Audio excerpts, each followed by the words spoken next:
Chapter 61. The Gathering of People 2. Shurqing approached the collapsed earthen wall, casting a swift glance around before he stomped his right foot. A supporting pillar from a beam among the ruins suddenly tilted, plummeting directly towards him.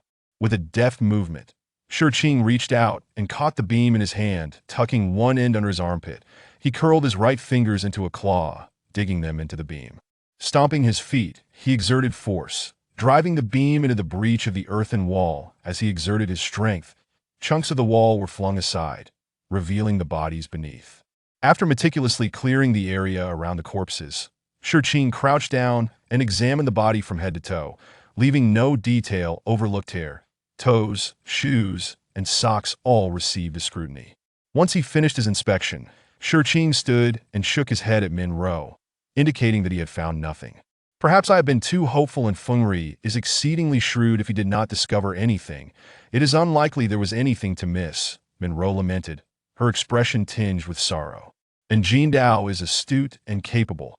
Yet his subordinates may not share his acumen. We must continue our search, Shurqing reassured her. The two then circled the ruins once more, searching both inside and out. But to no avail. Min Ro, overwhelmed by grief, began to weep, prompting Shurqing to comfort her. Uncertain of their conversation, the two ultimately mounted their horses and made their way towards Kaifeng Prefecture.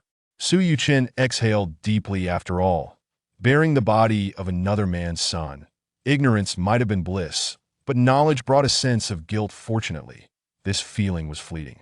Before long, as Su Yuchen was on the verge of dozing off, he heard the sound of a gentle breeze, followed by the silhouette of several figures casting shadows on the wall behind him. Disciples of the Snow Mountain sect had arrived. Originally en route to the Xuansu Manor in Jiangnan, Geng Wanzhong and Hua Wanzi had received news of the Xiantai Ling and had hurriedly changed course. Alas, if only your cleansing had been more thorough, otherwise, you might have been swept up like Shi Zhongyu and taken to Lingxiao City for execution. As Su Yuchen looked up, he saw several figures clad in thick white robes descend, encircling him. Why dress so warmly? Judging by their attire, they were undoubtedly disciples of the Snow Mountain sect. Su Yuchen found it curious. Did they not fear the heat after traveling from the snow-capped mountains to the Central Plains?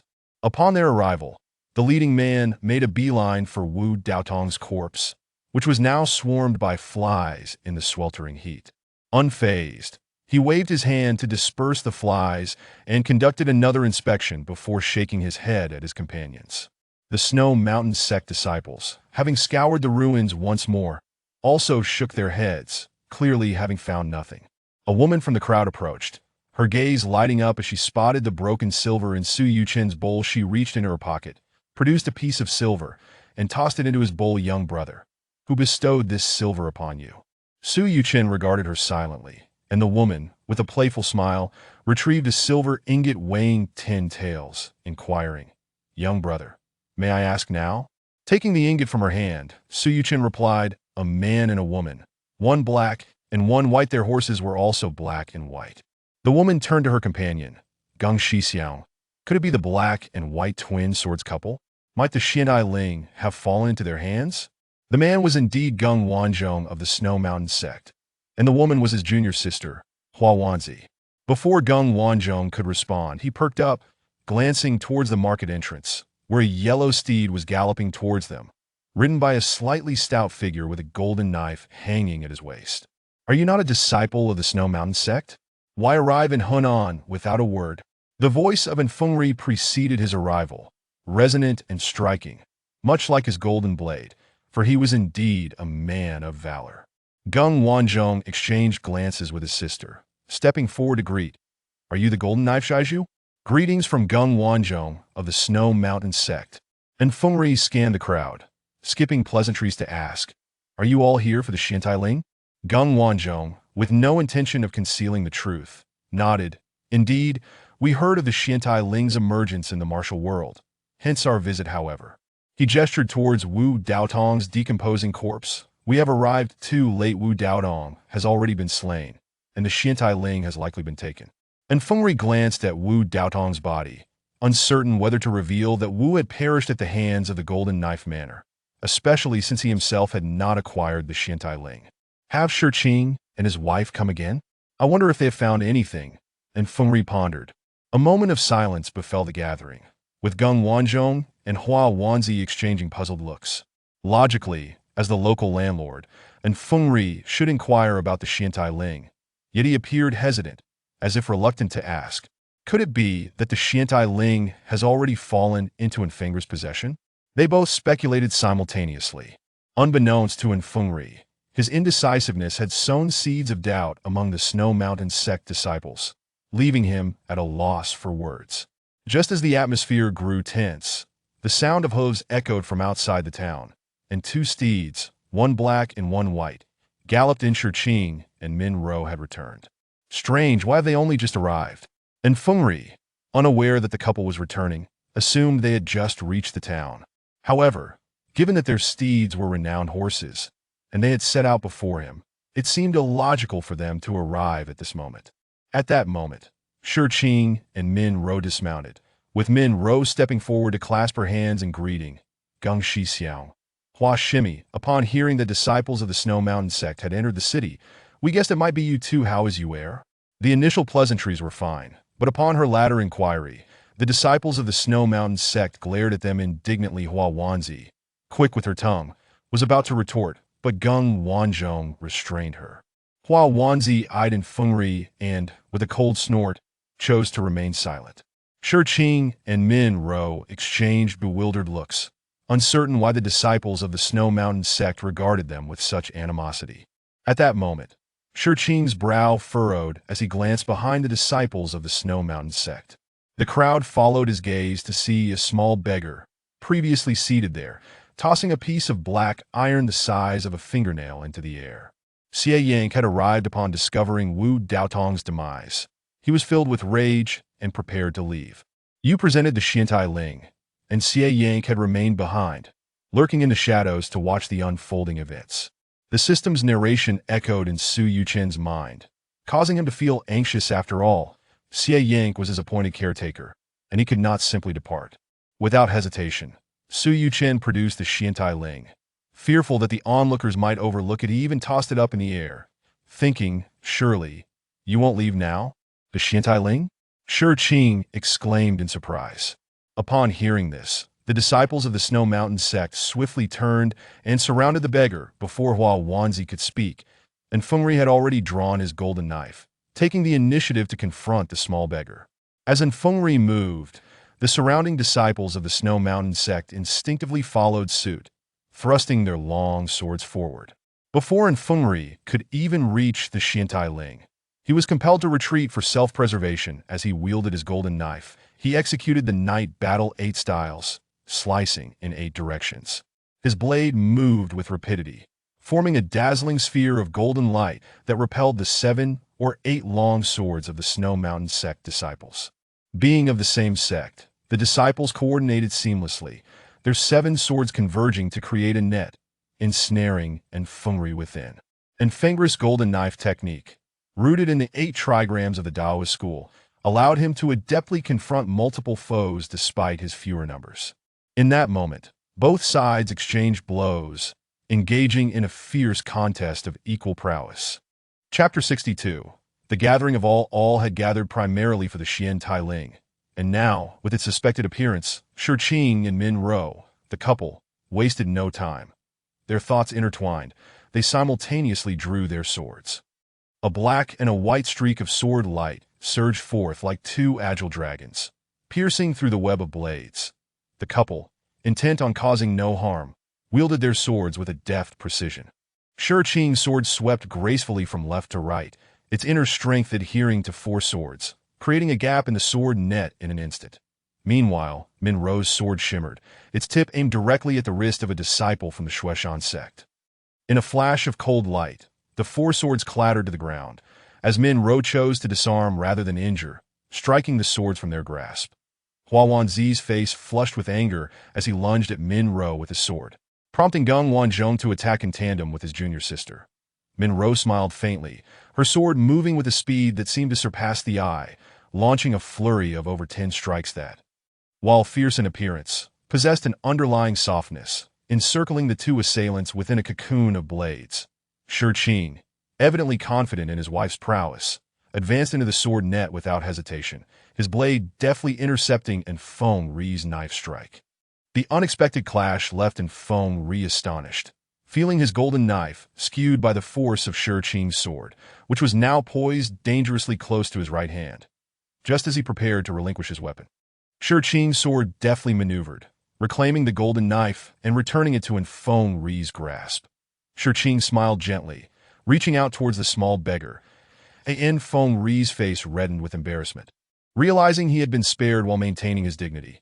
Just as Shi Qing and Min Rou rejoiced at the imminent acquisition of the Xian Tai Ling, a shadowy figure in gray-blue flashed by, snatching the iron piece from Su Yuchen's hand.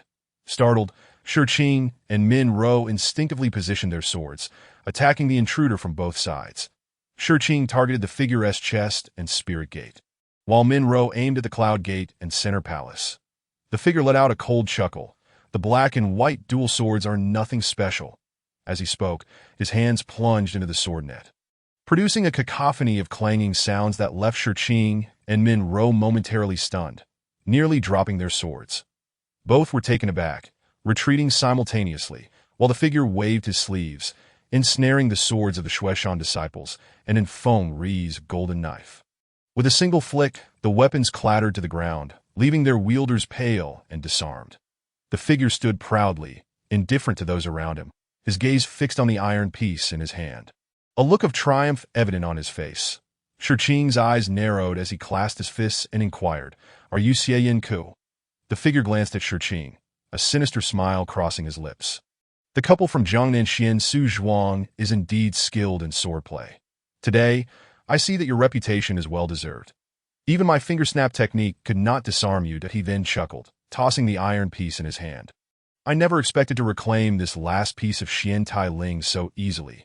Since I'm in a good mood today, I shall let the matter rest. With that, Xie Yin could turn to leave. Su Yuchun, meanwhile, stuffed the silver in his pocket and called out, "Hold on." Upon hearing the voice, Xie Yin could turned, initially dismissive, only to be confronted by the small beggar who challenged, "You stole my item and intend to depart without consequence. What sort of behavior is that?" "Yours." Xie Yin Ku replied incredulously. Su Yuchun nodded, looking up to ask, "Did you not snatch it from my hand? Taking without asking is theft. Do you deny it?" The crowd regarded Xie Yin Ku with curiosity, eager to see his reaction. The man's expression shifted between shades of green and white, his demeanor fluctuating, though he was known for his capriciousness, straddling the line between good and evil with countless enemies in the martial world. He prided himself on his integrity. To snatch the Xian Tai Ling from a small beggar would breach the promises he had made in the past that if he left now, word would spread, tarnishing his reputation as a man of his word. After a moment's contemplation, he produced a money pouch, revealing a gleaming pile of gold leaves. "How about I exchange this bag of gold leaves for your iron piece?" Su Yuchun scoffed dismissively. "If you offered me an ingot of silver, I might consider it." Observing the curious gazes of those around him, he continued, "Yet you insist on offering a bag of gold leaves, clearly indicating that the iron piece holds far greater value. I appear foolish to you." Upon hearing this, Huanzi could no longer contain himself and let out a laugh, quickly muffling it after recalling the rumors surrounding Xie Yin Ku. Others, though less audacious, bore flushed faces, struggling to suppress their mirth. Xie Yin Ku's countenance darkened. He had not anticipated the beggar's cleverness.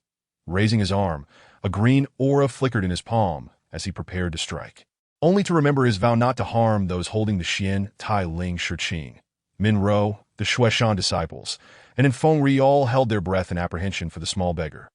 Yet Xie Yin Ku suddenly lowered his hand.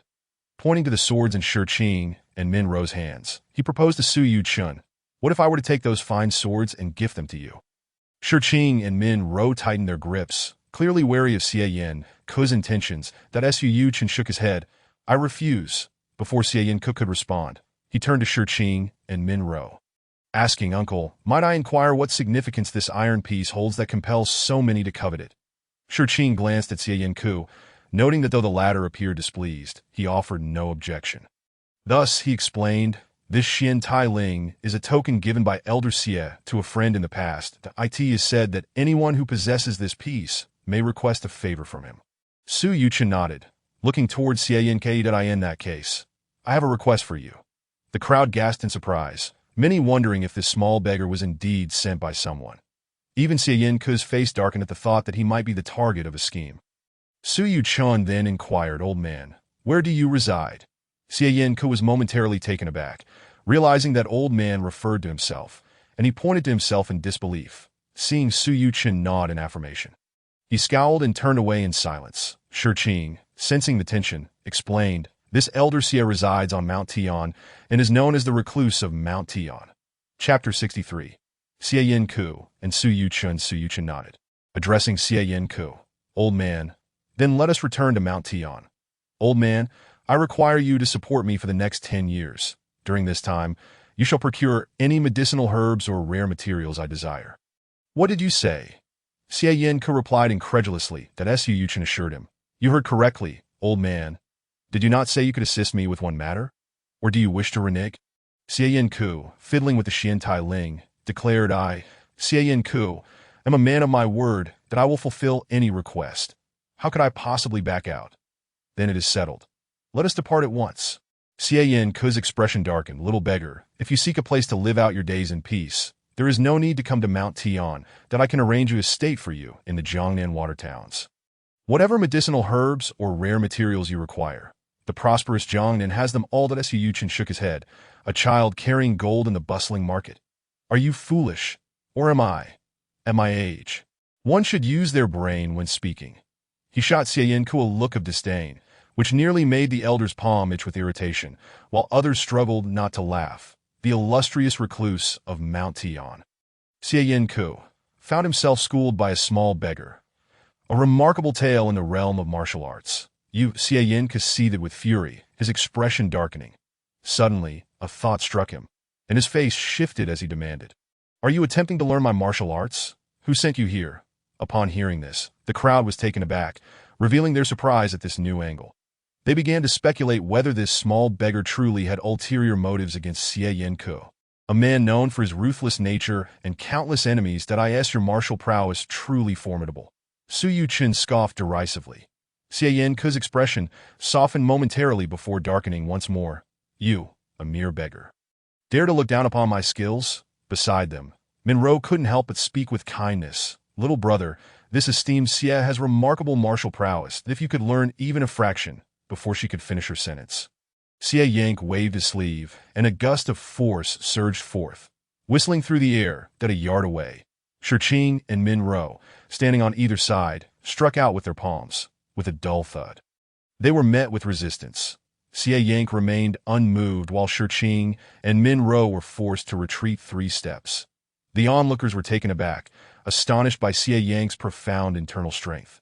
As the couple, despite their collaboration, found themselves unable to withstand even a casual blow from him. "Heh," Su Yuchun scoffed, and before anyone could react, he picked up a shard of wood from the ground.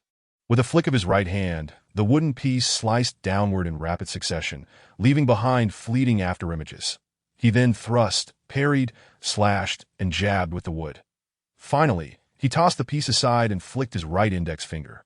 The blade of the Prowling Wolf, the Azure Dragon Blade, the Snow Mountain Sword Technique, the Xiansu Twin Swords, the Flicking Finger Technique.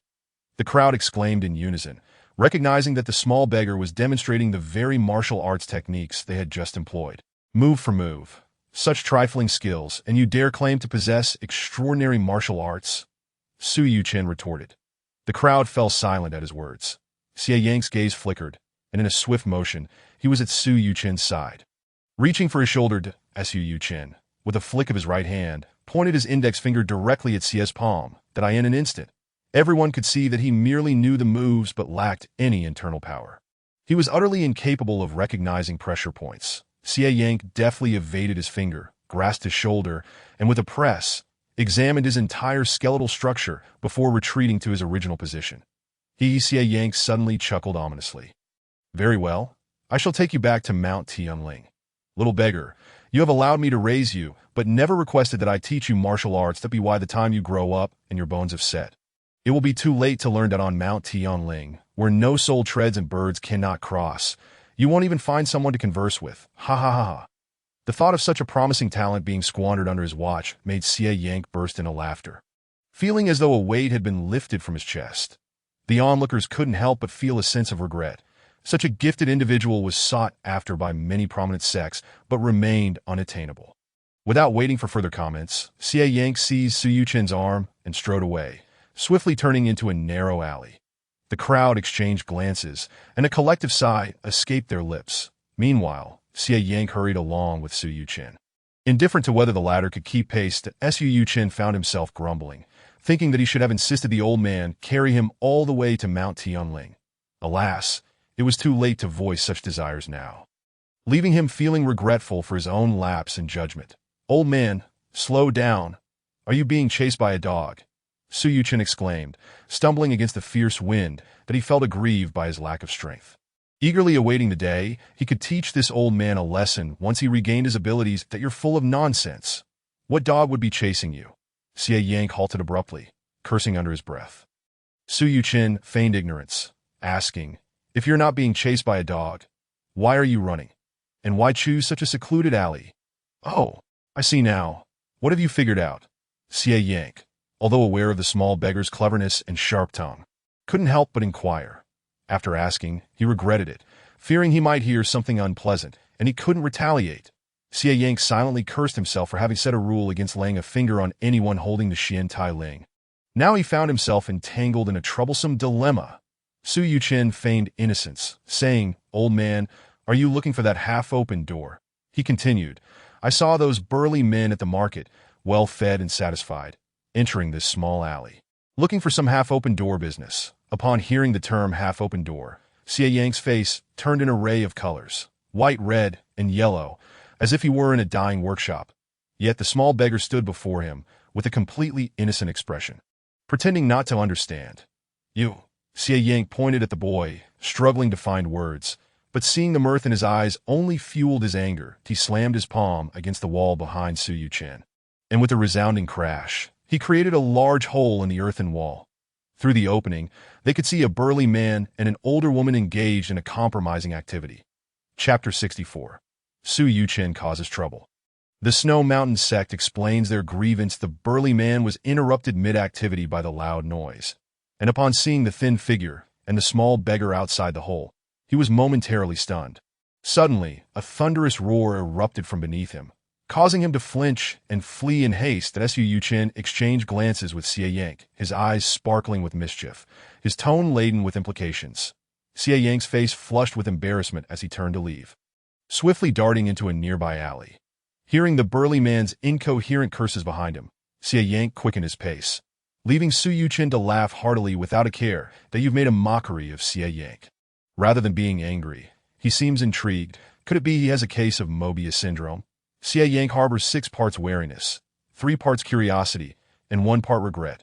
Your unabashed laughter prompts Xie Yang to contemplate imparting a small lesson to you. Upon hearing the narrator's last statement, Su Yuchen exclaimed, "Oh!" before Xie Yang could react. Already initiating his move, that Su Yuchen's teasing ignited a mix of resentment within Xie Yang, who felt that the anger he had amassed over a lifetime was now dwarfed by the intensity of today's feelings. Yet, he found himself less guarded than before. Unbeknownst to him, he had developed a slight fondness for Su Yuchen. Intending to retaliate against the boy, he propelled Su Yuchen forward, utilizing his lightness skill to increase his speed. "Old man, slow down." Su Yuchen struggled against the fierce wind, gasping for breath. Xie Yang watched as the boy's eyes welled with tears from the wind, feeling a surge of satisfaction. With a smirk, he not only maintained his pace but quickened it further. Meanwhile, as Xie Yang took his leave with Su Yuchen, Hua Wanzi nudged Geng Wanzhong's arm, casting a disdainful glance at Shi Qing and Min Rou. Geng Wanzhong's expression darkened, yet he cast a fleeting glance at Fengri, clearly reluctant to discuss matters in front of outsiders. Shi Qing and Min Rou exchanged worried glances. They had sent their son to study martial arts at the Snow Mountain sect, believing their relationship with the sect was amicable. However, seeing the expressions of Hua Wanzi and Geng Wanzhong, it was evident they held the couple in significant disfavor, leaving no room for pretense that we, as a couple, share a close bond with Feng Huoshun Long Feng Wanli. Regardless, in light of the Snow Mountain sect's senior brother, these two should not treat us so. Shi Qing lamented silently. Min Rou, realizing the gravity of the situation, exchanged a knowing look with her husband. Meanwhile, And Fengri picked up the golden knife from the ground and, sensing the Snow Mountain sect's contempt for his presence, felt a tinge of displeasure. The sect's actions were a blatant affront to his status as the local chief. Should he leave now, it would tarnish the reputation of the Golden Knife Village. Seeing the atmosphere grow tense, Shiqing understood that he had offended Fengri. The couple, known for their amiable nature, was unwilling to provoke him further. He immediately clasped his hands and said, "And Jin Dao, please do not take offense that my son, Zhongyu, is studying at the Snow Mountain sect that I end my concern for him. I may have acted impolitely." Geng Wanzhong, realizing the situation, also clasped his hands, saying, "And Jaiju, please do not hold a grudge that I, Geng, am preoccupied with a matter concerning the enmity between the Snow Mountain sect and Xiansu Manor." Making it difficult to discuss openly to end Fengri's interest was piqued. Had a conflict arisen between the Snow Mountain sect and Xiansu Manor? He longed to know the reason, but felt it inappropriate to linger and risk offending both factions. He thus clasped his hands in farewell. Once Fengri was far enough away, Geng Wanzhong glanced at the curious eyes peeking from the town and, recognizing Shiqing and Min Ro's willingness to avoid public embarrassment, extended his hand invitingly. "Zhuangzhu, sure, it's rather crowded here. Why not step outside to talk?" The couple noted Geng Wanzhong's stiff tone and the mixed emotions in his eyes, 3 parts pity and 7 parts resentment, and felt a sense of unease. Unsure of what had transpired, upon reaching the desolate outskirts of the town, Geng Wanzhong hesitated for a long while, ultimately remaining silent. Shiqing, sensing his reluctance to speak, clasped his hands and inquired, "Geng Shidi, is there something you wish to discuss?" Geng Wanzhong raised a hand, silencing him, and said, "Zhuangzhu, sure, although some words may be harsh, I must speak plainly today that if any offense has been given, I ask for your understanding. If you cannot forgive, it is best for you to endure." Shiqing and Min Ro exchanged awkward glances and offered forced smiles. Shiqing responded, "Brother Geng, there is no need for such formality. If we have inadvertently offended, please do not hesitate to say so. We will apologize in person." Upon hearing this, Geng Wanzhong turned and began delegating tasks, aiming to disperse the members of the Snow Mountain sect. The disciples of the Snow Mountain sect, though following orders, cast resentful glances at the couple, Shiqing and his wife, before dispersing. However, they did not stray far, instead forming an implicit encirclement around the pair. Before Geng Wanzhong could speak, Hua Wanzi could no longer contain her ire and exclaimed, "Shi Zhuangzhu, where is that rascal Shi Zhongyu? Hand him over." The couple, taken aback by her disrespectful reference to their son, felt a surge of displeasure. Yet upon witnessing the fury and animosity in her gaze, coupled with the stares of Geng Wanzhong and others, their hearts sank in alarm. "Isn't Yuer in Lingxiao City? Could it be that he has gotten himself into some trouble?" Min Ro, deeply concerned for her son, implored urgently. Geng Wanzhong furrowed his brow, exchanging a glance with Hua Wanzi. Noticing the couple's demeanor, which seemed genuine, he probed, "Shi Zhuangzhu truly knows nothing of this." Shiqing, feeling helpless, clasped his hands and replied, "I genuinely do not know what transgression Yuer has committed." "That wretch," Hua Wanzi retorted. "Sister Hua," Geng Wanzhong admonished, "why not take a moment to compose yourself? Brother, that wretch is capable of such deeds. Yet you would silence me." Hua Wanzi glared at Shiqing and his wife, kicking up a cloud of dust as she stormed off to the side. Geng Wanzhong then addressed Shiqing with a serious tone. "Zhuangzhu, I beg your understanding. Although my junior sister's words were unintentional, we in Lingxiao City would never wrong an innocent. However, some matters are not suitable to discuss in the presence of your esteemed wife. Might I request that she step aside for a moment?" Shiqing and Min Ro exchanged startled glances. They were all children of the rivers and lakes, accustomed to a certain forthrightness, and such a suggestion clearly undermined a woman's honor. Shiqing bowed slightly. "It is of no consequence. Brother Geng, please speak freely. This matter concerns our only son, and we are prepared to hear it." Seeing Shiqing's willingness, Geng Wanzhong refrained from further pleasantries and continued. "Zhuangzhu, in addition to our party, my senior brother Bai has also descended the mountain with his men, intent on burning down your Xian Su Zhuang, that we have come here primarily for the Xian Tailing. It is likely that Xian Su Zhuang has already been reduced to ashes by my senior brother. Should you choose to protect that wretch, the Snow Mountain sect will spare no effort in flattening your estate." leaving no survivors, that if you are willing to surrender that wretch today, allowing me to escort him back to Lingxiao City, there may still be room for reconciliation, that I will do my utmost to plead with my master to spare his life. Though he will lose his martial abilities and be imprisoned for life within the Great Snow Mountain. Upon hearing this, Shi Qing's countenance darkened. His son was but a mere youth of little more than 10 years. It was unfathomable that he could have committed such a grave offense that warranted the destruction of their home and threats of lifelong imprisonment. Yet the situation remained unclear, and Geng Wanzhong's declaration of a no-holds-barred confrontation made him anxious. What could you have done to deserve such punishment? Even if your Snow Mountain sect wields great power, reason must prevail that I have always respected your sect's strict regulations and the noble character of the Feng Huixinlong, which is why I entrusted my son to your care, that I cannot allow you to humiliate us in this manner.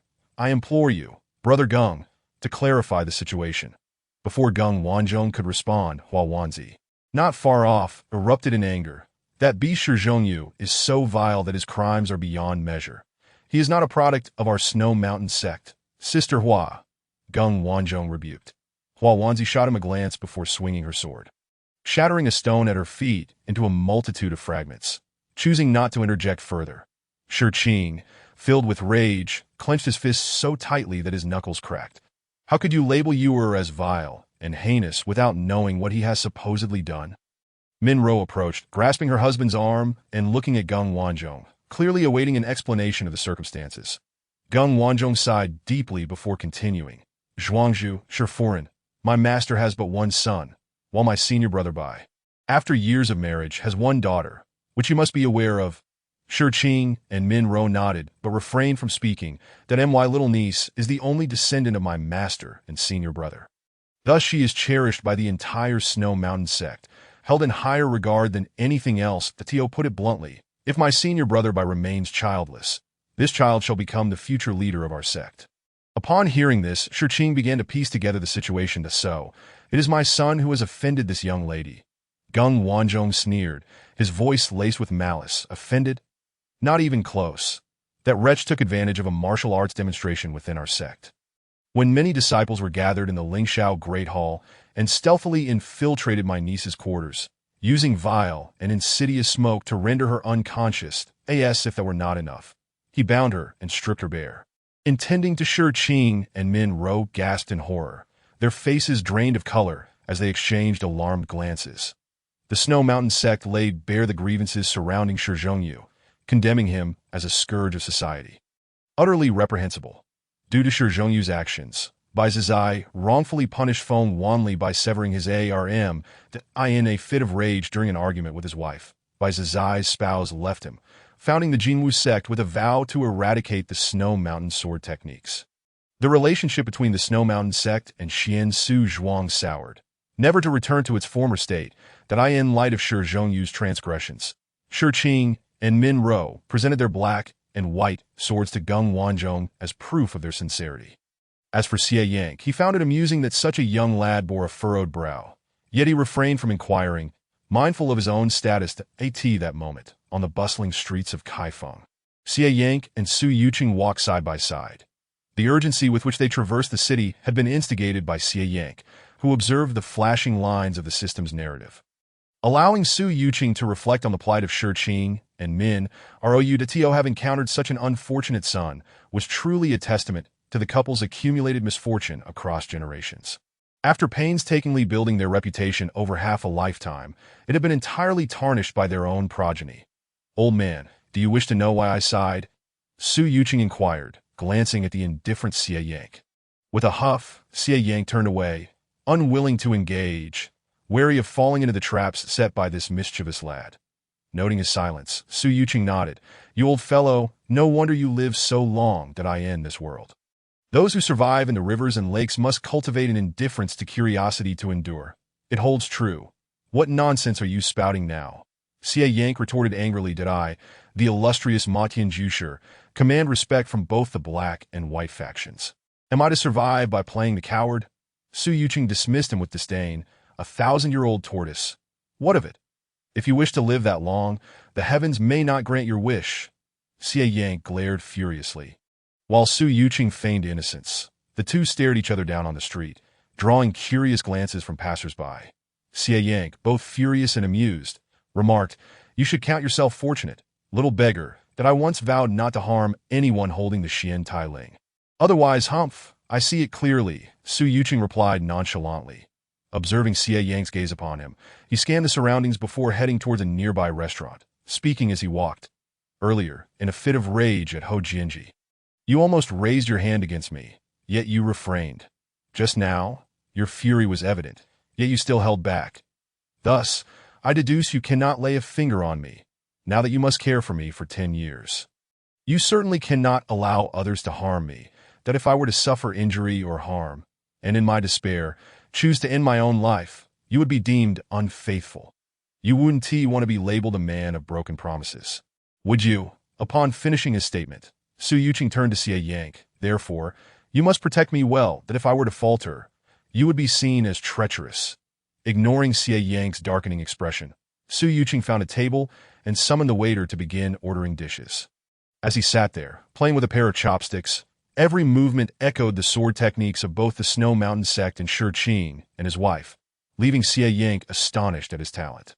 At that moment, Xie Yang had composed himself, scoffing, "Without a foundation in internal energy, you cannot master even a few scattered techniques." Su Yuqing glanced at him with a dismissive look, shaking his head as if lamenting Xie Yang's ignorance.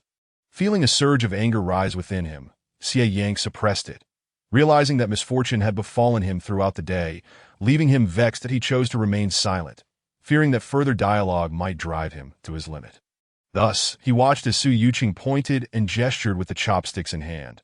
After a brief moment, he suddenly gasped in surprise, his expression becoming noticeably more serious as Su Yuqing's chopstick maneuvers began to multiply. Although the foundation was still rooted in the techniques of the Shuoshan sect and the shadows of the Shi Qing and Minru sword styles, they were interspersed with a variety of other chaotic moves. As Su Yuqing continued to wield his chopsticks, the originally disordered swordplay gradually began to intertwine, ultimately coalescing into a seemingly plausible sword technique framed by the Shuoshan sect's principles. You have taken the remnants of the Shuoshan sect's swordplay as a skeleton and merged it with the Zhuan Sizhuang Shanqing sword technique. The Wuyue sword techniques, the Po Wuyue moves, the Bixia sword technique, among others, to create your own swordplay. Your spontaneous creation left Xie Yang profoundly shaken. He was convinced that you were an unparalleled genius in martial arts. Xie Yang contemplated accepting you as a disciple, but having been betrayed by a former student, he had sworn never to take on another, that he found himself in a dilemma. Listening to the system's narration and observing this entirely new Shuoshan sect sword technique, Su Yuqing couldn't help but feel satisfied. Although his martial prowess was lacking, his understanding and realm remained intact. This seems to be influenced by the Nanhai sect sword techniques and also the Laozhan sects. And some others that I fail to recognize. Where did you learn this? Xie Yang couldn't help but inquired to AT that moment.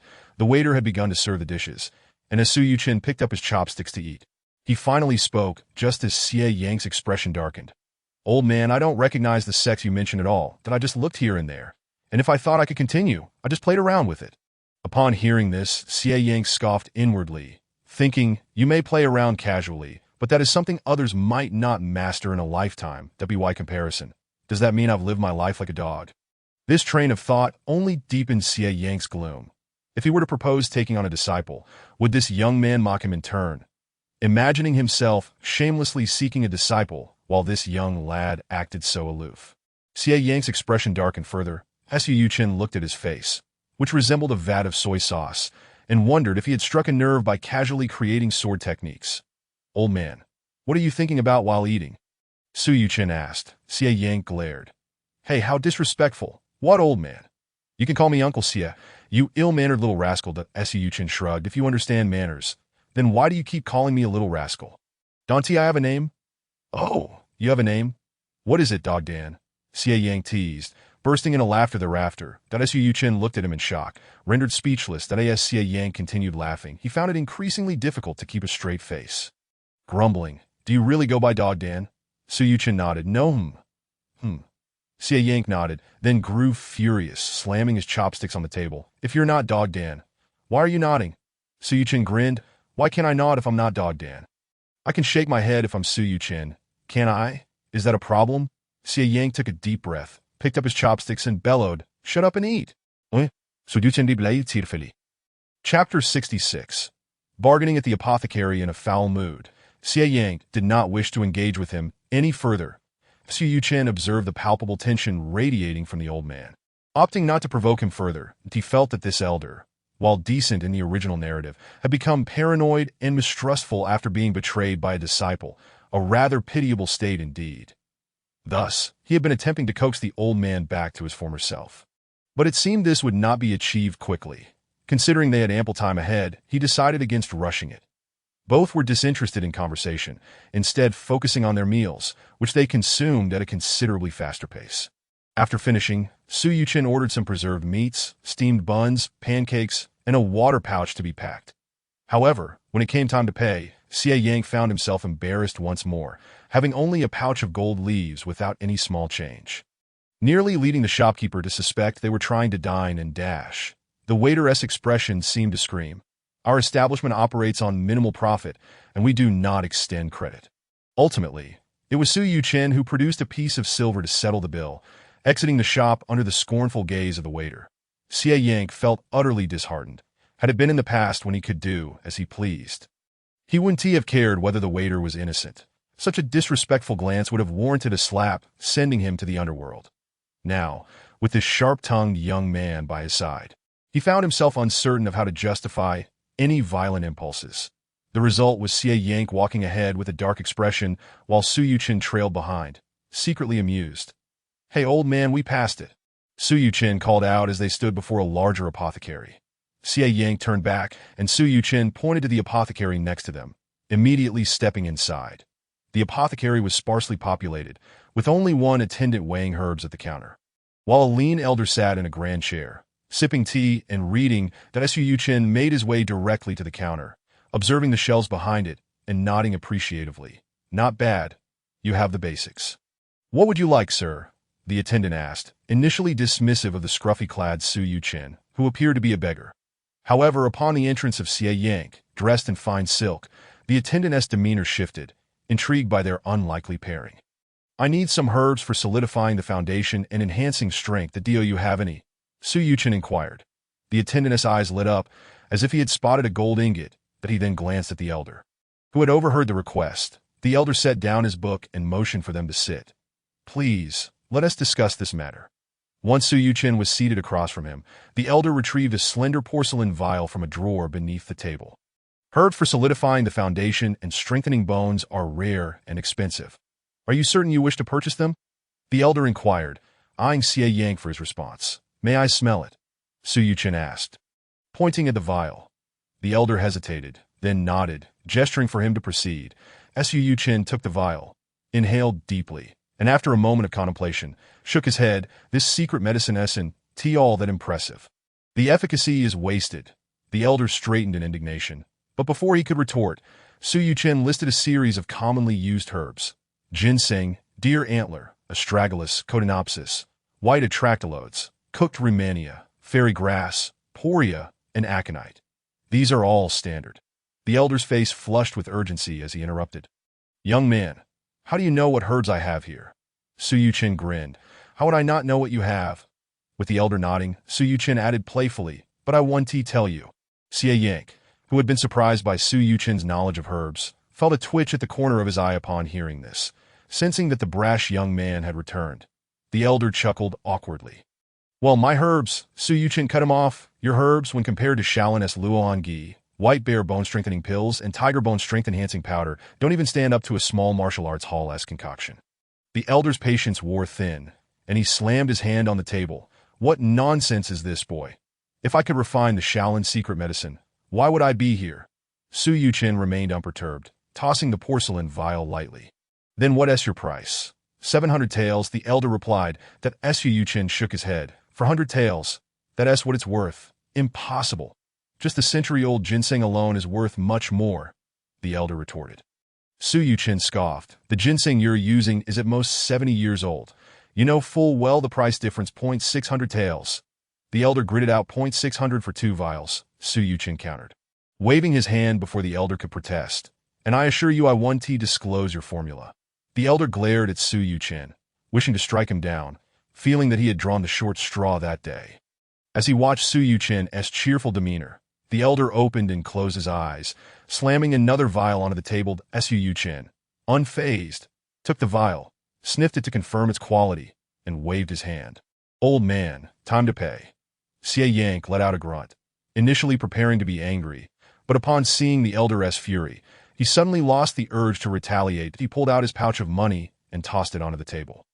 Su Yuchen flipped the pouch open, letting golden leaves spill out, counting a few before returning 2 leaves to the pouch, and standing up. As they exited the apothecary, they heard the elder berating the attendant, evidently seeking to recover some losses from the encounter with Su Yuchen. The 2 individuals exchanged glances and couldn't help but burst into laughter. Once their mirth subsided, Xie Yang stroked his beard and remarked, "You, young man, possess quite an extraordinary flair. However, I shall refrain from inquiring about your origins." Su Yuchen, grinning from ear to ear, replied, "Go ahead and ask. Perhaps I shall enlighten you." Xie Yang rolled his eyes and scoffed, clearly skeptical of his good intentions. Without further ado, he turned towards the eastern gate, evidently intending to leave the city.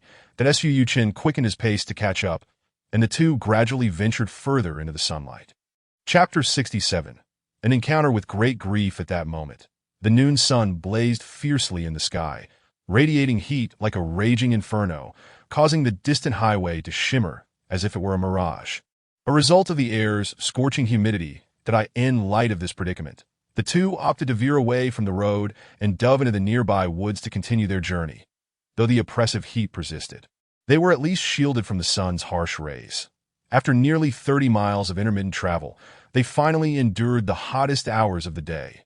Within the forest, Su Yuchen occasionally took a sip from his water pouch, savoring the moisture.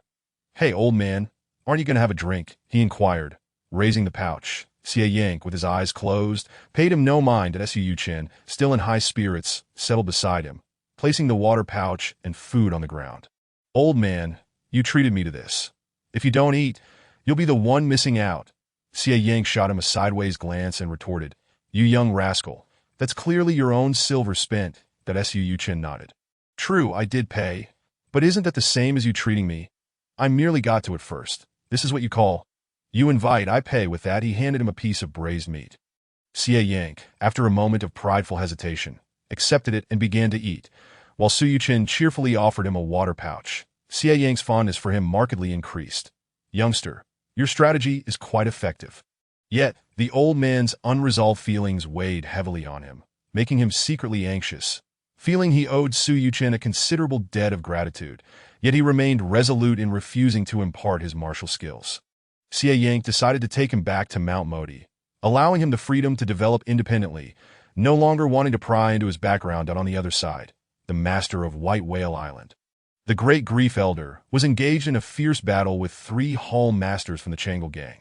The Great Grief Elder, endowed with the Shaolin Arhut, subduing demons technique, had yet to grasp its full essence throughout his life. The narrative from the system brought a smile to Su Yuchen's face.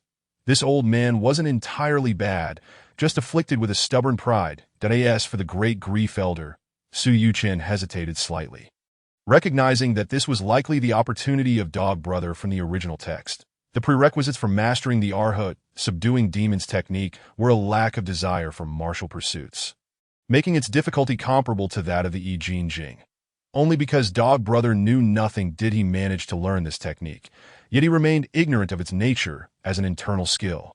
Not knowing how to utilize it after mastering it, as he pondered this, Su Yuchen felt a stir within him, recalling that in the original narrative, Bei Haisher ultimately trained in the I Ching Jing, but without the requirement of not harboring a heart for martial practice. Could it be that Bei Haishi's I Ching Jing combined with the Arhut, subduing demons technique constituted the true Daruma I Ching Jing in this world? With this thought, Su Yuchen shook his head. He currently lacked martial skills, and the pressing matter was to first master the Daruma I Ching Jing, completing the process of refining his essence and strengthening his foundation. As for opportunities, he would assess the situation when the time came. While Su Yuchen was lost in thought, Xie Yang lifted his gaze to the sun, snorted softly, and proceeded forward. Su Yuchen shrugged, packed up the food and water, and followed suit. They had scarcely traveled 3 to 5 miles when the sounds of clashing weapons resonated from the woods to the east. Su Yuchen deduced that it must be the Great Grief Elder and the three from the Changle gang engaging in combat. As Su Yuchen hesitated, Xie Yank glanced at him and, without further ado, strode purposefully toward the source of the noise. Noticing Su Yuchen trailing behind, a smile crept onto Xie Yank's lips, quickly replaced by annoyance as he thought. What is wrong with me?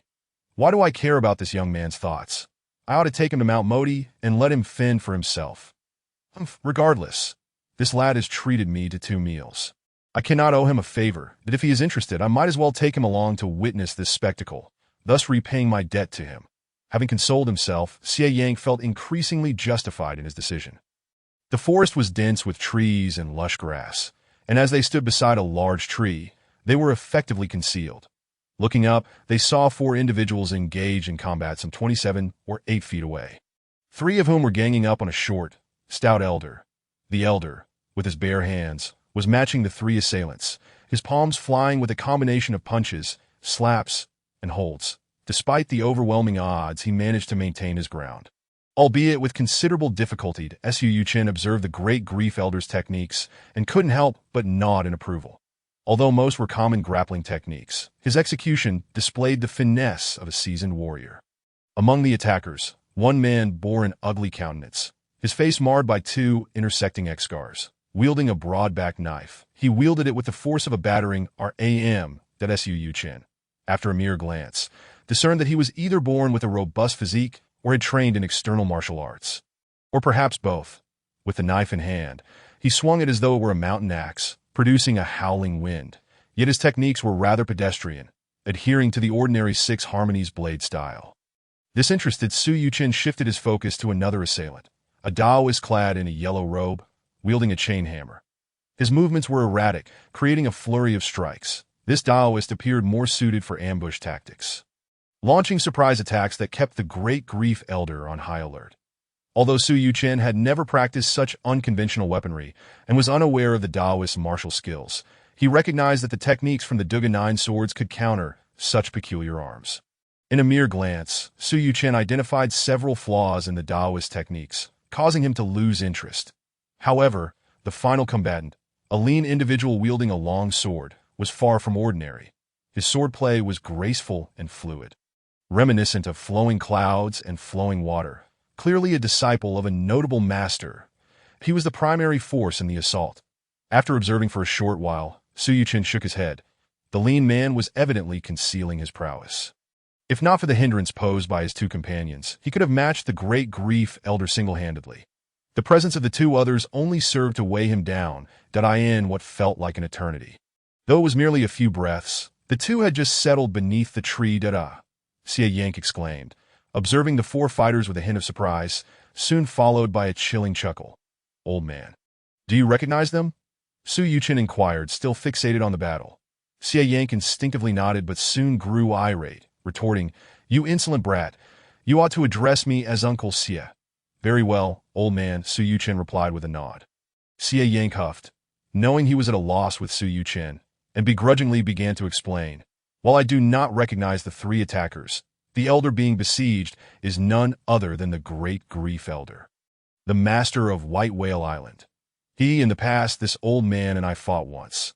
He only lost to me by a single technique, making him a rare martial arts expert in the world.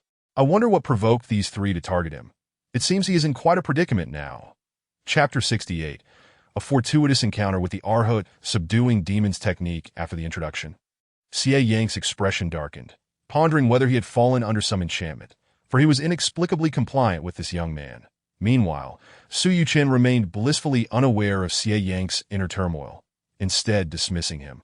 It seems your martial skills are not as impressive as you claim. This remark incensed Xie Yank, who insisted that Su Yuchen articulate his reasoning, or else he would endure another bout of facing the wind. Su Yuchen, unfazed, continued to observe the 4 combatants, stating, The 3 attackers, particularly the scarred fool, have strayed far from the principles of the 6 harmonies blade. They rely solely on brute force to inflict harm, and such individuals are most vulnerable to techniques that utilize strength against them, employing softness to counter hardness. The Daoist wielding the chain hammer primarily focuses on sneak attacks, and given the dense forest, this unconventional weapon is ill-suited for narrow spaces filled with obstructions. Look there. That fool strike has inadvertently rebounded onto the scarred man beside him, rendering him a liability. Now, the lean man possesses commendable martial skills. His swordsmanship is evidently a product of a reputable lineage. Fluid and harmonious, embodying both strength and gentleness, with internal energy primarily focused on adherence and connection. Clearly, he is holding back that I wager that if it weren't for his two companions dragging him down, the great grief elder would have been hard-pressed. But the two clumsy companions only served to hinder him. As soon as Su Yuchen's words fell, the slender figure's long sword clashed with the right palm of the Elder of Great Sorrow, and both simultaneously unleashed their respective techniques, becoming entangled in a fierce struggle that made separation difficult. After a prolonged contest, the Taoist suddenly experienced a flash of inspiration. He swung his chain hammer with a whistling sound, wrapping it around a tree trunk to strike at the Elder's back. The Elder, attempting to counter with a silk-winding hook, was thwarted mid-attack by the scarred man wielding a hefty blade that in that fleeting moment. The Taoist chain hammer struck the Elder's back. The blow caused the Elder to spew forth a mouthful of blood, his strength dissipating uncontrollably. Seizing the opportunity, the slender figure deftly maneuvered his sword to sever the Elder's right-hand tendons. Simultaneously, the scarred man's heavy blade crashed down upon the Elder's left side, accompanied by a series of bone-cracking sounds, resulting in the complete collapse of the Elder's left side, rendering him lifeless. The battle concluded abruptly, and Su Yuchen exchanged a meaningful glance with Xie Yank, as if to say, "See? I was not mistaken."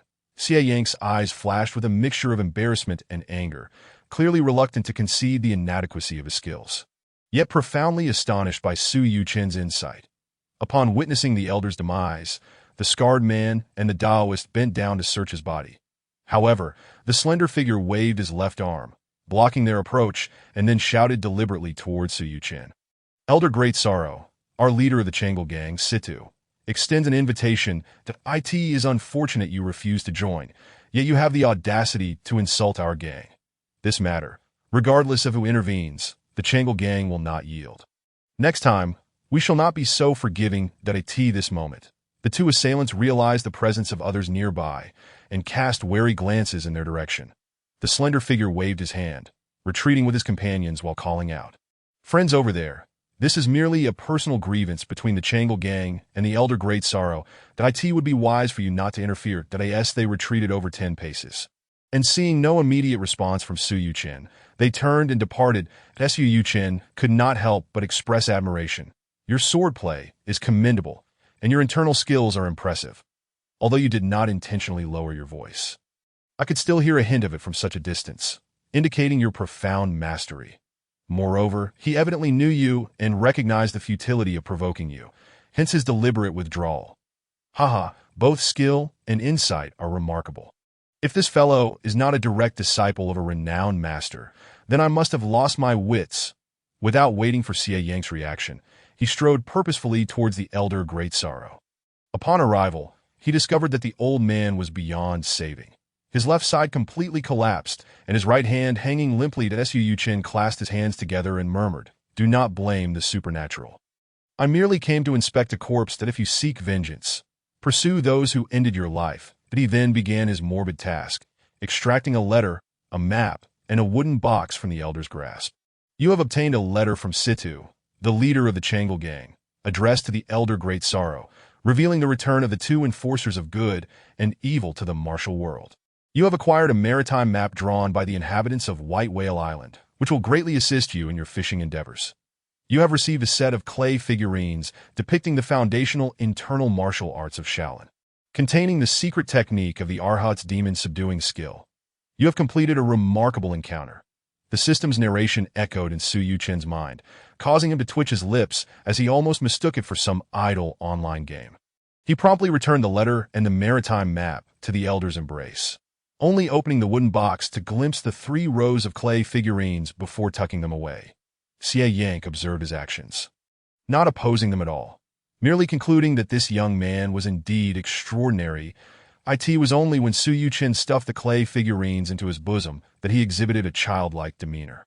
After completing his task, Su Yuchen stood and gazed at Xie Yank, silently indicating that there lay another corpse on the ground, that in the dimly lit, secluded woods. The two figures remained silent, one standing, the other lying still, with an air of tranquility enveloping the scene. "What are you staring at?" After a moment of mutual silence, Xie Yang felt a twinge of unease that Su Yuchen replied, as if it were the most natural thing. "Isn't this your friend? Do you wish to leave him to rot in the wilderness?" Xie Yang scoffed. "Who told you he was my friend? The elder great sorrow has met his demise. I could not be happier." Su Yuchen shook his head. "That is where you are mistaken. Once, he was a peer capable of contending with you. Though he fell in a single clash, he was still your confidant. Have you not considered how you would feel if, one day, you were to fall victim to another and be left to decay in the wild?" Xie Yang retorted angrily. "What nonsense! How could I possibly be defeated by anyone else in the martial world? There are few who can best me." Su Yuchen waved his hand dismissively. "There are many who could surpass you in the martial world, not to mention the heads of the Shaolin and Wudong sects, even their ancestors and hidden cards. Can you truly assert you could triumph over them? How can you be certain they do not possess hidden masters? And what of the Snow Mountain sect? Are you so sure you are not intimidated? Setting those aside, even the 3 from the Chang'e gang just now, if a few more had come, would you still be confident against being besieged?" His words rendered Xie Yang speechless, and in his anger, he summoned his internal energy, a flash of green appearing on his face as he struck the ground with both palms, with a series of booming sounds. He created a large pit. Then, with a sweep of his right sleeve, he hurled the elder great sorrow's corpse into it. Chapter 69. Su Yuchen's probe after burying the elder great sorrow. Xie Yang showed no inclination to erect a grave marker, and Su Yuchen did not press the matter. Standing before the grave, Xie Yang chuckled coldly, then mused, "Elder great sorrow, you were fortunate indeed, even in death. I have buried you, that I wonder who will bury me one day." With this thought, he instinctively glanced at Su Yuchen, only to feel a surge of anger, scolding himself for allowing this foolish boy to lead his thoughts astray. With a snort, he turned and walked away as the sun set. Xie Yang guided Su Yuchen into the depths of a mountain range, a place devoid of villages or inns. Suddenly, Xie Yang let out a cold laugh, seized Su Yuchen by the collar, and, employing his lightness skill, leapt away. In a few bounds, they arrived at the entrance of a cave. "Kid, this is a bear's den that if I were to toss you in and let the black bear devour you, it wouldn't count as me personally harming you." Xie Yang's expression dripped with mockery as he chuckled ominously. Su Yuchen surveyed the cave and nodded. "You needn't dig me a grave. This is simple and convenient, a splendid idea." Upon hearing this, Xie Yang's laughter abruptly ceased. After a moment, he released Su Yuchen, asking, "How did you deduce that?" As Su Yuchen walked towards the cave, he replied without looking back, "The stone walls at the cave's entrance bear clear signs of being scorched by fire. It is evident this cannot possibly be a bear's den, that I am not a fool." Upon reaching the cave entrance, Su Yuchen peered inside, but the inky darkness revealed nothing, that he stood aside, observing Xie Yang as he entered the cave, his face drawn. After a brief moment of rustling stones, light flickered from within, prompting Su Yuchen to follow him inside. Upon entering, he discovered not only firewood and stone pots, but also a pile of hay arranged like a mattress. And beside the entrance lay several fragments of stone, suitable for sealing the cave. Xie Yang sat by the fire, gesturing towards the stone pot. "Not far to the east, there is a pond. Fetch some water." Su Yuchen rolled his eyes, unstrapping his satchel, and sitting opposite Xie Yang, pointing outside where the howls of wolves occasionally echoed. "Are you certain I can return after venturing into this deep, dark forest?" Xie Yang's expression stiffened, clearly caught off guard by this realization. Once again irritated by Su Yuchen, he rose with a scowl, taking the stone pot and heading towards the cave entrance, beneath the dim glow of the campfire. The stone pot simmered with meat broth and wild vegetables. Su Yuchen examined the set of clay figurines in his hands while Xie Yang tended to the fire, glancing at the lines on the figurines. Noticing Su Yuchen's intense focus, he dismissed, "This is merely the basic internal skill of Shaolin. Only someone like you, who is unversed in true internal arts, would regard it as a treasure. Such commonplace knowledge could easily be taught to you for 10 taels of silver at any martial arts school or escort agency in a town." Su Yuchen raised his gaze to meet his. "You claim the elder great sorrow was your equal. Did he not know to seek guidance from a town, since he may have sought counsel, yet still carried this with him? Do you truly believe these figurines are so simple? Is he a fool? Or are you?" Xie Yang paused, reflecting on his words, and began to scrutinize the clay figurines anew, though they appeared to depict only the foundational practices of Shaolin. He could not dismiss Su Yuchen's assertion, merely compelling him to lower his facade and seek out Su Yuchen for a demand. He could hardly bring himself to utter such words. Instantly, he turned his head away, refusing to engage with Su Yuchen any further. You have acquired the foundational inner skill of Shaolin, known as Luohan Gong, which comprises the accompanying internal techniques of the 18 hands of Luohan. This foundational practice, while easy to learn, is challenging to master. It is the result of countless refinements in Shaolin, serving as a cornerstone for disciples, all of whom begin their journey with the 18 hands of Luohan. Please reorder the 18 hands according to the sequence of 1, 7, 9, 16, 8, and 4. The emphasis lies not in speed but in perseverance. It is in practice, not combat, that true mastery is found. Among the multitude of learners, only 1 in 10,000 may achieve excellence. Listening to the system's narration echoing in his mind, Su Yuchen swiftly adjusted the arrangement of the clay figures, observing them with an endearing charm. Under the manifestation of his inner light, he practiced the 18 hands of Luohan repeatedly, only to shake his head and sigh in resignation. Though this foundational skill is commendable, it demands prolonged dedication to truly cultivate it. While it may serve to temper the disciples at Shaolin, it is ill-suited for his own path. After having dinner, Su Yuchen made no pretense, settling down upon a pile of hay, consuming a restorative elixir, and then adopting the movements of the Dharma I Ching Jing, entering a state of utter tranquility. Xie Yang, initially observing the spectacle with amusement, felt a sudden tension as he witnessed Su Yuchen assume a posture of solemn dignity. Pondering inwardly, what martial art is this? It bears the semblance of a Buddhist practice to as Su Yuchen inhaled and exhaled.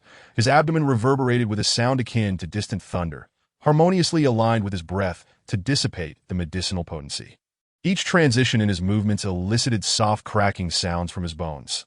Upon completing the 36 movements, Su Yuchen settled into a reclining pose, surrendering to a profound slumber. Xie Yang cast a glance at him, his thoughts inscrutable, before closing his eyes to meditate. With the first light of dawn, Su Yuchen awakened and, taking advantage of the dim illumination, practiced a set of the 18 hands of Luohan outside the cave. Initially awkward in his movements, he soon found a rhythm, though his actions grew increasingly deliberate. By the time he completed the set, the first rays of the rising sun were beginning to pierce the horizon. Selecting a flat rock, he seated himself, facing the dawn, and as the sun ascended, barely cresting the mountain top, he inhaled deeply, a hint of violet energy shimmering before his eyes. With each breath, it seemed as if the sun itself pulsed in synchrony with his inhalations and exhalations.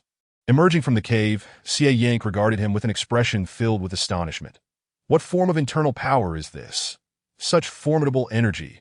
Who exactly is this young man? Yet, recalling his decision to refrain from delving into Su Yuchen's past, he sighed and began his own breathing exercises as the sun climbed higher.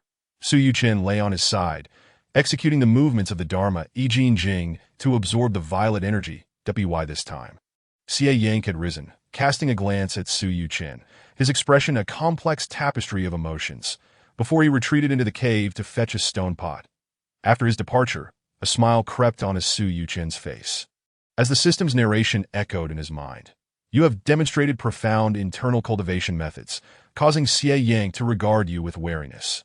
However, he has resolved not to investigate your past, only to await your departure a decade hence. Chapter 70. Su Yuchen teaches the I Ching Jing. Ascending the Mount of Heaven during breakfast, Xie Yang remained silent, lost in thought as Su Yuchen lifted a ceramic bowl to sip the warm soup and abruptly asked, "Old man, would you like to learn? I can teach you." Upon hearing this, Xie Yang's eyes narrowed, followed by a derisive laugh, clearly perceiving no goodwill in Su Yuchen's offer, but rather a hint of suspicion. Undeterred by his reticence, Su Yuchen continued, "The technique I practice is called the Dharma I Ching Jing. Dharma I Ching Jing, the highest secret transmission of Shaolin." With a resounding crash, Xie Yang's ceramic bowl shattered in shock. Yet he remained fixated on Su Yuchen. Su Yuchen, exasperated, retorted, "I ask you, old man, do you or do you not wish to listen?" Observing Xie Yang's unwavering gaze, he sighed and nodded. "Indeed, it is the very Dharma I Ching Jing you envision." A flicker of desire crossed Xie Yang's face, but then he seemed to recall something, swiftly grasping Su Yuchen's wrist, a surge of internal energy coursing through him before retracting. Furrowing his brow, Xie Yang inquired, "Why do you possess no trace of internal energy?" Su Yuchen regarded him as if he were a fool and patiently explained, "My body has long squandered its essence. It is utterly depleted. I practice the method within the Dharma I Ching Jing that fortifies the foundation and strengthens the bones. The complete text of the Dharma I Ching Jing necessitates a state devoid of any desire for cultivation to be practiced." With a sardonic smile, he added, "This particular aspect, I fear, you will not be able to learn." Noting Xie Yang's displeasure, Su Yuchen ceased his provocations and stated earnestly, "I can divide the Dharma I Ching Jing into two parts. The method for accumulating true energy and harmonizing various energies is something I can teach you. Your internal cultivation method for accumulating true energy is evidently subpar, far inferior to the I Ching Jing. With this internal method, you may acquire a modicum of self-defense in the martial world. That my body is too depleted. Without half a year of recuperation, I cannot cultivate energy that I require your protection. You cannot afford to perish."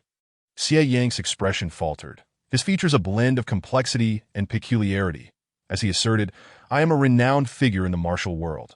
Why would I covet your abilities? Even now, I can ensure your safety for 10 years. Su Yuchen offered no rebuttal, merely nodding in agreement. "Indeed, you are a great hero, a mighty figure. You would never covet a mere internal cultivation method that I fully understand this, which is precisely why I sought your counsel."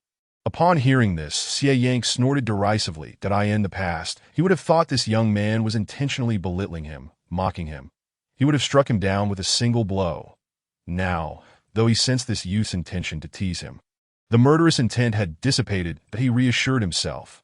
"Let me hear what this young man has to say. How could the I Ching Jing compare to my Biqing True Qi?"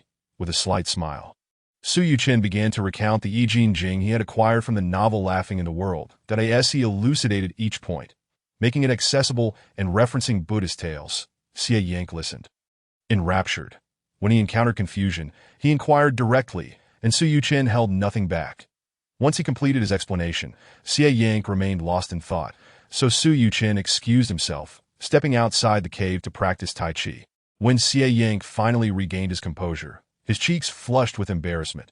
He had intended only to reference a few points, but had unexpectedly become entranced. He felt an inner turmoil. A meal or two. "I can repay, but how could I ever repay the favor of the I Ching Jing? Throughout my life, I pride myself on never owing anyone anything, yet I find myself in this young man's debt time and again. And now it seems to grow ever greater. Protecting him is my duty, yet what should I do now? Am I truly to impart all my martial skills to him?" The thought of passing on my skills reminded him of that rebellious disciple, cooling the fervor in his heart, leading him to pace within the cave.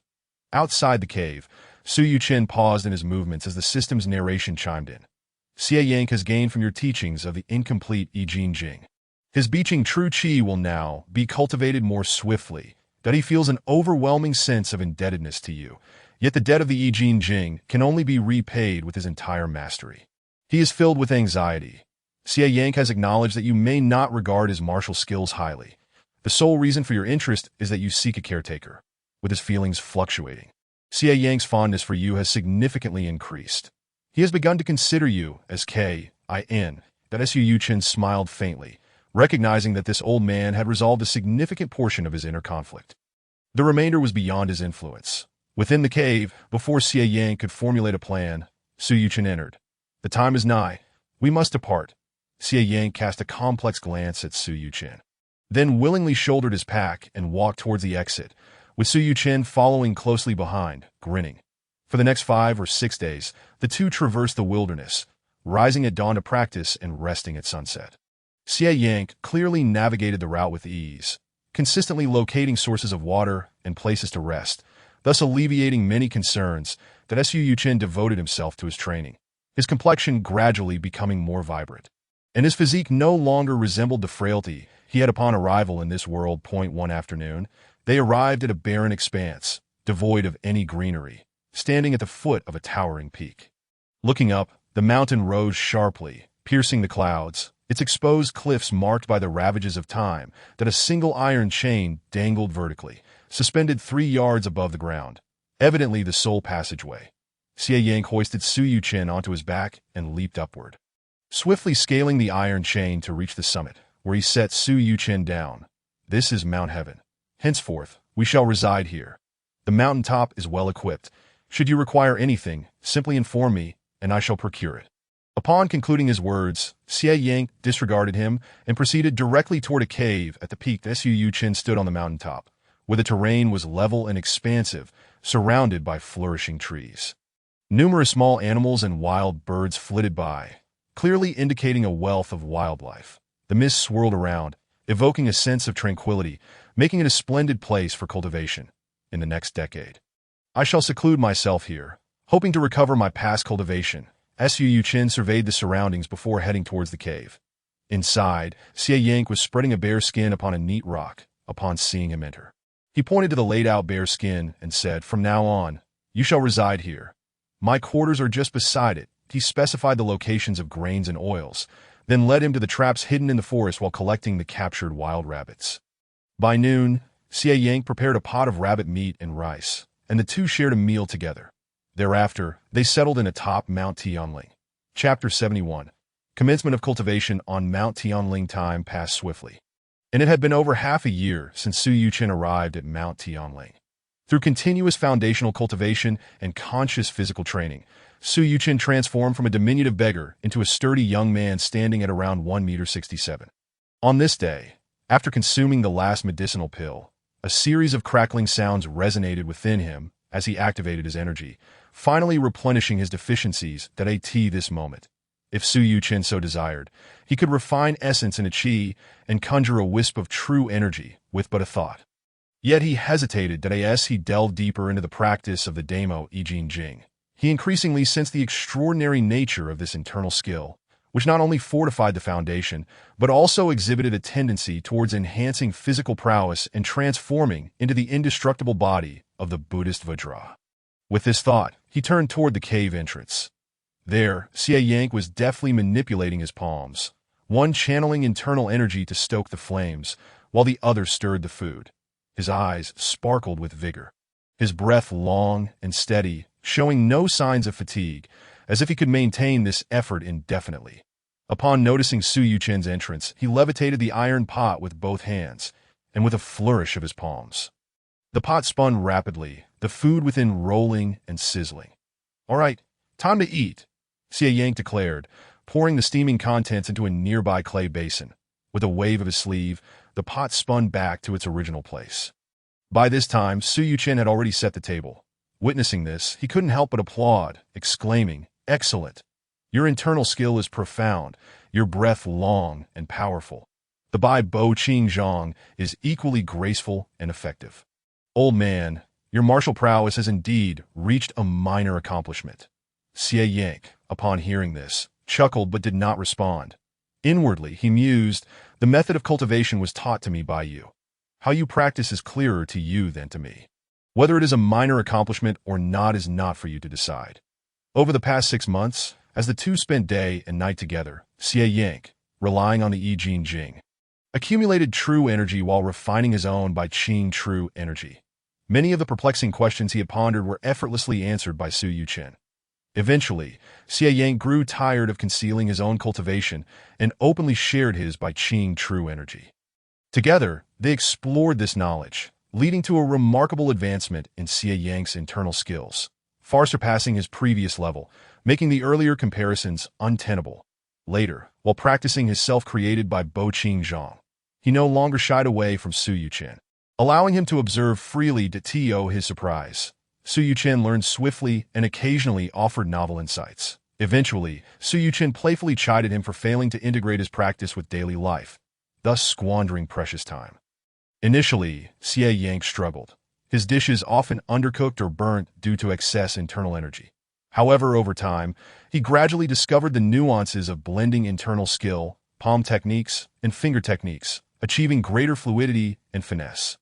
Originally a delicate technique, the Bai Bo Qing Zhang was robustly transformed by Xie Yang into a skillful and adaptable art. By now, A mere flick of his fingers could send energy flying 3 zhang away, creating small indentations in the rock wall. His palm techniques became increasingly smooth and rapid, seamlessly combining strikes, manipulations, and locks with ease. The speed of his martial improvement was such that even Xie Yang couldn't help but marvel. He felt he could now defeat 3 versions of his former self with ease.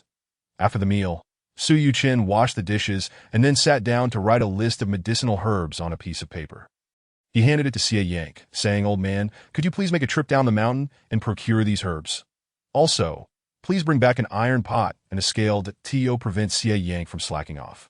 He emphasized many of these herbs are essential for concocting the secret medicines of Shaolin. Make sure to visit multiple apothecaries. Xie Yang examined the list, noting that it contained only the names of the herbs without specific quantities, clearly indicating that more was better. That he tucked the paper into his robe, and then, with a strange expression, remarked, "Old man, why are you staring at me? While I may be handsome, I'm certainly not a delicate flower." Seated at the stone table, Su Yuchen rolled his eyes in response. Xie Yang, upon hearing this, snorted in amusement, saying, "Though I do not know your origins, not only do you possess the Shaolin Daimo, Yijin Jing, but you are also well-versed in the secrets of Taiji Quan from Wudong. Moreover, at such a tender age, you grasp many martial principles with remarkable clarity. The martial arts I created, you seem to learn effortlessly and excel at. When I witnessed you hunting in the forest, your casual movements were filled with unexpected techniques, many of which I had never encountered and could not discern their origins. Now, you even know the formulas for the secret elixirs of Shaolin. If the Shaolin Temple were to discover this, they would undoubtedly pursue you relentlessly until your demise." Su Yuchen chuckled. "Would you like to know?" Hearing this, Xie Yang stood up and said, "In the past, I would have captured you to interrogate you thoroughly. However, now, despite having no internal power, I have lost interest." With that, Xie Yang approached the cave entrance, his voice carrying back, "I shall return by evening. Do not forget to prepare dinner." Once Xie Yang had departed, Su Yuchen, lost in thought, shook his head with a smile as the system's narrative echoed in his mind. "Under your guidance, Xie Yang has mastered the Yijin Jing, and his internal skills and palm techniques have exceeded expectations. Under your influence, Xie Yang spy Bo Qingzhang has become agile and unpredictable, akin to the white rainbow palm. Xie Yang is no longer the same. When he returns to Mount Tianling, he will be a transformed man. Through your daily interactions, your martial knowledge and skill have made Xie Yang feel inferior, leading him to believe you might be a celestial being descended to the mortal realm. On Mount Tianling, under Xie Yang's protection, you decided to further cultivate the Daimo Yijin Jing, seeking to glimpse the indestructible body of the Buddha. In the coming 5 years, you are likely to achieve the first 7 levels of the Daimo Yijin Jing. Attaining the indestructible body, meanwhile, Xie Yang descended the cliff and, upon reaching the ground, let out a long sigh. He recalled a previous instance when he practiced his palm techniques in the forest, becoming so engrossed that the power of his palms surged forth, radiating outward. That moment, Su Yuchen had happened to pass by while chasing a wild rabbit, and Xie Yang, in a moment of panic, unleashed a palm strike that sent a gust of wind towards Su Yuchen. Yet in that fleeting moment, he witnessed Su Yuchen deftly splitting the force of the wind with a branch. Though the branch shattered in the process, he remained unharmed. In that instant, a glimmer of sword intent flashed by, and Xie Yang sensed the terrifying power contained within. Afterward, he covertly examined Su Yuchen's meridians, but found no trace of internal energy, which led him to abandon any further inquiries into Su Yuchen's past. Chapter 72. Further cultivation on Mount Tianling. Xie Yang indeed returned just before evening to share a meal, bearing a massive burden on his back and carrying an iron pot and various grains in each hand. Ha ha ha! Upon seeing Xie Yang's appearance, Su Yuchen couldn't help but burst into laughter. Xie Yang's expression darkened as he unloaded his burdens and approached the stone table to sit down, asking, "What are you laughing at now?" Su Yuchen waved his hand, still chuckling. "Has anyone ever told you that you look just like an old farmer returning from the market? An old farmer clad in luxurious silks." "No less," Xie Yang huffed, recalling the old farmers he had seen in town, and couldn't help but chuckle, startling Su Yuchen in the process. After their meal, Su Yuchen categorized and weighed the medicinal herbs, not shying away from Xie Yang, explaining as he worked, "This pile is for concocting Shaolin's Luohan Gi. It's an auxiliary medicinal oil for cultivating the indestructible body that it requires simmering throughout the night until it thickens. This batch is for the tiger bone strengthening powder, which aids in stretching the muscles and enhances agility. This collection is for the white bear bone strengthening pill, which fortifies the bones, making them robust and powerful. Today, I will prepare these for the first time. You have seen these herbs, and in the future, you must assist me in concocting them to ensure we have enough supplies. Are you planning to cultivate the indestructible body technique? Xie Yang could not help, but inquired as Su Yuchen shook his head and replied, Initially, I intended to cultivate my qi after remedying my physical shortcomings.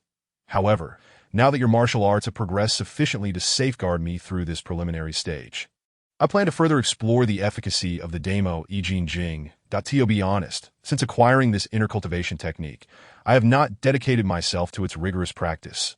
Therefore, I intend to push the foundational exercises to their utmost limit to see what results can be achieved. Without the aid of inner strength, I am curious to discover whether the Damo I Ching Jing can render my physical body indestructible. Upon hearing this, Xie Yang cast a glance at him, but ultimately said nothing. The two began to concoct medicinal ointments and pills under Su Yuchen's direction. After toiling throughout the night, gazing at the golden-hued ointment piled in the ceramic basin and the two separate types of pills, Su Yuchen nodded, promptly consuming one of each pill and applying the ointment liberally over his entire body. Bathed in the golden sunlight, Su Yuchen stood upon the rocky outcrop outside the cave. Commencing his practice of the Damo I Ching Jing, executing each form with diligence, as he continued his practice, the applied ointment began to be absorbed, enveloping him in a thick white mist, his skin flushed crimson, as if he were a shrimp being boiled, with copious moisture evaporating around him. The pain he felt was excruciating, as if every muscle and nerve in his body were being sliced apart by countless blades. The heat engulfed him, akin to being placed upon a grill, rendering him nearly fully cooked. Drawing upon his formidable mental fortitude, Su Yuchen could only maintain a detached, observer-like calm to persevere through each form, that he was certain that the monks of Shaolin would not undergo the trials of physical cultivation in such a manner. As if responding to his grievances, the system's narrative voice mocked him within his mind. You are practicing the foundational chapter of the Damo I Ching Jing. Have you ever considered why the monks of Shaolin only achieve renown after 4 or 5 decades? You are indeed a brave warrior, plunging directly into the most intense cultivation mode without the preliminary hammering and supportive training. Your muscles, nerves, meridians, and bones are being comprehensively transformed by the medicinal power. Your relentless progress has created a miracle in cultivating the Damo I Ching Jing, allowing you to swiftly attain the indestructible body of the Buddhist path, with each passing moment of his practice. The bones throughout his body emitted faint cracking sounds, ultimately converging into a chorus akin to copper beans sizzling in a hot wok. Upon completing the final form, Su Yuchen felt an intense hunger gnawing at his stomach, an insatiable desire that made him yearn to devour an entire cow. Casually plucking a dried rabbit hanging at the cave entrance, Su Yuchen bit into it, causing Xie Yang's mouth to twitch in disbelief. It wasn't until Su Yuchen seated himself at the stone table, having feasted on 2 dried rabbits and a pot of rice, that he felt he had achieved a satisfactory fullness. Burping, Su Yuchen patted his belly and turned to Xie Yang with a cheerful smile. It seems I have underestimated the difficulty of cultivation. This is my first time experiencing such hunger. I fear I will require even more sustenance in the future. Ancient texts speak of devouring 9 cows in a single day. I wonder when I will be able to consume an entire cow in one meal. Upon finishing, Su Yuchen gazed longingly, while Xie Yang's expression darkened, unable to suppress his internal complaints. With your appetite, how could I possibly afford to support you? Unaware of Xie Yang's thoughts, Su Yuchen chose to continue his training as long as the system's narrative indicated no danger. Time swiftly passed, and 3 years had elapsed since Su Yuchen began his medicinally aided cultivation. As his training progressed, the quantity of required herbs grew exponentially. Xie Yang witnessed his transformation from initially training without any burden to donning iron armor and wrapping his arms in iron chains. Eventually, he progressed to rolling massive stone spheres across the peak, ranging from dozens of pounds to hundreds of pounds. The diverse array of training methods left Xie Yang dumbfounded, compelled to marvel at the existence of someone born to be a cultivation maniac. To support Su Yuchen's training, Xie Yang reluctantly became a wilderness hunter, raising numerous calves and herds of deer atop the peak, while also launching campaigns against the surrounding tiger, leopard, and wolf packs, coupled with his ever-increasing appetite. Xie Yang found it increasingly challenging to sustain him, necessitating frequent descents into the valleys to procure funds, often absent for over half a month at a time. Initially, it was merely the mountain bandits, water thieves, and tyrants preying upon the central plains who faced misfortune, as they were unexpectedly besieged. Yet Xie Yang felt helpless. After all, why should their wealth come so easily? Eventually, emboldened by his martial prowess, Xie Yang resorted to extortion against the influential families and county tyrants in the surrounding towns, eliciting grievances from both the underworld and the righteous alike. Ultimately, the surrounding martial families and various heroic figures could no longer endure the situation, collectively inviting the Shaolin Sanpu, the Seven Swords of Jiangnan, and the Xiansu couple to intervene and restore justice. Meanwhile, as Su Yuchen advanced in his cultivation, Xie Yang's martial skills also soared rapidly. In combat, Xie Yang single-handedly dueled the Shaolin Sanpu, using his flowing palm technique, effortlessly shattering the Seven Swords of Jiangnan's 7 prize swords with his finger-flicking technique, emerging unscathed. The surrounding families had no choice but to concede defeat, for Xie Yang's unpredictable temperament made him a formidable opponent capable of anything when angered, rendering them reluctant to provoke him. Though Xie Yang acted solely based on his whims, he upheld a strong sense of loyalty and integrity, maintaining that he would only seek wealth and resources, never lives. Ultimately, under the witness of many, an unusual balance was struck between Xie Yang and the martial families and heroic figures of the underworld. One party provided money and herbs, while the other ensured their protection from further extortion, both parties tacitly understanding one another. After all, Xie Yang sought primarily herbs and similar resources, while wealth was secondary. The merchant forces often brought back a few herbs on their journeys, ensuring he was well-stocked. Chapter 73. Discussing Damo on Mount Matian. Understanding the path to eternal joy during this period, Su Yuchen's cultivation of the Damo Yijin Jing reached a critical juncture. Xie Yang, aware of the numerous martial figures he had offended, sought to avoid unnecessary troubles by remaining on Mount Matian. Apart from the 3 daily meals, Su Yuchen immersed himself in training, while Xie Yang took it upon himself to handle hunting and cooking. A formidable martial hero reduced to such circumstances was no wonder Xie Yang felt out of sorts, often descending the mountain to stir up trouble with others. Outside the cave, a pile of charcoal had been ignited, upon which an entire wild deer was being roasted. Xie Yang, with his left hand grasping air and his right hand striking, moved rhythmically around the fire. As his pace quickened, his right palm swung like the wind, sending waves of palm energy crashing against the deer, extracting marrow and blood from its bones. The deer spun wildly on the roasting rack, and as Xie Yang's steps accelerated, his strikes became more precise. With each impact, the sound of cracking bones echoed. As he continued to strike, the deer's exterior remained still, yet its bones had become completely tenderized. The deer's skin turned a crispy golden brown, with droplets of fat sizzling and igniting small flames in the fire. Seeing that the deer was nearly perfectly roasted, Xie Yang cupped his palms, his inner power coalescing, and launched the deer meat onto a stone table several yards away.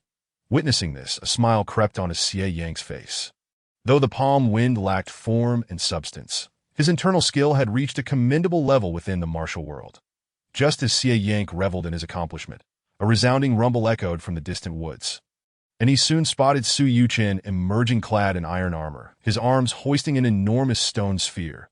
With each step he took, the ground trembled, yet his movements were astonishingly light, covering the distance to Xie Yang's side in mere moments. With a casual toss, the stone sphere soared high before crashing into the ground, spinning in a shallow pit.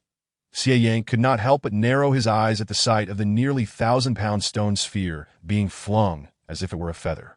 Observing Su Yuchen, his bronze-hued skin and well-defined muscles gave him the appearance of a bronze statue. With a mere tear and bite, he effortlessly crushed an entire deer leg. "How goes your foundational practice of the Yijin Jing?" Xie Yang inquired, seated beside him. Su Yuchen pondered for a moment, nodding and shaking his head in response. Observing Xie Yang's expression, which conveyed indifference and a lack of concern, as if it were merely a casual inquiry, he chuckled. "Old man, are you expressing concern for me?" Xie Yank let out a chuckle, but remained silent. Su Yuchen began to speak, as if to himself, in years past, when Damo journeyed east to spread the teachings. There was a tale of Shurjia casting an elephant. Today I understand that this is not a mere fabrication of the Buddhist sect. Now that I am on the verge of establishing my foundation, my raw strength is nearly equivalent to 1,000 pounds, yet I still fall short of Damo's prowess. The foundational chapter of this I Ching Jing seems to allow for continuous cultivation until one achieves the legendary indestructible body of Buddhism. Old man, when I have honed this bronze-hued skin to a shade as pure as ivory, returning to my original form, it will signify my successful foundation that I have a premonition that at that moment, I will naturally transition into the qi cultivation stage of the I Ching Jing. As he spoke, Su Yuchen flicked his fingers lightly, producing a sound akin to the clash of metal, and with a casual squeeze, he effortlessly penetrated the dense rock as if it were mere tofu. With a slight exertion of his 5 fingers, a chunk of stone was pried loose, which he then crushed into a handful of fine sand. Imbued with an unyielding strength akin to iron turned to mud. Witnessing this spectacle, Xie Yank could not help but exclaim, "Indeed, the Damo I Ching Jing is extraordinary. I, alas, am not comparable to Damo." Su Yuchen chuckled heartily. Damo's journey eastward to spread his teachings was fraught with peril, beset by wolves and leopards. One cannot fathom the number of trials he faced. His survival to the Central Lands is a testament to the power of the I Ching Jing. Old man, while your martial prowess is commendable, to compare your wisdom in martial arts to that of Damo is quite shameless indeed. Do you not fear the laughter of the martial world? Xie Yank let out a cold chuckle, retorting, "At present, my internal strength and palm techniques are not inferior to those of the Shaolin's most esteemed skills. Furthermore, it is not certain that today's practitioners are less capable than those of yore. I am determined to develop a system of internal cultivation that rivals the Damo I Ching Jing." "What ambition!" Su Yuchen exclaimed, extending a hand in approval, though his face bore an expression of mockery. This incensed Xie Yank, who sneered in response. After exchanging a few more jabs, Su Yuchen changed the subject, saying, "Old man, I have made significant progress in my physical cultivation and no longer require as many medicinal herbs. It would be wise not to pressure those individuals too harshly." Xie Yank, however, dismissed the notion, for he deemed the ideals of benevolence and morality to be worthless. Should he take a step back, the martial families and bandits would likely overstep their bounds. Eager to test the waters further, but a playful smile crossed his face as he advised Su Yuchen to refrain from meddling. Su Yuchen understood that each person had their own destiny, and he need not interfere excessively. He merely nodded in acknowledgement. Suddenly, Xie Yank's expression shifted, as if struck by a thought, and he cast a peculiar glance at Su Yuchen. Su Yuchen, with a playful grin, teased, "Old man, do you perhaps have an admirer down the mountain whom you wish to bring back for me to meet?" Xie Yank's face stiffened, turning crimson with evident irritation.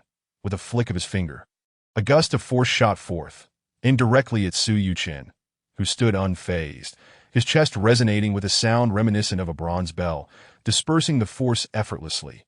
Xie Yank stroked his beard and inquired, "Boy, do you wish to know the whereabouts of your family?" Observing Su Yuchen's bewildered expression, Xie Yank believed he had gained an advantage and chuckled ominously. "Before I returned to the mountains, I encountered someone who bore a striking resemblance to you down below. Had I not confirmed your retreat into the mountains for cultivation, I might have mistaken him for you. Unfortunately, he was a pale-faced fool. I secretly followed him and discovered he is the leader of the Changlu gang.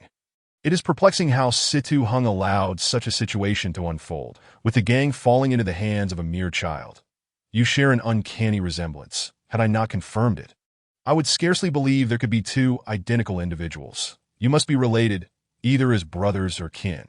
Although Xie Yang's words were somewhat jumbled, Su Yuchen realized he had encountered Shi Zhongyu, who had seemingly evaded notice during these years. It was surprising that even Shi Qing and Min Ro had not located him. He was indeed a remarkable character. The reward and punishment duo was about to re-enter the martial world. While Situ Heng's actions to evade their decree had led to internal strife within the Changlu gang, Bei Haisher had deceived Shi Zhongyu, who was hiding in the Chuanyu garden, into assuming the role of leader. Although Shi Zhongyu was somewhat frivolous and indulgent, he was astute enough to sense that something was amiss. Glancing at the system's narrative prompt, Su Yuchen smiled, realizing that the plot was set to unfold in a matter of years. He addressed Xie Yank, That lad is of no concern to you. He will find his own path in due time. That do not allow yourself to be deceived. With my martial skills, I no longer require your assistance. Nor should you dwell on the matter of the Xian. Tai Ling Xie Yang understood the soundness of this advice, nodding in agreement, feeling a weight lift from his heart, allowing for greater clarity of thought. Chapter 74. Su Yuchen defeats Xie Yang in 3 moves. Time swiftly passed, and another year had flown by. Su Yuchen stood by the water pool atop the Mount Modi, his long hair merely tied back with a ribbon. Clad in a scholar's robe that complemented his ivory complexion, presenting an image of an elegant young gentleman. Standing at the water's edge, he flicked his fingers, unleashing a formidable force that broke the water's surface. Plunging like an arrow straight to the lake's bottom, followed by a thunderous eruption of water. After 5 years of cultivation, your foundation in the Damo I Jin Jing has solidified, automatically advancing beyond the Qi training stage. Your internal medicinal energy and essence have transformed into a vast reservoir of true Buddhist energy, marking the completion of your Damo I Jin Jing. From this point forth, your cultivation of both dynamic and static arts can now ascend to greater heights, allowing glimpses into the unbreakable realm of Damo, the duration of which is uncertain. The Buddhist internal arts are robust and domineering, yet lack the subtlety of Taoist practices, which refine and nourish the spirit. It is imperative to restudy the complete reality Taoist song and the Zixia secret manual. The golden lock illuminating the spirit technique must also be revisited, alongside the Arhut subduing demons technique. Contemplating this, Su Yuchen realized there were indeed numerous tasks ahead. Moreover, to refine true energy, the optimal method remains the concoction of the Shaolin Grand Elixir, suggesting a trip down the mountain was in order. As he pondered these matters by the water's edge, Xie Yang, alerted by the commotion, arrived in a graceful leap, akin to a crane in flight, swiftly reaching Su Yuchen's side. Upon witnessing the water's explosive mist, he could not suppress his excitement. Without missing a beat, he flicked his fingertips, sending forth a gust of force. Boy, let me see how formidable your I Jin Jing truly is. Not to be outdone, Su Yuchen countered with a similar flick, releasing a stream of true energy that struck like a sword, dispersing Xie Yang's force and charging toward him. Xie Yang responded with a flurry of finger strikes, releasing 7 or 8 bursts of force to nullify Su Yuchen's true energy. Su Yuchen smiled subtly, unleashing 9 successive finger strikes, each one translucent and refined, resembling swords as they surged towards Xie Yang, effectively blocking his avenues of escape. Alarmed, Xie Yang thought to himself, how can such condensed true energy exist? It flows with such precision, having reached the realm of true energy manifesting form. While he mused, he did not allow himself to be underestimated. Taking a deep breath, his face shrouded in a shade of blue as he maximized his azure true energy. With both hands, he unleashed several streams of force, shattering Su Yuchen's strikes aimed at his chest. Rooting his feet, he leaned back, hovering half a foot off the ground, and with a swift push, retreated rapidly to evade the remaining strikes. After retreating 6 or 7 paces, he hooked his left foot around a pine tree, spiraling around it close to the ground, causing the shaken pine needles to rain down. In midair, he thrust both palms outward, summoning the falling needles to swirl around his arms, creating a green dragon-like silhouette that surged towards Su Yuchen. Thousands of needles danced in the wind, each resembling fine needles, producing a subtle sound as they pierced the air, enveloping Su Yuchen completely. Su Yuchen gathered his palms before his chest, akin to embracing the essence of Tai Chi, generating a pulling force from his palms that drew the myriad needles into a swirling mass of green. With a push, he executed a cloud hand technique, compressing the needles into powder that scattered in all directions. With a rap and a twist of his right palm, he sent Xie Yang's hands away, causing him to glide past Su Yuchen involuntarily. The Tai Chi fist, a secret of Wudong. Xie Yang scoffed, slapping his palms against the nearby pine tree to dissipate the force, executing a roll midair and rebounding off the tree. His form moved like a dragon, leveraging over a dozen pine trees, while his palms danced, continually accumulating true energy. As he approached Su Yuchen, his true energy enveloped him from all directions. Remaining steadfast, Su Yuchen waved his hand like a pipa. His fingers curled and claw-like as beams of white energy crisscrossed, blocking all paths. The 5 claws imbued with an indomitable, unyielding momentum that shattered the confines. Before Xie Yang could react, Su Yuchen's claws ascended along his arms, sealing his major acupoints at the arms, chest, and throat. With green pine needles drifting around them, Xie Yang gazed at Su Yuchen's claws poised over his throat, his expression a mix of complexity to Su Yuchen's technique. Though appearing claw-like, carried an invincible sword intent, directly breaching Xie Yang's protective energy and lightly tapping his vital points. Such a claw technique, when employed in combat, rendered an opponent's true energy virtually inconsequential, capable of incapacitating them in an instant. Xie Yang's face darkened, a blend of shame and chagrin washing over him. Yet he still inquired, "What martial art is this?" Su Yuchen relaxed his grip, replying, "The Nine Divine Sword Claw." To spare him further embarrassment, Su Yuchen added with a grin, "Old man, do not belittle yourself. This claw unifies my sword techniques, sword intent and claw method. Coupled with my familiarity with your martial arts, it simply allowed me to achieve a narrow victory." Xie Yang, fully aware of the flattery, felt somewhat comforted nonetheless, though he would never concede it. With a cold demeanor, he declared, "Since you have attained the means of self-defense, I need not linger on the mountain any longer. I shall descend to meet some old friends." Upon finishing his words, Xie Yang's figure floated away, drifting back a distance of over 10 feet. He lightly tapped his toes and immediately turned to depart into the distance. His form elusive and his speed astonishing, vanishing in the blink of an eye. That old man. Su Yuchen shook his head with a gentle laugh, recognizing that Xie Yang had lost face and would likely not return for some time. With a powerful push from his toes, he soared into the air like a wild goose, and after covering another 7 or 8 feet, he lightly tapped the surface of his left foot with his right, propelling himself forward once more for another 7 or 8 feet. After repeating this sequence twice, he had already arrived at the wooden cabin at the edge of the forest where he resided. Concerned that the old man had not yet ventured too far, and wishing to avoid provoking him further, Su Yuchen decided it would be best to descend the mountain the following day. From within the cabin, he retrieved a set of clay figurines he had obtained from the Great Compassion Elder. With a delicate pinch of his fingers, he unveiled another set of clay figures sealed within. "You have acquired the Shaolin Luohan exorcism technique. This skill was created by the esteemed monks of Shaolin and requires the practitioner to transcend all forms in order to cultivate." Su Yuchen's mind remained tranquil as he directed his vital energy with intention, traversing the meridians and acupoints of the clay figures in a brief moment. He had circulated through the meridians of all 18 figurines, feeling a surge of true energy that delineated yin and yang, flowing freely as he willed this moment.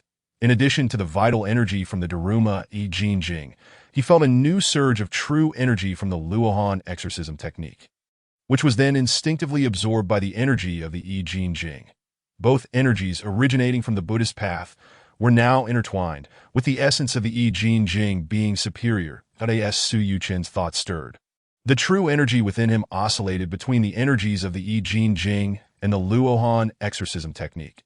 The energy from the I Jin Jing fortified his foundation, accumulating true energy and commanding the myriad forces of the Buddhist realm, while also introducing an attacking force that was previously absent. Chapter 75. A penny can stump a hero. The following morning, as dawn's light began to break, Su Yuchen had already awakened from his I Jin Jing practice. Seizing the moment before the sun fully rose, he ascended to the highest peak, settling into a cross-legged position. As the first light of day appeared, Su Yuchen faced the east and commenced his practice of the golden lock, illuminating the spirit technique. Although the foundational chapters of this internal skill overlapped with the Daruma I Jin Jing, one was vigorous and external, while the other was subtle and internal, thus perfectly complementing each other. With each breath he took, the true energy of the Buddhist path intricately transformed into Taoist internal energy, gradually enhancing his physique and widening his meridians by the time the sun peaked above the horizon. Su Yuchen had already cultivated his energy and was operating the Zixia divine skill. In an instant, it felt as though he had drawn in a vast expanse of purple energy through his mouth and nose. After a quarter of an hour of intense effort, the purple energy in the sky dissipated, leaving only the brilliance of golden sunlight, prompting him to cease his practice of the Zixia divine skill. Su Yuchen then employed his lightness skill to return to the cave on the front mountain, transitioning from the Zixia classic to the complete reality Taoist song. As he breathed and exhaled, Strands of vital energy transformed into Taoist internal energy that he continued this practice until the light of day fully illuminated the surroundings, gradually coming to a halt.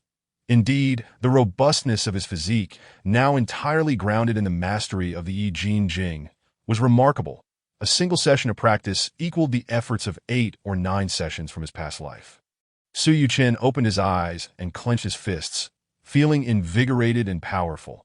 Even after such an extensive period of refining energy into essence, he felt no trace of weakness after stretching outside the cave for a moment. Practicing a round of Tai Chi and the Luohan stance, he began to prepare rice for breakfast. After finishing his morning meal and tidying up, Su Yuchen opened his money box within the cave. "Where's the money? Why is it empty?" He stared at the vacant box in bewilderment. Unbeknownst to him, over the years, the resources and funds required for his training had amounted to a staggering sum. Xie Yang's lifetime savings had not only been completely consumed by him, but had also been pillaged from the surrounding counties, both legally and illegally. The meager amount of gold and silver he had managed to save was hastily taken down the mountain after their duel, leaving him with nothing. Upon realizing this, Su Yuchen couldn't help but chuckle bitterly, momentarily at a loss for how to proceed. He needed to devise a plan, but found himself momentarily stumped. Fortunately, he still had a considerable stock of tiger bones, deer antlers, and reishi mushrooms for his alchemical needs, and regarding the other auxiliary herbs, he pondered for a moment, rolling up several tiger skins and bear pelts, intending to take them down the mountain to assess their market value. Resolute in his decision, Su Yuchen prepared himself, approaching the cliff's edge, and leaped into the sea of clouds below. As he descended rapidly, every 10 feet or so, he utilized the 9 divine claws to embed into the rock face, slowing his fall in a brief moment. He had descended to within 3 feet of the ground. With a powerful strike of his right palm against the rocky wall, a tremendous force rebounded, propelling his body sideways. Just before he landed, he either grasped a tree branch or propelled himself with his feet, swiftly vanishing into the wilderness, leaving only a trail of fleeting shadows within Kaifeng Prefecture as Su Yuchen emerged from a pawnshop. He couldn't help but feel a mix of amusement and exasperation. These pawnshops were merciless. Even the finest tiger skins were undervalued. For a live pawn, one would barely receive half the silver, while a dead pawn would only yield 60%.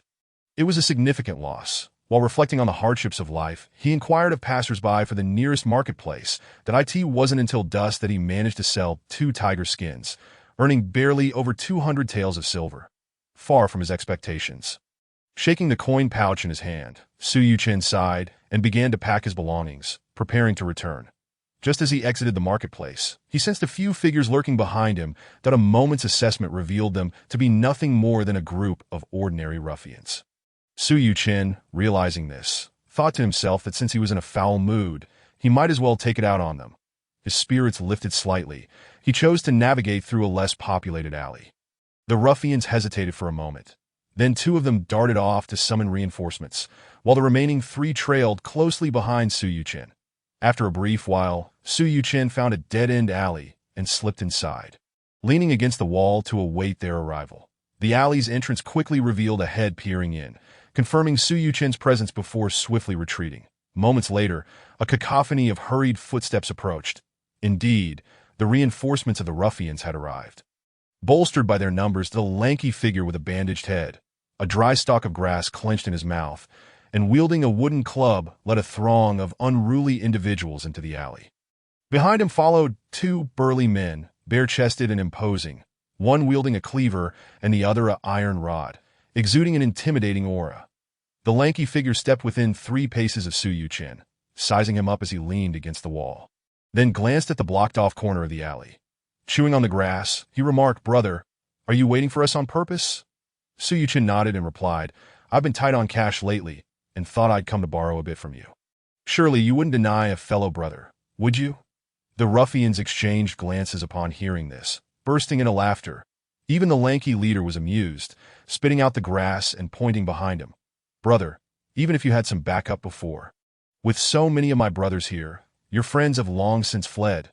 If you know what's good for you, hand over the tiger skins and silver, and we won't harm you. Otherwise, look at this. Ever seen such a hefty cleaver?" At his words, one of the burly men raised the cleaver and struck it against the earthen wall, chipping away a layer of dirt and leaving a yellow mark that Su Yuchen smiled at this and straightened up, beckoning with his fingers. "Come at me all at once. I'm in a hurry." The lanky figure glanced at the defiant Su Yuchen, gesturing with his right hand. "Attack him, but don't kill him." The ruffians surged forward like a swarm of bees. Su Yuchen chuckled, calmly stepping forward to meet them. Moments later, the alley erupted into a cacophony of wails, rising and falling in pitch. When the dust settled, Su Yuchen stood at the mouth of the alley, while the ruffians lay sprawled on the ground, groaning in pain. Some were bruised and battered, others nursing broken arms and legs. Upon seeing Su Yuchen return, they shrank back against the walls, fearful that he might tread upon their wounds. The two burly men lay crumpled on the ground, their cleaver twisted into a mass of scrap metal, while an iron rod lay contorted like a serpent. Su Yuchen picked up the bundles strewn on the ground and turned to say, "Now I'm starting a robbery. Hand over everything of value, and if I catch anyone hiding something, I'll break your legs at a moment later." Standing at the alley's entrance, he watched as the ruffians departed in disarray. Glancing at the handful of silver coins in his possession, he let out a sigh. Life is tough for everyone. With a cursory glance around, the previously inquisitive crowd instantly retreated, leaving only the street guards and the constables lingering at a distance. Neither advancing nor withdrawing, Su Yuchen found little inclination to engage them further.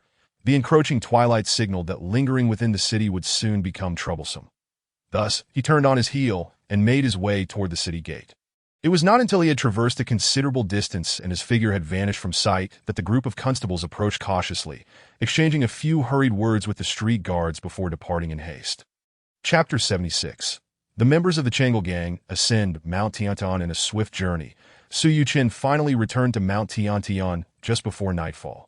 After partaking in a modest dinner and surveying his meager stash of silver coins, he resolved to proceed cautiously. That night, he devoted himself to the practice of the Damo Yijinjing and the Luohan Fumo Gong. As dawn's light crept in, he rose to continue his cultivation at the peak, subsequently planning to descend the mountain and head to Kaifeng. Curiously, the ruffians who typically roamed the vicinity had all but vanished, likely having learned of a formidable presence in the area that a group of constables, maintaining their distance, observed Su Yuchen for a brief moment before also making their exit. Whether news had spread or not, it seemed that no one approached Su Yuchen throughout the day, with even a 5-meter radius around him left conspicuously empty. As if anticipating his bewilderment, the system's narration appeared promptly. "You reprimanded the ruffians yesterday and confiscated their protection fee. Your actions have resulted in a loss for the constables who colluded with them, inciting their ire. Yet they recognize that you, as a martial artist, are not one to provoke lightly. The constables have driven away merchants and servants intending to purchase goods nearby. As long as you remain, this place will continue to feel desolate. The dark machinations of the authorities have profoundly impacted the livelihoods of the citizens here. The constables await the accumulation of resentment to reach a tipping point, hoping for the citizens to drive you away of their own accord. Your fortune is on the horizon. Anticipate the emergence of the Changel Gang." Later that evening, Su Yuchen sighed in resignation, rising to depart. Feeling disinclined to cause further turmoil, it appears I must devise an alternative strategy. Should I, like the old man, resort to coercing those county bullies and aristocratic families? The following morning, as Su Yuchen consumed his meal in the cave on the front mountain, he harbored a deep sense of grievance. That wretched old man left not a single tael of silver and has vanished without a trace. Yet, he had no intention of descending the mountain today. In pursuit of herbs necessary for refining the Great Pill, he would need to think of another approach. Regrettably, he had no idea where Xie Yang had wandered off to. Otherwise, seeking him out would have been straightforward. Reflecting on his previous life, where fortune had smiled upon him with minimal effort, having the old master in the early stages and a junior disciple later, this lifetime seemed fraught with the need for meticulous planning. Leaving him feeling utterly exhausted, Su Yuchen mused over his troubles. A slight movement caught his attention. He sensed activity among the iron chains ascending the mountain. A few individuals were approaching. Who could they be? Moments later, a smile broke across Su Yuchen's face. With his martial prowess, he had detected 9 distinct breaths outside the cave, subtly blocking its entrance. These 9 individuals possessed substantial inner strength. Their breathing measured and deliberate, indicating a certain level of martial skill.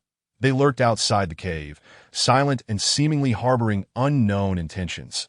Could they be enemies of the old man? Or perhaps, as the system suggested, the Changel gang had arrived? Before he could venture out to investigate, the system's narration provided further clarity. The Changel gang, led by Situ Hung, seeks to evade the reward and punishment edict aimed at dissolving their organization, which has already been covertly sabotaged by Bei Haishur. The newly appointed leader, Shi Zhongyu, aware of Bei Haishi's intentions to usurp the reward and punishment decree, fled 6 months prior. You bear a striking resemblance to Shi Zhongyu, prompting the members of the Changel gang to believe you are he. Your presence in Kaifeng over the past 2 days has attracted their attention, leading them to track your movements, Bei Haishur. In an effort to bring you down the mountain and preempt any obstruction from Xie Yang, has brought with him 8 members of the Changel gang. Bei Haishur, renowned for his miraculous healing skills, suffered internal injuries from a plot against the Shaolin Yijinjing during his middle age, rendering him a chronic patient turned medical practitioner. That he is famed for his Wuxing Liuhe Palm, a martial prowess that places him in the same league as Xie Yang. Reading the system's narration, Su Yuchen felt a surge of excitement. It seemed fortune had smiled upon him, for he was in dire need of both medicinal herbs and silver for his alchemical pursuits. And the Changel gang had conveniently arrived at his doorstep. Is it Mr. Bei? Please come in, he called out, his voice coalescing into a clear line that traveled far into the distance. Outside the cave, Bei Haishur and his entourage positioned themselves at a distance of 3 or 4 zhang, encircling the cave's entrance. Among them were the lean figure, the Taoist, and the scar-faced man who had previously conspired to harm the Elder of Great Sorrow. Bei Haishur was acutely aware of Xie Yang's prideful and unpredictable nature, as well as his formidable martial prowess, which far surpassed his own reputation in the martial world. And the same could be said for the members of his gang, that in the past, Bei Haishur might not have feared Xie. But in recent years, Xie's abilities had evidently surged, rendering even the combined forces of the 3 Shaolin masters inadequate to match him. Consequently, the Changel gang had adopted a strategy of tolerance towards Xie Yang, wishing to avoid unnecessary enmity. Today, however, they had trespassed on a Mount Tiantian uninvited, likely incurring Xie's displeasure. While their numbers could potentially intimidate him into retreat, they risked leaving a lingering threat for the future and angering their own leader. What could have led this young man into association with Xie Yang? Bei Haishur pondered anxiously that if that were the case, even if Shi Zhongyu remained ignorant, Xie could easily deduce their intentions from a mere hint, jeopardizing his plans that if his scheme were to fail, the arrival of the reward and punishment duo would spell certain doom for them. To avoid such a fate, disbanding the Changel gang and scattering its members seemed the only option. Yet having orchestrated the downfall of Situ Hung and painstakingly maneuvered Shi Zhongyu into leadership, how could he bear to relinquish the legacy built over a century? If all else failed, he would have to sacrifice a few brothers and confront Xie Yang. Ensuring he took this young man down the mountain, Bei Haishur discreetly scanned the faces of his companions, calculating whom to abandon. The swordsman surnamed Mi displayed a graceful and dynamic swordplay, balancing softness and strength. Clearly a product of formal training, yet he claimed to be self-taught, indicating ulterior motives, making him a liability. Casting his gaze toward the lean figure who had once participated in the ambush against the Elder of Great Sorrow, Bei Haishur contemplated his next move.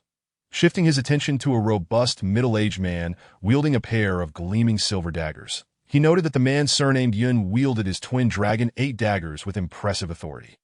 His potential threat was no less than that of the swordsman Mi. Rather than strategizing to eliminate him later, it would be more prudent to let him perish at Xie Yang's hands, thus preserving the bonds of brotherhood between them. Bei Haishur, who had once dared to plot against the Shaolin Yijinjing without leaving a trace, was adept in strategy and manipulation, and he was resolute in ensuring that his plans would not come to naught. Having thoroughly considered how to approach Xie Yang upon their encounter, who would lead the charge, and how to respond, Bei Haishur signaled for vigilance among his companions. Each member understood the formidable prowess of Xie Yang, knowing he would strike without mercy, and thus they all channeled their true energy to protect their vital points. Stepping forward, Bei Haishur began to circulate his internal energy, only to feel a sharp pain within, a reminder of old injuries. Before he could extend an invitation, a voice resonated from the cave, reverberating through the air. Is it Mr. Bei? Please come in. The voice, sharp and clear, crashed into their ears like rolling thunder. reverberating with a force that left them momentarily stunned. Even though they had fortified their bodies with true energy, the voice's impact was akin to a thunderclap, leaving several of the less adept with injuries and blood trickling from their ears. Chapter 77. Su Yuchen confronts Bei Haishur. Is that Xie Yank? No, the voice is familiar. It is that young man. Bei Haishur rallied all his energy to withstand the thunderous voice, feeling the strain of his internal injuries as blood trickled from the corner of his mouth. However, he bore the least injury among his companions. Yet, it dawned on Bei Haishur who the voice belonged to, and his heart raced in alarm. How could this young man possess such formidable internal energy? In merely half a year, who could attain such power? Had this young man truly become Xie Yang's disciple? A flurry of thoughts raced through Bei Haishur's mind, and he couldn't help but regret his abrupt arrival. If this young man had indeed allied with Xie Yang, they would likely find themselves unable to escape Mount Tiantian unscathed. The prospect of his carefully laid plans crumbling and the very real possibility of death loomed heavily upon him, filling him with a profound sense of resentment. Very well, I shall be respectful for now and endure this moment. The stronger his martial prowess, the more the reward and punishment duo will believe he is the true leader of the gang, thus ensuring the success of my schemes. Bei Haishur resolved inwardly that as the other 8 members of the Chang'e gang began to recover from the shock, they were equally astonished. They had always known Xie Yang was powerful, but they had never anticipated his strength to reach such dizzying heights that a mere distance of several zhang had resulted in internal injuries from a voice that could echo across 1,000 miles. Several individuals have already lost their combat capabilities. They mistakenly believed that the voice belonged to Xie Yang, who was using a long-distance transmission to punish them for their transgression of trespassing on Motian Ridge. Without further ado, the 8 of them disregarded everything else and hastily gathered around Bei Haishur. When Bei Haishur voiced his suspicions, the other 8 were taken aback, utterly unable to connect the profoundly skilled individual they had just encountered with the young man from 6 months prior. Master Mixiang grasped the hilt of her sword at her waist and exchanged a glance with the Taoist and the scar-faced man, clearly harboring ulterior motives. The middle-aged man surnamed Yin also bore a solemn expression, evidently shaken by the implications of this revelation. They were, after all, a congregation of schemers, each with their own agendas, and thus their thoughts were diverse. Bei Haishur observed all this in silence, choosing not to expose their thoughts. He waved his fan and remarked, "That voice is undoubtedly that of the guild leader. Since the guild leader has summoned me, I shall proceed to pay my respects that I kindly ask the brothers to await the guild leader's message outside the cave." Master Mixiang cupped her hands in acknowledgement and said, "Since it is the guild leader's summons, Mr. Bei should go first, that we shall remain outside to await the guild leader." Yun Xiangzhu inserted his short dagger into his waist and also cupped his hands in agreement, saying, "Indeed, indeed. Since the guild leader is aware of our arrival, if we delay, we might incur his displeasure. That Mr. Bei, please go swiftly." The others chimed in, urging Bei Haishur to enter without delay. Bei Haishur promptly cupped his hands, silently circulating his true energy to shield his entire being, moving toward the cave with vigilance. Should anything seem amiss, he would withdraw immediately. That as he rounded the cave entrance, Bei Haishur was momentarily engulfed in darkness before his vision brightened, revealing a youth with long, flowing hair, clad in a scholar's robe, seated calmly at the far end of the cavern. The boy sat there quietly, his eyes warm and soft as jade, sparkling with a light that seemed capable of penetrating one's very soul. There was a smile lingering in his gaze, and upon meeting the boy's eyes, Bei Haishur felt as though his innermost thoughts were laid bare, causing his back to dampen with sweat. How could this be? How could he possess such an unsettling gaze? Bei Haishur felt as though his own gaze had been utterly ensnared, rendering him immobile. That Su Yuchen's eyes flickered, and he retracted the manifest light of his heart. Observing the middle-aged man who had entered with interest, "Are you afraid of me, Mr. Bei?" At that moment, Bei Haishur felt as if an eternity had passed, overwhelmed with a sense of weariness both mentally and physically. In his astonishment, he sought to bluster his way through the encounter. "I report to the guild leader." Bei Haishur lifted his gaze, but upon meeting the boy's eyes again, the words were stuck in his throat, a weighty seriousness filling his heart. "That I report to the guild leader. My subordinate has lost his composure in the presence of your profound abilities. That I humbly request your leniency for this lapse." Bei Haishur bowed deeply, Su Yuchen chuckled lightly, and an air of ease filled the cave. With that laughter, Bei Haishur felt the heavy burden on his heart lift, as if he had become a few ounces lighter. Yet his astonishment only deepened. What kind of martial arts is this? It can influence one's emotions. He brings me joy when I am joyful, and weighs upon me when I feel heavy. Bei Haishur inwardly trembled with fear that I did not expect Mr. Bei to be so eloquent. Come, take a seat. Su Yuchen gestured to the stone bench opposite him. Bei Haishur bent slightly, responding with a smile. In the presence of the guild leader, how could Bei dare to sit?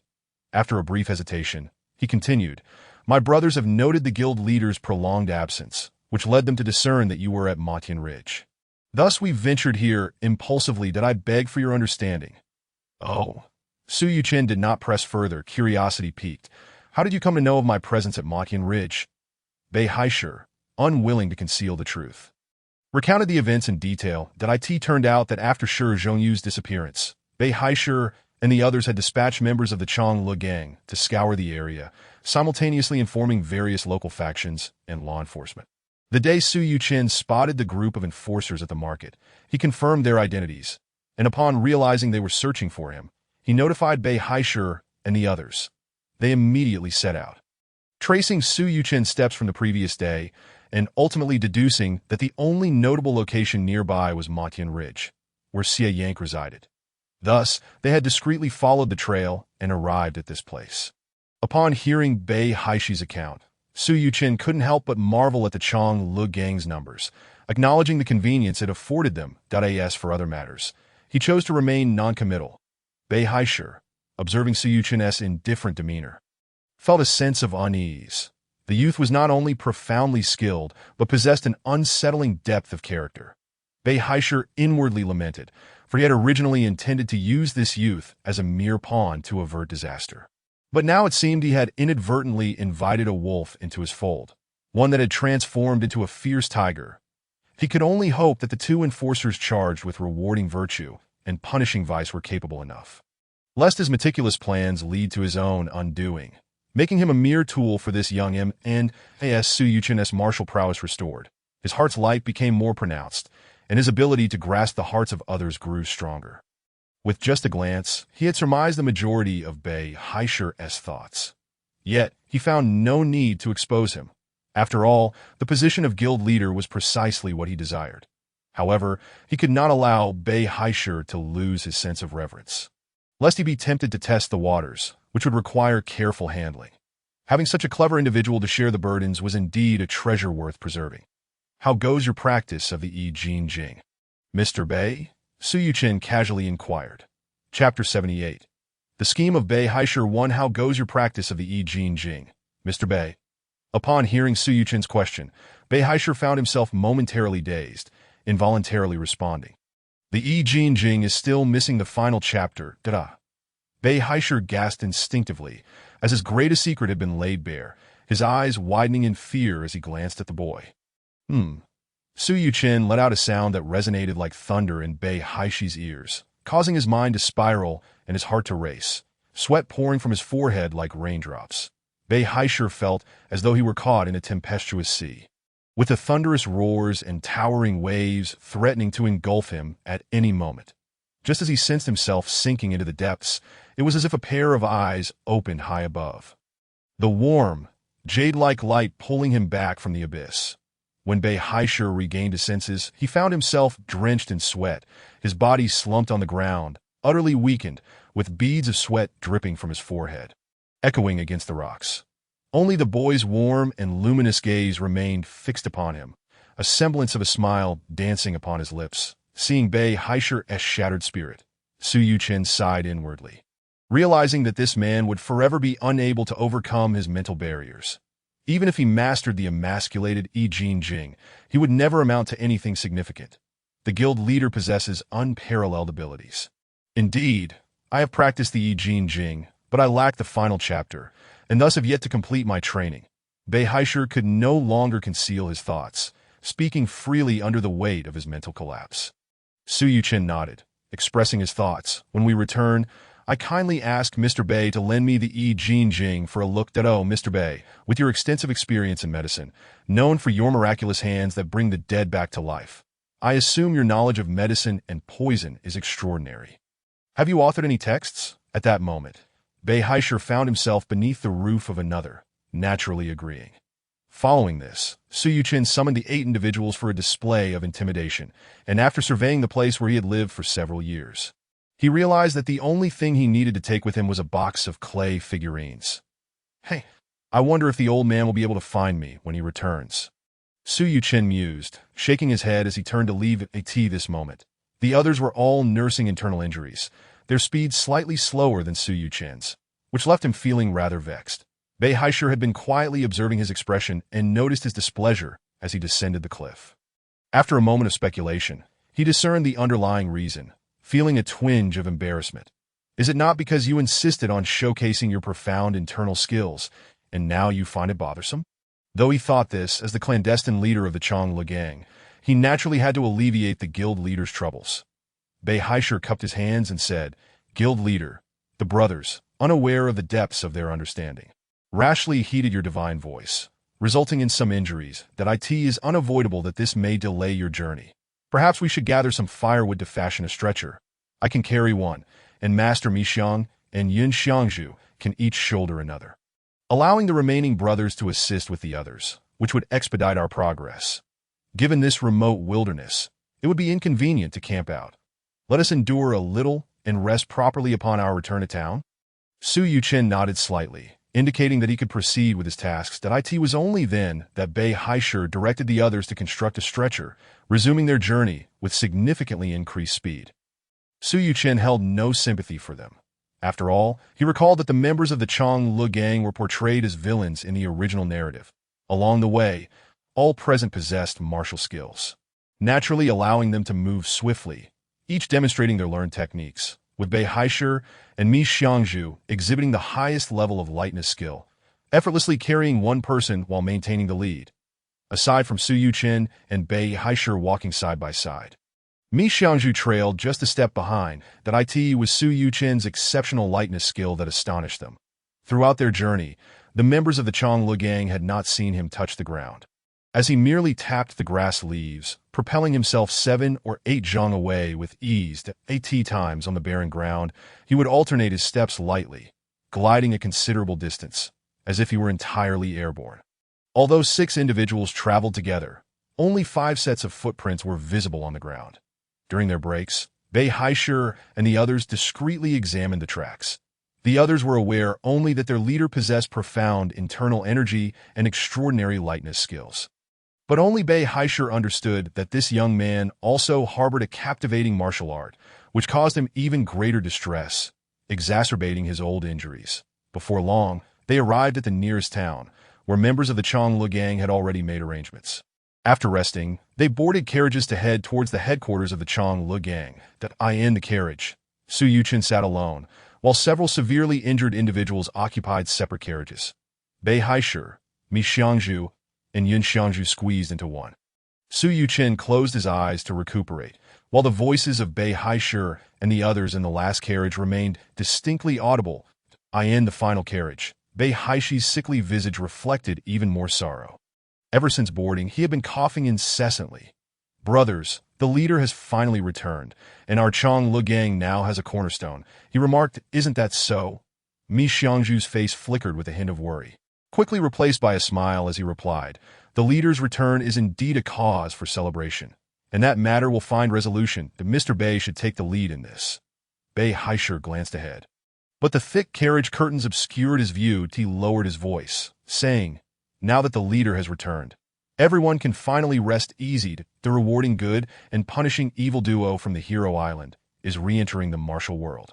Yet this decree must be personally received by the leader. Otherwise, I fear that no one in the Changle gang will escape calamity." The robust Yun Xiangzhu could not help but curse. "We brothers have merely indulged ourselves a bit. We disdain those hypocrites and their moralistic sermons. What nonsense is this rewarding good and punishing evil from Hero Island?" Upon hearing this, the 3 fell silent for a moment. Bei Haisher sighed and coughed. For all these years, The rewarding good and punishing evil duo has always been about punishing evil. Where is the rewarding good? Without the leader, we truly cannot escape this disaster. However, you have witnessed the leader's martial prowess. If you were to learn of this, I fear that before the Hero Island even arrives, our Chang Le gang would. Mi Xiangju narrowed his eyes and whispered, "So, what is Mr. Bei's intention?" Bei Haisher sighed. "In my opinion, it would be best if the brothers in the gang had minimal contact with the leader, that if there are matters to attend to, let me handle them to spare the leader from undue fatigue." Yun Xiangju said gloomily, "What if that lad insists on gathering the others? Can we really stop him? I fear that he could hum a tune, and we would be the first to fall." Bei Haisher narrowed his eyes, stroking his beard. "Thus, we must first stabilize the leader." Both men looked at Bei Haisher, awaiting his insights. Bei Haisher smiled. "The leader once summoned me and inquired about my martial arts. In my view, the leader should have a keen interest in martial skills. Let us seek out some profound techniques for the leader to immerse himself in. If he finds joy in his studies, he will likely be less concerned with gang affairs that I may be lacking, but I possess a set of the 5 Elements 6 Harmonies palm, which has its merits that I wonder if the two of you, upon hearing that he would contribute his signature skill." The two were taken aback, exchanging glances. Yun Xiangju hesitated before stammering. "If I recall correctly, the 5 Elements 6 Harmonies palm is Mr. Bei's unique skill. With this technique, you have slain the 3 calamities of Jizhong, earning great renown in the martial world. Would it be appropriate to offer such a unique technique to the leader? After all, the leader's martial prowess is already unfathomable. If he were to master our unique techniques, who knows what may come of it?" Bei Haisher waved his hand dismissively, a pleased expression crossing his face. "Let us not forget the rewarding good and punishing evil duo. They will be arriving soon, no matter how formidable the leader's skills.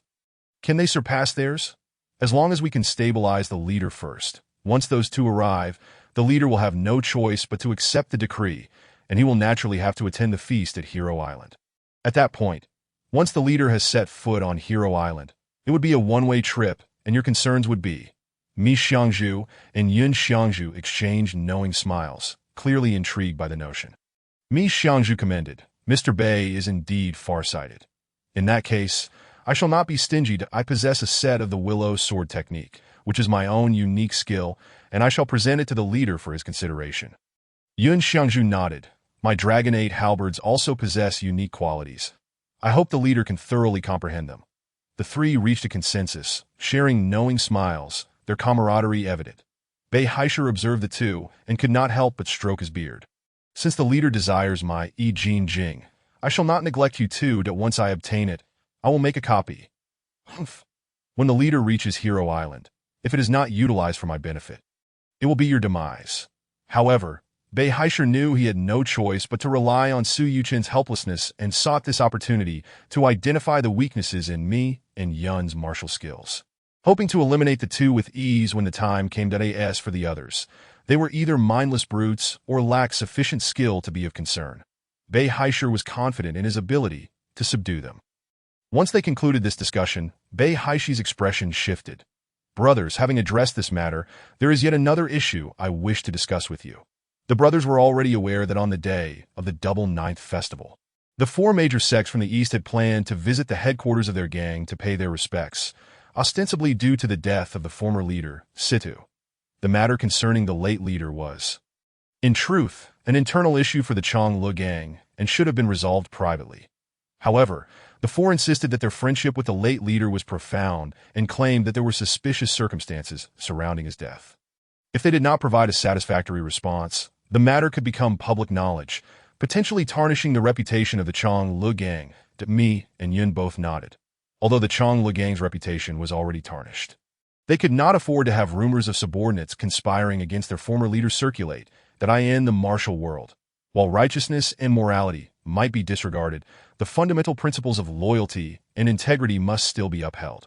Otherwise, who would dare to trust in future dealings? If they wished to avoid a fate where everyone turned against them, this matter could not be taken lightly.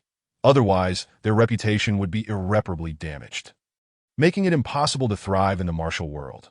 Seeing that the two were receptive, Bei Haisher finally exhaled in relief, grateful that his words had not fallen on deaf ears. That he regarded the two. How did the former leader, Situ, meet his end? As you both were involved, I am sure you would not wish to bear such a notorious reputation. Therefore, we must handle the visit of the four major sects with utmost care. Yun Xiangzhu fingered a pair of short daggers at his waist, chuckling. Those four major sects from the east are merely a woman and three brutish fools cobbled together. If they wish to amuse themselves outside the borders, let them be. But if they dare to come to the heart of the Central Plains to cause trouble, our weapons are not for show, that I in the wilderness. Their numbers might be intimidating, but here, whether they are dragons or tigers, they must behave. As he spoke, Yun's eyes glinted ferociously as he mimicked a throat-slitting gesture. Seeing the two so aligned, Bei Haishur smiled broadly, covering his mouth as he coughed. In that case, when those four pay their respects, I will need both of you to exert yourselves, he sighed. This recent trip to Mount Tian was indeed a miscalculation, that am why old injuries have worsened. And I fear I will need to seclude myself for a time. Henceforth, I shall rely on both of you to handle gang affairs. Upon finishing, Bei Haishur coughed up a mouthful of fresh blood, staining his handkerchief a deep crimson, as if his injuries were severe. Now that the leader has returned to oversee the gang, whether it be to resist the four sects from the east or to address that matter, we finally have a cornerstone, allowing us brothers to rest easy. Truly, it is a blessing from the heavens. Me and Yun both nodded in agreement. Indeed, it is a blessing from the heavens, Bei Haishur continued. If that is the case, let us proceed according to plan. We must not provoke the leader. During this time, should any issues arise, I ask that all brothers exercise patience. That on the carriage, Su Yuchen, having listened to the discussions and schemes of the three, could not help but chuckle to himself. Perhaps it was indeed better this way, as a little ignorance can be a blessing. The group traveled swiftly, changing horses but not the carriage, and after 2 days, they finally arrived at the headquarters of the Changel gang. They reached in the afternoon, and by nightfall, Bei Haishur delivered martial arts manuscripts along with his own compiled medical texts. You have received Bei Haishur's medical book, The Poison Classic.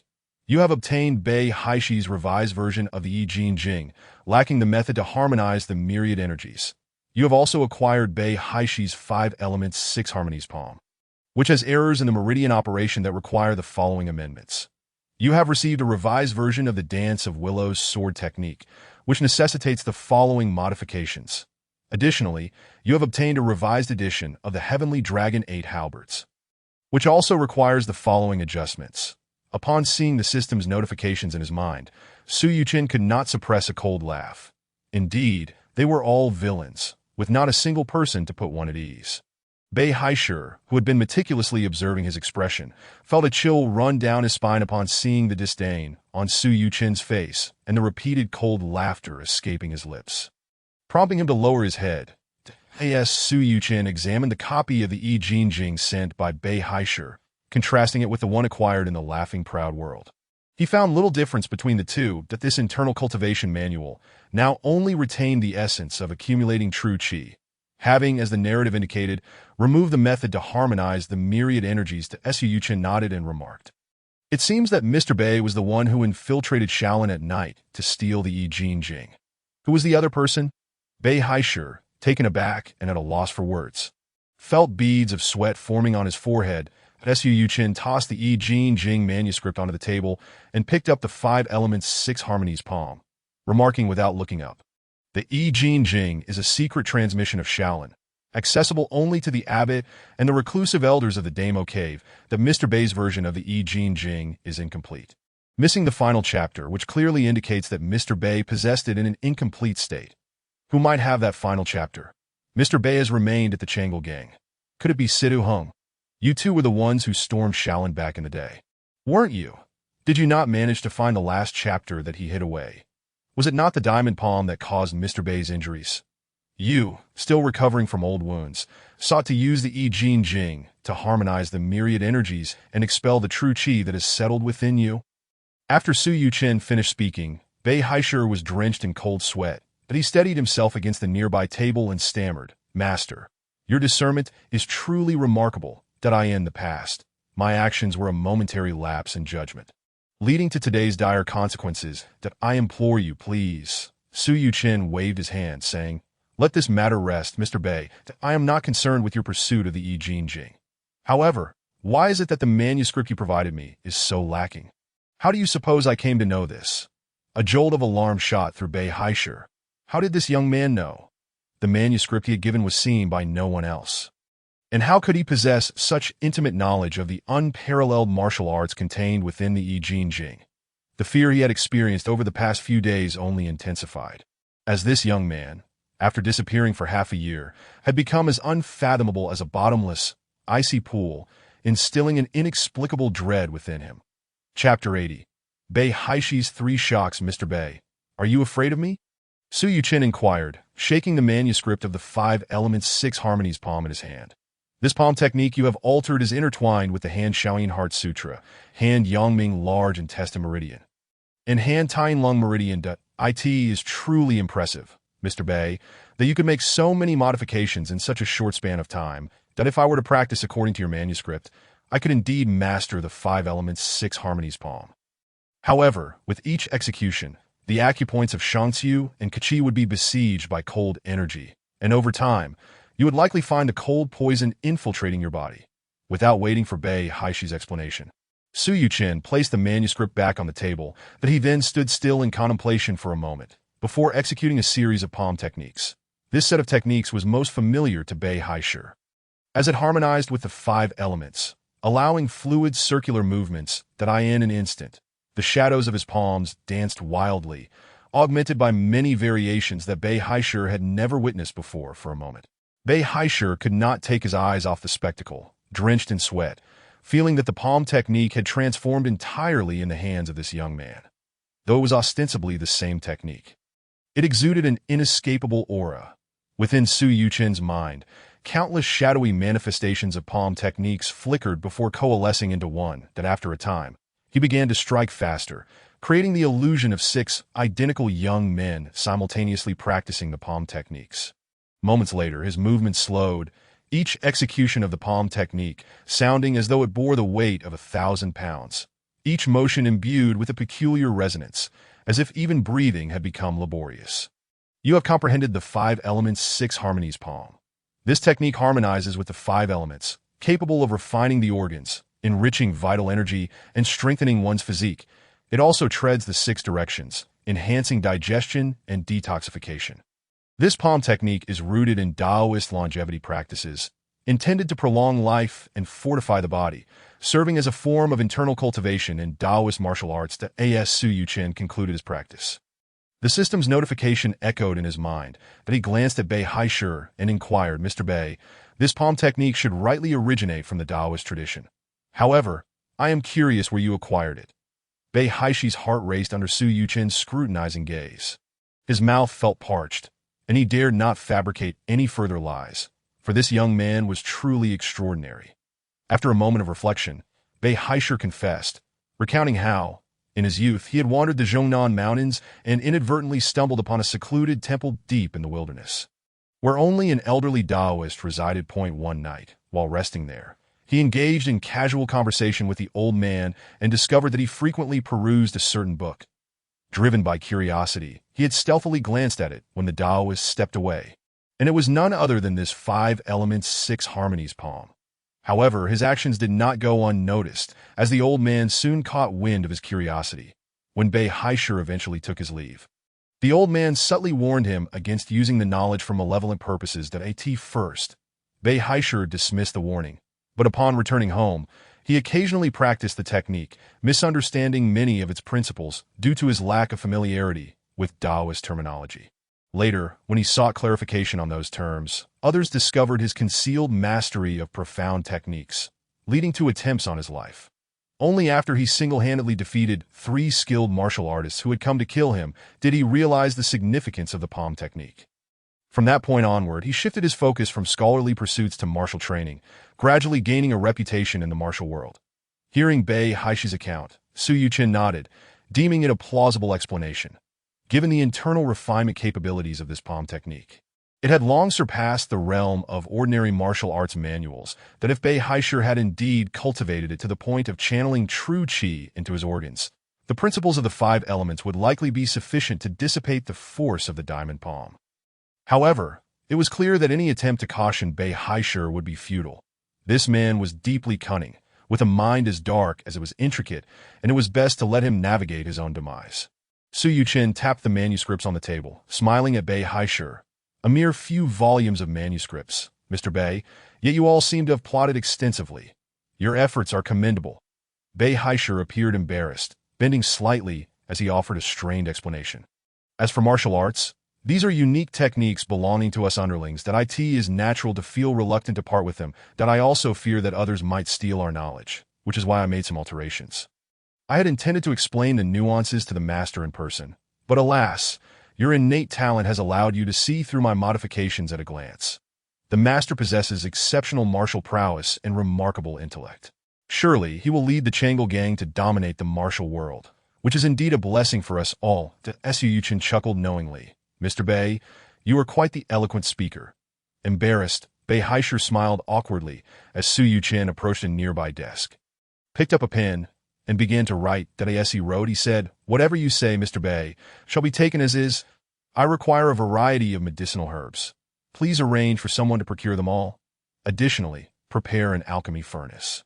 From now on, I intend to refine pills and cultivate. Do not disturb me unless absolutely necessary. You may attend to the mundane affairs of the gang." Having finished writing, Su Yuchen blew gently on the paper to ensure all items were accounted for. With a flick of his fingers, the lightly floating sheet of paper whistled through the air like an arrow, soaring towards Bei Haishur. Bei Haishur activated his true chi, timing his grasp perfectly, yet the paper paused half a foot away. Twirling gracefully before landing on the back of his hand, the fluidity and subtlety of the paper's movement, along with the precise control of true chi, were unlike anything Bei Haishur had ever witnessed. The flick of Su Yuchen's finger bore resemblance to the legendary finger of the divine of Xie Yank. Upon examining the paper closely, Bei Haishur found it listed numerous medicinal herbs, more than several dozen. Yet it only contained the names without any quantities. With such a multitude of herbs and no specified amounts, he pondered what sort of elixirs they might yield. Bei Haishur contemplated silently, but alas, he had no inkling. "Master, could you provide a list of the quantities needed so that I may instruct the brothers of the gang to procure them?" Bei Haishur inquired respectfully. "You can simply instruct them to buy as much as possible. That will suffice. Now, you may leave. Do not disturb me further." Su Yuchen waved his hand dismissively and turned his attention to a volume of the Dance of Willow's sword technique. With no choice but to comply, Bei Haishur took his leave. Observing him depart hastily, surrounded by a throng of people that rendered the area nearly impassable, Su Yuchen could not help but shake his head inwardly. Upon returning to his quarters, Bei Haishur finally felt his tension eased as he entered. Mi Xiangzhu and Yun Xiangzhu, who had been seated, slowly rose to inquire, "How did it go? Were you able to manage?" However, Bei Haishur did not speak the truth. Instead, he bowed and said, "The strategy proved effective. The master is engrossed in the martial arts manuscripts we provided, entrusting all mundane affairs of the gang to me. Additionally, the leader has instructed that a batch of medicinal herbs be prepared. Though it is unclear from where he acquired the art of alchemy, he seems eager to experiment." Upon hearing this, Mi and Yun could not help but burst into laughter, feeling a sense of relief after such a long period of toil.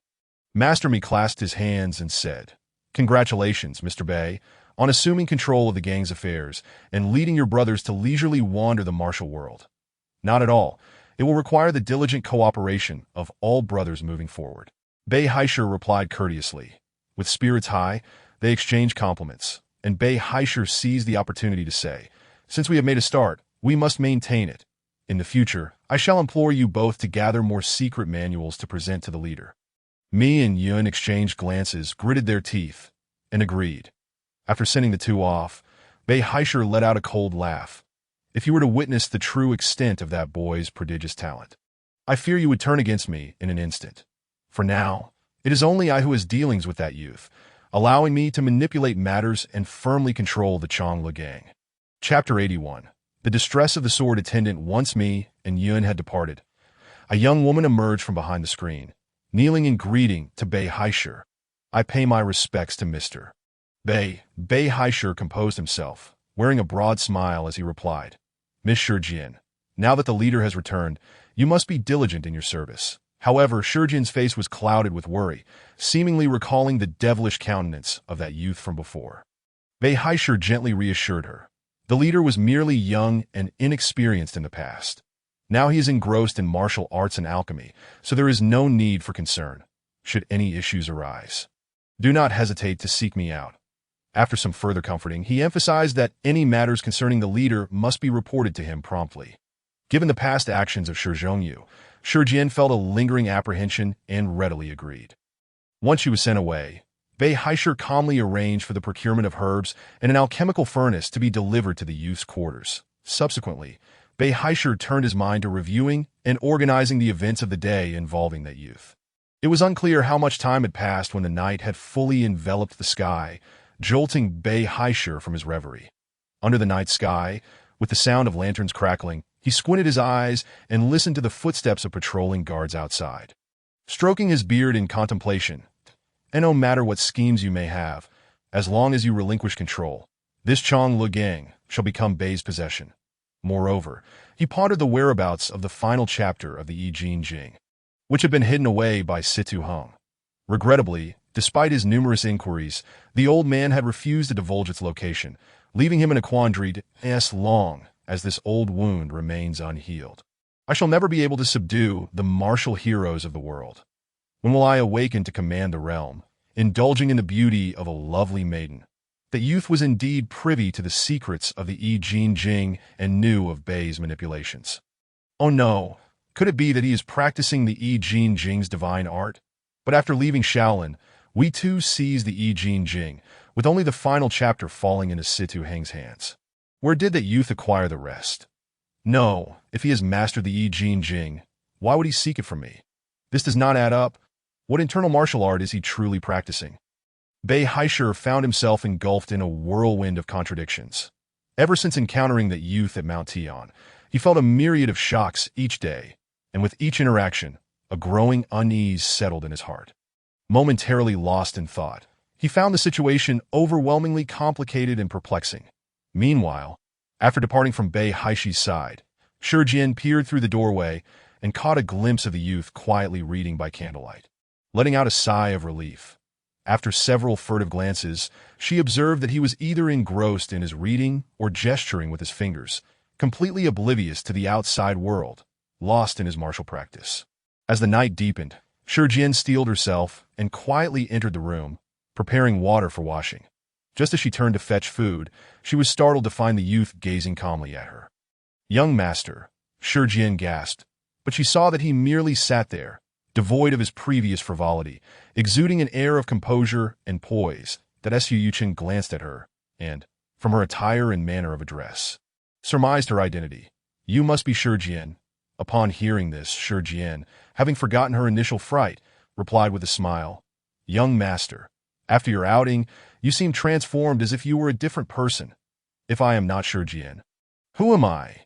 Su Yuchen regarded her with a discerning gaze, and Shi Jian felt the warmth of her previous joviality dissipate, replaced by a sense of formidable authority and coldness emanating from him, rendering her laughter abruptly silent.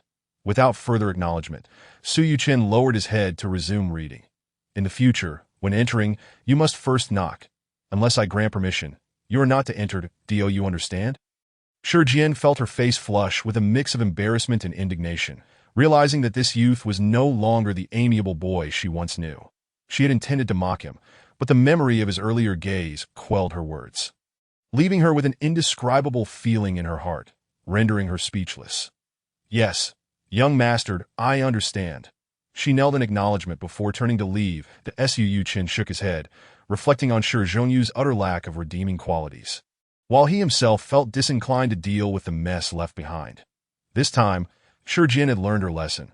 She knocked before entering, and only when the youth called her and did she push the door open to set the table with food. Once everyone else had departed, Su Yuchen wiped his hands with a warm towel and approached the dining table. However, upon his first glance at the spread before him, his brow furrowed in discontent. He sampled each dish, hastily consuming his meal. In the future, one's diet must be balanced. It should not be overly oily, bland, sweet, or spicy, but rather a harmonious blend of both meat and vegetables. After the meal, Su Yuchen addressed Shi Jian, who stood by, looking bewildered. He was too lazy to elaborate, merely wishing for her to carry out her duties diligently. It was not until a moment later that Shi Jian regained her composure and hurriedly agreed. After she cleared away the remnants, Su Yuchen picked up the volume of Tian Long Ba Ji and resumed his study. Compared to the graceful and agile dance of willows, the dual halberd technique was an entirely new martial art to Su Yuchen. And this particular technique had its own unique characteristics. The Tian Long Ba Ji progressed from the first stance, White Python turns, to the final stance, Celestial Dragon dominates the world, with each move building upon the last. Increasingly powerful, moreover, the dual halberds, one representing yin and the other yang, one embodying hardness and the other softness, combined to cover any flaws within the techniques, revealing their distinctive nature. As Su Yuchen delved into the intricacies of the techniques, he found himself gaining much insight, with innovative ideas emerging with each study session. Completely engrossed in his practice, that as Su Yuchen began to analyze the martial arts, Shi Jian peeked through the door once more. Witnessing him once again immersed in his training and reading, feeling both gratified and regretful, it seemed that since his return, he had transformed entirely in temperament, gaze, and demeanor, all unlike the boy she once knew. Were it not for their identical appearances and the fact that Bei Haishir had brought him back, Shi Jian would never have believed they were the same person. Conflicted emotions swirled within her. From that point onward, every 2 hours, Shi Jian would check on him, and seeing that the youth did not call for her, she would cautiously return to her own quarters. Only when the night had grown quiet and the candles in his room had been extinguished did Shi Jian, weighed down by her concerns, retire to her own room to sleep. You have mastered the 5 elements, 6 harmonies palm, dance of willows, and Tian Long Ba Ji. Your martial knowledge has expanded, and you have analyzed more martial techniques. Announced the system's narration. Once Su Yuchen confirmed that there were no further gains to be had, he set aside the problematic manuals. Glancing outside, he realized that the moon had ascended to its zenith. In the Chang Legang's main hall was shrouded in darkness. The Su Yuchen closed the doors and windows, lying down to cultivate the I Jing Jing. Chapter 82. Su Yuchen's scheme for the tadpole script as dawn's light began to break. Su Yuchen awoke, concluding a night of I Jing Jing cultivation, that he dressed quietly and slipped out of his room. The Chang Legang's main hall, sprawling and bustling with human activity, lacked the serene ambience of the mountains. Spotting a segment of forest to the north that appeared significantly more tranquil, Su Yuchen leaped gracefully, making no sound, and transformed into a wisp of smoke as he exited the Chang Legang's main hall. With the dim light guiding him, he reached the northern cliff and ascended to the peak, momentarily reclaiming a semblance of the tranquility he had experienced at Mount Tian. Taking advantage of the early hour, he assumed his stance and practiced the Luohan Zhuang and Tai Chi, along with the 5 elements 6 harmonies palm. Afterward, he sat cross-legged facing east, patiently awaiting the sunrise, that as he closed his eyes and regulated his breathing. The rising sun seemed to draw closer with each inhalation and exhalation, a vast expanse of ethereal purple mist swirling around him, enveloping his visage. That as he practiced, the purple aura around his face grew denser, gradually condensing into a singular shadow.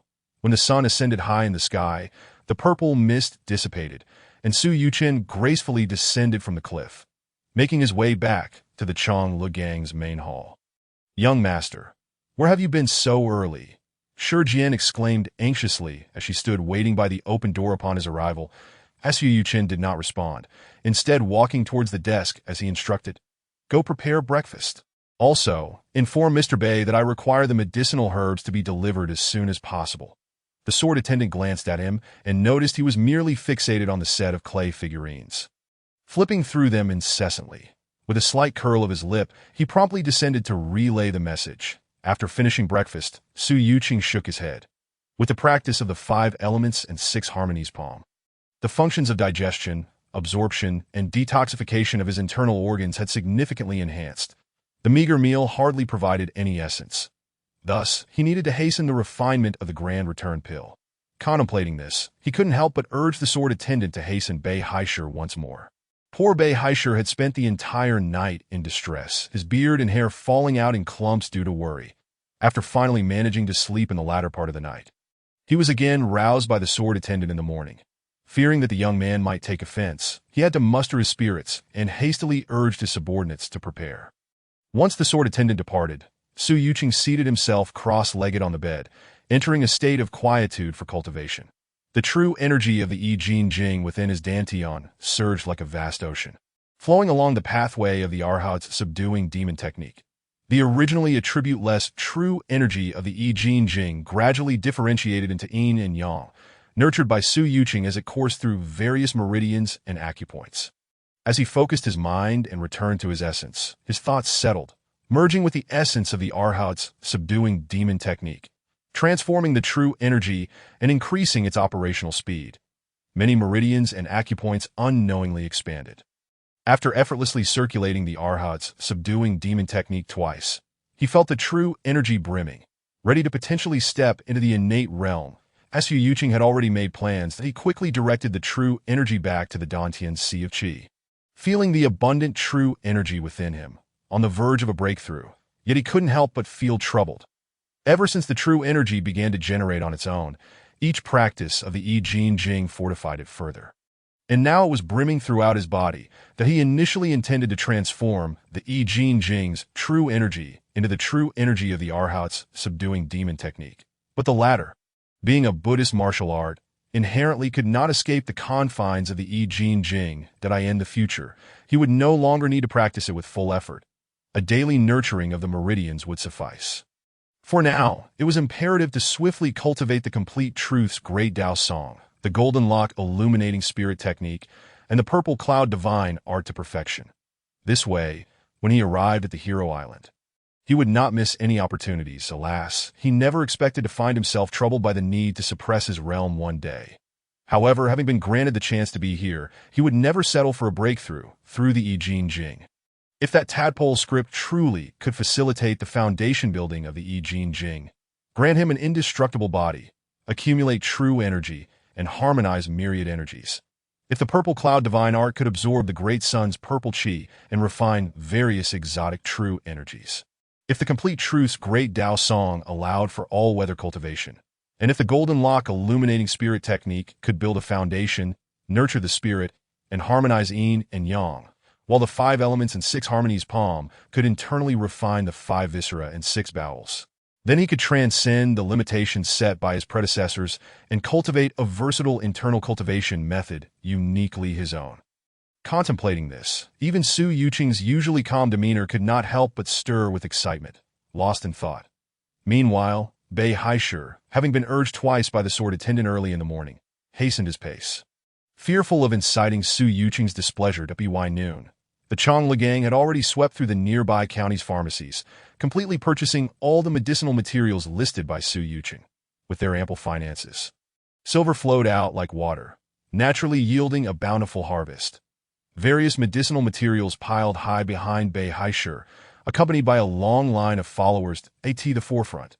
2 seemingly simple-minded men, one plump and the other thin, bore a cauldron, while the others carried large and small bundles of medicinal materials. That Mr. Bei, why so many? The sword attendant stood at the entrance to Su Yuqing's room, gazing at the seemingly endless line. Momentarily taken aback, Bei Haisher glanced back and shook his head. This is the chief's order. How could I not exert myself? The sword attendant shook her head and pulled Bei Haisher aside, speaking softly. After breakfast, he began cultivating again, without even stepping outside, that he is still practicing now. Mr. Bei, if he continues to practice day and night, won't it be detrimental?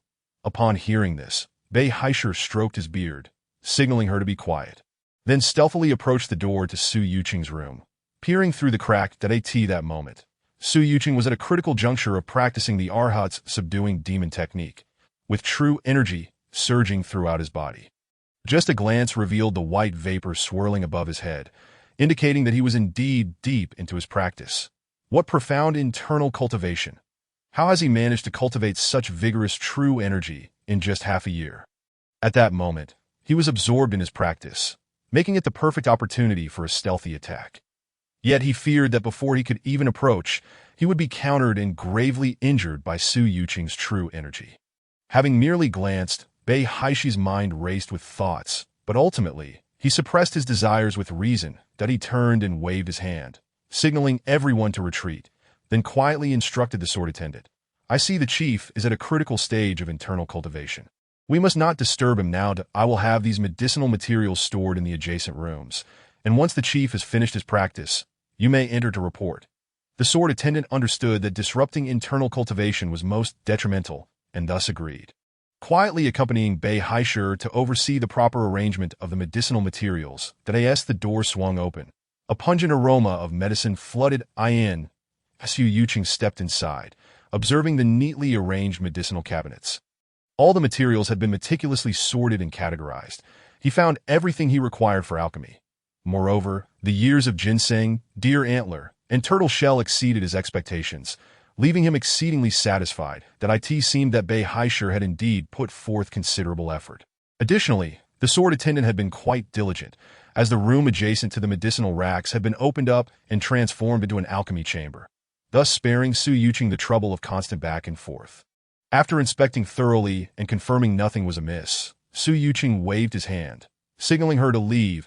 In these past few days, the sword attendant had come to understand his temperament.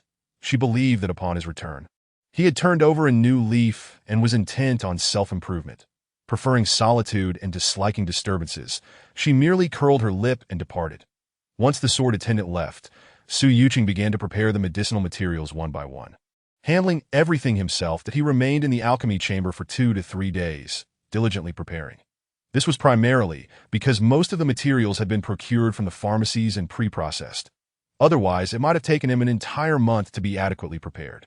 During this time, the sword attendant, aware of his preferences, would only knock on the door to leave meals at the entrance, ensuring that no one else intruded, which greatly pleased Su Yuqing. You have extensively studied pharmacology in your previous life. And in this world, with Bei Haishur's lifetime of medical knowledge, your skills have advanced, and the medicinal materials are well prepared. You have a 90% chance of refining the Grand Return pill. Hearing the system's narration, Su Yuqing felt elated. This was indeed a promising omen, and he immediately set about igniting the furnace for alchemy. As he tossed various medicinal materials, each with their own distinct aromas, some fragrant, others pungent, and some intensely acrid, into the cauldron. His expression grew serious that he skillfully controlled the intensity of the flames with his true energy, while also vigilantly monitoring the integration of the materials within the cauldron. A moment's negligence, resulting from insufficient heat, could lead to the failure of the medicinal properties to blend, rendering it a complete waste. Bang, bang, bang.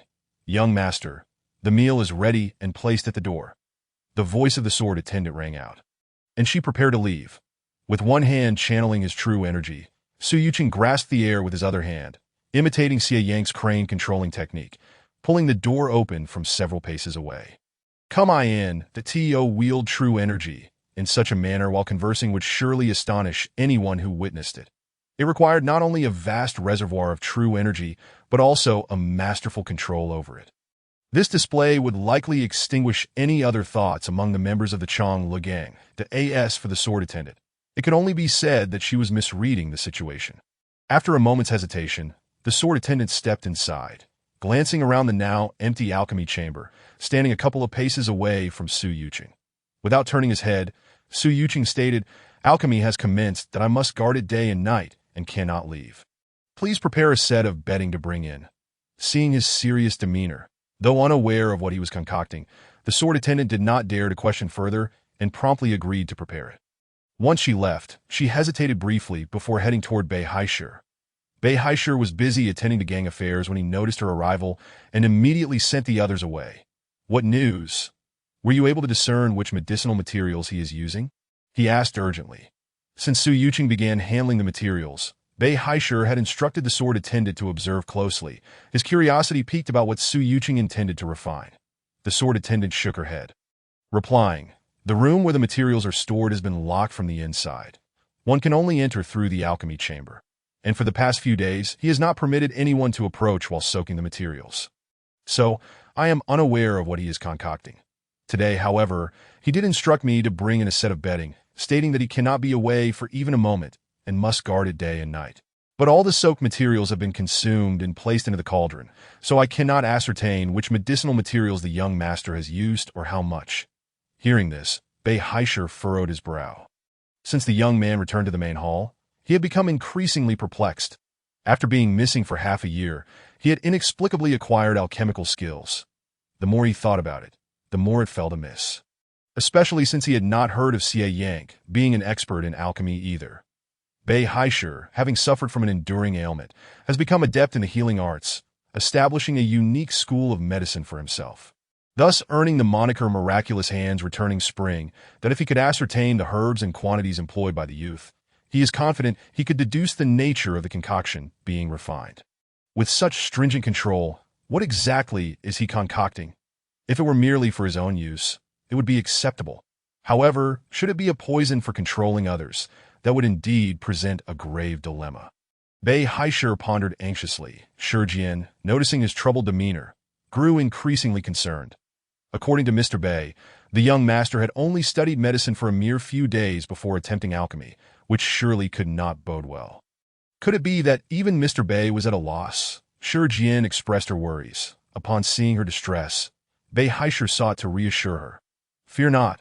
The leader is but a novice in the art of alchemy, and I trust the elixir he is crafting cannot be too perilous, as long as it is not excessively toxic.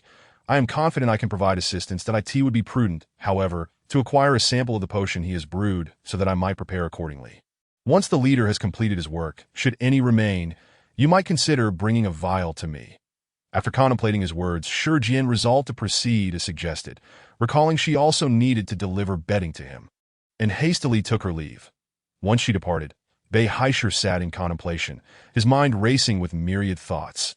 Yet upon reflecting on the young man's current martial prowess, he felt a chill of trepidation for poisoning. Recalling the youth's terrifying speed of learning, coupled with the acquisition of his medical and toxicological texts, he feared he might not be able to surpass him, that if the youth mastered the I Ching Jing, he might indeed match him in combat. Moreover, with his extensive experience in the martial world, Bei Haishur was confident that his combat strategies were not to be compared with those of a mere child. In light of this, he resolved to expedite his search for the final chapter of the I Ching Jing, but where could the old rascal have concealed it? Bei Haishur mused. The headquarters of the Changel gang had been thoroughly searched by his trusted confidants, and every possible location had been investigated, yet the last chapter remained elusive. That I refused to believe that by digging 3 feet into the ground of this Changel gang headquarters, I cannot find it. Unless the old rascal has taken it underground, he thought. With a sense of urgency, Bei Haishur could no longer remain seated. He rose to call upon his trusted subordinates for a meticulous re-examination, ensuring no corner was overlooked. Meanwhile, Su Yuchen remained blissfully unaware of the pressure he exerted on Bei Haishur, driving him to desperate measures in his quest to complete the I Ching Jing. For 5 consecutive days, Su Yuchen remained steadfast in the alchemy chamber, never straying from his task. As the previously loose medicinal paste in the cauldron gradually began to solidify, that he dared not lose focus, fearing that a near success could still end in failure at the final step of refining the elixir. Finally, as the vapor from the paste evaporated, it transformed into a faint purplish-brown hue, exuding the unique fragrance of the great return pill. With a swift motion of his right palm, Su Yuchen extinguished the flames beneath the cauldron and began to rhythmically clap his hands around it. As he increased the speed of his movements, only a blur remained around the cauldron, with resonant sounds echoing throughout the alchemy chamber. The once solidified paste within the cauldron began to break apart into pieces the size of longan fruit, swirling and spinning against the interior walls, forming pill after pill. Ultimately, with a decisive strike from his right hand, the lid of the cauldron flew open, and 9 pills sprang forth in succession as Su Yuchen grasped the 9 great return pills in his hand. Exclaiming, "All my efforts have not been in vain. I have finally succeeded." He gazed at the purple-veined, brown pills with a broad smile. "You have invested tens of thousands, utilizing 500-year-old ginseng, spirit turtle shell, and a century-old reishi mushroom as primary ingredients to forge 9 great return pills. Through the process of alchemy, your skills in medicine and poison have been put into practice, and you have made significant progress," the system's narration confirmed in his mind. Chapter 84. A Multitude of Affairs. Su Yuchen seeks assistance from Xie Yank Young Master. Your pills are complete. Shi Jian had initially come for a routine check, but upon seeing Su Yuchen emerge from the chamber, she rushed over in excitement, only to instinctively cover her mouth and nose as she approached. That Su Yuchen chuckled. For after more than 10 days without rest, even with his profound internal power, he could not escape the unpleasant odor emanating from himself, compounded by the myriad of medicinal scents. "Young master, you should wash up first. I will have someone prepare a bath and meal for you," Shi Jian said before hastily retreating. after taking a refreshing bath. Changing clothes and enjoying a warm meal, Su Yuchen felt a wave of comfort wash over him as he sat by the table. Savoring a cup of tea, "Do you have any further matters to discuss?" he inquired, noticing Shurjian's hesitance. After a moment of contemplation, realizing concealment was futile, she replied, "Young master, a few days ago, while you were in the alchemy chamber, a young lady stealthily entered the headquarters. She was later discovered by the patrolling Chun Xiangzhu, and after a brief scuffle, she was driven away. Yet, she claimed before leaving that you were her beloved." Su Yuchen frowned. "What is her name?" Shurjian pursed her lips, recalling his frequent comings and goings, and could not help but scold him silently for his persistent habits.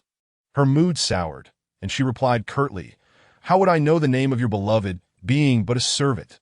Su Yuchen, remaining calm, asked, "What distinguishing features does she possess?" Shurjian, vexed by his demeanor, yet compelled to answer, said, "If there are no other unique traits, she always jingles with a metallic sound that I in an instant." Su Yuchen grasped the identity of the girl. It must be Ding Dang, granddaughter of Ding Busan. He felt a wave of frustration wash over him. As the joy of successfully refining the great return pill dissipated, he waved his hand, indicating she could leave. Shurjian, still displeased, departed with a sulky expression. "You have been missing for many days, and Xie Yank has returned to Motyan Ridge without locating you. Nevertheless, he is aware of your martial prowess and does not worry for your safety. Through inquiries, he has discovered that you have been seen in the company of Bei Haishur. Xie Yank will visit you after dinner. Ding Dang, having been abandoned by Shi Zhongyu, now seeks you out.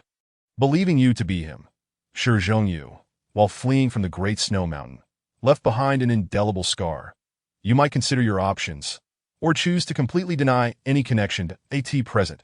Shi Zhongyu is concealed in the Kunki Garden outside the Changel Gang headquarters, where the most perilous places often provide the greatest safety. Under Shi Zhongyu's persuasive words, the courtesan Su Xiaoxiao, who sells her talents but not her body, has fallen into his trap and is now with child. The Shuishan sects Hua Wanzi and Geng Wanzhong have traced the Changel Gang, identifying you as Shi Zhongyu. The two from the Shuishan sect plan to infiltrate the Changel Gang headquarters this evening, inadvertently entering the Shiwatang, where Hua Wanzi will be captured by Chen Chongji and others. Young man, trouble is brewing. The system's narration weighed heavily on Su Yuchen's mind. Yet, having benefited from the Changel Gang, he was reluctant to simply walk away. Coupled with the karmic ties to Shi Qing and his wife, he could not bring himself to disregard their plight. Alas, Shi Zhongyu, your misfortune is upon you. I am not a kind-hearted fellow like Dog Ge. Since you are so fond of flowers and indulge in misdeeds, I shall assist you in alleviating this burden. Su Yuchen silently resolved. Not long after dinner, as Su Yuchen sat in his chamber meditating, he suddenly sensed a movement. With a swift motion of his left hand toward the windowsill, a soft sound followed, revealing Xie Yank standing there. "Old man, since you're here, please come in." Upon hearing his voice, Xie Yank let out a cold chuckle, and with a flicker of movement, he stood in the room, taking a seat beside the table. "That I wondered why I couldn't find you. It turns out you've become the leader of this Changel Gang." "Isn't this all you're doing?" Su Yuchen retorted with a sour expression. Xie Yang's face darkened. "You little rascal. Today I want to hear how this concerns me." Su Yuchen replied with sarcastic mirth. "So, you were the one who ran off in embarrassment that day, taking all the money with you." Xie Yang paused, momentarily speechless, then quickly countered, "I was in a hurry to meet a friend. And I was careless." Su Yuchen laughed derisively, his expression one of disbelief. Xie Yang, diverting the topic, inquired, "Are you really going to take on the role of Changel Gang leader?" "I must tell you, Bei Haishur and his ilk harbor ill intentions." Su Yuchen grinned widely. "Are you referring to the rewarding good and punishing evil order?" Xie Yang nodded. "It seems you are already aware. Do you still wish to be the leader of the Changel Gang, shielding them from disaster?" Su Yuchen chuckled. "What others dread and wish to avoid, the rewarding good and punishing evil order, is precisely what I seek, that I fear not their arrival. Rather, I dread their absence. Now that Bei Haishur has delivered this opportunity to me, I cannot refuse to accept his goodwill." Ditto. Xie Yang's expression shifted as he detected the confidence in Su Yuchen's words. Before he could ask further, Su Yuchen continued, "Old man, do you wish to seek an opportunity on Hero Island? We could go together." Xie Yang's expression flickered, appearing somewhat tempted, But ultimately, he shook his head. I consider my martial skills decent. Yet the two enforcers of the rewarding good and punishing evil order roam the martial world. Having invited countless heroes to the island, none of whom have returned, I shall keep my distance. If you fail to return, I shall establish a grave for you on Motian Ridge, thus fulfilling our fateful connection. Su Yuchen was not one to press the matter. He casually picked up a slender porcelain vial and poured out a pill the size of a longan, with a flick of his finger. He sent it flying towards Xie Yank. Xie Yank chuckled and said, "You intend to use my own finger-snap technique against me, young lad? You certainly underestimate my prowess." As he spoke, he extended his hand, and a wave of azure energy materialized, enveloping his palm. As the pill approached, it was drawn into his palm by the force of his true qi, spinning effortlessly. This was indeed Xie Yank's signature control crane technique. Before he could scrutinize the pill closely, a peculiar fragrance wafted into his nostrils. Xie Yank, having roamed the martial world for many years, recognized the rarity of this pill. "What kind of elixir is this?" Su Yuchen tucked the porcelain vial into his sleeve and replied, "This is the Great Return Pill, a secret formula passed down from the Shaolin Temple. The Changle Gang has expended considerable resources and manpower, pouring forth vast sums to enable me to refine a batch.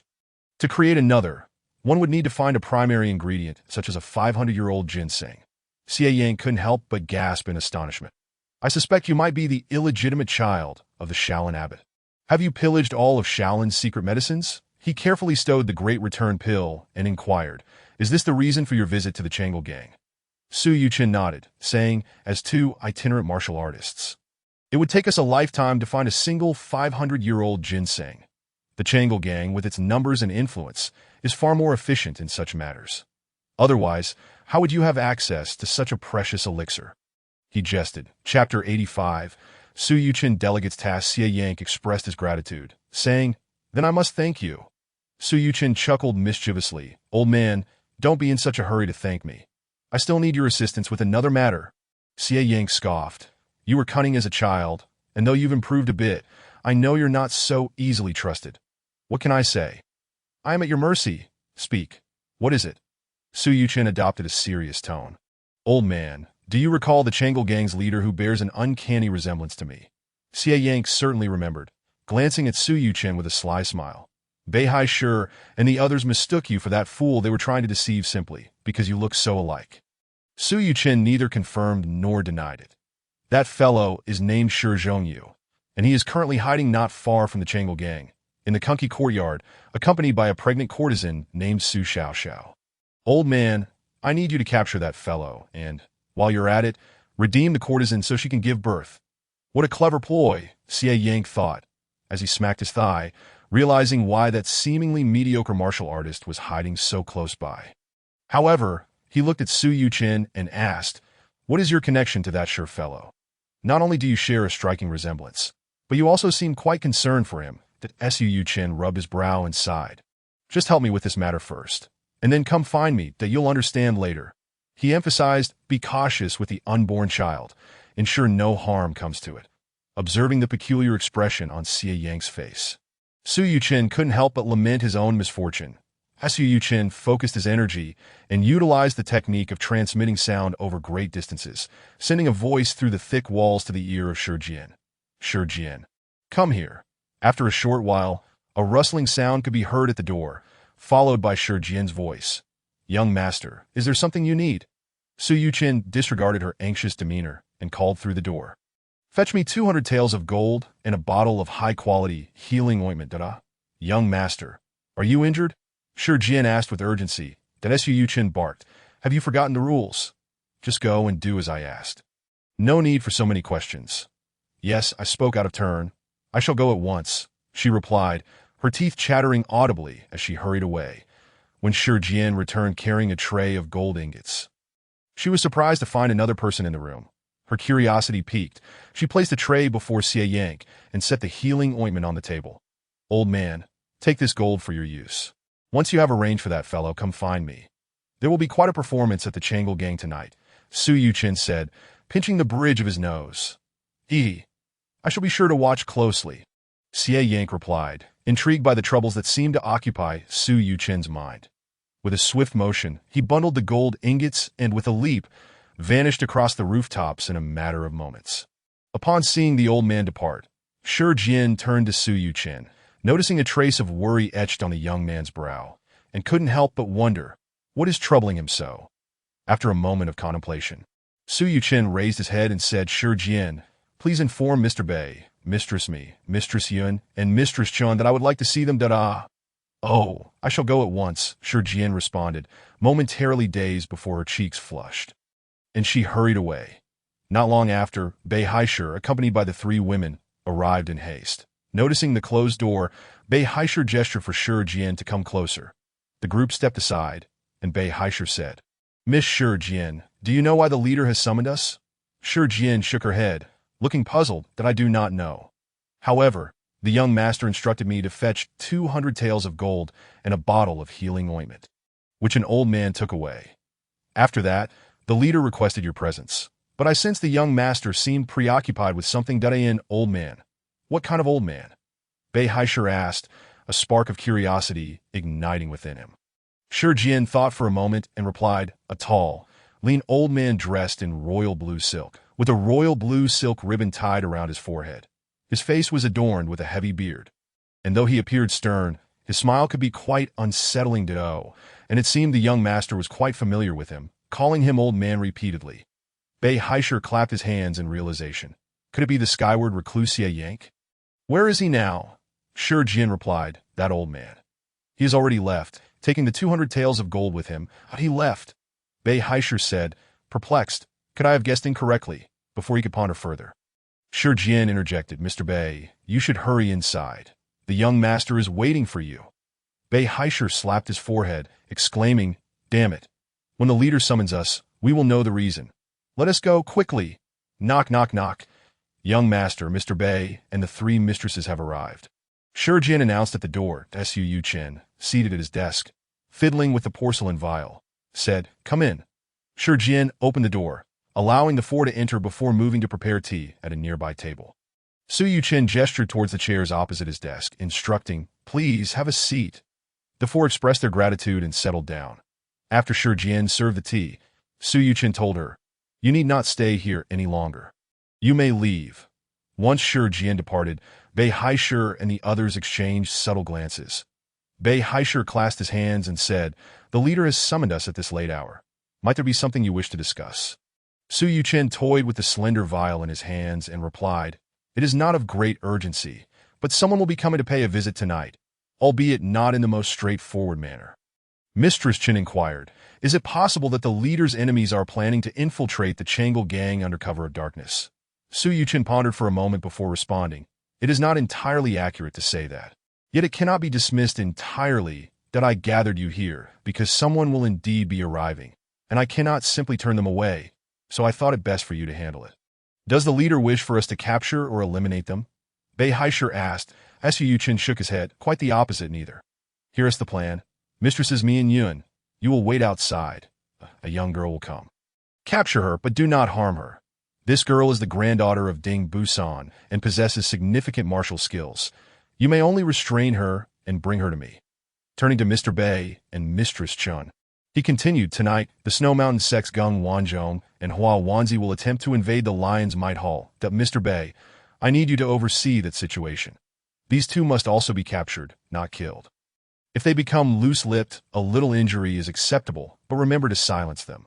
The instructions left the four feeling bewildered, yet seeing Su Yuchen's earnest demeanor, they could only accept their orders and prepare to carry them out. Chapter 86. Capture Ding Dang. Xie Yank returns. The four emerge from the room, their faces marked with confusion.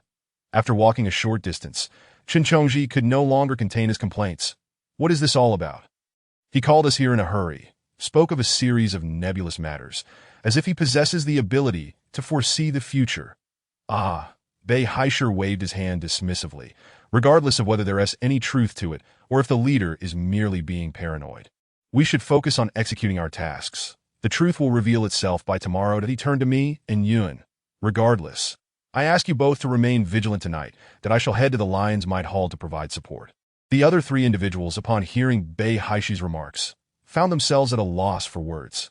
Consequently, Qin Chongji and Bei Haisher set off together toward Shiwei Hall, while Mi Xiangzhu and Yun Xiangzhu sought refuge on a nearby rooftop, patiently awaiting the arrival of visitors.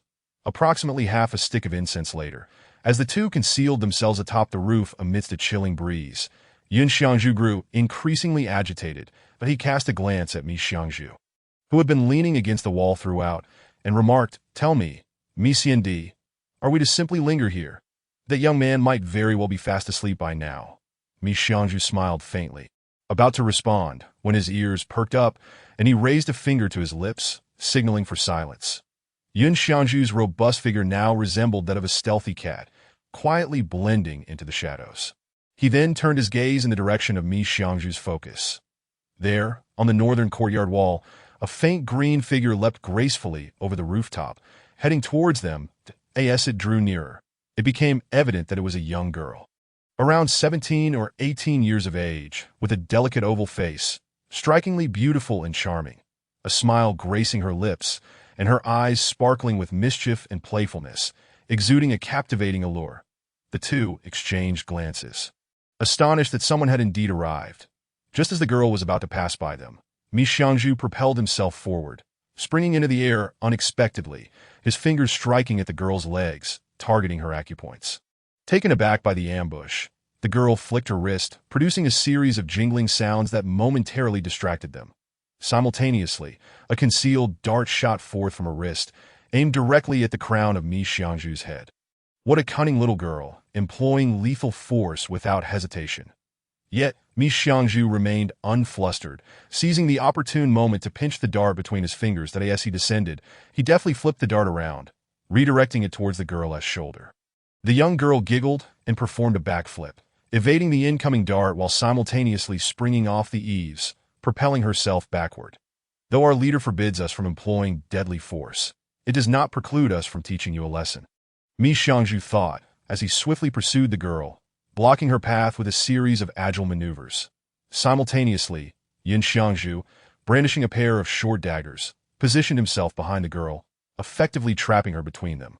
With a grin, the young girl addressed them. "Uncles, if I were to say I accidentally lost my way, would you believe me?" Yun Xiangzhu scoffed, "This delicate little girl with my daggers. I fear I might reduce you to a mere heap of flesh. It's best you leave this to M.I.T. this." Mi Xiangzhu, unperturbed, drew his long sword, twirling it gracefully, and declared, "Little girl, if you surrender, we shall not trouble you further. Otherwise what?" The girl inquired playfully, raising her hand to unleash several more darts aimed at Mi Xiangzhu's face, that in a swift motion. Mi Xiangzhu dodged, his movements fluid and agile, as he countered the darts with two swift slashes of his sword. He then leaped towards her, his blade shimmering with light, blocking her escape routes and leaving her no room to maneuver. The girl, unfazed, expertly employed her bare-handed martial skills, deftly avoiding Mi Xiangzhu's strikes that in a critical moment. She managed to grasp the back of his sword, but before she could exert force, she felt the blade tremble, and with a resonant hum, a surge of energy forced her fingers apart, with her fingers perilously close to being severed. The girl's face paled in fright. Mi Xiangzhu deftly maneuvered the sword, halting just half an inch from her fingers, that he then swiftly tapped the back of her hand with the blade, causing her to yelp in pain as visible swelling appeared. Before she could utter a curse, Mi Xiangzhu, with light-footed grace, approached her and deftly sealed several of her acupoints, rendering her immobile save for her darting eyes. With a chuckle, Mi Xiangzhu remarked, "No wonder you are the granddaughter of Ding Buxian. Your skills are commendable. Alas, the Ding family's grappling techniques have yet to witness true prowess." Just as he was about to call for someone to escort the girl away, a series of mocking chuckles echoed from the left rooftop. "Who goes there?" Both Mi Xiangzhu and Yun Xiangzhu shouted in unison. Leaping into action, Mi Xiangzhu, like a wisp of smoke, darted up to the rooftop, his sword transforming into a silver arc as he unleashed a flurry of strikes, surrounding the shadowy figure. Yun Xiangzhu, soaring like a dragon, executed a series of agile maneuvers to position himself above the figure, his dual daggers poised to strike. The figure, however, merely chuckled coldly, observing the two with amusement, before flicking his fingers, sending a precise strike that hit Mi Xiangzhu's sword, and overwhelming force surged through the blade, causing Mi Xiangzhu's grip to falter, and he was compelled to retreat. Facing Yun Xiangju's daggers, the figure raised his left palm, an aura of verdant energy enveloping it, rendering Yun Xiangju's daggers as if caught in a quagmire, devoid of any agility. With a mere wave of his hand, the daggers trembled, and Yun Xiangju found himself bleeding from his palms. Forced to relinquish his weapons that in a swift motion, the figure sent the daggers flying into the wall. Both men found themselves unexpectedly bested, and as they regained their footing, they were taken aback to realize they stood precisely where they had been moments before. The figure had not only defeated their combined efforts with a single strike, but had also forced them back to their original positions. His mastery of finger strength, sight, and timing was unparalleled. Mi Xiangju lifted his gaze, only to see the figure still perched on the rooftop, as if he had not just demonstrated such prowess. Upon recognizing the figure's attire and countenance, Mi Xiangju was momentarily stunned. Might you be the esteemed Xie Yank, the recluse of Mount Tian? Oh, you know me. Indeed, I recall that you were among those who besieged the old man De Bei years ago. The figure replied, revealing himself as Xie Yank. Having confirmed the identity of his visitor, Mi Xiangju felt an increased sense of respect and bowed. I recently heard from a maidservant by the leader's side that you had just visited. Hence I recognized you. May I inquire if you are here to pay a visit to our leader?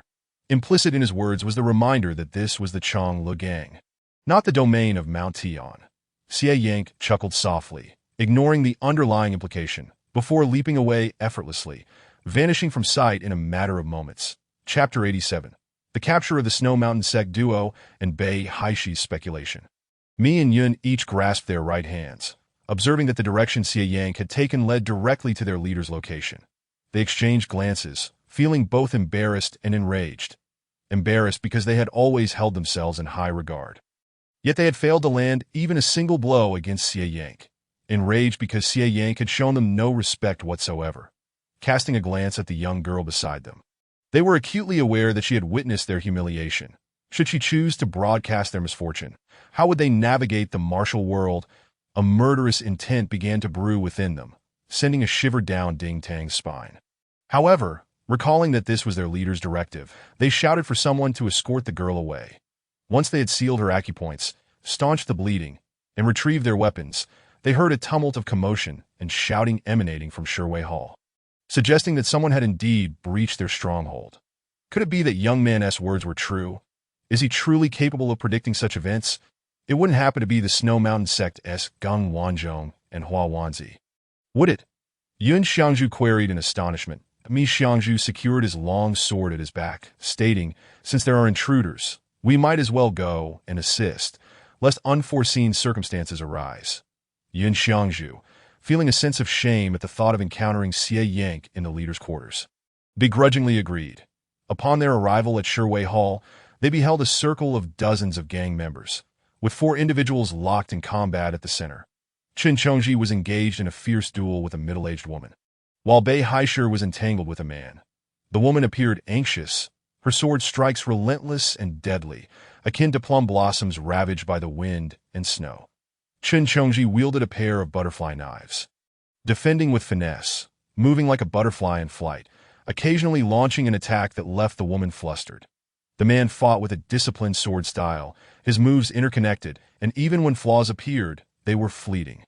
His sword remained steadfast at the forefront, occasionally launching a counterattack that matched Bei Haishi's paper fan with equal skill. That as the 2 newcomers arrived, the woman's urgency intensified, and in her haste, she made a mistake, allowing Chun Chongji to exploit the moment and strike her calf, drawing blood.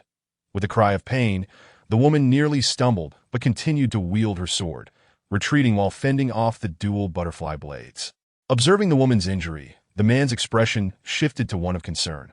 He unleashed a series of attacks, invoking the desert storm, resembling a tempest of sand from the desert, aimed at Bei Haisher, while simultaneously retreating and countering with the old branch slanting, targeting Chun Chongji's butterfly knives.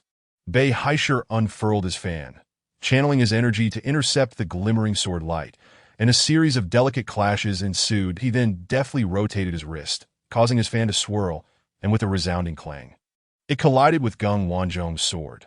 The fan rebounded gracefully back into Bei Haishi's grasp, while Gung Wanzhong found himself at the mercy of Mi Xiangju's sword poised at his throat, and Hua Wanzi was similarly restrained by Yun Xiangju's daggers around her right arm.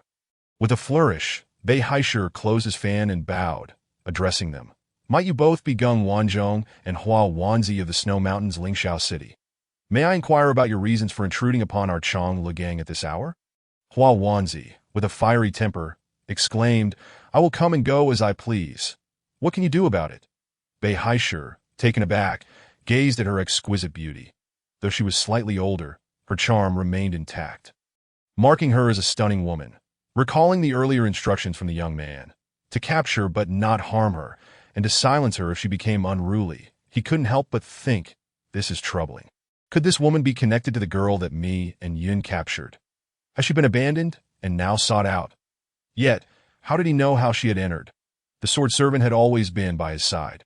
Never witnessing any communication with others, suppressing his doubts, Bei Haisher signaled to Chen Chong, who understood and dispersed the surrounding minions. The Mi Xiangju swiftly produced a handkerchief and stuffed it into Hua Wanzi's mouth, finally restoring some peace. Once the two were bound with cowhide ropes, Bei Haisher motioned for the three to step aside and share his speculations. After hearing Bei Haisher's analysis, Yun Xiangju could not contain her anger. Cursing under her breath, observing the expressions of the three, Yun Xiangju grudgingly fell silent, letting out a cold snort in response to, As for the current situation, it is best if I, Bei, take a few men along.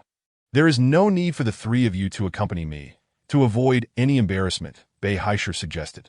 Chen Xiangju and Mi Xiangju nodded in agreement, and Yun Xiangju's cold snort could be taken as an acknowledgement.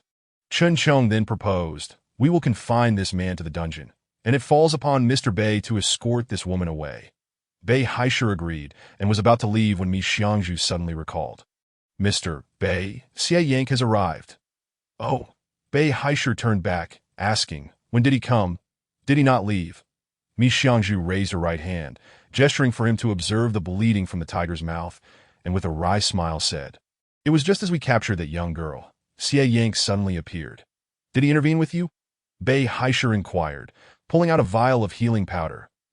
Mi Xiangju sprinkled some powder and tossed the vial to Yun Xiangju, saying, it was we who initiated the attack. However, despite our combined efforts, we did not even manage to land a single blow on him. She proceeded to describe their recent encounter and maneuvers in detail. Chen Chong gasped in astonishment. His martial arts are that formidable. Mi Xiangju responded with a bitter smile. He is only getting stronger. Just look at how relaxed and at ease he appeared. He probably wasn't even using a third of his strength. Bei Haisher nodded. In the past, he defeated the Shaolin Three and the Seven Swords of Jiangnan. His skills have long been beyond underestimation. After all these years, his prowess must have only increased. This is troublesome, Bei Haisher lamented. The leader's skills are already unfathomable, and with the equally powerful Xie Yank by his side, should they choose to leave, we would be unable to stop them even if we joined forces. If it comes to that, it would seem to be fate, and the disintegration of our gang would be imminent. Chen Chong frowned. Since he took over as leader, he has committed numerous heinous acts, bringing harm to countless people, all of which our gang has borne the brunt of. Now he wishes to abandon us, but I fear the thousands of members will not readily accept that. Bei Haisher grasped his arm and reassured him that, Chen Xiandi, there is no need to be anxious. This is merely my conjecture and cannot be taken as certainty. Let me first test the waters. If the situation truly cannot be helped, preserving our lives must take precedence. As long as we have the Green Mountains, we need not worry about firewood. The words left the group in a gloomy mood. Had they been able to abandon this prosperous foundation, they would have done so long ago. Now, with their only hope in jeopardy, they were plagued by anxiety. They promptly decided to wait at Bei Haisher's place to observe the outcome before making further plans, and if necessary, to pack up and seek refuge in a remote forest from the benevolent and punitive duo. Thus, Bei Haisher took Hua Wanzi and headed toward Su Yuchen.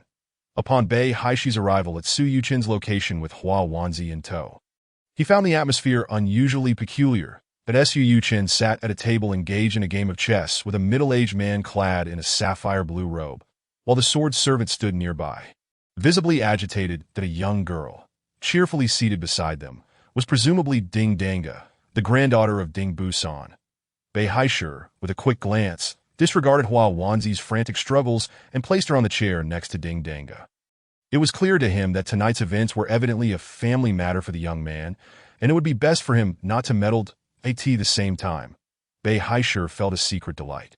Though he was unaware of how the young man had managed to apprentice under Xie Yank in such a short span of 6 months, it seemed he had become capable of commanding Xie to carry out tasks. Yet his lecherous nature remained unchanged. As long as there were weaknesses to exploit, he would not easily depart from the Changle gang. For where else could he find such satisfaction? Though Su Yuchen was a novice in chess, his martial prowess was exceptional, allowing him to play with the same precision as he fought, offense and defense seamlessly intertwined. Coupled with his lightning-fast calculations, he was currently pressing Xie Yank into a corner. "No more!" Xie Yank exclaimed, tossing a black piece onto the board, scattering the entangled black and white pieces. Bei Haishur cupped his hands in greeting. "I presume this esteemed gentleman is the Skyward Recluse. Mr. Xie, it is truly an honor to have you here." "Heh." Xie Yank chuckled lightly, teasing, "I come uninvited. What honor could there be for Mr. Bei?" At that moment, Xie Yank had mastered the art of the changing muscle sutra, his skills now rivaling Bei Haishur's late-stage prowess. With such high martial abilities, there were few in the martial world who could claim his attention but a great hero, a remarkable figure. Bei Haishur deftly engaged in conversation, ensuring the atmosphere remained lively. "A great hero." Xie Yank could not help but smile at such flattery. Unable to muster a retort, he muttered a few words to himself before self-deprecatingly stating, "In my usual conduct, I hardly deserve Mr. Bei's praise. It is likely that my infamy outweighs any good name. People fear me rather than respect me." As Su Yuchen gathered the scattered pieces from the board into a box, he observed the solitary member of the Shuoshan sect and mused. Did the other escape? Gung Wanzhong's skills could not be that high. He thought that he glanced at the fiercely struggling Hua Wanzi, but chose not to engage her further, asking instead, "Where is the other one?" Bei Haishur paused, reflecting, "This is your family matter. I would not dare to intrude. Do you wish for her family to witness your humiliation of her? That would surely lead to an irreconcilable conflict with the Shuoshan sect." However, with his current need for assistance, he refrained from elaborating further and explained politely, "The other disciple from Lingxiao City has been locked in the underground dungeon by Chun Xiangzhu. The leader wishes to see him." Without lifting his head, Su Yuchen nodded. "Mr. Bei, please fetch him for us. We shall be heading out shortly." Bei Haishur hesitated momentarily, then stood, saying, "I will retrieve him at once. Please wait a moment, esteemed leader and Mr. Xie." As Bei Haishur made his way outside, he pondered, "He asked me to accompany them. Does he intend to have all 3 of them killed? Oh no. Could he be planning for me to take action? If that is the case, I would become the primary target of the Shuoshan sect. And with the elusive Ding Busan and Ding Busi in the mix, I might be in serious trouble. After all, one can only be a thief for so long before the tables turn. How could I find the energy to manage gang affairs when I am preoccupied with these 2 parties? Perhaps I should bring along Mi Xiandi and Yun Xiandi. No, this is clearly a trap set by the young man and Xie Yank. Should he turn against me, with the young man's profound scheming and Xie Yank's unpredictable temperament? If he were to eliminate these 2 esteemed brothers, I would have no recourse but to swallow the bitter fruit myself." As Bei Haishur walked, he increasingly felt that this was indeed a trap devised by the young man and Xie Yank. No matter how he chose, it would lead to a dead end, leaving him in a state of agitation. Meanwhile, Xie Yank observed Bei Haishur's departing figure, narrowing his eyes. Once the man was far enough away, he remarked, "Why do I sense that this miraculous healer Bei is distracted and troubled? Such a state of mind could hardly cultivate such martial skills. It is indeed a rarity." Su Yuchen chuckled softly. "Dismissing. This is the common flaw of the clever. They tend to overthink, their minds cluttered and chaotic, always seeking more than is necessary, leading to disarray in their actions." With a sly smile, he added, "Old man, I dare say he believes I intend to harm him and is concocting ways to counter me." Xie Yank scoffed, "If I wish to kill him, would I need to resort to such devious machinations? I could easily infiltrate the Changle gang and escape unscathed at Su Yuchen's side, and that illustrates the flaw of the clever. They always wish to remain in the shadows while neglecting the obvious truths." Hearing this, Xie Yank replied, "Had I acted according to my temperament in years past, the Changle gang would have been utterly annihilated." Bei Haishur is truly fortunate. The sword servant, listening to the old man's boasting of slaughtering without a trace, couldn't help but think, Was this old man a murderous fiend in his youth? Why such a passion for bloodshed? Is he not a pervert? At that moment, Hua Wanzi recognized the elder as Xie Yank, whom she had encountered long ago, and couldn't help but whimper quietly, her heart racing. How has Xie Yank become entangled with this young scoundrel? Oh no, could it be that the last piece of the mysterious Iron Order has fallen into his hands? What of that young beggar from years past? How they conspired to bring about his demise? In a fleeting moment, Hua Wanzi and Shi Jian found their thoughts racing, and the room was momentarily enveloped in an unusual silence. After a brief pause, Bei Haisher announced from outside the door, "Leader, Gung Wanzhong from the Shuoshan sect has arrived." Su Yuqing tossed the chess piece in his hand and declared, "Old man, let us proceed. We'll settle these troublesome matters tonight." Then he gestured towards the two women seated in the chair, grinning. "I trust you will escort them. They are bound to be thrilled to witness the renowned sky-high recluse, Mr. Xie, showcase his lightness skills." Xie Yank chuckled dismissively, seemingly uninterested, flicking his fingers to unlock the acupoints on the women's legs. "You two, behave and follow along. Do not wait for me to resort to violence." Xie Yank was infamous throughout the martial world, and the two women were well aware of his reputation, naturally reluctant to court death through ignorance. They rose and followed behind the two men. Outside, upon seeing Su Yuqing emerge, Gung Wanzhong's expression shifted instantly, and he cursed you. Su Yuqing's demeanor darkened as he barked, "Silence."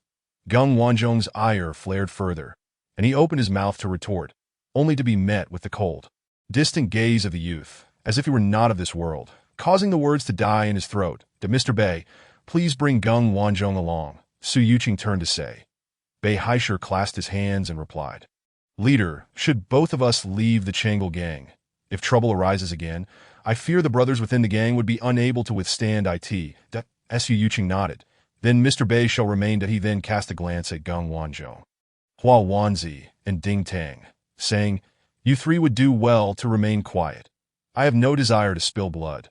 The moment their gazes met his, a chill ran through them, as they sensed that uttering even a single word could provoke the youth into violence.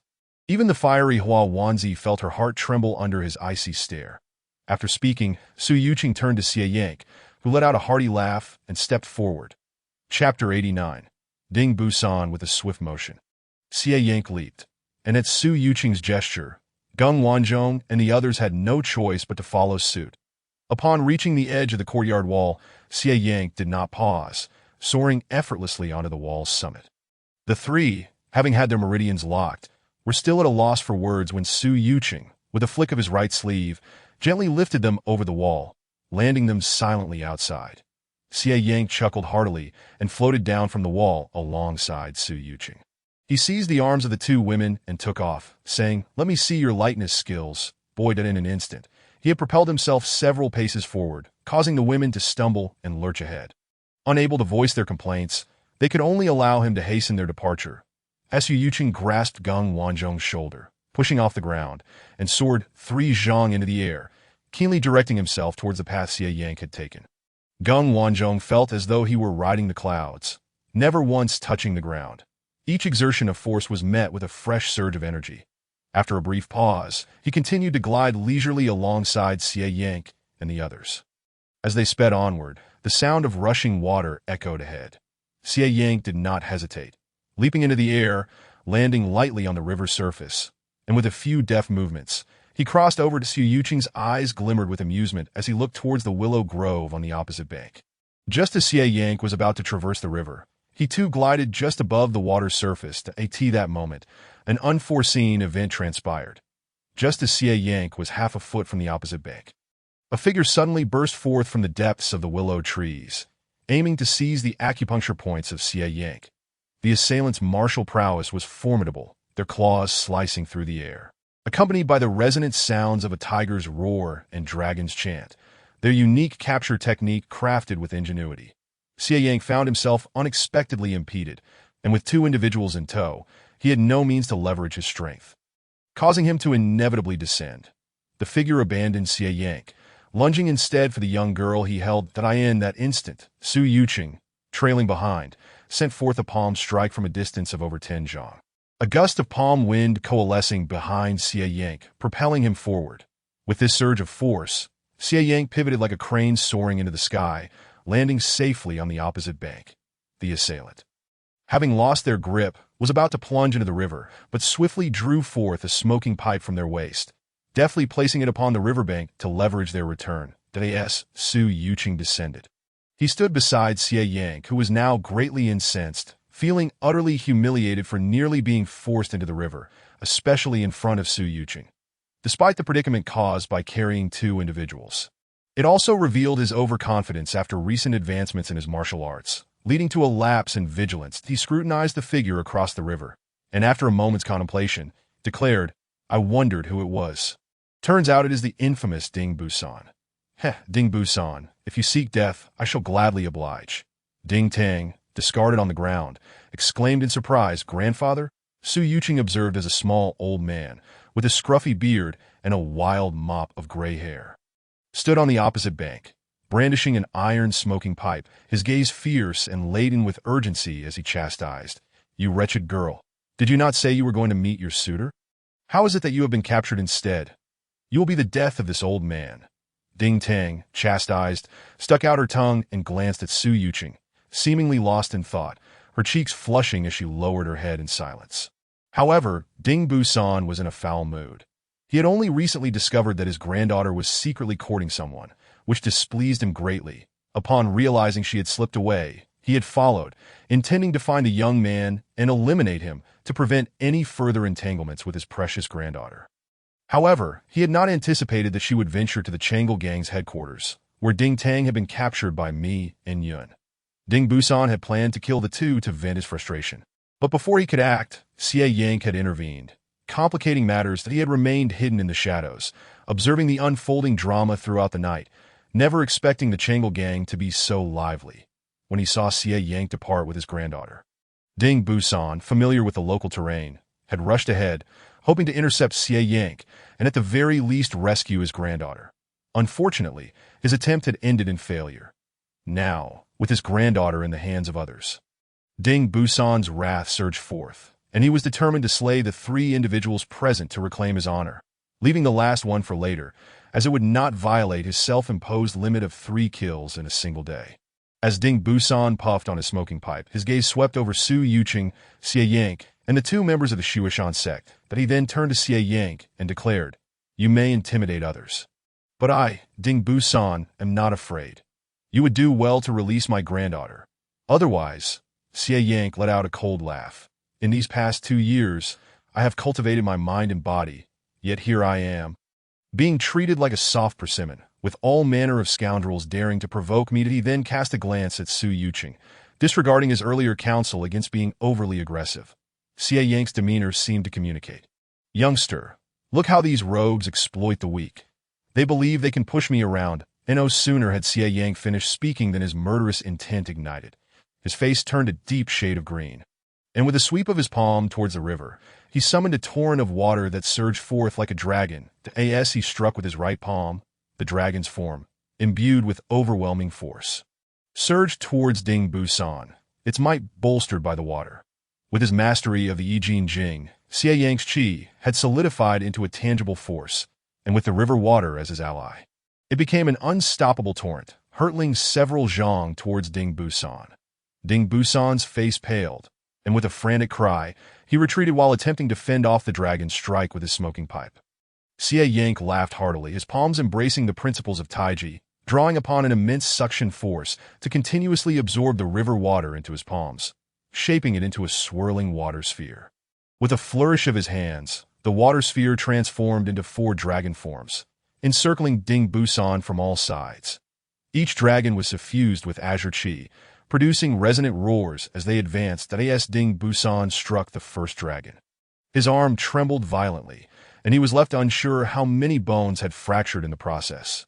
Now, faced with the encroaching 4 dragon forms, Ding Busan, with his right arm incapacitated, found himself with no means of escape. Yet, in a show of ferocity, he charged forward, determined to engage in a desperate struggle. "Grandfather!" Ding Tang cried out in alarm, turning to Su Yuqing, "Brother Tian, stop him." Su Yuqing sighed, "Enough, old man. Hey, death is avoidable, but living with shame is inescapable.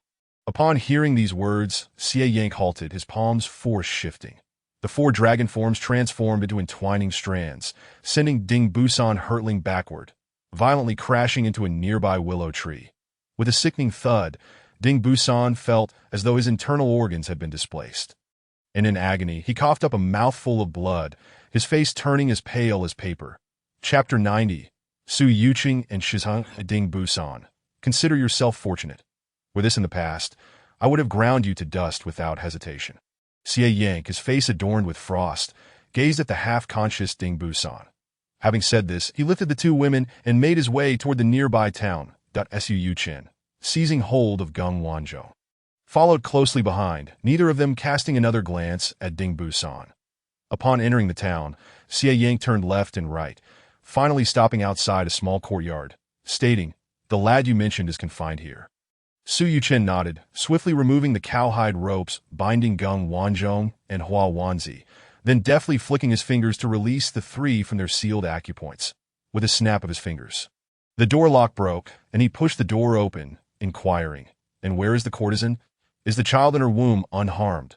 I sought a physician, and all is well. Two matrons and a maid are here to attend to her." Xie Yank replied that yes, they conversed. They had already rounded the screen wall and entered the courtyard, while the three behind glanced at one another, hesitant to flee but compelled to follow. "Let us see what this lad is up to." Gung Wanzhong whispered to Hua Wanzi. She surveyed their surroundings, nodded, and together they proceeded inward. Although Ding Dang worried for her grandfather, recalling Su Yuqin's earlier words, she too followed, pondering. "Once I ascertain whether he is indeed Tian Ge, I shall return to find grandfather. He should be safe, right?" As they stepped into the courtyard, the door to the left chamber swung open, revealing a robust maid wielding a hefty wooden club, clearly possessing some martial prowess. She regarded the group with a fierce expression. Upon recognizing Xie Yank under the moonlight, she lowered her club and said, "Ah, it is the esteemed elder. I will fetch the young lady immediately." Before Xie Yank could respond, the candlelight in the main room flickered to life, and another strong matron emerged after a brief exchange. She turned and entered this moment. The first maid remarked, "Elder, it is quite late for you to bring guests.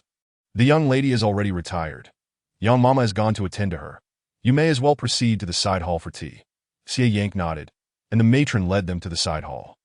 Su Yuqin and Xie Yank took the seats of honor, while the other three settled on the right. After a brief interval, the sound of footsteps echoed, and a woman, devoid of makeup yet still strikingly beautiful, entered accompanied by a small maid. Upon spotting Xie Yank at the head of the table, she approached respectfully, saying, "I greet you, Mr. Xie. I did not expect your visit at this late hour. Is there something of great importance?" Xie Yank waved his hand, gesturing towards Su Yuqin with a teasing tone. "It is this young man who seeks you. I am merely the errand runner." The woman glanced at Su Yuqin, initially displaying a flicker of fear. Instinctively retreating a few steps, nearly losing her balance, the small maid rushed to steady her, equally frightened, lowering her gaze. Unwilling to meet his eyes, that Su Yuqin maintained a calm demeanor, merely nodding in acknowledgement. The woman then seemed to recall something, her expression shifting to one of gratitude as she curtsied, saying, "I am Su Zai. I thank you for your great kindness." Sir Su Yuqin nodded, instructing, "Extend your hand." Su Zai, puzzled, glanced at Xie Yank, but seeing him remain impassive, she extended her right hand. Su Yuqin grasped her wrist, taking a moment to feel her pulse. After a brief pause, a hint of joy appeared on his face. "Your pulse is strong and vigorous, though rapid and somewhat irregular. Splendid, splendid." "It is a boy." Su Zai withdrew her arm, her face flushed with embarrassment. Su Yuqin, unfazed, continued, "Miss Su, although your background prevents you from being married in grand style to the Shurjia, I assure you, you shall one day become the matriarch of the Shurjia." "What do you mean, sir?" Su Zai asked, astonished that Su Yuqin gestured for her to take a seat on the chair to his left, saying, "I have come today to borrow your assistance in resolving some trivial matters, taking up a bit of your time." Su Zai nodded in silence, patiently awaiting his instructions. Meanwhile, Gung Wanzhong, Hua Wanzi, and Ding Dang remained utterly bewildered, unaware of the peculiar happenings transpiring in the dead of night. "Where is that scoundrel?" Su Yuqin inquired, lifting his teacup to sip the lukewarm tea, casting a glance at Xie Yank. Xie Yank seemed to recall something, chuckling as he stepped outside. Moments later, he returned, dragging a limp figure that resembled a rag doll, tossing it onto the ground. The figure lay motionless, its limbs dislocated, hair disheveled, obscuring its face. That it whimpered incoherently, unable to form a complete sentence. Su Zai's expression turned worried. She made several attempts to rise, but, feeling her belly, restrained herself and sat back down.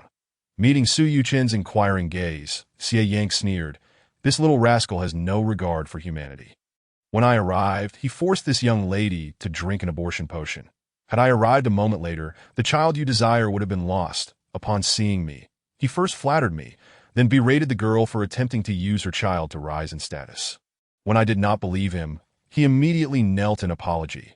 When I attempted to take him away, he resorted to poison and hidden weapons without reservation. The most despicable act was when he personally shoved this young lady toward me. Were it not for my exceptional martial skills, we might have faced 2 unnecessary deaths.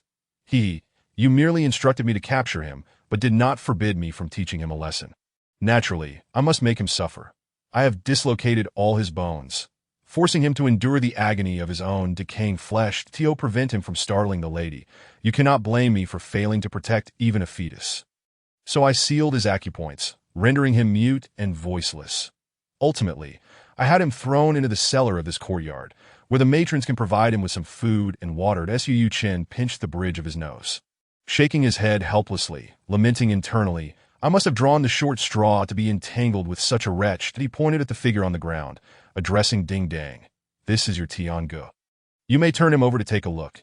Ding Dang, sitting nearby, paused in disbelief, then rushed forward to assist the figure, brushing aside the hair to reveal a face that, though unkempt, bore a striking resemblance to Su Yuchen's own. Ah, what is the meaning of this? Upon seeing the face, Geng Wanzhong and Hua Wanzi stood in shock, glancing between the figure on the ground and Su Yuchen. Even Su Zai stole glances at the two, noting the extreme similarity in their features. Yet the figure on the ground displayed a frantic and feral gaze, twisted and fierce, akin to a bloodthirsty beast. In contrast, Su Yuchen remained composed, his expression serene, as if he regarded the world from a divine perspective. Chapter 91. Su Yuchen cuts through the chaos. Ding Dang appeared unconvinced, but suddenly a thought struck her. She reached out to tear open the left shoulder of Shi Zhongyu's garment, revealing a row of intricate bite marks, scars still vividly visible. "Tiange, is that truly you? What has happened to you?" Ding Dang implored, cupping his face in her hands. Shi Zhongyu looked at her, his body trembling continuously, as he emitted incoherent sounds, unable to articulate a single word. Ding Dang attempted to release his acupoints, but as she pressed a finger against him, she was met with a powerful recoil, causing her fingertip to visibly swell. From his prominent seat, Xie Yang let out a cold laugh, remarking, "Little girl, you share the same naivete as that old sorcerer. Ding Busan, that I personally sealed his acupoints. If you could release them, it would be a miracle." Upon hearing this, Ding Dang turned to Xie Yang, observing the cold smile on one and the impassive demeanor of the other, and pleaded, "Could you not release his acupoints? He is in great pain." "Ah," Xie Yang scoffed, closing his eyes and ignoring her completely. Su Yuchen held his teacup silently, waiting for the tension in the room to dissipate before speaking. "Now that everyone has calmed down, please take your seats again." Once everyone was settled, Su Yuchen turned to Su Zai, pointing at the twitching Shi Zhongyu on the ground, and said, "Miss Su, I do not know what he has told you about himself, but you need not pay heed to those words. Allow me to clarify. His true name is Shi Zhongyu, the only son of Shi Qing and Min Ro of the Jiangnan Xuanzu Manor. Shi Qing sent him to the Great Snow Mountains Lingxiao City to learn the art of combat, intending for him to inherit the legacies of both the Snow Mountain sect and Xuanzu Manor. To confront a formidable enemy, as for what this rascal did in Lingxiao City, those two present, Geng Wanzhong and Hua Wanzi of the Snow Mountain sect, are most qualified to speak on that matter. I shall refrain from elaborating. Should you wish to know more, you may inquire with Miss Hua Wanzi afterward." After he fled the Great Snow Mountain, fearing both the Snow Mountain sect and Shi Qing, Min Ro entrusted him to the sect for handling, leading to his wandering in the martial world. In recent years, for reasons best left unsaid, he caught the attention of Bei Haishir and others from the Changel gang, serving as the gang leader for a time. You are well aware of the subsequent events. He escaped from the Changel gang and took refuge in Kunki Garden until you became pregnant. Miss Su, the child you carry may very well be the sole descendant of Xuansu Manor, the only grandson of Shi Qing and Min Ro, that if they were to learn of this, they would undoubtedly welcome you into their family. Allowing you to bear this child without worry, as for this foolish wretch on the ground. I shall deal with him and will inform Shi Qing and Min Ro accordingly. You will not encounter him again. Once you give birth, he will become the sole heir of Jiangnan Xuansu Manor, and Shi Qing and Min Ro will certainly take good care of both you and your child as for their character. There is no need for concern. Merely inquiring among the local populace will yield ample information. Among those present, it can be said that the Shueshan sect stands as a long-standing adversary of Xuansu Manor. Yet they are well aware of the integrity of the Shi Qing couple. Upon hearing this, Geng Wanzhong let out a hey and remarked, "Indeed, the character of brother Shi and sister Shi is beyond reproach. Even I, Geng, cannot find fault with them. However, their biological son is truly beyond belief. Hua Wanzi scolded, is what this wretch has done not outrageous? He is simply beneath contempt, and the esteemed reputations of Shi Qing and Min Ro have been utterly tarnished due to him, leading to the ruin of Xuansu Manor's century-long legacy." Observing Hua Wanzi's fervor, Su Zai, despite her naivety, realized the gravity of the situation. Su Yuqing lifted his teacup for a sip and stated, "Therefore, Miss Su, I implore you to deliberate carefully. It would be best for you to carry this child to term, that I can assure you that you and your offspring will live a life free from worry. Perhaps you might decide after meeting the Shi Qing couple. Rest assured, I will arrange for Mr. Xie to accompany you to meet them, and should you be unwilling, I can guarantee your safety for the rest of your life, enabling you to marry a suitable partner." Upon hearing Su Yuqing's words, Su Zai merely expressed her need to consider the matter. Su Yuqing exhaled in relief, as he only feared a flat refusal that would leave no room for negotiation. "You truly know how to trouble me, old man." "I may not agree," Xie Yank interjected discontentedly from the sidelines. Without even glancing at him, Su Yuqing replied, "Old man, I only mention this due to your advanced age. Remaining cooped up in the mountains is not conducive to longevity. One must stay active to thrive." "You speak nonsense," Xie Yank retorted. "Very well, Miss Su, this matter concludes here for now." Su Yuqing clapped his hands and declared, "Next, we shall address Miss Ding." He turned his gaze towards Ding Dang. "Miss Ding, now that the situation is clear, I trust you understand the true nature of your Tiango, also known as Shi Zhongyu. Thus, I advise you to let go. There are plenty of good men in this world, many of whom can sweet talk. Why should you hang your hopes on a single tree? I presume your grandfather, Ding Busan, would not approve of such a person either. That if you have no objections, you may leave." Ding Dang merely shook her head, gazing at Shi Zhongyu, muttering, "That's impossible. Tiangu is not that kind of person. Please do not harm him." Su Yuqing shook his head. "Miss Ding, I will not kill him.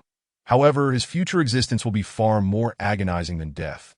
You may not realize that in this world, death is not the most terrifying fate. Sometimes, living may be worse than dying. Some say that it is better to live in hardship than to die in peace, but they do not understand the pain of being unable to live or die. Shi Zhongyu's life will henceforth be one of suffering worse than death." Su Yuqing's tone was calm and cold, as if discussing a trivial matter. Yet the others shivered, a chill creeping up from the depths of their hearts. They sensed the truth in his words, the undeniable authority in his voice that suggested the situation was as it ought to be. Ding Dang merely wept silently, her expressions shifting between laughter and tears, leading others to believe she could not accept the reality. Even Hua Wanzi sighed, wishing to comfort her, yet found the girl's naivety to be excessive. Before she could retrieve her handkerchief, the previously sobbing girl suddenly sprang up, seizing Shi Zhongyu by the collar and rushing towards the door. Geng Wanzhong and Hua Wanzi were momentarily taken aback by this turn of events, only to feel a surge of anger, both rising to pursue her. Then a voice from above sighed, "Is there really any need for this?" They then heard Ding Dang let out a pained scream as her right wrist, gripping Shi Zhongyu's collar, was pierced, the result of Su Yuqing's flick which shattered the bone in her wrist. Chapter 92. Su Yuqing's swift resolution with a flick of his finger. Su Yuqing used his flicking finger technique to break Ding Dang's wrist, causing Shi Zhongyu to crash heavily to the ground. Geng Wanzhong and Hua Wanzi, still in shock, watched as Su Yuqing raised his hand and, curling his fingers, summoned Shi Zhongyu back with a powerful force. He then transformed the grasp into a slap, an invisible force striking Ding Dang's back, sending her flying. You have been struck by my 5 elements convergence palm. Henceforth, your internal organs will be in disarray, gradually weakening until your vitality is diminished, rendering you incapable of practicing martial arts for the rest of your life. Su Yuqing's voice echoed in Ding Dang's ears, that I in a mix of urgency and anger. Compounded by the impact of Su Yuqing's palm, Ding Dang coughed up a mouthful of blood, no longer daring to linger in her despair. She immediately rose and forced herself to leave that a witch is still a witch. No matter how whimsical, her selfish nature cannot be altered, that I in the original text. She was fully aware of the kind of person Shi Zhongyu was and knew well the consequences of entering the Snow Mountains Lingxiao city. Yet shamelessly insisted that Dog Ge take Shi Zhongyu to his doom. Su Yuqing shook his head, disregarding her as she departed, for to him, such a minor character was not worth his time. Contemplating the great elixir he had concocted, which he had yet to consume, Su Yuqing resolved to swiftly eliminate these troublesome matters that the 5 elements convergence palm, a unique skill of Bei Haishir. Xie Yang furrowed his brow. I do not recall his 5 elements convergence palm possessing such formidable power that it could inflict internal injuries. Su Yuqing smiled. Bei Haishir is but a waste. He overthinks and neglects his own teachings. This Taoist technique, in his hands, is akin to casting pearls before swine, that he is at best a neophyte, not even proficient. Old man, if you are interested, once I resolve these matters, I shall teach you. Xie Yang, upon hearing this, felt a desire to learn, yet hesitated to steal the skills of others. Geng Wanzhong and Hua Wanzi were equally perplexed, having assumed that this youth, who bore a striking resemblance to Shi Zhongyu, was Xie Yang's disciple. It now seemed he also possessed Bei Haishir's unique skills. After addressing Ding Dang, Su Yuqing finally turned his attention to Geng Wanzhong and Hua Wanzi. Speaking of which, I once had a connection with both of you. But time has rendered those memories moot. I understand that you are here for Shi Zhongyu. To speak frankly, he cannot be returned to you for disposal in Lingxiao City. He waved his hand, signaling them to be patient, and continued, I have my own connections with the Shiqing couple of Xuansu Manor. The matter of Shi Zhongyu not only concerns the Snow Mountain sect, but also impacts the face of Xuansu Manor. To be honest, even if Bai Zizai himself were to come, he could not take Shi Zhongyu from my hands. While I must uphold the dignity of Xuansu Manor, I shall not compromise the Snow Mountain sect's honor either. Therefore, I will provide Bai Zizai with an explanation, one that satisfies both the Snow Mountain sect and Xuansu Manor, that I have also heard of Shi Zhongyu's actions in Lingxiao City. Hence, I will strike at his Huin and Qihai points. From henceforth, he shall become a celestial eunuch, unable to partake in the human realm. Once his Qihai is breached, he shall never practice martial arts again. As he spoke, he flicked his fingers, unleashing 2 brilliant streams of energy that struck Shi Zhongyu's Huin and Qihai points. Shi Zhongyu's eyes glazed over, and he collapsed to the ground, utterly powerless. This sudden turn of events left Geng Wanzhong and Hua Wanzi dumbfounded, unable to comprehend the youth's ruthless resolve, which afforded them no opportunity to speak. But there was more to come. Su Yuqing continued, to prevent him from revealing the martial arts of the Snow Mountain sect. I will sever his tendons in his hands and feet, strike his throat bones, and break his Qingming, Sibai, and Qingqi points. Thereafter, he will be unable to raise his hands, walk, speak, or see that he will spend the rest of his life engulfed in darkness and fear, driven to madness. As he spoke, Su Yuqing's fingers flicked rapidly, each strike targeting the points he had mentioned.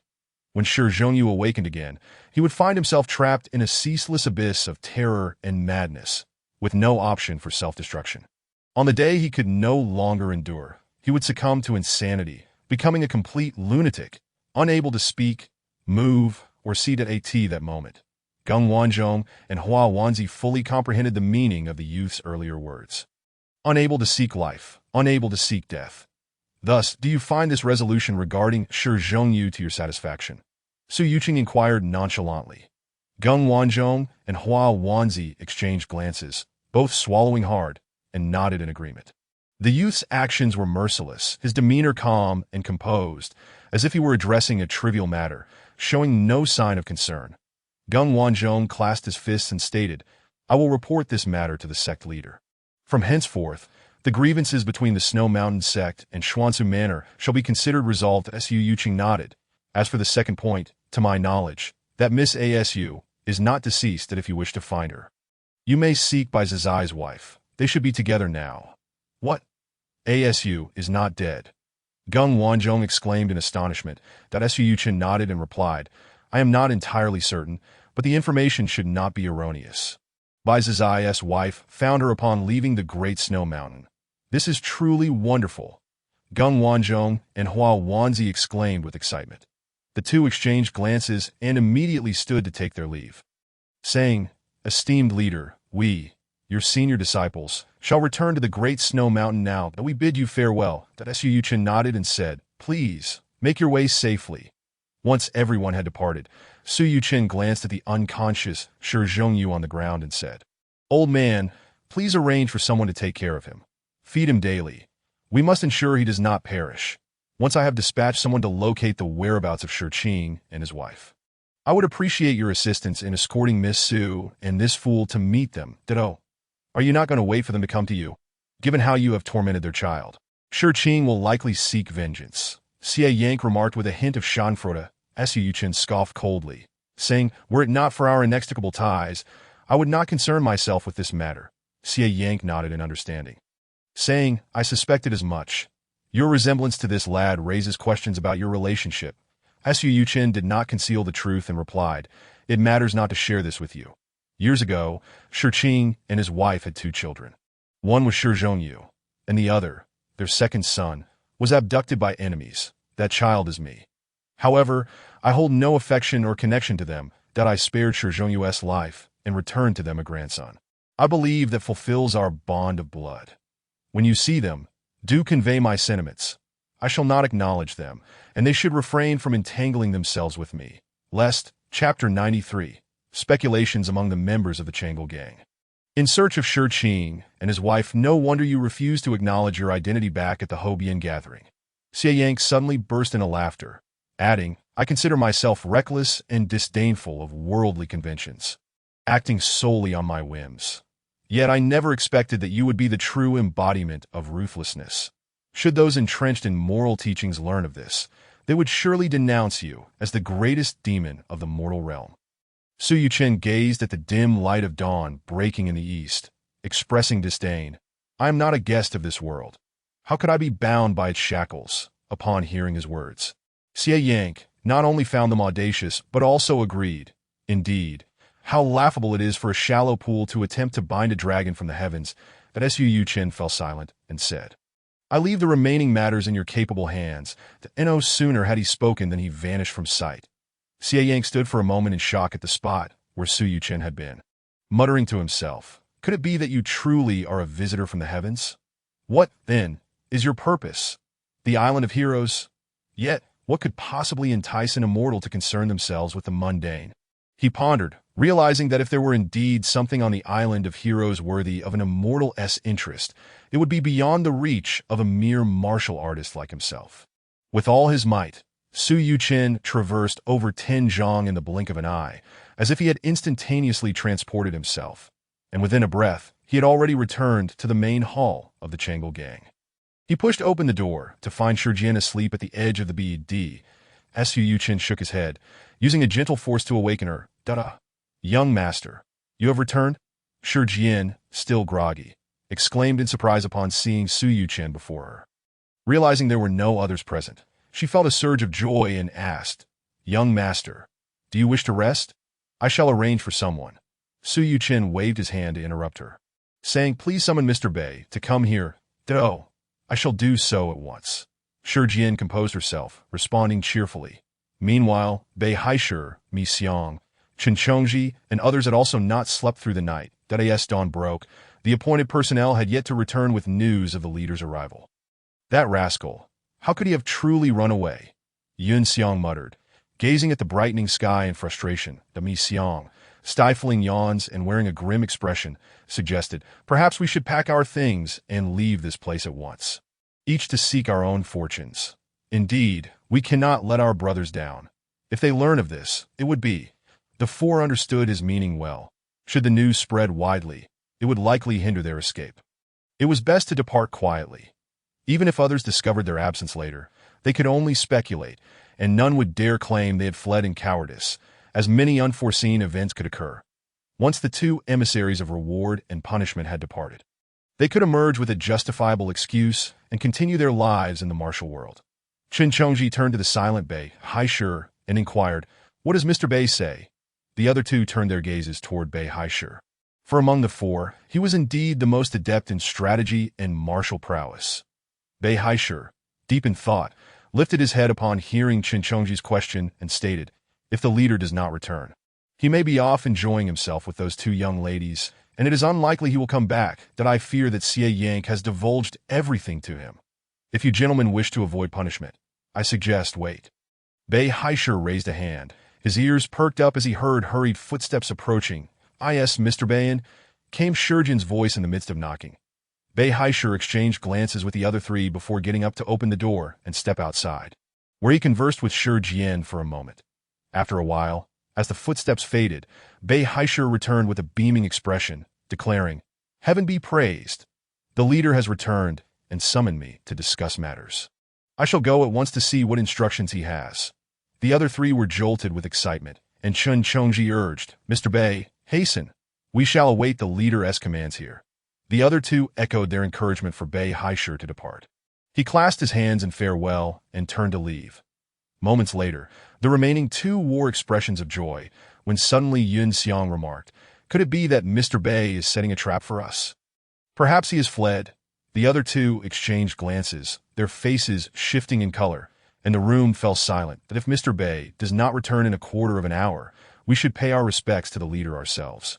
We cannot let Mr. Bei shoulder all the burdens," Chen Chongji suggested. Me and Yun both nodded in agreement, and thus the three sat quietly, each lost in their own thoughts. After a quarter of an hour, Mi Xiang could no longer contain herself and began pacing, glancing at the door from time to time. Though the sun shone brightly outside, the three felt as though time dragged on endlessly. "Why not go out and greet Mr. Bei?" Mi Xiang proposed. "Yes," Yun Xiang replied eagerly, rising to head outside. The other two exchanged glances and followed suit. Time rewinds to a quarter of an hour earlier. Bei Haisher hurried along, quickly catching up to Shurjin, who had walked ahead. "Miss Shurjin, may I inquire when the leader has returned?" Bei Haisher asked as he walked. Shurjin, not overthinking it, replied, "I had just fallen asleep. The young master must have returned only moments ago, that I noticed he had not washed his face or had tea. So I thought to summon you, Mr. Bei, as he likely has urgent matters to discuss." Bei Haisher nodded, asking, "Did the leader return alone?"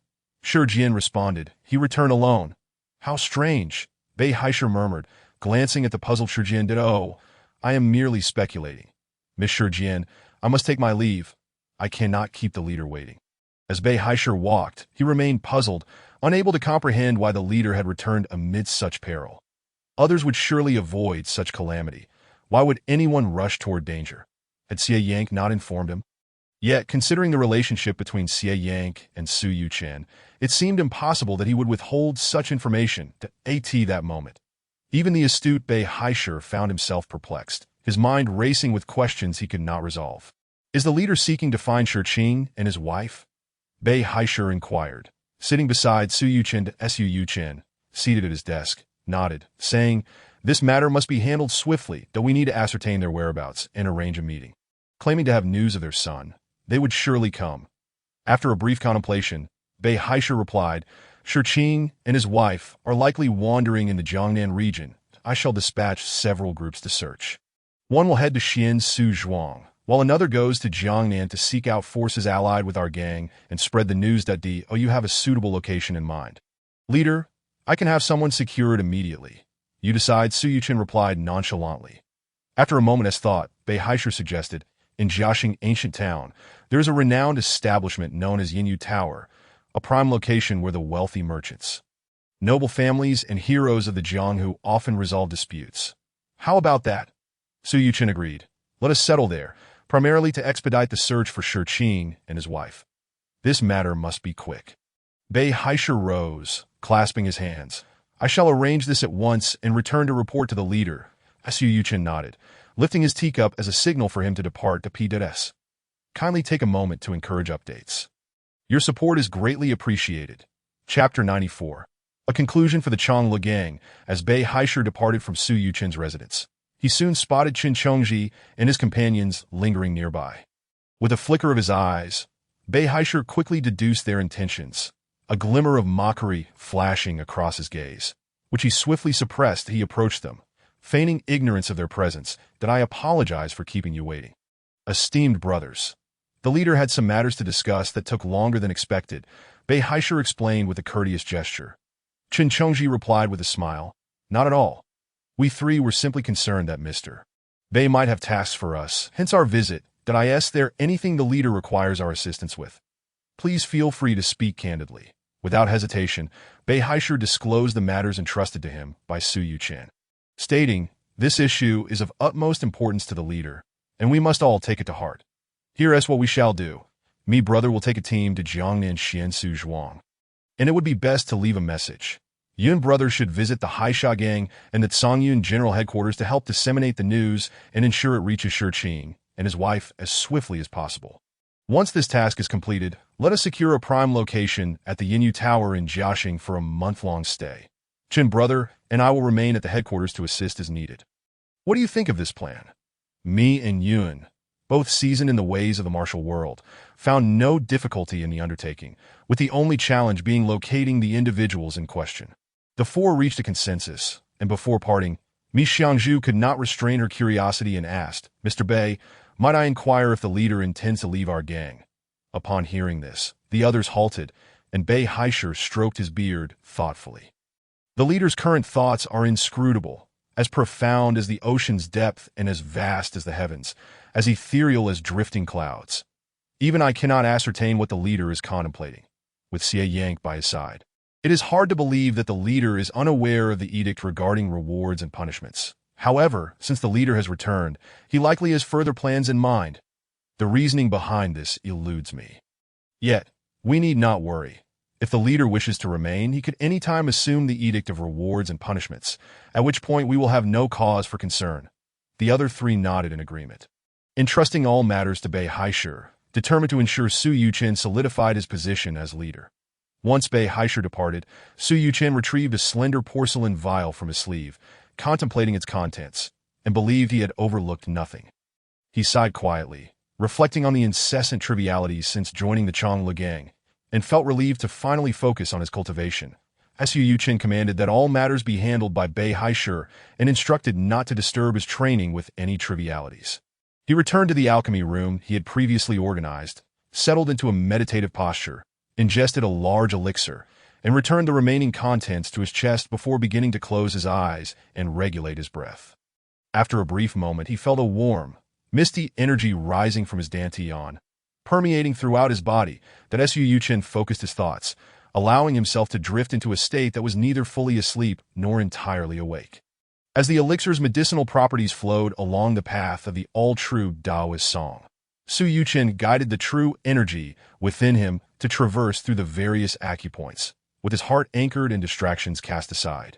The transformation of medicinal energy into true energy accelerated, and the circulation of true energy quickened, with both elements complementing each other, leading to an ever-growing accumulation of Taoist true energy from the initial wisps.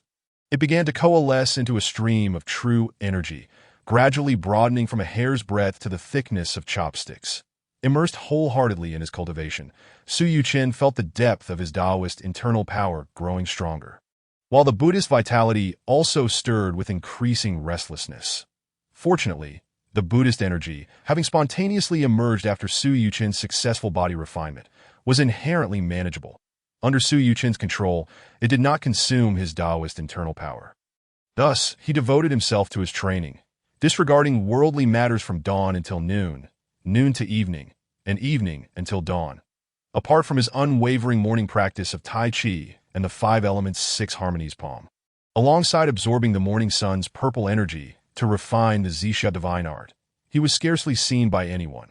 Over the course of 10 days, besides 2 visits from Xie Yang, one involving the ill-fated duo Ding Busan and his grandson attempting to abduct the now incapacitated Shi Zhongyu, only to be thwarted by Xie Yang, resulting in their demise outside the courtyard, and another where Su Zai, distressed by Shi Zhongyu's plight and the unwillingness of Shiqing and his wife to acknowledge him, faced instability in her pregnancy, Su Yuchen remained largely undisturbed.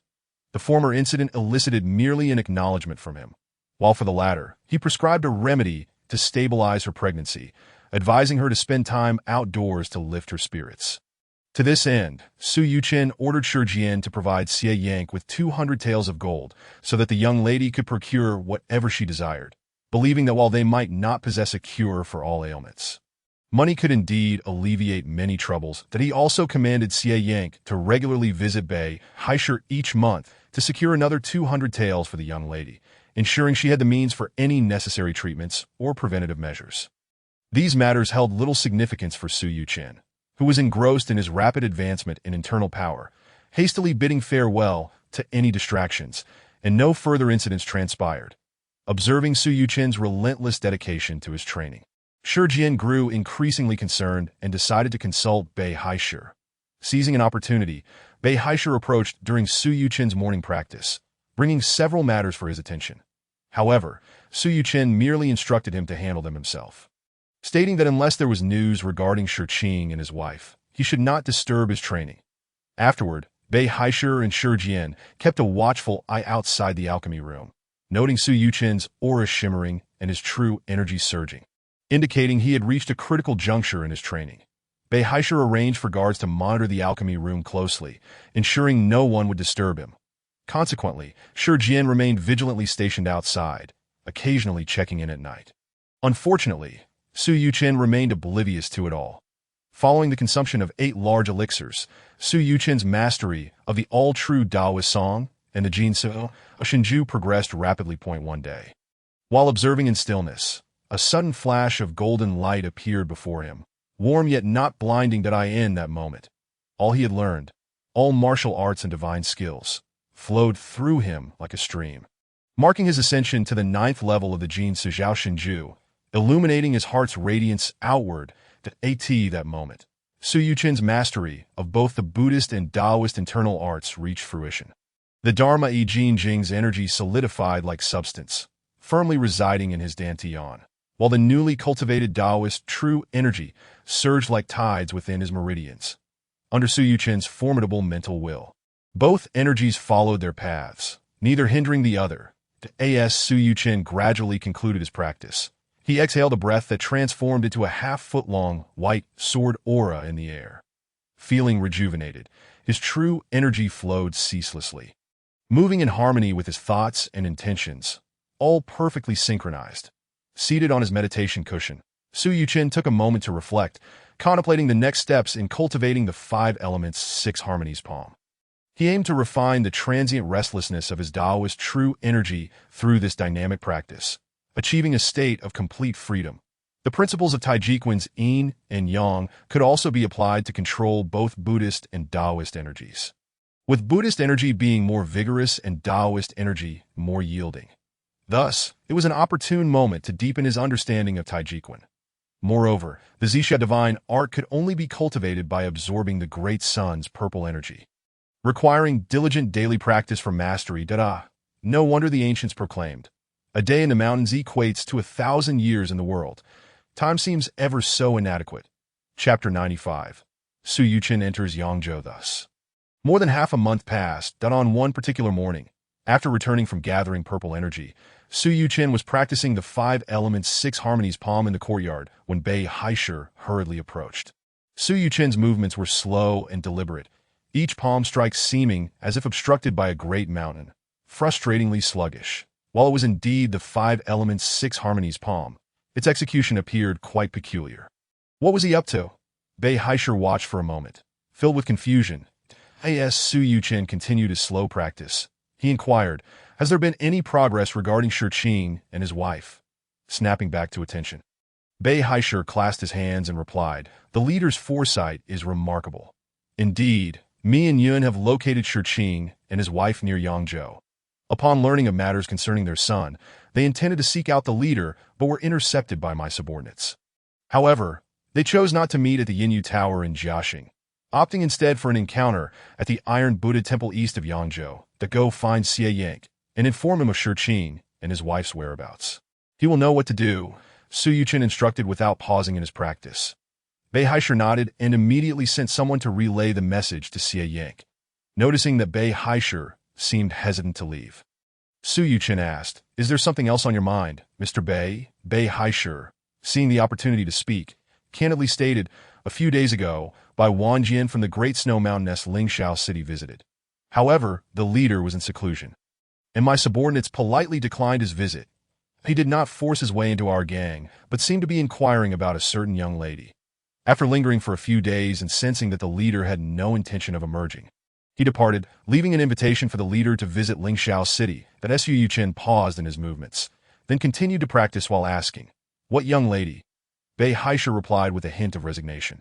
Bai Wanjian did not specify, only mentioning that currently, the leader is the only one who knows that Su Yuchen ceased his cultivation, and before uttering a word, the system's narration echoed in his mind. Bai Wanjian, returning from the fiery destruction of Xuansu Manor in Jiangnan, encountered Geng Wanzhong and Hua Wanzi. Upon learning that you had incapacitated Shizhongyu, Bai Wanjian was elated, yet felt it unjust for you to bear the brunt of the Shiqing couple's vengeance. He resolved to take on the grievances with Xuansu Manor on your behalf. From his junior sister Hua Wanzi, Bai Wanjian discovered that his daughter Xu still lingered in the mortal realm, nurturing a glimmer of hope, prompting him to seek you out for news. Having failed to meet with you, Bai Wanjian returned to the Great Snow Mountain with his fellow disciples to report to Bai Zizai about his journey. 3 days later, Bai Zizai's wife, Shi Xiaocui, accompanied by her granddaughter Asu, drifted down the Yangtze River, passing through Yangzhou in a state of agitation. Shi Xiaocui's cultivation spiraled out of control, rendering her partially paralyzed, and the grandmother and granddaughter duo unexpectedly encountered Ding Busi on the river. Threatening to fall into dire straits, "You disrupted Dog Ji's romantic pursuits, young man. Will you stand idly by as death approaches, or will you intervene to salvage the situation?" Su Yuchen paced thoughtfully, considering the original text. Realizing that only this young girl harbored goodwill towards Dog Go, arguably the sole virtuous character in the narrative. Moreover, given Ding Busi's deranged disposition, the absence of Dog Ji's intervention left the fate of the grandmother and granddaughter uncertain. "Prepare a large vessel to dock near Yangzhou. I intend to make a trip there," Su Yuchen instructed Bei Haishur, who stood beside him. With a glance at Bei Haishur's troubled expression, he added with a hint of a smile, "You are aware of my whereabouts. Should the emissaries of good and evil come calling, you may direct them to seek me out." Yes. Caught off guard by the revelation of his intentions, Bei Haishur awkwardly acquiesced before hastily departing. In ancient Yangzhou, celebrated for its opulence and flourishing culture, it was famously said, "1/3 of the moonlit night belongs to the world, while 2/3 of the rascals reside in Yangzhou." This city was not only a bustling hub of commerce, but also a gathering place for literati and poets, leaving behind a wealth of verses that depicted its splendor as spring graced the land. In this southern water town by the banks of the slim West Lake, the willows turned green and the peach blossoms blushed, while painted boats swayed gently, reflecting the picturesque pavilions and towers on either side of the river. In the bustling streets, merchants thronged, showcasing silks, brocades, and an array of exquisite jewels, epitomizing the city's vibrant prosperity. Under the cover of night, literati reveled in wine and song, composing verses that echoed the sentiment. On the 24 bridges under the bright moon, where might the Jade Maiden be to play the flute? As night fell, Yangzhou dazzled with brilliant lights and lively music, as if the entire city was enveloped in a golden halo, a mesmerizing spectacle of grandeur. As the ancients praised, with a 10-mile-long street connecting markets, one can see immortals on the moonlit bridge. Life is meant to end in Yangzhou, where Zen wisdom glows over hallowed burial grounds. Beyond the city of Yangzhou, a colossal 4-story ship loomed in the river's center, surrounded by a throng of armed gang members, securing the vessel so tightly that not a drop could escape. Since this massive ship had anchored in the Yangzhou waters a day prior, no one had disembarked nor permitted any vessels to linger nearby. Any who dared to test the waters faced immediate and fierce retaliation. Even the largest of the grain transport guilds had intervened, yet the ship remained unmoved, instead driving away any lingering vessels that on this particular night, as the festivities at Yangzhou's dock flourished, the river was alive with crowds. Even the imposing ship across the water glowed with red lanterns, illuminating the vicinity. Suddenly, 2 piercing whistles echoed upstream, their shrillness reminiscent of a night owl, reverberating through the night. Following this, a raucous laughter erupted. Drifting over, shouts my search for you has been arduous. I've waited here for a day and a night. Why have you only just arrived? With that, another fit of eerie laughter filled the night. Startled from his meditative state, Su Yuchen silently descended onto the deck. The two individuals, Mi and Yun, startled by the commotion, immediately bowed in greeting upon his appearance, after observing the river for a moment. They noticed a small black boat laden with straw drifting downstream, headed straight for the massive ship. Behind the straw-laden vessel, a rickety fishing boat followed closely, on which stood a disheveled old man clad in patched clothing. Bellowing in a frenzy, realizing his awaited companions had arrived, Su Yuchen leaped into action, alighting upon the straw-laden boat, leaving behind only a command. You may return to the main headquarters once you have awaited Xie Yank here. There is no need to wait for me. Mi and Yun could only call out Guild Master, before witnessing the small boat veer past the massive ship and drift downstream. With no other option, they sighed and resolved to search for Xie Yank at Tifo Temple outside Yangzhou. Chapter 96. The journey on the river. Su Yuchen alighted lightly upon the bow of the straw-laden boat. Behind him, the old man on the fishing boat continued to shout, urging Su Yuchen to leave. That little rascal. Where did he come from? A wretch raised without proper guidance. Get lost, shouts it. Wait for me. I shall deal with that brat. Amidst a flurry of exclamations, the old man, channeling his energy, propelled the fishing boat forward like a galloping horse, charging towards the straw-laden vessel, as the fishermen shouted in alarm. The boat is capsizing. We're going to capsize. You lunatic, what have you done? As he spoke, the fisherman looked up, realizing the two boats were merely 30 or 40 paces apart, and immediately shouted, Stop, stop. You're going to collide. At this moment, Su Yuchen stood at the bow, disregarding Ding Buxi's frantic cries from behind. He turned his gaze towards an elderly woman seated at the boat's entrance that in the pitch-black night, with his back to the moonlight. Her features remained obscured. The old woman sat rigidly, unable to move, having suffered from her own mismanaged energy, with most of her meridians sealed. Without assistance, her fate was destined to be one of partial disability. With a sigh, Su Yuchen observed the old woman, whose lifeless eyes were fixed on him, and she scolded, Which family's brat are you? So reckless and thoughtless. The one on that fishing boat is the merciless old demon of the Ding family. You should throw yourself and your granddaughter into the river. You should jump in to save yourself. Su Yuchen merely smiled faintly, remaining silent as he approached the cabin. There, on a pile of straw, lay a young maiden, her jet-black hair spilling out from under the covers. Reclining upon the bedding, Su Yuchen moved closer, placing his hand on her wrist. The maiden, unable to move, gasped in shock, overwhelmed by embarrassment and fury. ASU, what has happened? You scoundrel, what have you done to ASU? The old woman, unable to shift her position to see the scene within the cabin, exclaimed in a flurry of concern. Grandma, it's nothing. This gentleman seems to be checking my pulse. ASU replied softly, though she could not see. She sensed that Su Yuchen's actions were benign. The old woman, Shi Xiaoe, paused in surprise at this revelation, before scolding, What good is checking the pulse now? Ding Laosi is closing in on us. We want to survive this, that it would be better to jump into the river sooner. Su Yuchen, expressing disdain, inquired with a flat expression, Have you practiced your grandmother's martial arts? Yes, the young woman, ASU, replied in a barely audible voice. Clearly attempting to keep her words from the old woman's ears, Su Yuchen remarked, This sort of misguided and impatient martial practice, do you dare to pursue it? I fear your grandmother herself may not fully comprehend it. Yet she has imparted it to you. It is one thing for her to become disabled.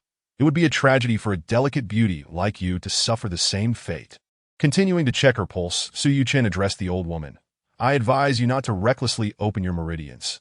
You have already sealed most of your channels.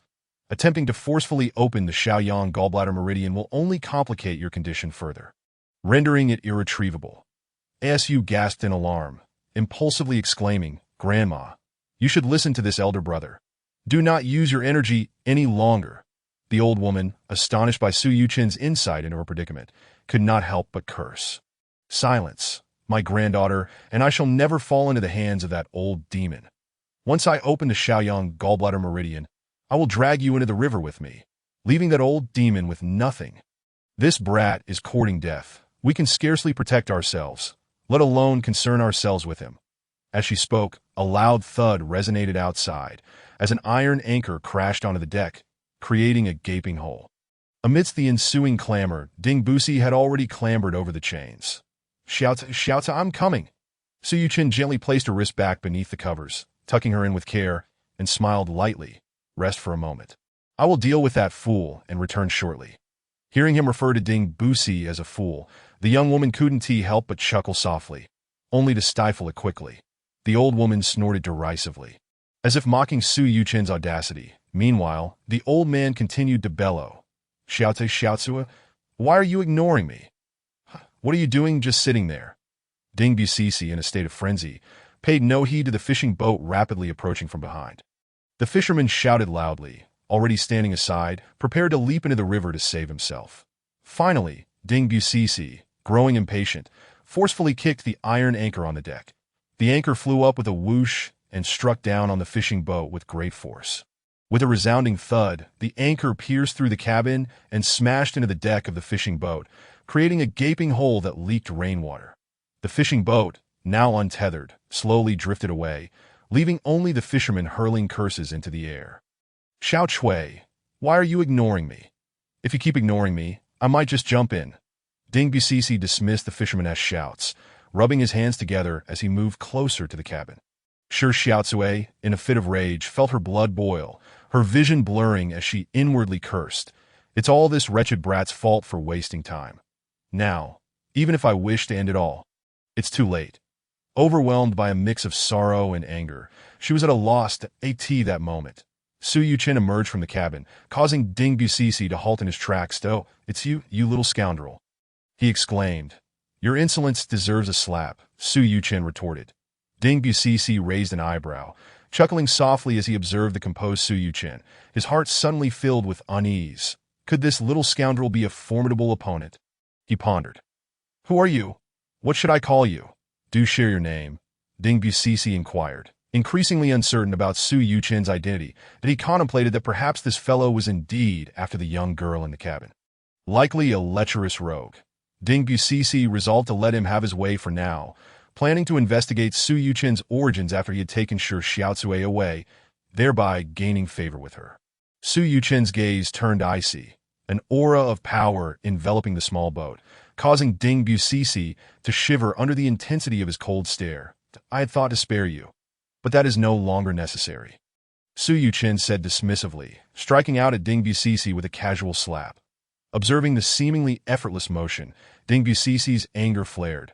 What a clever lad, a mere decorative pillow. With that, Ding Busi swiftly maneuvered, stepping forward to unleash a powerful strike against Su Yuchen's palm. Vowing to break his arm, a resounding clash echoed as their palms met, and Ding Busi felt a tremendous force surge through his arm. Akin to a relentless tidal wave, with a cry of anguish, Ding Busi's right arm shattered, bones fracturing painfully that he attempted to retreat, but Su Yuchen would not let him escape. With a swift tug, he pulled Ding Busi forward, resulting in a violent clash of forces. Unable to suppress it any longer, Ding Busi coughed up blood, sending it spraying into the air. Chapter 97. Ding Busi's demise. Xiaote faints in terror faced with the blood splattering about. Su Yuchen frowned, stepping back while casually flicking his sleeve, dispersing his internal energy. The fabric of his sleeve billowed, deflecting the incoming blood, which coalesced into a crimson mass and was cast into the river, quickly disappearing in its currents to that moment. Ding Busi collapsed onto the deck with a resounding thud, his head striking the surface with a loud bang before bouncing back. Xiaote, seated at the cabin's entrance, gazed at his bloodied visage, her lips twitching in shock. Who is this young man? Is he friend or foe? I hope I haven't stumbled from the wolf's den into the tiger's lair, she mused, observing Su Yuchen standing impassively on the deck. However, feeling powerless, she was consumed by a sense of helplessness. The more she thought about it, the angrier she became, her frustration directed towards Bai Zizai, far away in Lingxiao City atop the Great Snow Mountain. Already afflicted by blocked meridians and turbulent energy, her emotions surged, causing her internal energy to go haywire, and she spat out blood with a gasp. Grandmother, what is wrong? Brother, Look at my grandmother, the young girl exclaimed. Hearing the commotion, Su Yuchen glanced back at Shi Xiaocui, whose eyes were rolling back, and calmly replied, "It's nothing. She's merely experiencing a surge of energy that in that instant, Ding Bucisi, still on the deck, slammed his left hand onto it and leaped up, propelling himself like a cannonball. His left hand struck out towards Su Yuchen's forehead, the dark energy indicating it was laced with poison. "You wretched brat, perish!" The wind howled as the fragrant scent wafted through the air. Yet Su Yuchen remained unmoved, seemingly in a stupor. Ding Bucisi, grinning maliciously, thought to himself, "This fool possesses great strength but lacks skill. His reactions are pitifully slow. Have I truly underestimated him?" However, upon glancing at Shi Xiaocui, he hesitated, unable to bring himself to silence her. Just then, Shi Xiaocui, regaining her composure, assumed Su Yuchen was paralyzed with fear and scolded, "You incompetent little brat. What are you doing? You could get us all killed." As she spoke, Ding Bucisi's palm struck Su Yuchen's forehead with a clang. To his astonishment, Su Yuchen appeared unfazed, while Ding Bucisi felt as though he had struck a red-hot iron, his hands swelling painfully. Ding Bucisi, nursing his injured arm, retreated cautiously, eyeing Su Yuchen with suspicion. "Who are you?" he asked, bewildered. Shi Xiaocui, watching Ding Bucisi's retreat, was equally perplexed, uncertain whether it was Ding Bucisi's trickery or if this young man truly possessed unfathomable skills. Su Yuchen, hearing Ding Bucisi's question, raised his gaze to the sky, which was beginning to brighten. Losing interest, he declared, "I will deliver one final strike. Evade it, and you shall live. Fail to do so, and you shall perish." With that, Su Yuchen wasted no time. Lifting his hand to strike, that a palm-sized imprint appeared in the air, heading straight for Ding Bucisi.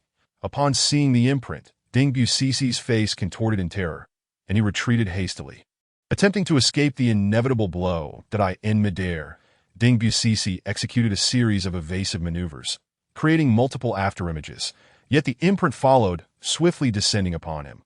With a resounding slap, the imprint marked his forehead, leaving a crimson imprint as he fell backward, crashing into the deck with enough force to create a human-shaped indent. "Did I see dead?" Shi Xiaocui asked, staring at Ding Bucisi, who lay motionless. Su Yuchen nodded, disinterested, and with a flick of his sleeve, a powerful gust of wind surged toward the still body of Ding Bucisi. The impact sent Ding Bucisi soaring into the turbulent river, the sound of cracking bones resonating as his body shattered upon impact, leaving no chance of survival. With a splash, Ding Bucisi vanished beneath the rushing waters, never to resurface. "Well then, my lady, do you have a place to land in this Yangtze River?" Su Yuchen turned to Shi Xiaocui and inquired. Following her directions, Su Yuchen propelled the small boat forward, carving through the water and leaving a white wake behind as it disappeared into the distance. Moments later, a small stretch of land emerged ahead, and with a powerful thrust, Su Yuchen steered the boat onto the sandy beach. The sky was now tinged with the first light of dawn, a hint of purple beginning to emerge. Determined not to miss his morning training, Su Yuchen set his sights on a towering peak on the island and uttered an apology for disturbing it. He then wrapped the girl in the bedding, securing her at his waist, and leaped towards the summit. As dawn broke, Shi Xiaocui's vision cleared, and she caught a glimpse of Su Yuchen's face. Her eyes widened in horror. "You! How can it be you, you wretched being?" Overcome with rage, she spat out blood, her vision fading to white as she fainted from the shock. "What is wrong with my grandmother?" The young girl, unable to see Su Yuchen's face, felt as though she were soaring through the clouds. "Nothing. She scared herself to death." Su Yuchen replied nonchalantly, "Da-da. My grandmother has passed away," exclaimed Shio in shock. Su Yuchen replied, "Not yet, but she keeps vomiting like this. Sooner or later she'll spit out all her blood and die." The young girl, Shio, chuckled, only to quickly feel it was inappropriate, struggling to suppress her laughter as she said, "Brother, can you save my grandmother?" Su Yuchen nodded, then realized she couldn't see him, and added, "Not at the moment. I must hurry to the mountain peak to collect the great sun's purple energy that I will save her once I finish my cultivation." "Thank you, big brother. You are truly a good person," Shio said as Su Yuchen paused, feeling a sense of helplessness. If it weren't for that sunny, radiant brother in his heart, he feared he would have never crossed paths with good people. Ignoring the young girl, Su Yuchen stepped lightly into the air, already reaching the summit. That moment, The sun had begun to rise that he tossed them gently, landing them under a tree a distance away, and said, "I must cultivate now. We shall talk later." By the time Su Yuchen finished gathering the purple energy, the grandmother and granddaughter had both awakened, their eyes fixed intently on him. As the purple energy dissipated from Su Yuchen's face, a Xiao gasped, her body trembling slightly. Su Yuchen smiled faintly, causing the girl to lower her head, resembling a startled fawn. As he approached, the grandmother, Shi Xiaocui, scolded sharply, "You wretched scoundrel! Don't come any closer." Su Yuchen cast a cold glance, his eyes as clear as the moonlight. Shi Xiaocui, who had been ready to curse, opened her mouth but found herself unable to utter a sound. Xiao, still looking down, Henti noticed Su Yuchen's gaze. Feeling exasperated with her grandmother, she suddenly turned her head in curiosity. She saw the old lady covered in cold sweat, her eyes involuntarily narrowing to the size of pinholes. Startled, Xiao called out a few times. And only then did Shi Xiaocui seem to regain her senses, refusing to look at Su Yuchen any longer. The young girl, witnessing this, cautiously glanced at Su Yuchen and whispered, "Brother, it seems he's not the same." Shi Xiaocui, upon hearing this, paused, intending to scold, but finding herself moved by the boy's eyes. She skeptically scanned Su Yuchen, standing 2 zhang away, and said, "What do you mean he's not the same? It's clearly the same face." Chapter 98. Brotherly Talks on Purple Smoke Island. Xiao shook her head and replied, "Grandma, I can't quite explain it. It just doesn't seem quite right." After a moment, she exclaimed, "It's the eyes. The eyes are different." Shi Xiaocui glanced at Su Yuchen, stubbornly retorting, "What's different? I can't see it at all." Xiao quickly darted a glance, then lowered her head, saying, "It's different. This brother's eyes are much clearer, as if devoid of impurities." "You say he looks like a fool," Shi Xiaocui remarked, the last syllable fading to an inaudible whisper. Xiao, understanding perfectly, fearing her grandmother might speak amiss and incite another argument, exclaimed, "Oh no, Grandma. He is not a fool. He is pure." Observing the 2 women babbling as if no one else were present, Su Yuchen allowed his aura to flicker momentarily.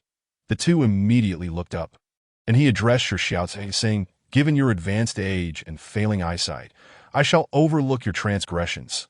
He then turned to the blushing Xiao, adding, "You, young lady, are astute and clever, far surpassing your grandmother," pointing towards the back of the woods where a cave was faintly visible. He inquired, "Do you reside in the cave behind?" Xiao nodded. In a swift motion, Su Yuchen appeared between them, one hand grasping the bedding and the other lifting Shi Xiaocui in a single stride. He covered over 10 zhang, arriving at the cave in an instant. Examining the rudimentary cave, Su Yuchen shook his head in resignation and scrounged for some rice and flour, hastily preparing a meal. However, he soon remembered that both were still unable to move due to their blocked meridians. With no other choice, he activated the Daruma Yijinjing, a technique for harmonizing energies, and first cleared Shi Xiaocui's Xiaoyang gallbladder meridian and Xiaoyang heart meridian, enabling her to feed herself. Shi Xiaocui felt an immense surge of energy rushing through her meridians. Her own meager energy paled in comparison, akin to a wave being obliterated. Su Yuchen's energy seemed to command all energies, swiftly spreading throughout Shi Xiaocui's arms. Her own energy was easily mobilized by Su Yuchen's, clearing the blockages in her meridians. With the Xiaoyang gallbladder, Xiaoyang heart, and Xiaoyang triple heater meridians restored, Shi Xiaocui's hands could finally move. As the old lady ate, she covertly observed Su Yuchen. Perceiving her scrutinizing gaze, Su Yuchen sighed. Fearing if he didn't clarify, the old woman would never find peace in her heart, he turned and said, "Old lady, if you have something to say, feel free to ask. I have no qualms in sharing what I can. What is your name?" Shi Xiaocui squinted. Su Yuchen shook his head, replying, "We are mere acquaintances." "There is no need for names. Mere acquaintances? I doubt that." The old lady mused, realizing he had undoubtedly come for them. Otherwise, what a coincidence it was to encounter them. Now that she thought about it, the large ship had lingered on the river for quite some time. "You cannot convince me it just happened to stop then. Speak. What is your relationship with Shi Qing and Min Ro from Xian Suzhuang?" Shi Xiaocui demanded. "You are not him, yet you look exactly alike, as if carved from the same mold." Su Yuchen nodded without surprise. "You mean Shi Zhongyu, right?" "Hey," Shi Xiaocui exclaimed in astonishment, coldly sneering. "You indeed know. How are you related to him?" Finishing feeding the astonished young girl, and wiping her mouth, Su Yuqin smiled slightly and then sat down, sipping porridge as he explained, I am related to him. Yet also not. What nonsense is that? Either you are related or you are not.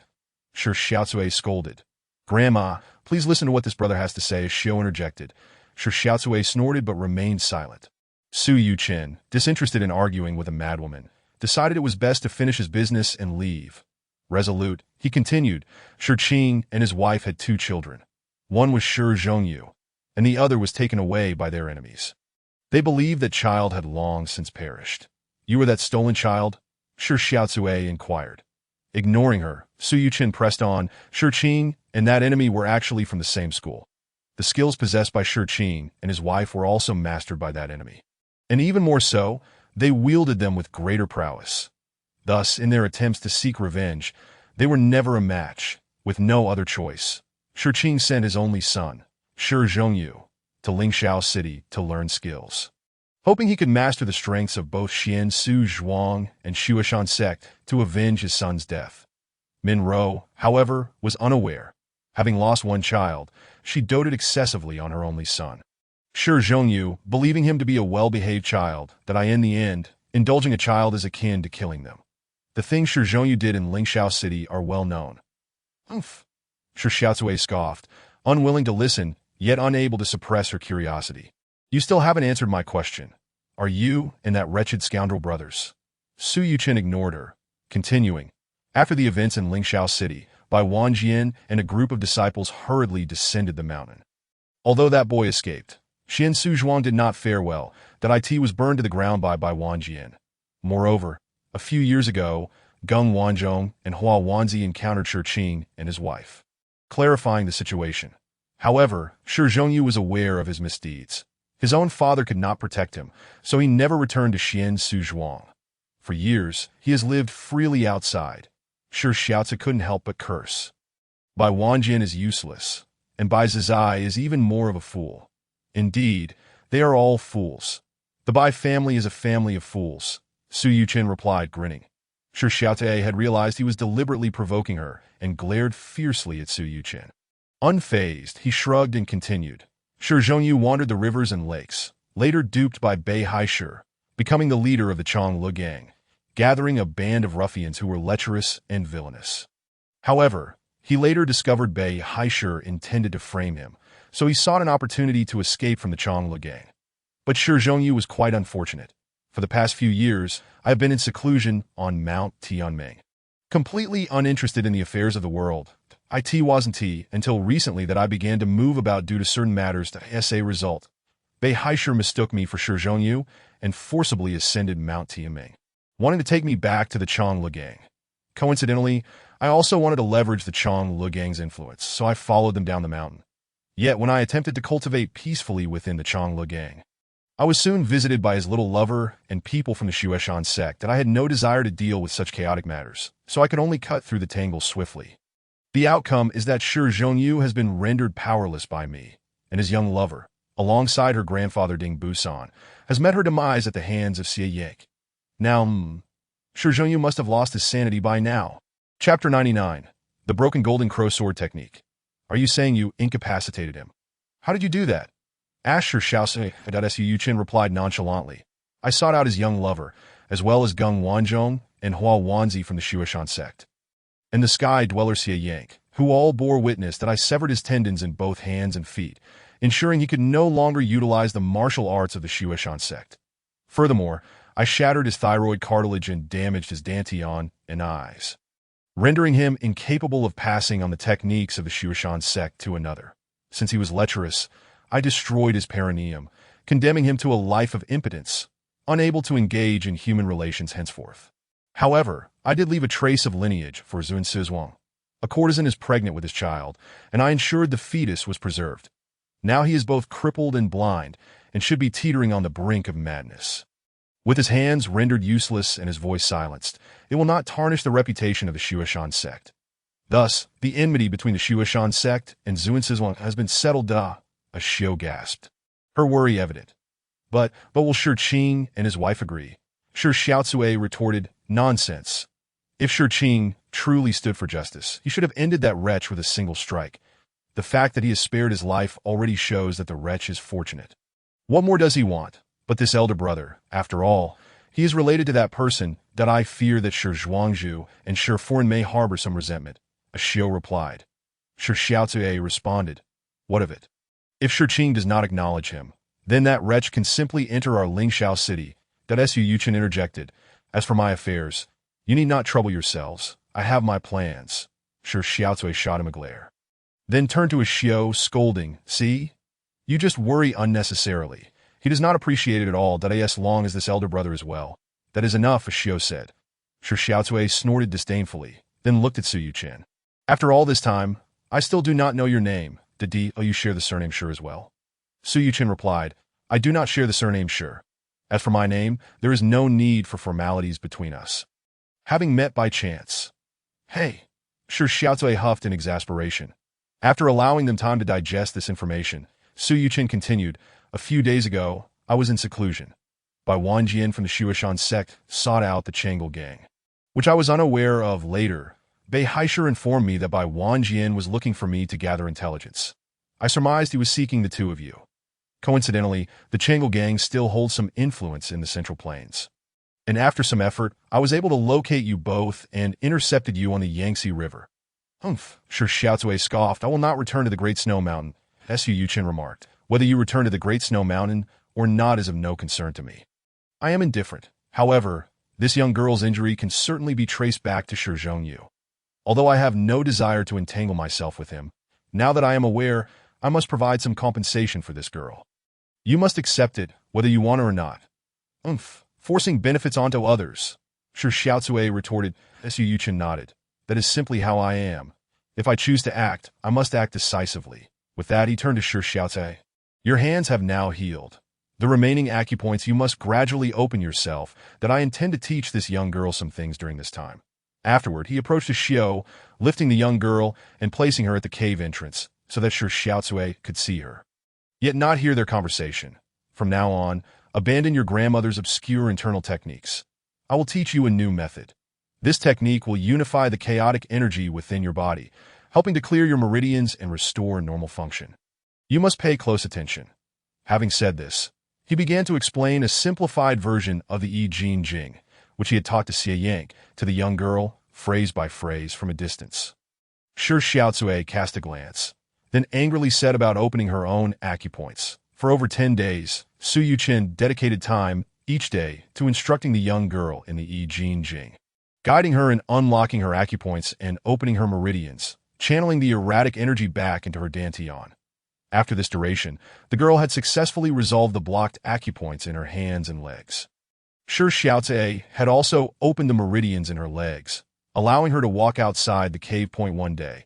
After gathering purple energy from the peak's highest point, Su Yuchen returned to see the girl outside the cave, brandishing a tree branch, while Shi Xiaocui sat cross-legged beside her, teaching her sword techniques. Upon noticing Su Yuchen's arrival, Shi Xiaocui did not shy away, continuing her instruction until the girl completed her final move. At which point she triumphantly declared, this set of sword techniques is specifically designed to counter that old fool's swordplay. When we return to Lingxiao City, we shall thoroughly humiliate him and see how he dares to call himself Mr. Wada.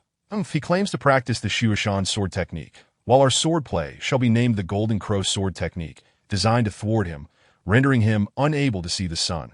Seeing her like this, a Xiao could only helplessly call out. Shi Xiaocui, initially pleased with herself, noticed Su Yuchen shaking his head in disdain nearby, which infuriated her. What?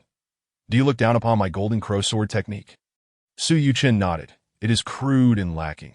The techniques are riddled with flaws, truly unworthy of esteem.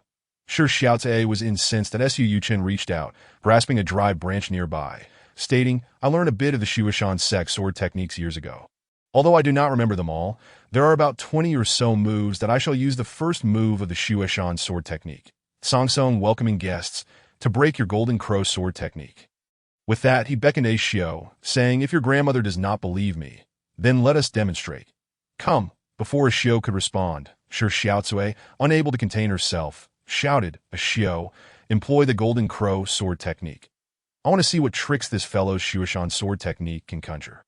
A Xiao, with no choice, stepped forward, saying, "Elder brother, please be careful."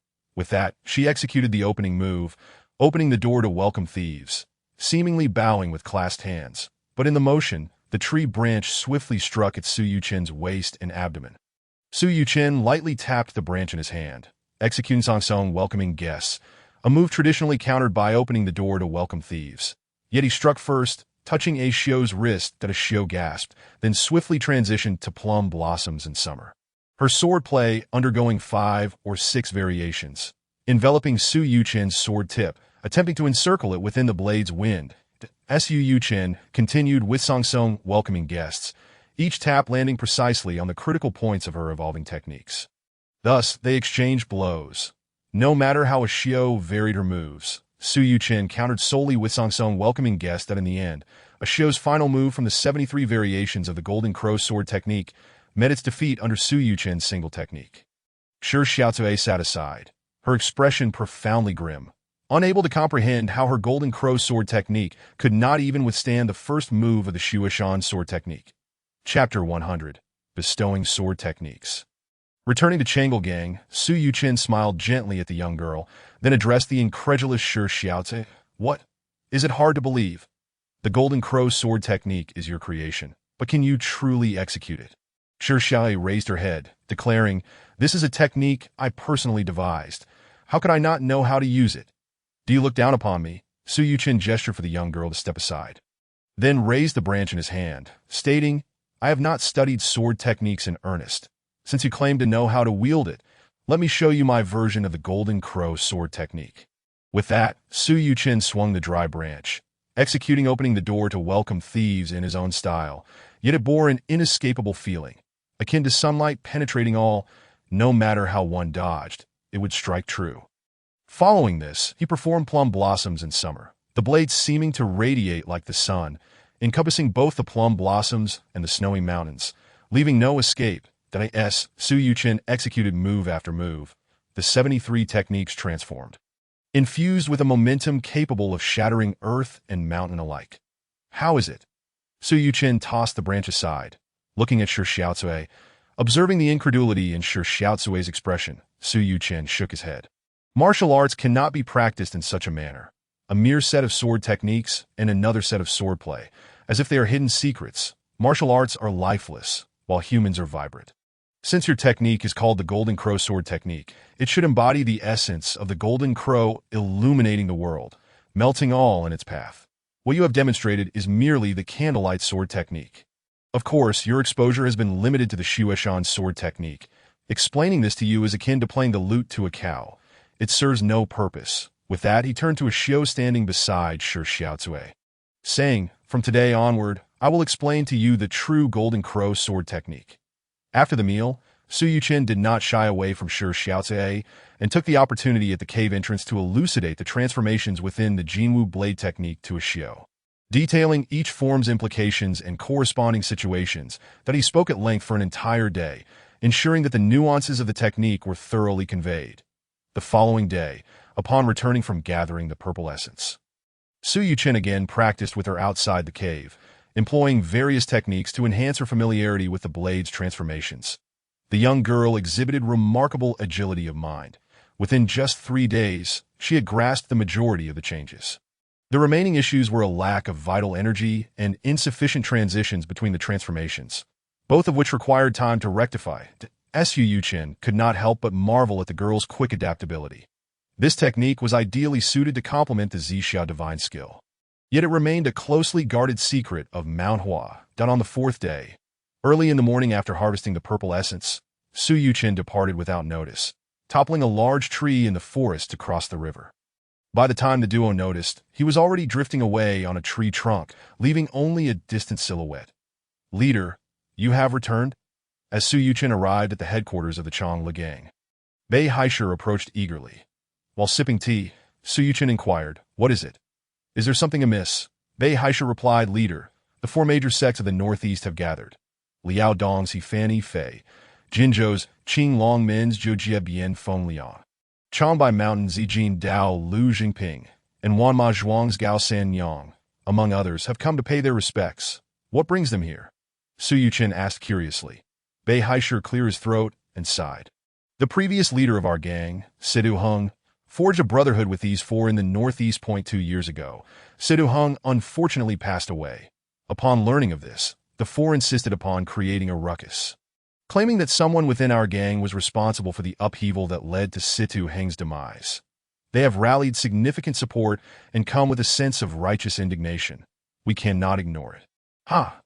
In that case, you shall handle it, Su Yuchen replied with a smirk. You are well aware of how Situ Hung met his end. You manage all affairs of the Changla gang. There is no need for me to intervene. You can deal with this matter yourself. Bei Haishur coughed several times, expressing helplessness. I did not wish to trouble the leader. However, the four from the northeast have invited Master Pu Yuan from Shaolin, as well as the couple from Xian Su Zhuang, Shi Qing, and other witnesses from the Seven Swords of Jiangnan to confront us. That it seems unavoidable for you, leader, to make an appearance. That my reputation is insufficient, and without the authority to lead the Changla gang, I fear I may be too remiss in addressing such esteemed figures. When will they arrive? Su Yuchen asked. Bei Haishur replied, they have agreed to meet on the day of the Double Ninth Festival. Su Yuchen nodded. I can make an appearance then, but you must manage everything else. I will not involve myself. Bei Haishur was elated, coughing a few times, as long as the leader is willing to appear. The remaining matters will be handled by me. Su Yuchen gestured for him to leave. Bei Haishur, unperturbed, left with a beaming expression. Once Bei Haishur departed, Su Yuchen examined the spiritual ginseng in the brocade box. Filled with joy, and returned to the pharmacy to concoct medicine. That it was not until evening that he emerged, reeking of medicinal herbs, intent on refining a 5 elements pill to enhance his internal organs and master the 5 elements and 6 harmonies palm. He aspired to achieve a state of unity between internal and external, embodying an indomitable essence, akin to the invulnerability of the Dharma King, impervious to fire, water, and poisons. Thus, Su Yuchen immersed himself in his daily practice and alchemical pursuits, finding immense satisfaction. The day after his return, Xie Yang made a rare visit, having entrusted the half-mad, half-paralyzed Shi Zhongyu and Su Zai to the Shi Qing couple. Naturally, Shi Qing and Min Ro were heartbroken over their son's condition. Yet with the situation as it was, they had no recourse. They were unable to contend with Xie Yang and, at the very least, had resolved their grievances with the Snow Mountain sect, preserving the reputation of Xian Su Zhuang. The delightful news was that Shi Zhongyu was to become a father, likely to a son, a serendipitous surprise that pleased the couple immensely. However, they were less than pleased with Su Yuchen for having harmed his twin brother so grievously and for not intending to acknowledge their parents or return to their roots. To this, Su Yuchen merely smiled dismissively, choosing not to engage further. Should the child prove worthy of cultivation in the future, he requested that the old man keep a watchful eye and pass on the Yi Jin Jing to him. If the child turned out to be unremarkable, he was to simply ignore him. Having concluded this conversation, Su Yuchen promptly returned to his cultivation and alchemical endeavors. Chapter 101. The Mighty Tiger Hall. Thus, 3 months passed. With Su Yuchen mastering the 5 elements and 6 harmonies palm, he successfully integrated it with the Dharma's Yi Jin Jing and the Golden Lock Jiaoshan method that he felt a surge of vitality coursing through him. Powerful and robust, flowing like mighty rivers, every movement imbued with the strength of a bear or tiger. Even without employing lightness skills, he could move as swiftly as a galloping steed, and his breath was long and steady.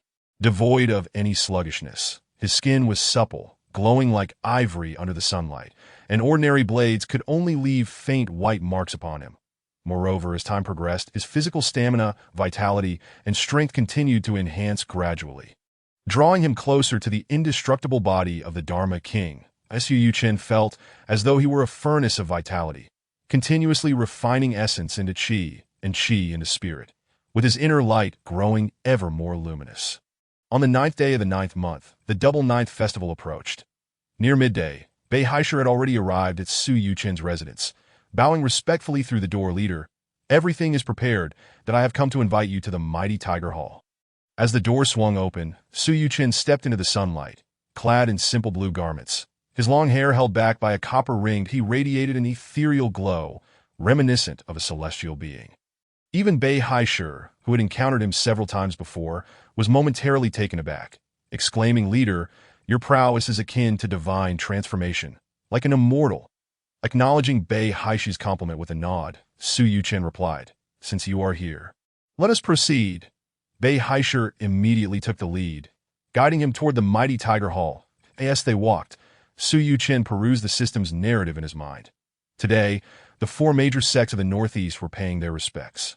And concurrently, the enforcer of virtue and vice would also be arriving, bringing with them the long-awaited decree of virtue and vice. Shi Wansui, having witnessed your improvement of the Jinwu blade technique, had an epiphany and decided to bring Feng Wanli along for a visit.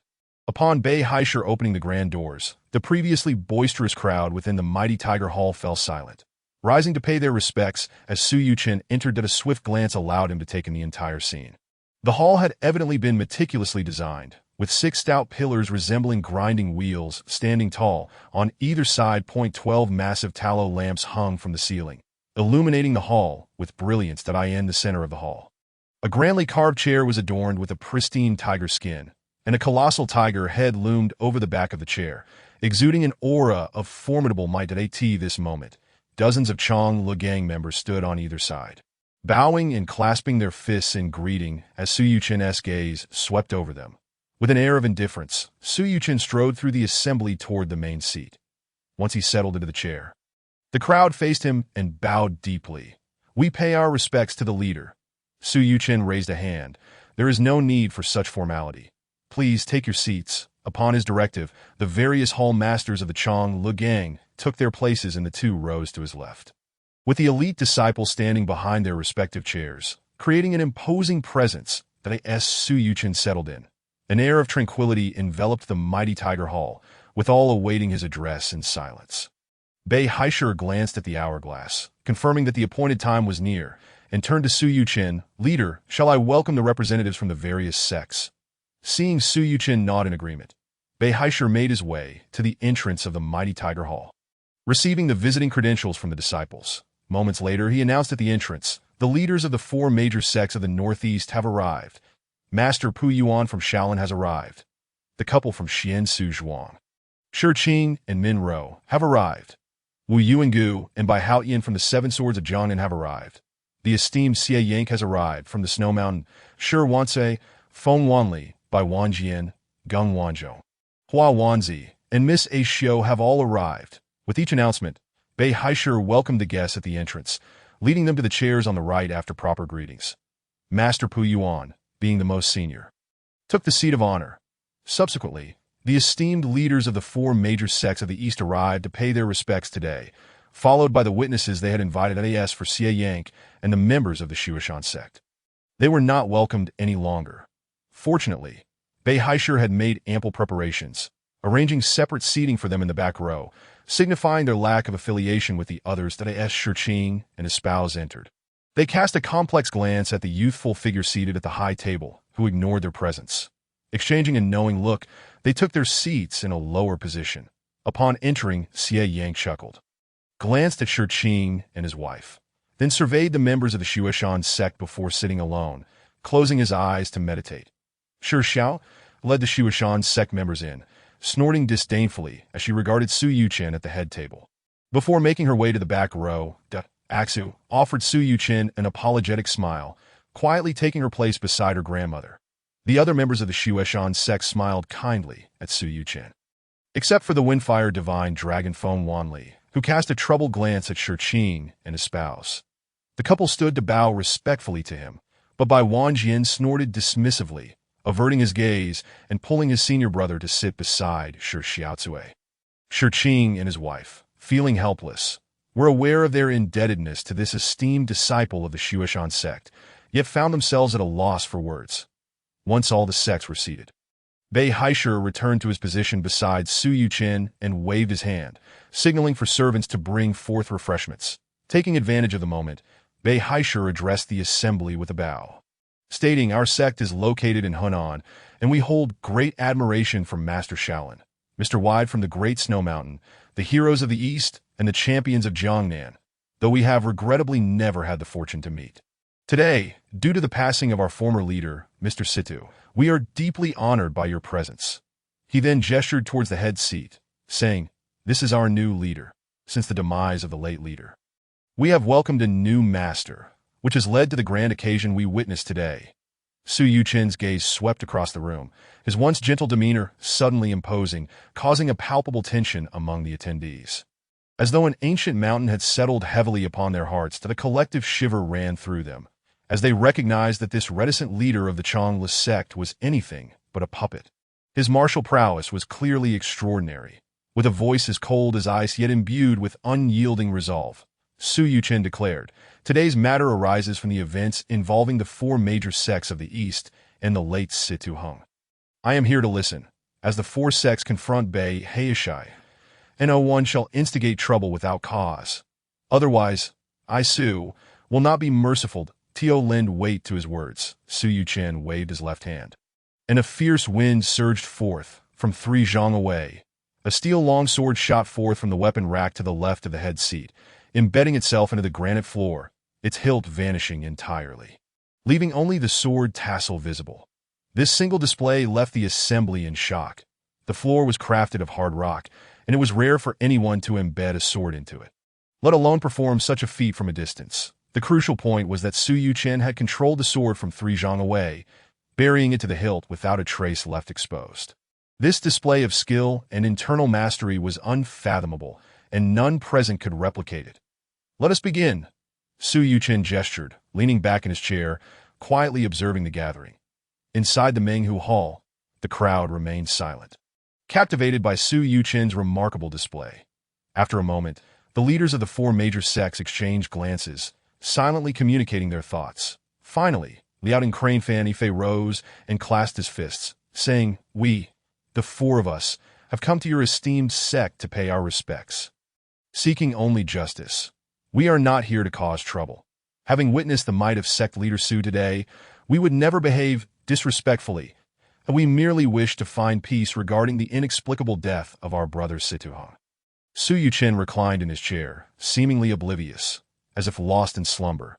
Noticing this, Bei Haishur had no choice but to step forward, clearing his throat and bowing respectfully upon the succession of the new leader. The late leader Situ had already passed away for several days, hence I am not well acquainted with the details. This matter was concluded solely by me, that I wonder what guidance the four of you might offer. Fan Ife replied, "In previous years, the late leader Situ Hung was in good health while in the East. What could have caused such a sudden illness? From what we know, he returned from the outside world barely a month ago, only to pass away inexplicably. Though we were far away, we have heard of Mr. Bei's miraculous hands of revival. Is there not a single ailment with which you could assist?" The implication was clear. They suspected foul play in Situ Hang's demise. The guests nodded in agreement, finding their points reasonable. After a brief discussion, they turned their gazes toward Bei Haishur, eager to hear his response. Bei Haishur coughed repeatedly, sighing heavily.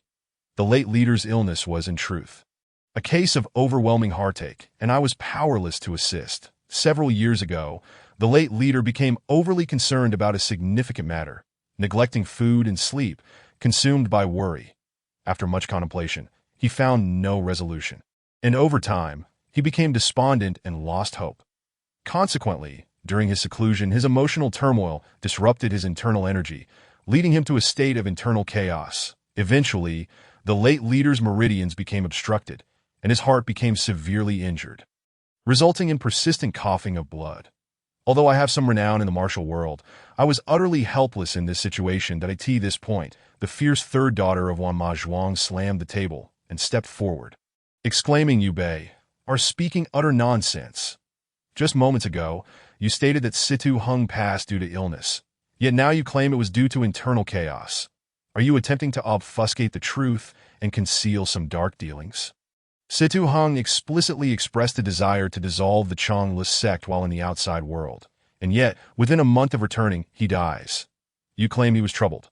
Why did he not mention this to us during his time outside? Bei Haishur sighed softly, responding, "It was precisely because that matter was of utmost importance that the late leader contemplated dissolving the Changless sect, as for his failure to mention it to the four of you. It is likely because the issue was too grave, and he wished to spare you from unwarranted entanglements, that he implied that the four of them were all honorable figures of the martial world. And thus, the late leader was also a person of deep loyalty. Should they not accept his explanation, it would place him in a position of ungratefulness. Bei Haishi's reasoning was sound and well-articulated, leaving even the fierce third daughter momentarily speechless.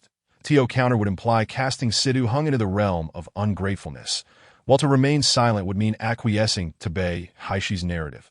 The four leaders found themselves at a loss for how to proceed. Suddenly, Xie Yank, seated in the back, let out a few peculiar chuckles, casually remarking, "Martial friends often say that miraculous hands of Revival Bei is eloquent and astute, and today I can see that his reputation is well-deserved. Mr. Bei, your words flow like artful brushstrokes.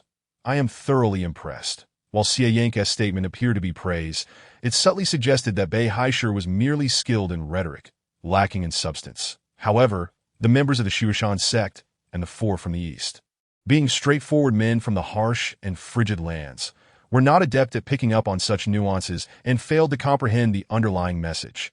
Only Shi Qing and his spouse, Master Puan from Shaolin, and the two from the Jiangnan Seven Swords grasped the implications that ASU vaguely understood some of it. Bei Haisher stifled a cough, filled with resentment, thinking, "You, Xie Yank, are a friend of the leader. Do you take pleasure in mocking me? As though this matter is not serious enough?" Yet, he dared not reveal his feelings, instead humbly responding, "I, Bei, always act with reason and evidence. I would never lie in this matter. While Mr. Xie's praise of my modest reputation may be flattering, it is merely the goodwill of my fellow martial friends." The implication was clear. What Xie Yank said held no weight compared to the opinions of his comrades. Xie Yank chuckled, "I merely spoke my mind. Mr. Bei need not take offense that a verbal spar ensued between Xie Yank and Bei Haisher, yet the main characters of the day remained oblivious. The four leaders conferred quietly for a moment, and then El Jingping stood to inquire. "Mr. Bei, we shall tentatively accept your words, but where lies the final resting place of the late leader Sidu Hung? We ought to pay our respects as a renowned figure in the martial world. Surely you could disclose such a matter." Upon hearing this, the others were intrigued, realizing that the four intended to pay their respects openly, but perhaps investigate secretly. However, given that several years had passed since Sidu Hang's death, his body would have long since decayed. What could they possibly uncover? Bei Haisher, upon hearing the question, was flooded with thoughts. While he doubted the four would discover anything, one could never be too cautious. What if they possessed some extraordinary skill? The martial arts circles beyond the Great Wall and those of the Central Plains are not of the same ilk that in a fleeting moment. Bei Haisher resolved that this risk was one he could not afford to take. He coughed a few times, his vocal cords tinged with sorrow, wiping the corners of his eyes as he spoke. The four heroes, however, were unaware that before his passing, the venerable leader Situ had felt that his illustrious reputation should not be tarnished in an instant. Thus, the old leader, on his deathbed, instructed that he be cremated, with half of his ashes scattered at the headquarters of the Changel gang to guard it eternally, while the other half was to be returned to his homeland, scattered across the fields to signify his return. This matter was corroborated by the three hall masters, Mi Henji, Qin Chongji, and Yinan Gu, and Bei had no intention of deceit that as soon as Bei Haisher finished speaking.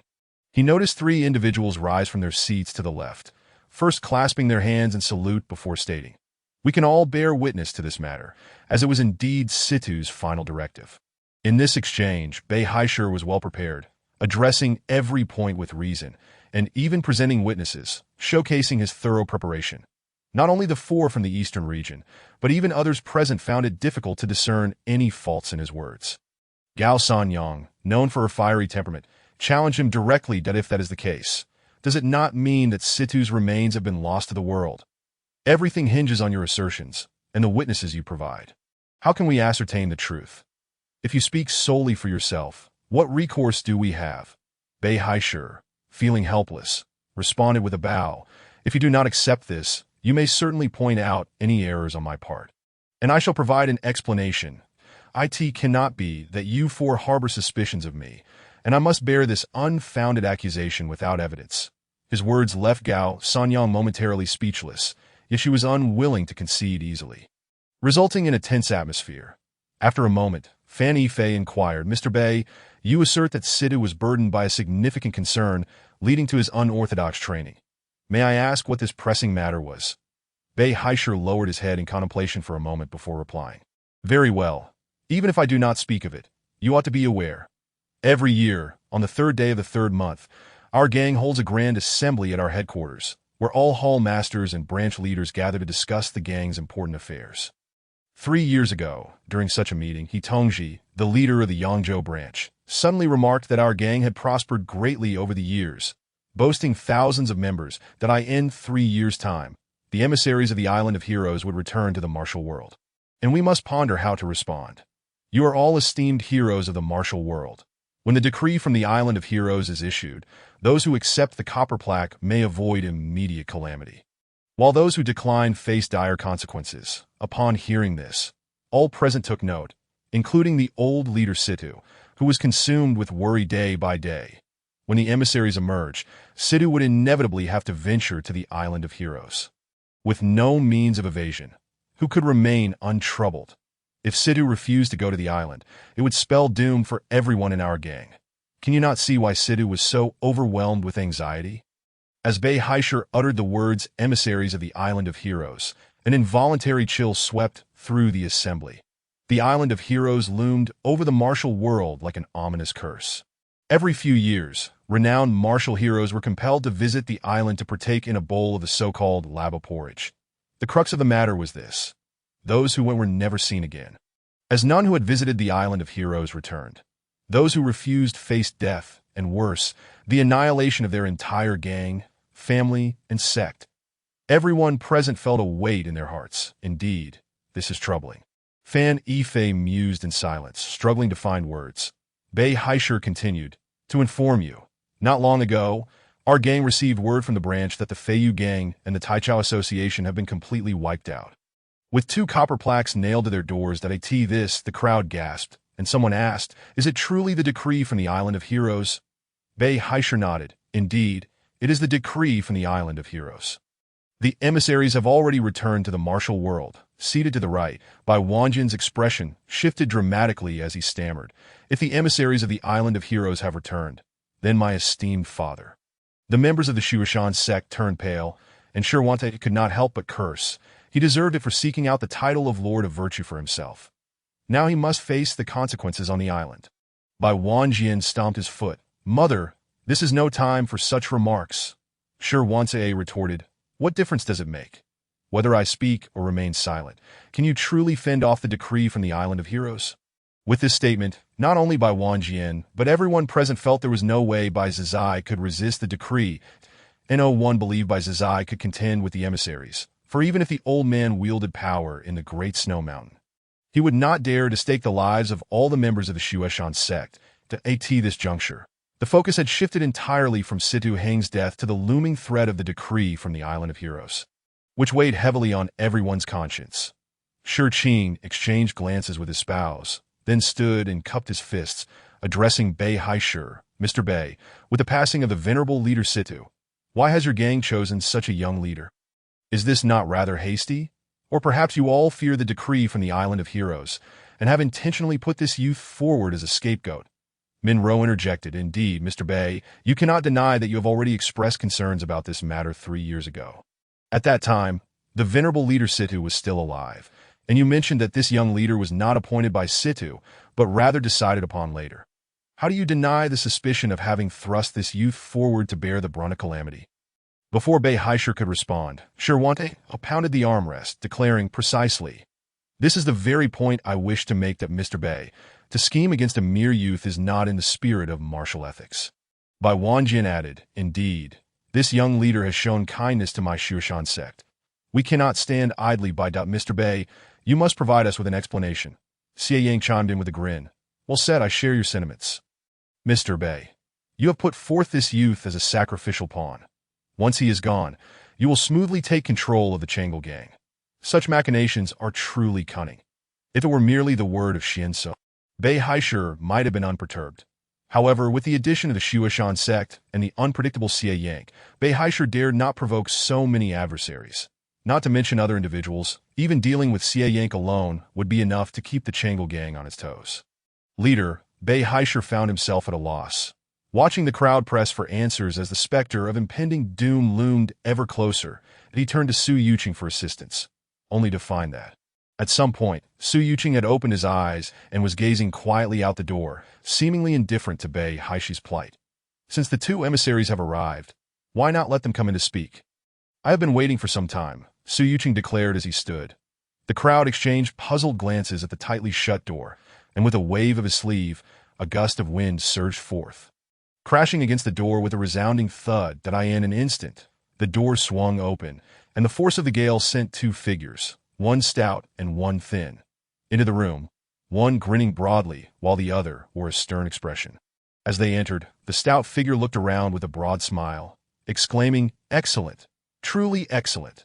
The thin figure, maintaining a frosty demeanor, echoed, "Indeed, excellent!" Upon recalling Su Yuqing's earlier words and the sudden appearance of these two enigmatic figures, Bei Haishur and the others could not help but think, could these be the emissaries of the Island of Heroes? The stout figure, still grinning, turned to the seated Su Yuqing and remarked, "We have just entered the martial world and have heard tales of the Chang'e gang's leader, a master of martial arts, known for his indulgence and wickedness. Yet now, it appears that those tales may have been exaggerated." The thin figure chimed in, "Indeed, upon meeting you today, it is clear your martial prowess is indeed formidable, but the claims of vice are unfounded." The stout figure continued, "Seeing is believing. My brother and I are now convinced that this leader is not as portrayed." The thin figure's expression grew colder as he interjected, "Falsehoods abound." The stout figure, undeterred, said, "From what we know, the second leader of the Chang'e gang was originally Shi Qing's son. We wonder how it came to be that Su Yuqing has taken over." "Desperation breeds folly," the thin figure remarked coolly. The duo, alternating their remarks, left Bei Haishur and the members of the Chang'e gang breaking into a cold sweat. The stout figure, still smiling, addressed Su Yuqing, "Should you wish to continue as the leader of the Chang'e gang, we would not hinder you. However, if you choose to step down, we will not make things difficult. Should you decide to remain, we humbly request your presence at the Island of Heroes for a bowl of lava porridge." Su Yuqing merely nodded with calm composure, replying, "Please, do present the decree." As they spoke, the two figures, a rotund man and a slender one, each produced a bronze medal in their hands. One medal bore a smiling face inscribed with "Reward for Good," while the other displayed a weeping face with the words "Punishment for Evil." With a flick of their wrists, the medals soared toward Su Yuqing. With a deft motion, Su Yuqing flicked his right sleeve, causing the two medals to spiral gracefully into his cuff, resting there with remarkable lightness. The rotund man narrowed his eyes, grinning broadly as he gave a thumbs up, exclaiming, "Master Su, your skills are impressive. This resembles the essence of Wudong Tai Chi and the Shaolin robed demon subduing technique." The slender man nodded in agreement, echoing, "Excellent technique." Su Yuqing smiled, stowed away the two medals, and returned to his seat, saying, "I apologize for making both of you travel in vain." The others present were utterly bewildered, unsure of what he had to apologize for. Having received the medals, why would he claim they had come in vain?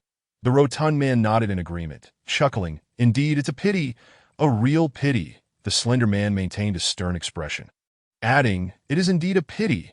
As they lamented this misfortune, their gaze swept over the necks of the members of the Chang'e gang, clearly regretting that they could not unleash a massacre. Bei Haishur and the others felt a chill run down their spines. Not a single member of the Chang'e gang dared to meet the eyes of these two, each one bowing their heads like turtles retreating into their shells. Bei Haishur, observing the duo's mocking smiles, realized they were displeased with Su Yuqing's acceptance of the reward and punishment order, which had thwarted their plans. Without further hesitation, Bei Haishur dropped to his knees before Su Yuqing, exclaiming, "On behalf of the thousands of brothers in the Chang'e gang, I thank the master for his life-saving grace." His words seemed to awaken the others. Dozens of incense masters, branch leaders, and members of the Chang'e gang knelt in unison, expressing their gratitude for the gift of life. Su Yuqing, however, ignored them and turned his attention back to the two figures at the entrance, stating, "I have been awaiting your return to the martial world. I am grateful for the medals you have provided, allowing me the opportunity to visit the Island of Heroes." The rotund man nodded, grinning widely. "Then please, Master Su, on the 5th of December this year, make your way to the Suzhou estuary to await our arrival. At that time, the sea vessel from the Island of Heroes will be there to greet you. Since we left the island, you are the only one truly eager to visit. Others have always been evasive and uncooperative. It is indeed wonderful that you are willing to come." The slender man nodded in agreement, then glanced around at the people present. pausing momentarily on Gao Sanyang and Shi Xiaotai, exclaiming, "Wonderful, truly wonderful." Shi Xiaotai, known for a fiery temper, retorted, "What is so wonderful about it? Speak up and let us hear your thoughts." The rotund man, unperturbed, chuckled as he looked at Shi Xiaotai, saying, "With so many gathered here, it certainly saves us brothers a great deal of trouble and spares us the effort of running back and forth. Isn't that wonderful?" The slender man maintained his cold demeanor and addressed Gao Sanyang, insisting, "Indeed, wonderful." As he spoke, the slender man waved his sleeve, sending the two bronze medals hurtling towards Gao Sanyang with a sharp rush of wind. Instinctively, she reached out to grasp them, only to feel a jolt as a force propelled her backward, causing her to stumble 3 steps before sitting back down. Looking down, she found herself clutching 2 medals, one bearing a smiling face marked with reward for good, and the other a weeping face inscribed with punishment for evil. Although it was her first encounter with such items, their notorious reputation in the martial world was well known, and she immediately recognized them as the reward and punishment order. "I received the reward and punishment order. I am to go to the Island of Heroes." Gao Sanyang could hardly believe her eyes as she gazed at the medals in her hands. She then raised her head to survey the room, meeting the gaze of the 3 from the northeast, whose eyes reflected a mix of fear and determination. Fan Yifei stepped forward, bowing to the rotund and slender men. "We 4 from the northeast have always stood together in both advance and retreat. There is no thought of retreat now that we humbly request a medal to allow us passage to the island." Gao Sanyang, hearing this, sighed, "Brother Fan, why must you be so reckless? Everyone knows this journey is one with no return. How many can truly disregard life and death? Do you not see how the members of the Changlu gang reacted to the medals, terrified and retreating like turtles?" Shi Xiaotai loudly praised the 4 for their camaraderie, and the others looked at them with admiration. Fan Yifei waved his hand, declaring, "We 4 have always advanced and retreated together. I refuse to be a coward." The other 2 nodded in agreement, grinning. "Brother Fan is right.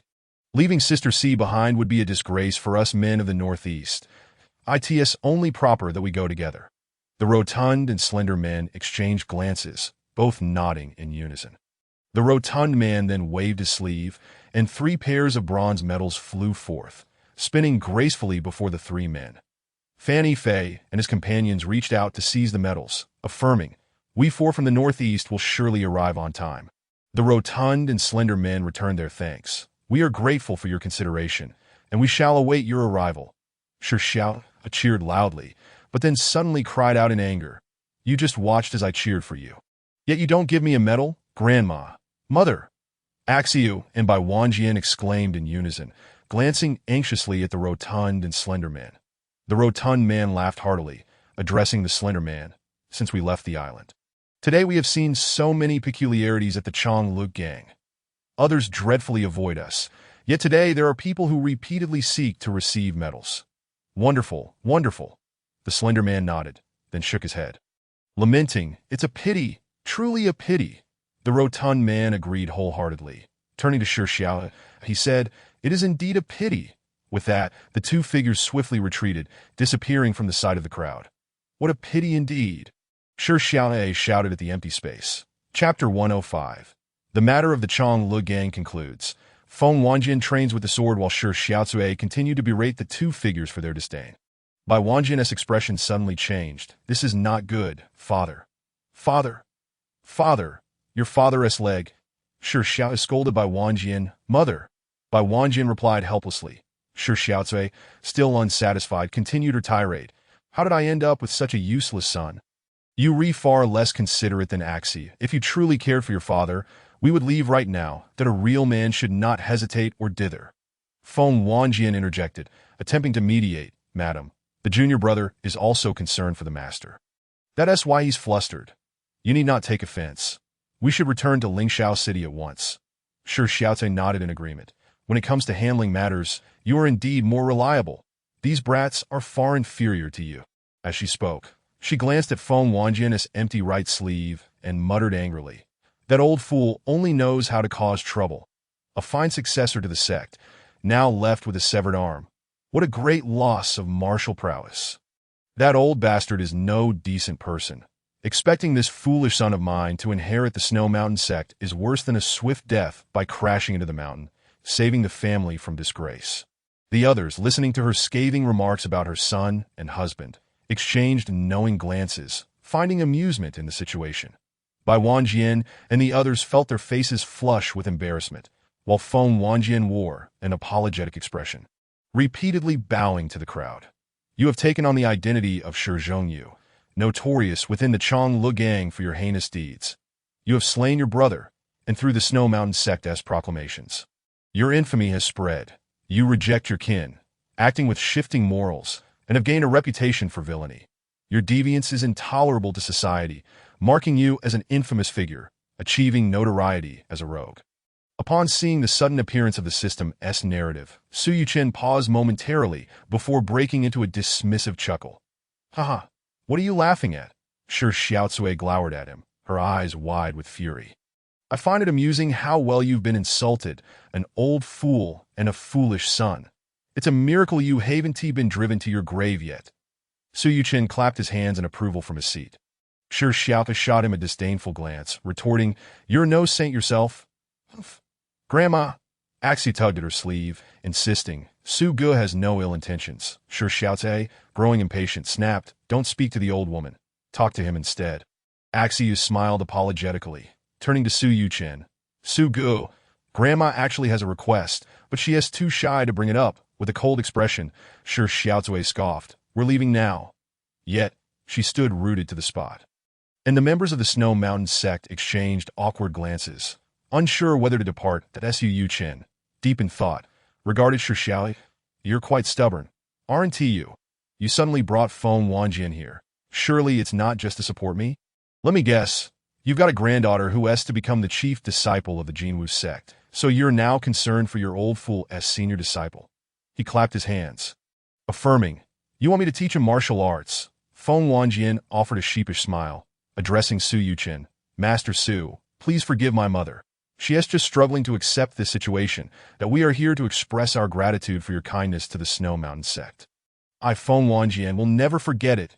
Shi Xiaocui, however, shoved him aside, bellowing, Forgive you. You're here without a shred of shame. She turned to Su Yuchen and said, Young Su, I am well aware of your capabilities that I will not speak in vain. If you possess a solution, I would be immensely grateful. As she spoke, she gestured to a Shio to present a dark yellow book. This is the Snow Mountain sword technique of that old rascal. And I bestow it upon you. A Shio interjected. Please accept this, Brother Su. Last time, our departure was too hasty, and grandmother wishes to express her gratitude for saving us. Su Yuchen waved his hand, and a force drew the Snow Mountain sword technique from the young girl's grasp. After perusing it briefly, he remarked to her, I shall accept this gift. It is quite rare for you, having known me for so long, to refrain from scolding me.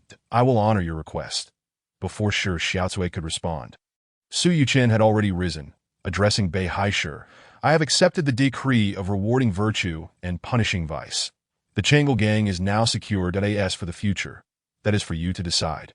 Old man, let us depart with Feng Wanli. Before his words had fully dissipated, he vanished from his seat. In the back of the crowd, Xie Yang chuckled, his figure flickering as he grasped Feng Wanli's shoulder, then swiftly utilized lightness skills to dart into the distance. After their figures had long since disappeared, Shi Xiaocui clapped her hands and declared, We should also take our leave, promptly heading outside, followed closely by the members of the Snow Mountain sect. The remaining Shiqing couple, as well as Master Pu Yuan, also bid farewell and departed. The once crowded hall now felt considerably emptier as the members of the Changel gang exchanged glances, suddenly bursting into hearty laughter that echoed for quite some time. As night fell, a campfire crackled in the wilderness, with sizzling fat dripping and popping, igniting small flames. It was now the third day since they had left the Changel gang's headquarters. Su Yuchen sat cross-legged nearby, perusing the Snow Mountain sect's sword techniques and the secret manual treading on snow to seek plum blossoms. In his mind's eye, he transformed the Snow Mountain sword technique from his right hand to his left, evolving it into an even more bizarre and perilous form. Xie Yang sat beside him, idly poking at the fire. Not far off, Feng Wanli repeatedly thrust his sword with his left hand, counting 869, 867, 868 rather than a sword. It resembled an iron rod, a blunt instrument devoid of a blade. Each thrust became increasingly arduous, and the empty sleeve of his right arm fluttered in the night wind, rendering his stance less stable with every swing. "Kid, is this really effective?" Xie Yank inquired, glancing at the still-thrusting Feng Wanli and then at Su Yuchen, who was engrossed in his reading. Su Yuchen, without lifting his gaze, replied whether it is effective or not. "I cannot say. However, this is the only method he has at present. There is someone named Jing Wuming, who also practiced swordplay with his left hand and once mastered it. Of course, his hidden right hand is even more formidable. Unfortunately, I do not know his left-hand sword techniques. There is also a distinguished figure who lost his left arm and trained with a giant eagle. He was even more impressive, wielding a heavy sword without an edge. Great skill without effort, undefeated across the world, later becoming one of the 5 extremes of heaven and earth. That I have not studied left-hand swordplay, so I can only resort to rudimentary methods, allowing him to grow accustomed to using his left hand while balancing his body. I do regret that, although Feng Wanli is commendable, he pales in comparison to that distinguished figure in terms of both talent and opportunity, that I shall have to invest quite a bit to see results." Finally, after Feng Wanli finished counting to 1,000, the iron rod fell to the ground with a thud, his entire being resembling one pulled from water, observing his exhaustion and lack of spirit. Su Yuchen showed no mercy. He waved his sleeve, sending forth a bottle of Langui that landed before Xie Yank. "Old man, apply this on him, but be mindful of the dosage. Do not use as much as last time. It could be fatal." Chapter 106. The Journey. Xie Yank chuckled, completely dismissing his previous miscalculation regarding the Gi's application. He beckoned to the approaching Feng Wanli, picking up a piece of dry wood and placing it in Feng Wanli's hand. Feng Wanli glanced at the porcelain bottle in Xie Yank's hand, his eyes narrowing, and then, resigned, sat cross-legged on the ground, exposing his muscular upper body. Once he bit down on the wooden stick, Xie Yank revealed an approving expression. Uncapping the bottle, letting drops of golden ghee fall onto Feng Wanli's left arm. Estimating the appropriate amount, Xie Yank then recapped the bottle. As he circulated his energy, a green aura enveloping his face, and his palms brimming with the same energy, indicating that his Bibo Qing palm was in full operation. Xie Yank exerted his energy to massage, forcing the ghee to be absorbed more rapidly. Feng Wanli's left arm transformed from a bronze hue to a vivid red.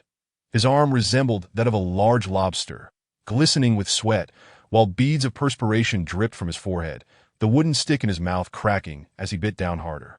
With Xie Yank's continued efforts, the golden ghee gradually dissolved and fused into his arm, ceasing only when the last traces of gold disappeared. Watching Feng Wanli, who appeared as if he had just emerged from the water, trembling slightly, Su Yuchen could not help but express a modicum of admiration. "That I must depart for the Island of Heroes in 2 months, so I can only employ this rapid method to enhance the strength of your left arm. This body-refining medicinal substance is typically reserved for a later stage. Of course, direct use yields the best results, but the process can be quite harsh. Moreover, you are merely swinging the sword on flat ground now. Once we reach the river, you will have to practice submerged at 1,000 swings each day. At that point, it will not only test your balance but also the depth of your internal energy. Therefore, cherish these days on solid ground. In the coming times, you will yearn for the present, but if you can master left-hand swordplay within these 2 months, I shall teach you the techniques. Otherwise, I can only leave you with the rudimentary methods. And your progress will depend solely on your own efforts that I agreed to teach you at the behest of Old Lady Shi, so be prepared for hardship." Feng Wanli opened his bloodshot eyes, spat out the wood shavings from his mouth, and hoarsely asked, "Why is the gang leader willing to teach me?" "You have already shown me great kindness regarding the Snow Mountain sect," Su Yuchen interrupted. "I am willing." Looking at Feng Wanli's puzzled expression, he scoffed. "When it comes to martial arts, there should be no one stronger than I in the world. Unless Tai Bai were still alive, but that is highly unlikely." As Su Yuchen's voice grew softer, the mention of Tai Bai became nearly inaudible, resembling a musing. That he continued, "Regardless of the heart, body, spirit, or technique, none of these aspects can compare to the mastery I possess, which is beyond your comprehension. I have long since paved my own path, while you, or rather, the warriors of this world, evidently do not grasp these truths." Seeing the skepticism in Feng Wanli's eyes, Su Yuchen chuckled. "Are you referring to Bai Zizai? He is far from my level. If he finds solace in the Great Snow Mountain, he may indeed be considered a master. However, his internal energy and swordplay are merely of the first-rate caliber. The duo of Fatty and Slim from the Island of Heroes, along with the other disciples of similar standing on the island, are not adversaries Bai Zizai could handle, let alone the island masters Long and Mu. As for the gap between Bai Zizai and myself, it is beyond your understanding that a frog at the bottom of a well can only see a patch of sky above. How could it comprehend the vastness of the heavens? I act solely in accordance with my heart. I am willing, which is why I saved a Su and teach you martial arts, that if I were unwilling, even if Shi Wansui were to kneel before me, I would not spare him a glance. Thus, you need not feel any burden, for you have nothing to repay me with, nor do I require anything in return. Once Su Yuchen concluded his discourse.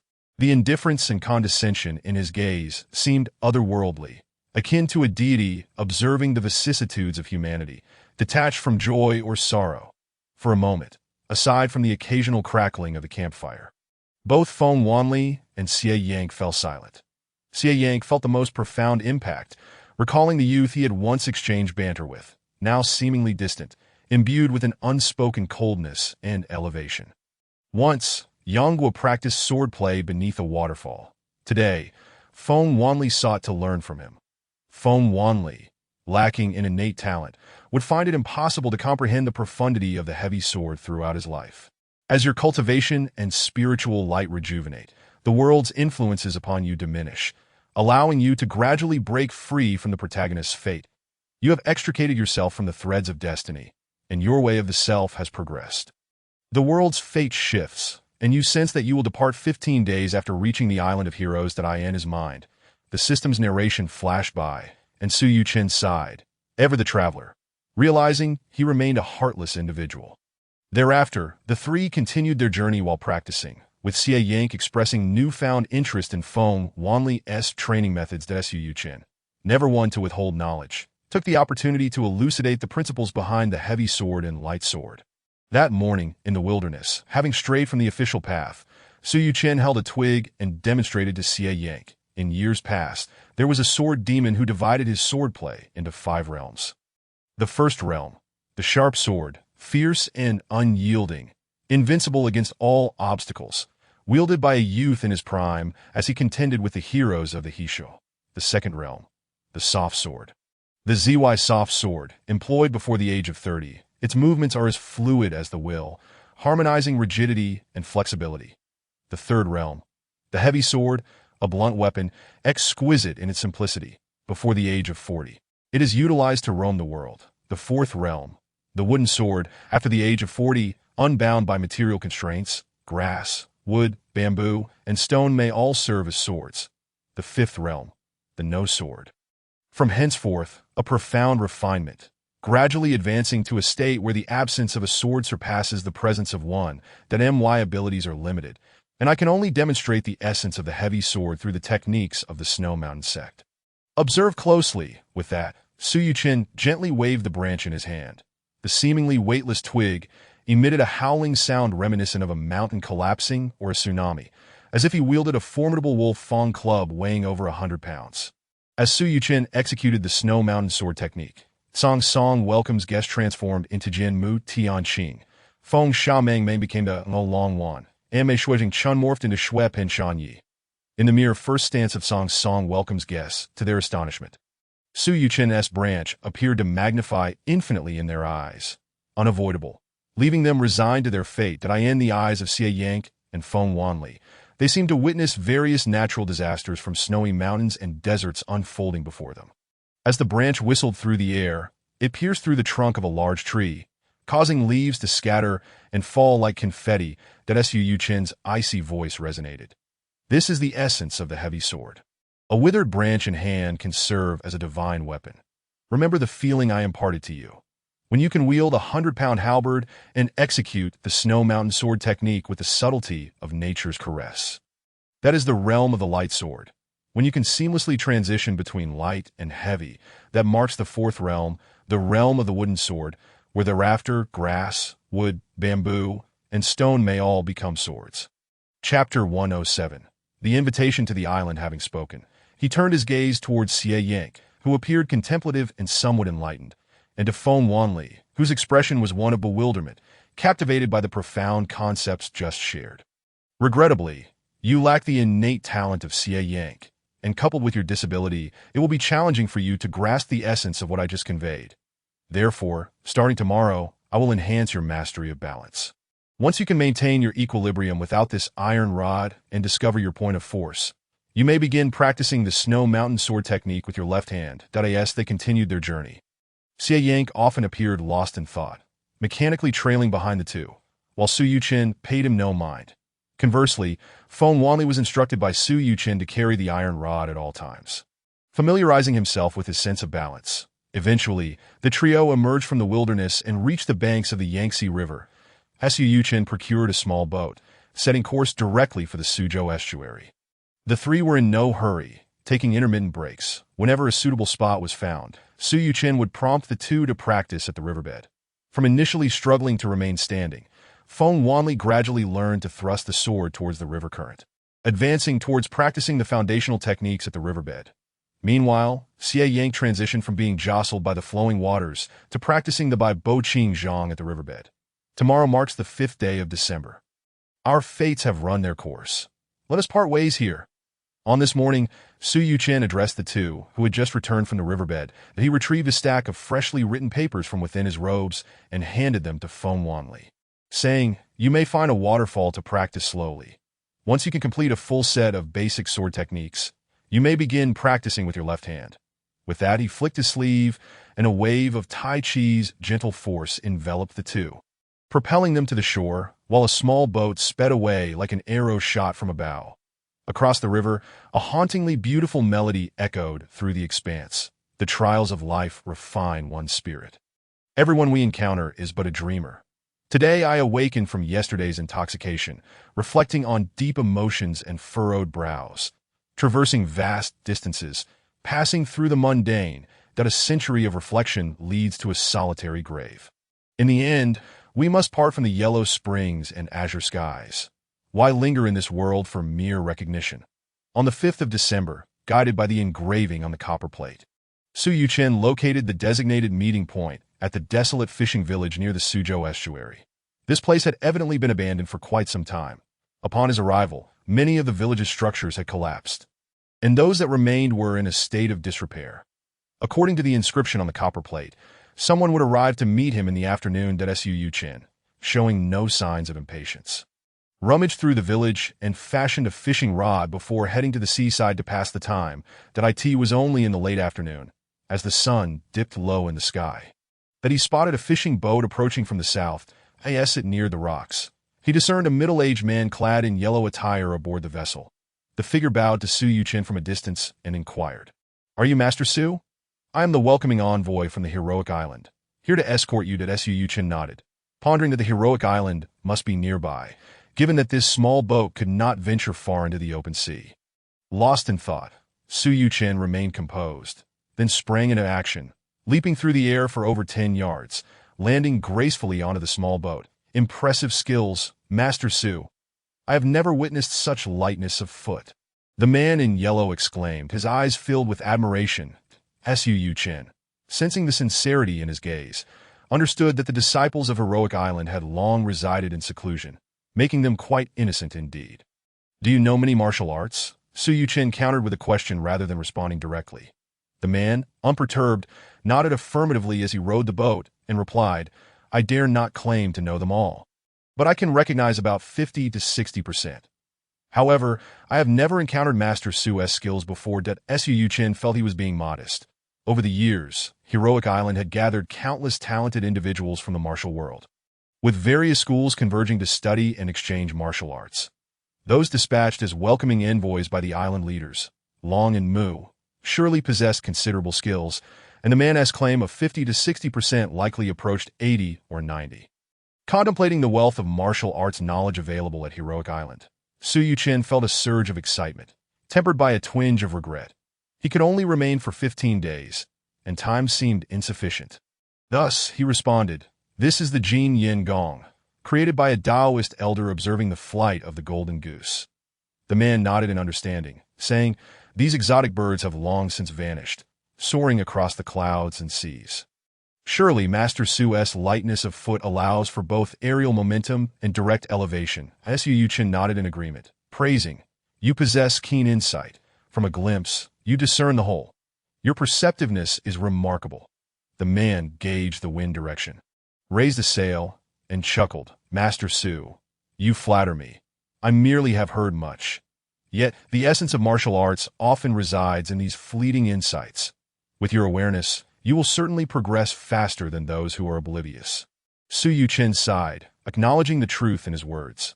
The man nodded in agreement, and their conversation flowed effortlessly. During this frigid winter, nearby fishing boats still ventured out, clearly enduring hardships in pursuit of a meager livelihood. As evening fell, their small boat turned southeast, heading further into the distance to this moment. The sea lay tranquil, evidently a day carefully chosen by Heroic Island.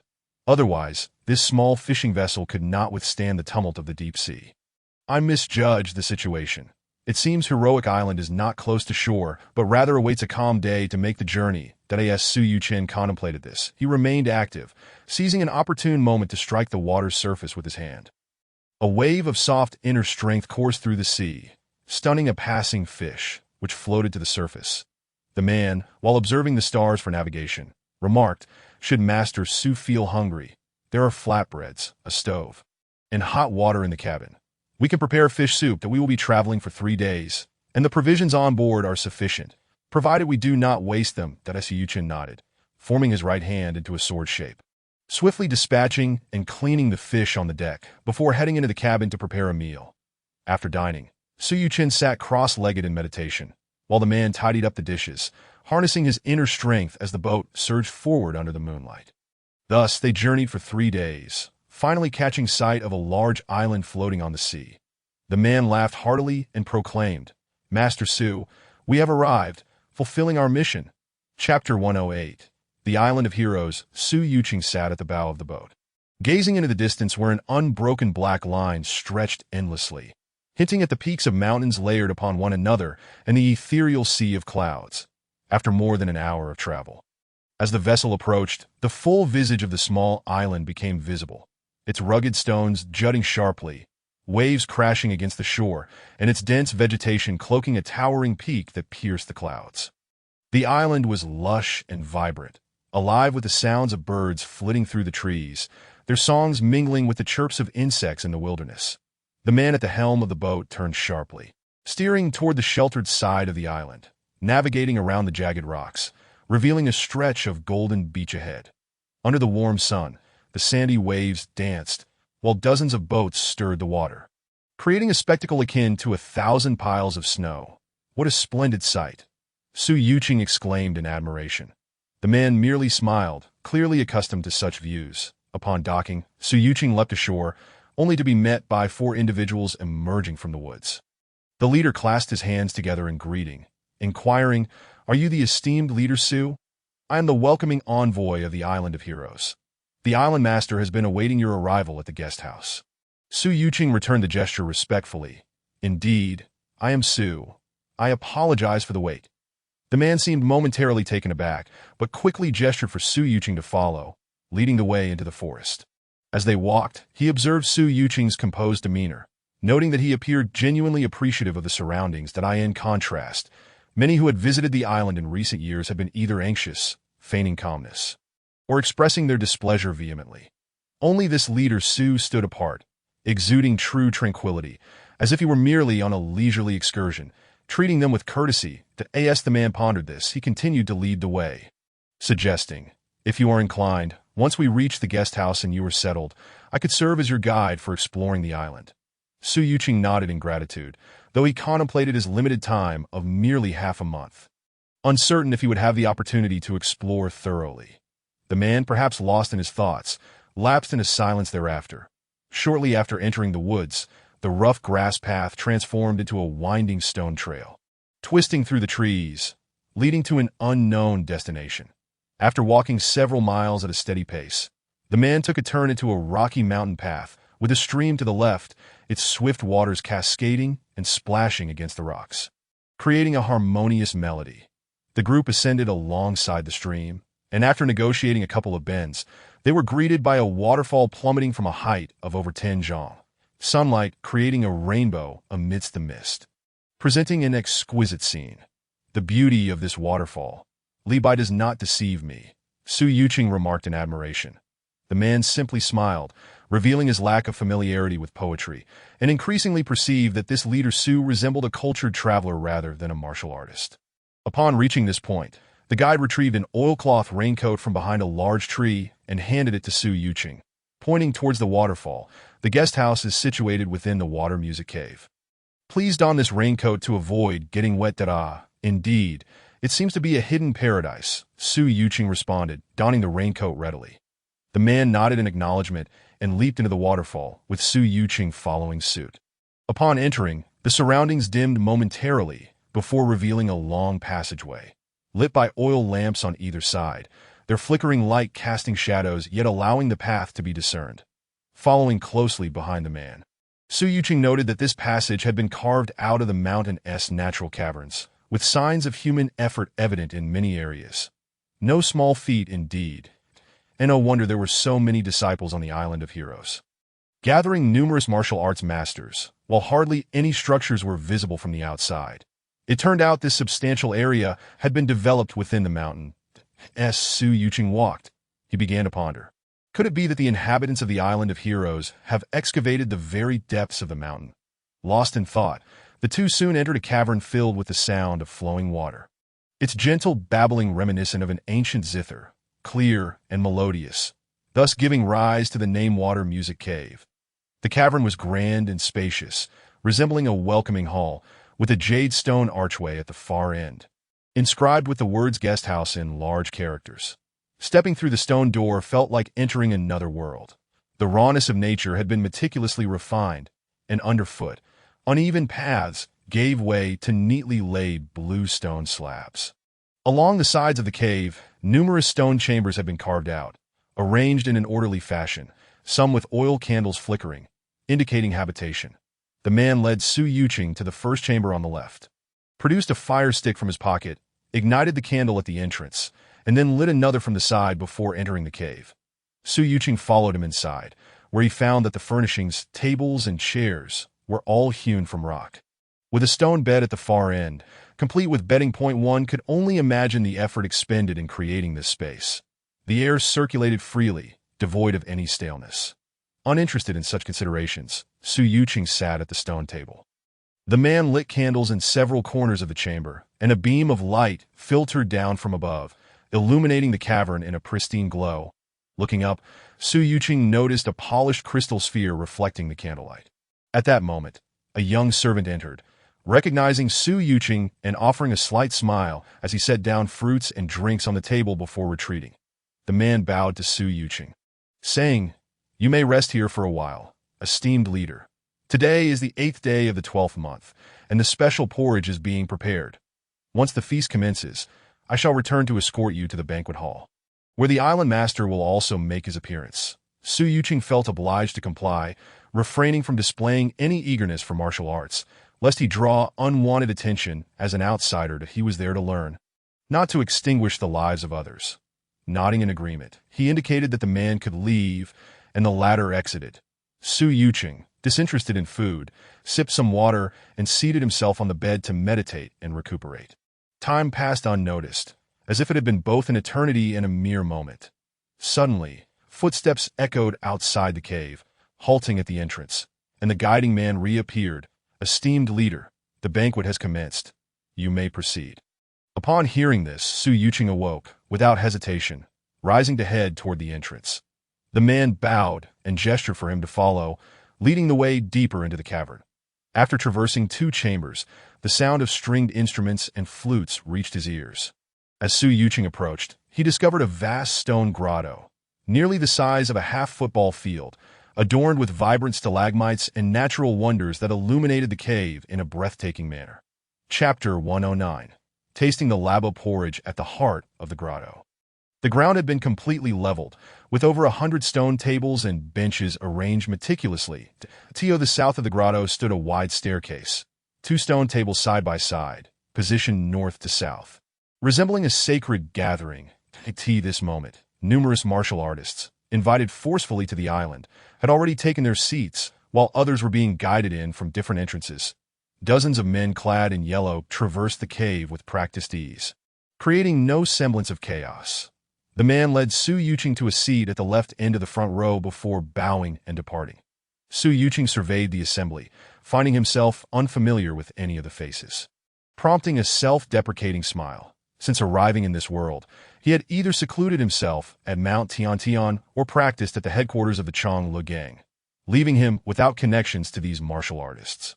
The crowd observed him, clad in green, with his hair bound by a copper ring, exuding an air of elegance that set him apart, yet no one approached to engage him in conversation, each lost in their own contemplations. Losing interest, Su Yuqing closed his eyes to meditate, awaiting the arrival of the main figures. After a brief interval, the sound of a jade chime resonated, and a man in yellow called out from the entrance. The two island masters of the Island of Heroes, Long and Mu, are here to greet the guests. Aside from Su Yuqing, who remained in meditation, the others were struck with surprise, realizing that there were indeed two island masters. Before long, two rows of towering figures entered from the cave entrance, one side dressed in yellow, the other in blue. The two lines of men took their positions along the staircase, and those invited to the island gazed in awe. Among them were the notorious duo known for their roles in dispensing rewards and punishments. The stout man donned yellow, yet ranked only 11th, while the lean man in blue ranked 13th. Over the years, these two had caused considerable upheaval in the martial world, yet here they found themselves relegated to positions outside the top 10. What formidable skills must those in the forefront possess? The voice continued. The disciples of Long and Mu, the two island masters of the Island of Heroes, now pay their respects to the guests. The two towering figures of the Han dynasty bowed deeply in greeting, and the multitude of heroes rose collectively to reciprocate the gesture, though their hearts were steeped in bitterness. Relying solely on the dual principles of rewarding virtue and punishing vice, within the span of a single incense stick, they could vanquish the entire assembly. Coupled with those disciples of equally formidable martial prowess, it was no wonder that for countless years, none had ever managed to depart from the Isle of Heroes. This was not to mention the two island masters who resided there, whose martial skills were likely unfathomably profound. Then, a melodious chime echoed, revealing that atop the high platform stood two elderly men, one garbed in yellow and the other in blue. The elder in yellow, with a mane of white hair and a gentle, benevolent demeanor, appeared kind-hearted. The blue-clad elder, however, had raven locks and an air of serene composure, exuding a quality as soothing as jade. The voice proclaimed, "The two island masters of the Isle of Heroes extend their greetings to the esteemed guests." The two elders then clasped their hands, bowing in unison to the surrounding assembly. When the yellow-clad elder and the blue-clad elder turned their gaze towards Su Yuqing, their eyes momentarily widened before they nodded in acknowledgement that Su Yuqing returned the gesture. Bowing alongside the multitude, the voice announced, "Guests may take their seats. The lava porridge is served." The two elders gestured invitingly, signaling for everyone to settle, and then took their seats side by side upon the high platform. As the assembly settled, a robust man in yellow approached, balancing a tray, upon which he placed a steaming bowl of porridge before each individual. Su Yuqing couldn't help but frown upon seeing the unsightly appearance of the lava porridge. The dark purple concoction was marred by unsightly root-like clumps, bubbling ominously. The bowl not only looked unappealing, but it also carried a bitter herbal scent that assaulted the senses, leaving one with little appetite. The purple-black bubbles continued to burst and rise anew, reminiscent of poison, making it impossible to associate this porridge with the sweet, rich delicacy typically expected. The two island masters raised their chopsticks and gestured around, saying, "Esteemed guests, please partake of the porridge that it is best enjoyed while hot." With that, they disregarded the thoughts of those below and lifted their bowls to drink. That Su Yuqing, still frowning, lifted his bowl to taste a sip. A peculiar, bitter yet oddly sweet flavor assaulted his palate. After a careful tasting, his appetite waned. While this porridge might hold some benefit for those with lesser internal skills, for him, it served no purpose, only demanding his true energy to refine the herbal essence, ultimately a waste of his time. After a couple of sips and a brief analysis of the medicinal formula, he shook his head with a sigh, setting down his chopsticks. When he raised his head again, he found not only the multitude of heroes staring at him, but also the two island masters, who inquired, "Might this be Su Bangju? Was there any oversight in our hospitality?" Su Yuqing nodded and then shook his head, replying, "There is no fault in your hospitality. The scenery of the island is indeed delightful, and I find it exceedingly pleasing.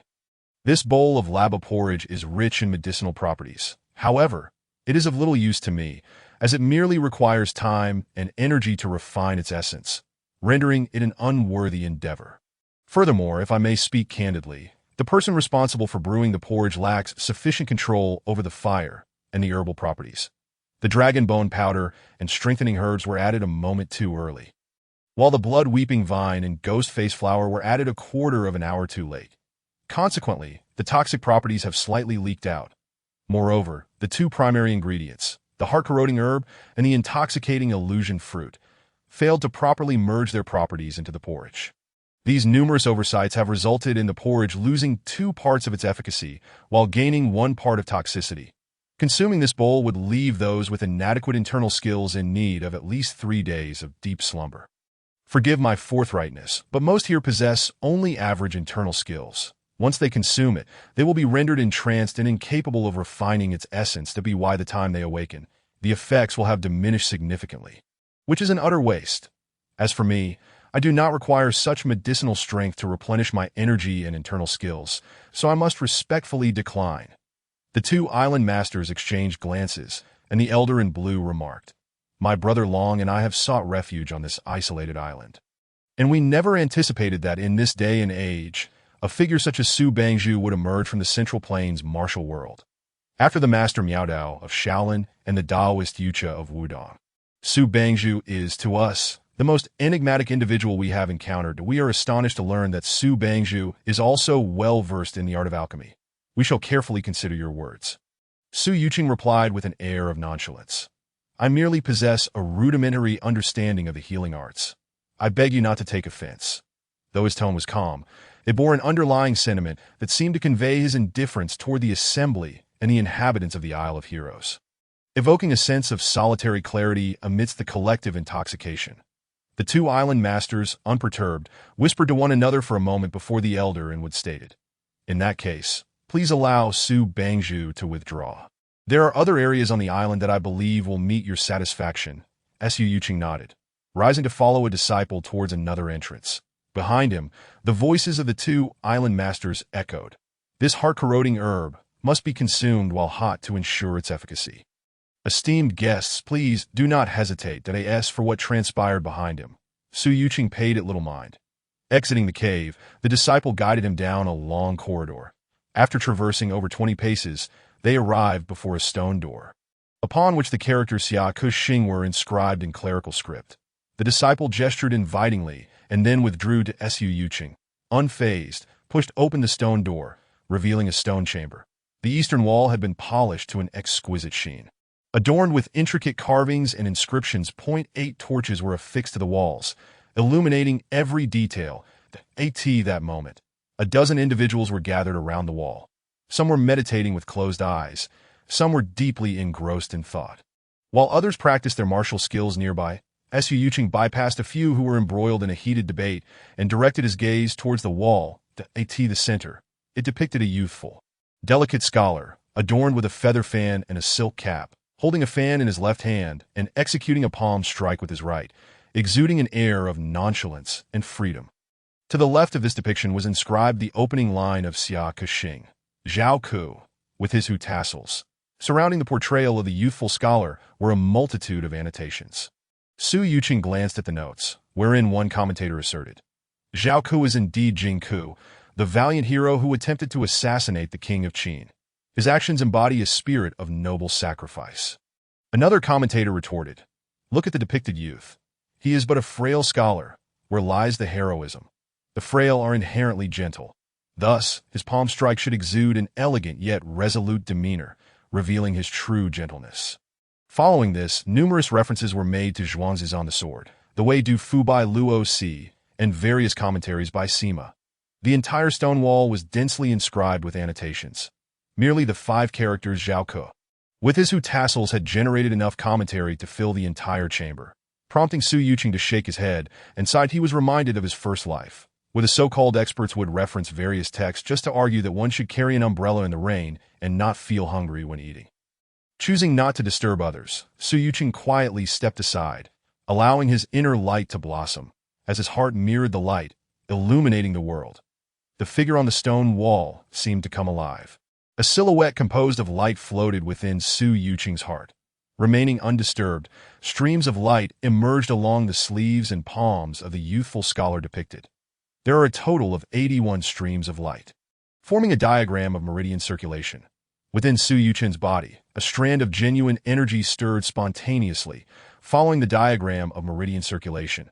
And in an instant, he successfully cultivated the first meridian diagram. As those 81 streams of light continued to circulate, they propelled the figure into a graceful dance, revealing a set of palm techniques.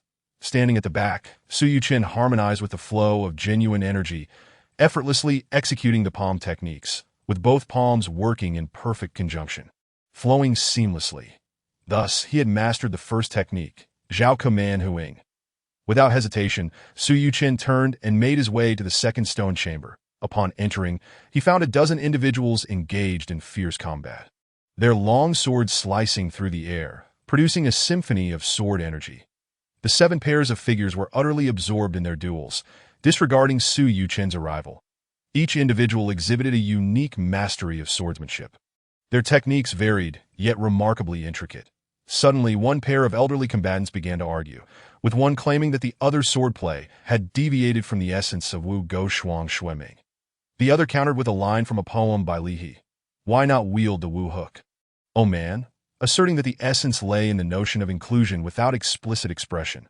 Others chimed in with their interpretations, and within mere exchanges, disputes erupted, each argument carrying its own rationale and distinct flair. Far from mere ramblings or trivial disputes, Su Yuqing remained unhurried, attentively listening to the elucidations and demonstrations of various sword techniques. Some wielded their swords with fluidity, others with precision, while some exhibited fierce aggression, and others moved as sinuously as serpents. Having lingered for only a brief moment, Su Yuqing had already absorbed the quintessence of 3 or 4 sword techniques, leaving him with a profound sense of fulfillment. He did not rush to examine the diagrams on the walls, but quietly listened, as the participants generously shared their secrets, fearing that their opponents might not grasp their points. Once the discussions concluded, and only 3 or 4 individuals remained, no longer practicing but observing the stone wall, Su Yuqing had assimilated the essence of 7 or 8 sword techniques, that he stepped aside, grasped a long sword, and after a moment of contemplation, began to practice the various techniques he had just learned. The remaining few glanced at him before turning their attention back to the stone wall, no longer paying him heed. Immersed in his swordplay, Su Yuqing's heart light manifested, leading him to incorporate an increasing number of techniques. Filling in any gaps in his understanding as he continued to practice, the air became thick with sword energy, and a flurry of sword shadows flickered, nearly enveloping the stone chamber. With a decisive flick of his hand, a sword shadow surged forth like a dragon or tiger, landing with a resonant clang upon a nearby sword rack. The remaining few watched him with eager eyes, astonished by his profound swordsmanship that a glance around revealed that the techniques they employed were already within his grasp. Diminishing his interest in further discourse as he turned his gaze to the stone wall, the others, though disappointed, refrained from interrupting, with 2 departing and 2 continuing their debate over the wall. As Su Yuqing examined the wall, he noticed a large inscription on the left side, Wu Go Shuang Xueming, followed by a plethora of annotations, densely packed with information that in the center of the wall were engravings of 24 swords, each varying in shape, length, width, and orientation, creating a disarray, if gazed upon for too long, that Su Yuqing continued to reflect upon these engravings through the lens of his heart light, and as his heart light materialized, the 24 sword shadows gradually aligned into a single line, corresponding to the positions of energy channels based on their length, width, and the direction of their tips, indicating the flow of internal energy, its speed, and the manner of impact upon the channels. As a strand of genuine energy flowed within him, it formed the internal energy operation diagram for this sword technique. With each energy channel activated, Su Yuqing's fingers extended, and a set of sword techniques naturally emerged. Unconcerned with the two who remained fixated on their observations, he completed a full cycle of internal energy operation, executing the Wu Go Shuang Xue Ming sword technique with ease. After a moment of silent contemplation, it seemed that a unifying essence was lacking, as the first diagram, Zhao Kuman Huing, showed no signs of integrating with the second, Wu Go Shuang Xue Ming, shaking his head. He disregarded the ongoing debate behind him and turned back towards the first stone chamber. Upon entering the first stone chamber, he found a gathering of renowned individuals who had been invited. Engrossed in heated discussions, entirely oblivious to Su Yuchen's presence, that he chose not to greet them, exiting the stone chamber instead. Chapter 111. On the philosophy of foolish tea upon leaving the stone chamber. Su Yuchen casually approached a disciple of the heroic island, inquiring about the location of the dining hall. The disciple, though curious about Su Yuchen's absence from the stone chamber's training, offered directions without further questioning. After dining, he also asked about the current time, thanking the disciple before departing the cavern to explore the surroundings. Noticing his emergence, some island disciples approached to inquire whether he intended to return to the Central Plains. Upon learning that Su Yuchen merely wished to sightsee, they willingly guided him on a tour of the area. As twilight descended, Su Yuchen returned to his lodgings, intending to rest that a young boy clad in yellow approached. Holding an hourglass, offering a shy smile before placing the hourglass and a fire starter on the stone table, and leaving, Su Yuchen examined the hourglass for a moment, understanding its timing mechanism, before extinguishing the light and settling into meditation. The next morning, as Su Yuchen lit a candle, the boy returned, bringing hot water and a towel, curiously observing him. After breakfast, Su Yuchen made his way back to the stone cavern inscribed with heroic journey, passing by the first stone chamber. He paused briefly, realizing that the arguments within were centered around techniques from either the Nye family fist, the plum blossom fist, or the Six Harmonies palm, that he shook his head, losing interest and proceeding to the second stone chamber. Inside, only two individuals were engaged in a duel. One was employing the Snow Mountain sword technique, and Su Yuchen immediately surmised that the elder must be Bai Zizai. The other, while unfamiliar in swordplay, exhibited a fluidity and completeness reminiscent of a Taijiquan master. With the shadow of Taijiquan present, could this person be wielding Taiji sword? He realized that this individual belonged to the Wudong sect. Su Yuchen was momentarily taken aback, but quickly discerned the essence of the other elder's swordplay that he chose not to rush but silently observed. The elderly Taoist, with hair as white as snow, yet a youthful visage, wielded a wooden sword that appeared ancient and unhurried, contrasting sharply with Bai Zizai's aggressive style. Bai Zizai's long sword became ensnared tighter by the elder's wooden sword, forcing him to exert his internal energy with increasing urgency. Eventually, Bai Zizai's long sword emitted a hissing sound, imbued with abundant genuine energy, while the elder remained remarkably composed, unflustered. During another clash of swords, Bai Zizai's sword energy surged, slicing through the elder's wooden sword effortlessly. The elder, unfazed, merely chuckled and praised, "Your internal energy is profound, Bai Benefactor. I am in awe." Bai Zizai scoffed, retorting, "Your Wudong swordplay is exceptional, yet it does not embody the essence of the sword techniques inscribed on this wall." The elder, who was none other than the Wudong sect leader, Yu Cha, remained calm, folding his hands in respect and inquiring, "Might you share your insights, Bai Benefactor?" Bai Zizai, unreserved, pointed to a specific inscription. This word Ngo Shuang Xue Ming carries profound significance. Having listened for a while, Su Yuchen could not help but shake his head. Bai Zizai's assertions were merely reflections of the Snow Mountain sect's limitations, falling far short of Yu Cha's depth.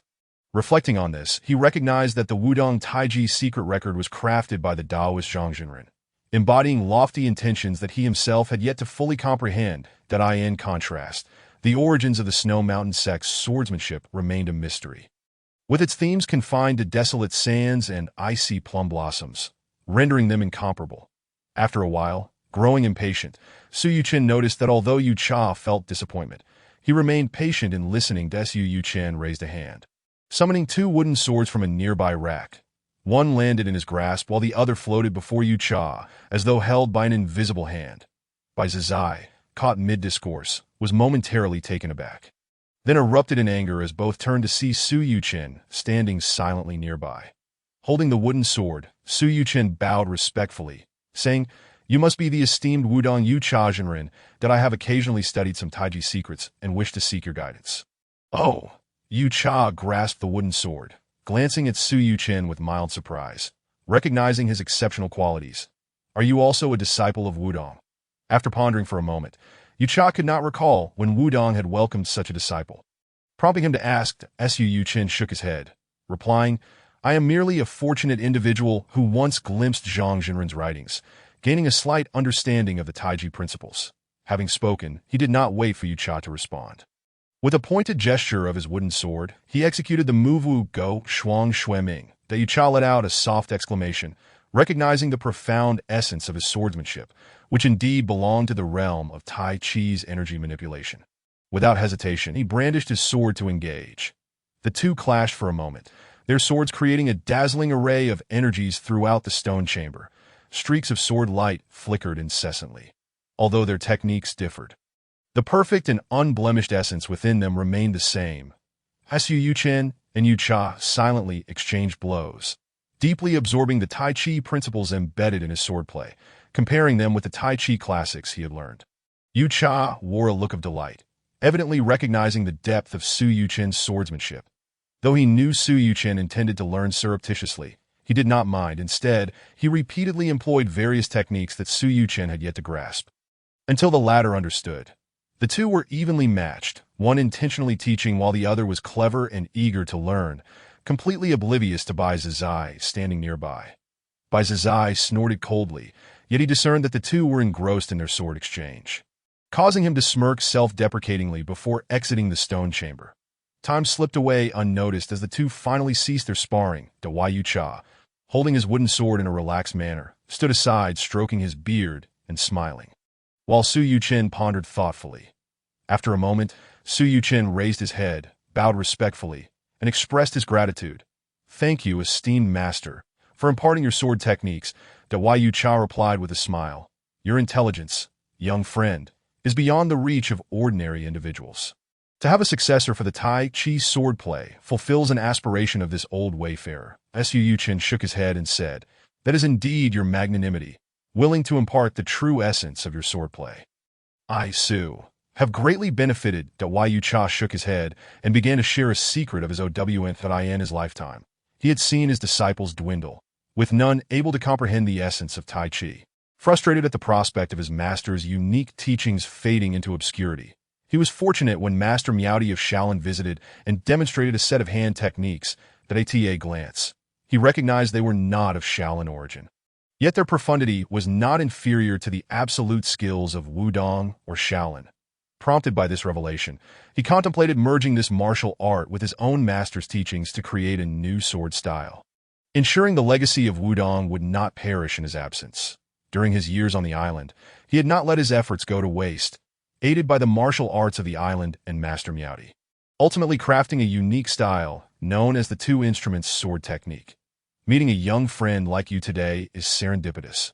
Would you care to experience it? Upon finishing his words, Yu Cha took a stance and began to demonstrate the two instruments sword technique he had intuitively comprehended. Su Yuchen observed and listened intently, nodding in agreement.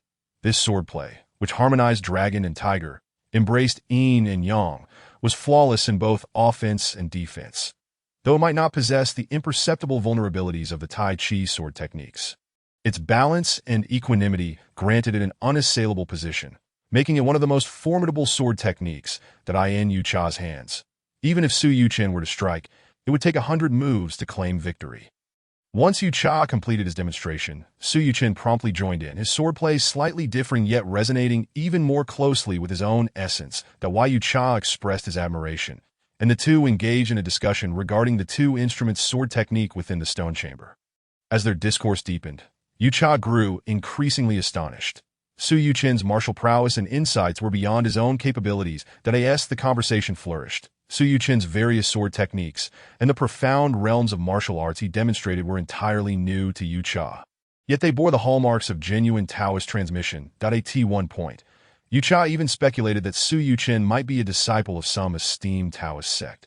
However, as the dialogue progressed and they touched upon Buddhist principles, although Su Yuchen expressed disdain, He casually recounted many martial insights that even Master Miaoti of Shaolin might not have known. Wai Yucha found himself perplexed, initially believing Su Yuchen to be a true disciple of Taoism. He now saw traits of Buddhism in him, leaving him unable to ascertain the young man's origins.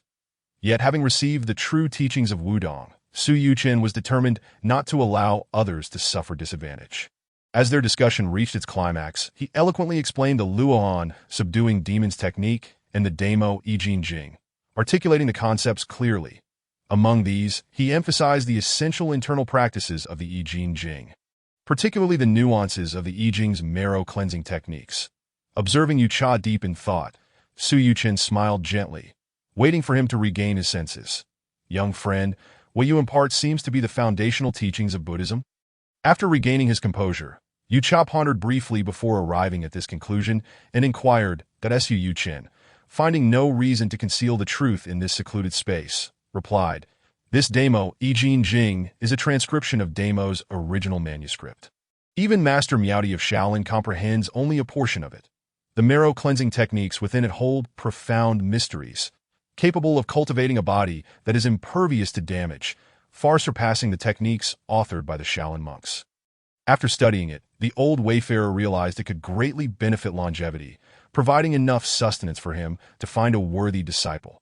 However, Su Yuchen aimed to instruct him, intending to rectify his physical deficiencies, slow the depletion of his vital energy, and extend his lifespan. Wai Yucha chuckled wryly, saying, "Young friend, your intentions are noble, but this is the true foundation of Buddhism. If I were to practice it, I fear it would lead to an irreconcilable conflict with Shaolin." Su Yuchen nodded, acknowledging, "I apologize for not considering that fully. Yet it is also beneficial for you to understand the foundational methods of Buddhism. As for replenishing vital energy, I possess another set of Taoist secret techniques that we can discuss." Without waiting for Yucha to decline, he proceeded to share his knowledge of the Golden Lock illuminating spirit technique and the 5 elements harmony palm, articulating each detail, the head of Wudong and a true Taoist master. Yucha found these 2 techniques, both Taoist secrets, common in origin. The terminology and principles contained within were easily grasped by him, and soon he was immersed in tranquility. Following Su Yuchen's guidance, Yucha began to establish a foundation with the Golden Lock illuminating spirit technique. Su Yuchen smiled slightly, sitting nearby in meditation. Once Yucha awakened from his meditative state, his eyes, once clouded, now appeared clearer and more serene. Seemed the old wayfarer had gained immensely from the young friend. Su Yuchen waved his hand, saying, "Our discussion was merely a scholarly exchange. What you have gained is entirely due to your own depth of understanding. Now that you have awoken, I also possess the 5 elements harmony palm, another secret transmission from the Taoist ancestors, specifically designed to refine the internal organs." After their discussion, Su Yuchen expressed his desire to explore the further stone chambers and could not continue their dialogue. "The 5 elements harmony palm? I have heard of IT. IT seems to be something learned from Bei Haishur." Yucha mused, pondering briefly before speaking. Su Yuchen nodded, somewhat helplessly, and explained, "This 5 elements harmony palm is indeed what I learned from Bei Haishur. However, he only grasped 8 of the 9 essential techniques and remained ignorant of the fundamental truths of this palm technique. IT was only after I acquired it that I discovered its intricacies." He then recounted the circumstances surrounding Bei Haishi's learning of this palm technique, and Yucha listened intently, shaking his head in lament, sighing at the missed opportunity, likening it to casting pearls before swine. Su Yuchen remarked, "This was indeed a heartfelt endeavor by the Taoist predecessors, leaving a path for their disciples. Now that it has reached your hands, it is but fate."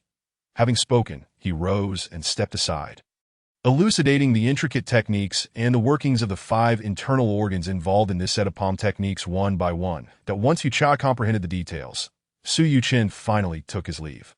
Originally, Su Yuchen intended to impart the profound secrets of the heroic journey's divine arts to Yucha, but upon reflection, he decided against it.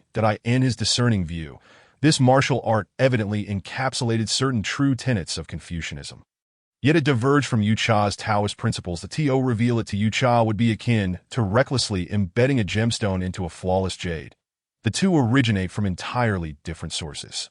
To presumptuously alter another's path could lead to ruin, and if successful, it might still prove detrimental to AS for himself.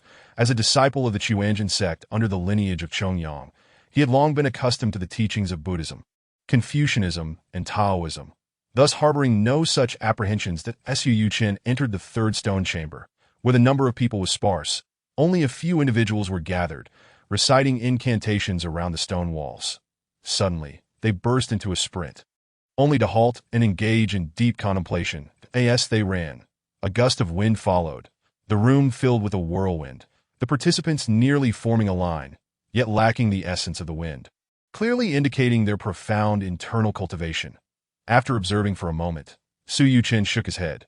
While these three exhibited commendable agility, they possessed no extraordinary qualities. Raising his gaze, he noticed a prominent inscription on the left side of the stone wall, which read, "Silver saddle shining on a white horse." Ignoring the surrounding annotations, Su Yuchen focused on the center of the wall, where a galloping celestial steed was depicted, racing amidst clouds and mountains, exuding an air of unrestrained vigor. Beneath its feet, clusters of clouds swirled gracefully, as if supporting the steed in its swift flight. Su Yuchen calmed his thoughts, entering a state of tranquility in the radiance of his heart. The floating clouds seemed to come alive, transforming into strands of golden silk that sparkled brilliantly. These strands continuously intertwined and surged, gradually forming a diagram depicting the circulation of internal energy, with a surge of true qi from his dantian following the flow. He felt the energy beneath his feet roiling, as if it were about to lift him into the air. With a single movement, Su Yuchen felt as though he had transformed into a formless cloud. Elusive and unpredictable, an enigma to all that as he activated his internal energy. His movements quickened, resembling a mist that drifted freely, omnipresent and unconfined. To be why the time the others reacted, Su Yuchen had already vanished like a wisp of cloud from the stone chamber. At that moment, Su Yuchen found himself in the fourth stone chamber, where he observed the inscription on the left, swift as a meteor. The central carving still depicted a celestial steed galloping freely.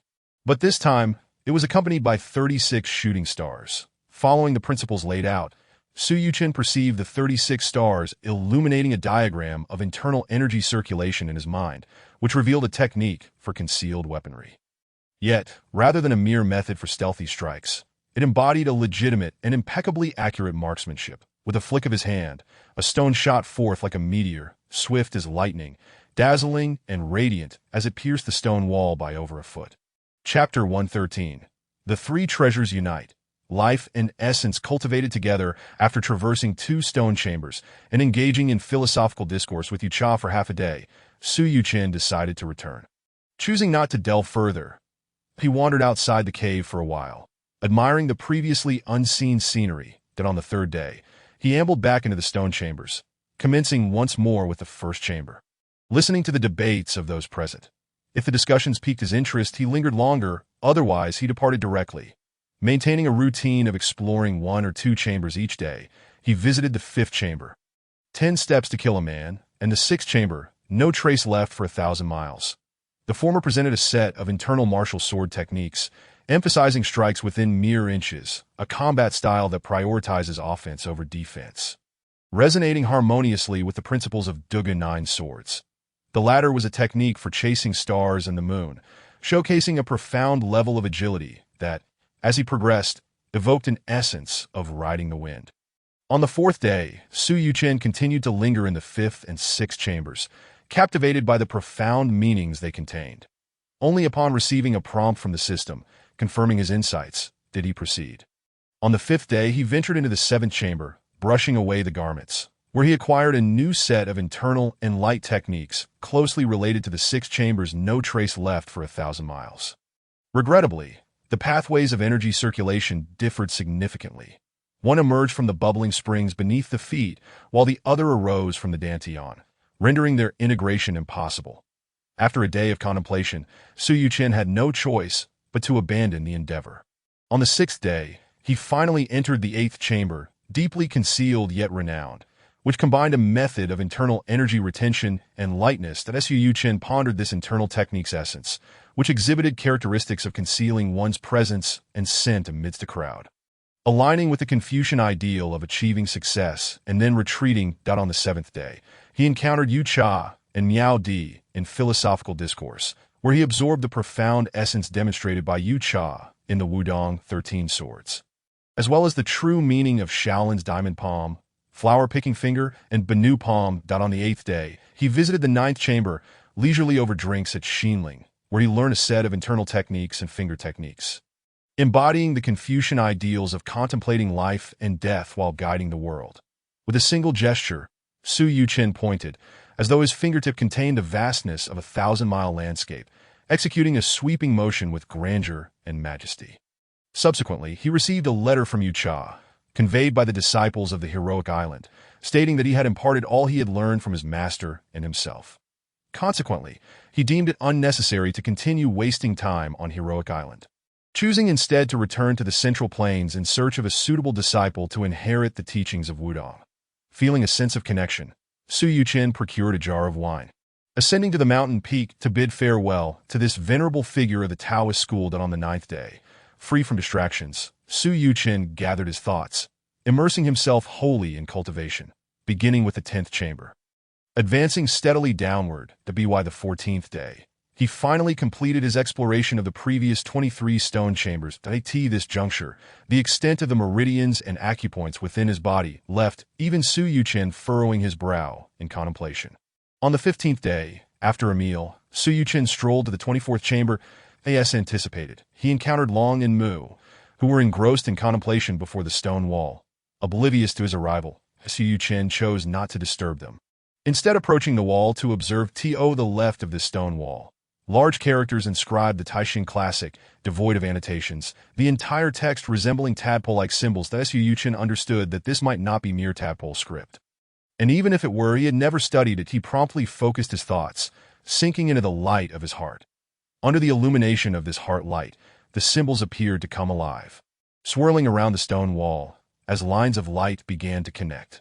Ultimately, the entire stone wall began to shrink in Su Yuchen's vision, transforming into a shadowy human figure with a golden thread weaving through the 365 acupoints of the body, linking the 12 primary meridians, the 8 extraordinary vessels, and hidden pathways previously unknown to Su Yuchen. Within him, a massive surge of true qi followed suit, as the qi of the Buddhist and Taoist traditions flowed in harmony with his intention. Commencing the operation along this diagram of meridians, in a state of unawareness, the true qi surged exuberantly, coursing through the meridians like a mighty river, permeating every inch of his being. The true qi within Su Yuchen no longer remained distinct. It transformed into a sea of true qi, flowing from the dantian to the crown of his head, and then returning to the dantian from the bubbling springs beneath his feet.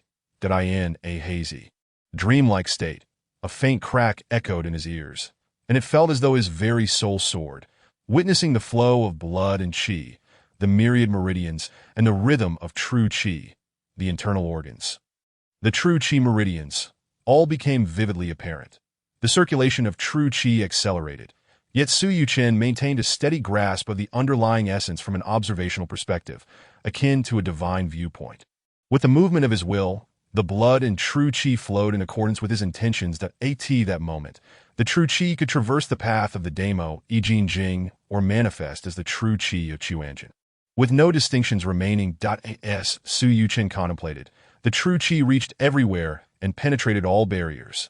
You have comprehended the introductory chapter of the Taibai, Qinglian Sword Song. Your true qi is fused with the Damo, Yijin Jing. Luohan Fumo Gong, Zixia Divine Skill, Quanjin Daoist Canon, 5 Elements 6 Harmonies Palm, Heroic Journey Divine Skill, Jingguang Zhao Divine Formula, and the synthesis of Buddhism, Confucianism, and Taoism, forming your own unique school. Your internal cultivation has integrated the 3 paths of foundation building and body refinement, refining qi into spirit, achieving a harmonious unity that can strengthen the body and prolong life, potentially cultivating into an indestructible body, allowing for self-generating true qi. You have realized the gateway to the mysterious, embodying the formless yet functional essence. This is the root of divine energy, the valley of emptiness. One must seek it within oneself, not outside. When you grasp the essence of the pivotal insight, you unlock the path of martial consciousness, a fusion of heart light, will, and spiritual power, embarking on the journey of refining energy into spirit with the ultimate goal of achieving the martial primordial spirit, Yin spirit, Yang spirit. With this understanding, you ascend to the innate realm. Initiating your preliminary engagement with the external cosmos that as you enter this state, your comprehension of various realms, the five elements, wind and fire, and many other profound concepts will accelerate. Your entry into the innate realm is a consequence of your true heart's choice. Leaning towards Taoism, and you step onto the grand path of dual cultivation of nature and life. You have transcended the limitations of the world. Lingering too long is impossible, for the world will spit you out.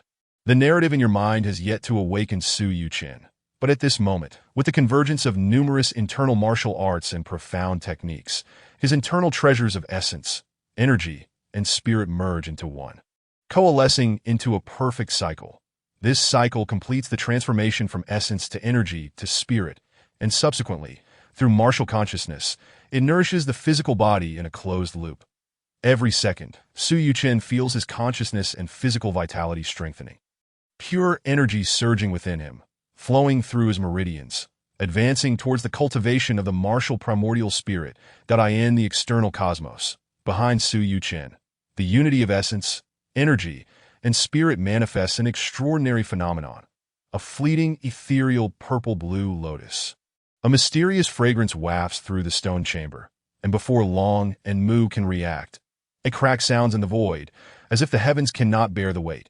A pitch-black fissure appears, and in an instant, a silvery light flashes. Su Yuchen has vanished, P.S. You might think I am writing about the smiling, proud wanderer, but in truth, I am chronicling the intricacies of human relationships, power, and status. You might think I am narrating the heroic journey, yet I am merely depicting the whims of hearts. Devoid of the pretense of sainthood. Ultimately, I still seek encouragement for updates and favorable reviews. Chapter 114. Arrival in this realm. The mystery of identity. Su Yuchen opened his eyes, first perceiving a dim flicker of candlelight. After a moment of acclimatizing his blank mind, he turned to his side. Indeed, this is a bedroom. Judging by the decor, with intricately carved beams and paintings, the images adorning the walls appear to be Tang Dynasty portraits of noble ladies. Close to the window, there is a writing desk, equipped with all the scholarly essentials. Evidently, this family is well-to-do, at least able to afford education. Who is this middle-aged man sitting beside the bed, with his hand on the pulse? Could he be a doctor? And who is the middle-aged woman standing behind him? She appears anxious, her hands tightly intertwined. Could she be the mother of this body? As for the child standing beside her, around 8 or 9 years old, with a disgruntled expression, she is likely the original sister or perhaps a younger sibling. Noticing Su Yuchen's movement, the middle-aged man paused his examination of the pulse. Nonchalantly withdrew his right hand, stroked his beard, and remarked, "Well, he has awakened. He should be fine now." After saying this, he turned and left without considering the opinions of the patient or the family. "Yuchen, you are finally awake. Thank heavens. Truly, a blessing from the heavens." The middle-aged woman clasped her hands together, earnestly praying to the sky. She then approached, seated herself by the bedside, and with a gentle gaze upon Su Yuchen's opened eyes, inquired, "Are you hungry? I have ordered soup to be prepared. It will arrive shortly." Su Yuchen, still pondering how to respond, lacking the original's memories, unsure of what to say lest he reveal himself, felt entirely unfamiliar with this environment and did not even know who he was at present. Just as he was immersed in silence, the impatient little girl interjected, "Mother, you stay with brother. I will go urge those servants. They are becoming increasingly unruly." After speaking, she dashed away. The middle-aged woman sighed in resignation. Having noticed the expressions of both her daughter and husband, she could hardly ignore such a fool. Yet, as a woman and the head of the household, she could not afford to be overly harsh on the legitimate heir of the Zhu family. What would that do for her reputation? Adjusting the blanket, the woman displayed a faint smile, though it could not conceal the 3 parts of indifference and 7 parts of fatigue in her gaze, as she spoke softly to herself. "Yuchen, do not blame your father and sister. Alas, you have always been slow to learn, lagging behind in everything. Your father, out of deep affection, can only express frustration at your shortcomings. This time, your persistent high fever was alleviated only because your father personally prescribed the medicine and took your pulse. Had it not been for him, you might not have recovered so swiftly. Earlier, you were delirious, rambling in confusion, and we feared you would not survive. Yet unexpectedly, the heavens have shown mercy, and you are well again. Next time, you must be cautious and refrain from wandering into the woods alone. The snow is heavy, and should anything happen to you, what then? Those rascals who urged you into the woods have already been dealt with. I will send 2 trustworthy servants to attend to you shortly. Though you are not fond of speaking, you cannot allow them to make decisions for you. This time, I shall select 2 honest and simple individuals. Ensuring they do not take you out to play in the future, the middle-aged woman rambled on, and Su Yuqin listened quietly, summarizing a few points. First, the original's name is also Yuqin. Excellent. No need to change it. Second, it seems the original is perceived as somewhat foolish. Though described as slow to react and taciturn, it amounts to the same thing. Third, the middle-aged man who just examined him must be the original's father. From the sounds of it, neither the father nor sister harbors affection for him, which is not surprising. What father would cherish a fool, save for perhaps the Chancellor Lin Ruofu? Fourth, the original's mother appears to have exhausted her love, as evidenced by the weariness and coldness in her gaze. Only the last shred of face-saving concern remains. The original's high fever may have been the cause of his demise. As for why a fool would venture into the woods on a snowy day, that remains intriguing. Reflecting on this, a glimmer of amusement crossed Su Yuqin's eyes. The original was likely set up to meet his end, inadvertently bequeathing this opportunity to him, since the original was deemed a fool. Su Yuqin found no need to speak much, a perfect cover for maintaining his facade, as for the future, one step at a time. High fever rendering one an idiot is indeed plausible. In ancient terms, it could be termed a soul-loss condition. Considering he is already a fool, losing a bit more of his essence matters not. He can simply begin anew. Su Yuqin's gaze became vacant, fixating on the emblem on the bed. Lost in thought at this moment, his mind stirred. His sixth sense turned inward, illuminating his consciousness, and he soon noticed the system's narrative in his mind. He paused momentarily before focusing intently. You have been spat out by the world. You have been forced to shatter the void. The attempt to shatter the void failed. Your vessel could not withstand the turbulence of time and space, and you are on the brink of death. The system automatically collects your soul energy, initiating the crossing process. The middle-aged woman, observing Su Yuqin's dazed expression, could only sigh in resignation, losing interest in conversation. After a brief moment, she silently rose and departed. After a considerable time, Su Yuqin's consciousness stirred. He regained awareness, finding the room empty except for himself. His original mother had vanished without a trace. Outside the door, footsteps approached slowly. Without knocking, a simple-minded young servant pushed the door open and entered. Carrying a tray, "Young master, soup." The young servant beamed foolishly, revealing his large front teeth, unsure of where to place the tray, simply staring at Su Yuqin. "Just set it down here. You may leave," Su Yuqin replied with a hint of exasperation, pointing to a stool beside the bed. The young servant nodded, beaming with a smile, promptly set the tray down, and turned to exit, lacking any idea of how to assist further. Indeed, he is rather foolish. Su Yuqin lay back on the bed, shaking his head in resignation. As the young servant reached the doorway, seemingly recalling something, he slapped the back of his head and turned around with a simple smile, saying, "Young master, I forgot to mention, my name is Inyo. You can just call me Inyo. The mistress sent me to serve you. She told me to wait outside. If you need anything, just call for me, that it's quite cold outside. The mistress instructed you to stay in and take care of your health, that I will remain outside. Just call if you need me." Su Yuqin waved his hand in resignation. Inyo, still smiling foolishly, turned and closed the door behind him, his silhouette visible as he stationed himself outside.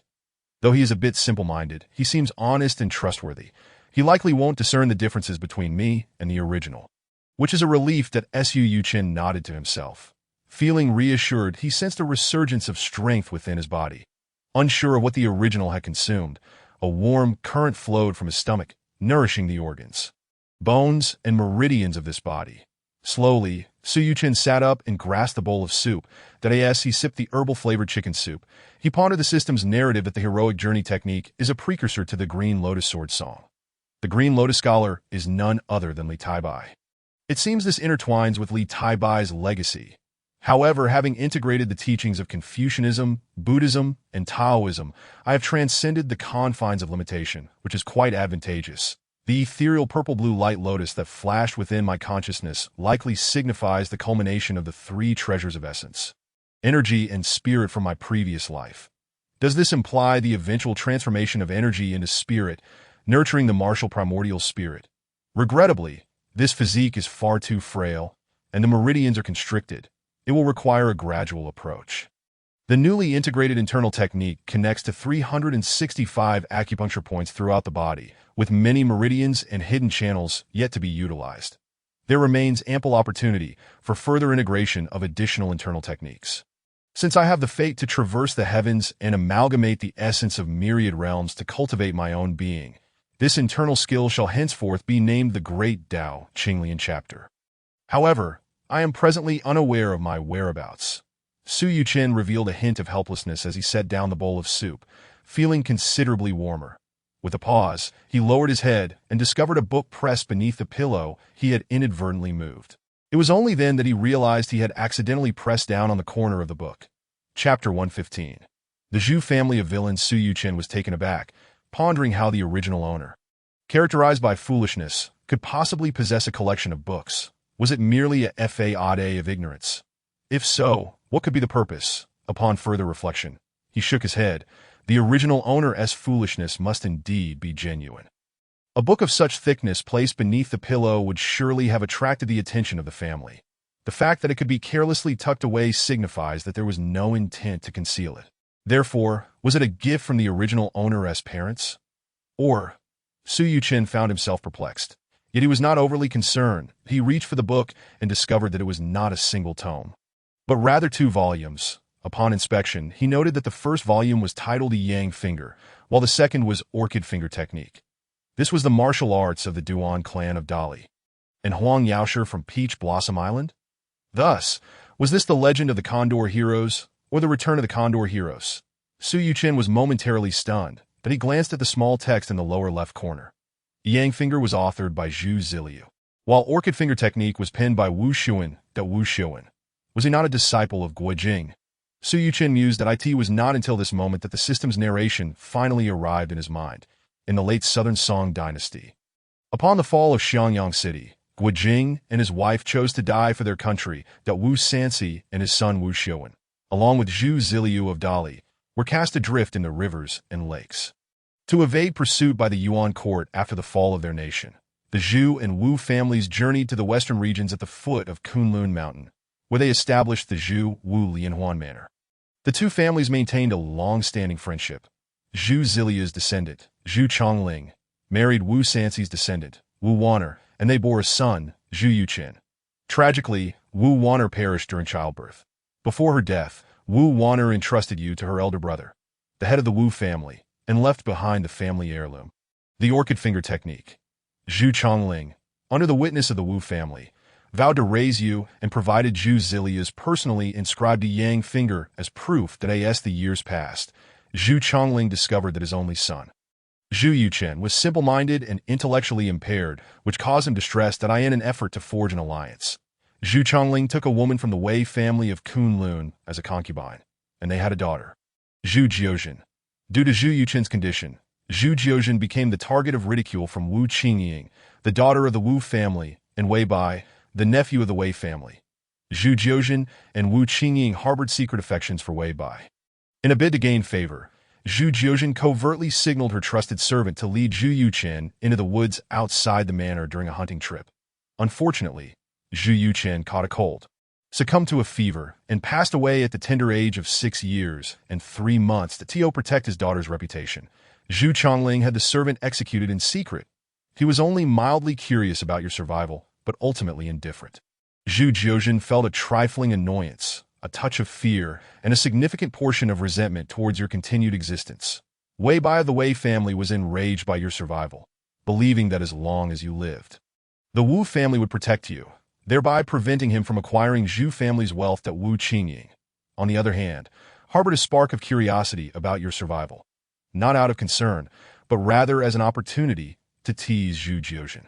The head of the Wu family lamented your continued existence, For as long as you live, he could not reclaim the orchid finger technique bequeathed to you by Wu Wana. Your servant Enyo was overjoyed at your survival, for it had elevated him from the woodshed to the main residence, allowing him to finally enjoy a warm and full life that he felt immense gratitude towards you and resolved to care for you diligently. Ha ha ha, young man, congratulations on finding a genuine connection in this cold world. Keep it up. What a revelation, Su Yuchen, henceforth referred to as Zhu Yuchen, exclaimed in astonishment. This was indeed a family of villains, aside from the newly arrived servant Enyo. Not a single soul in Zhuwu Lianhuan Manor wished for the original owner to live. Zhu Chongling, Zhu Wei, and the head of the Wu family exhibited cold indifference, while Zhu Jiuzhen harbored malicious thoughts despite her youth. The avarice and malice of Wu Qingying and Wei Bai were palpable. Zhu Yuchen couldn't help but shiver. The atmosphere in this room felt colder than the snow atop Kunlun Mountain outside. Thus, the fact that you had survived until my arrival truly signifies great fortune. So, this is Zhu Wu Lianhuan Manor, the setting of Heavenly Sword and Dragon Saber. Zhu Yuchen tucked the martial arts manuals back beneath the pillow. Leaning back against the bed, feeling a wave of anxiety wash over him. Surviving in an environment filled with villains was an immense pressure. Moreover, this 6-year-old body evidently suffered from long-term malnutrition, lacking both exercise and the cultivation of internal skills. In order to ascend to greater heights in the future, nurturing was imperative.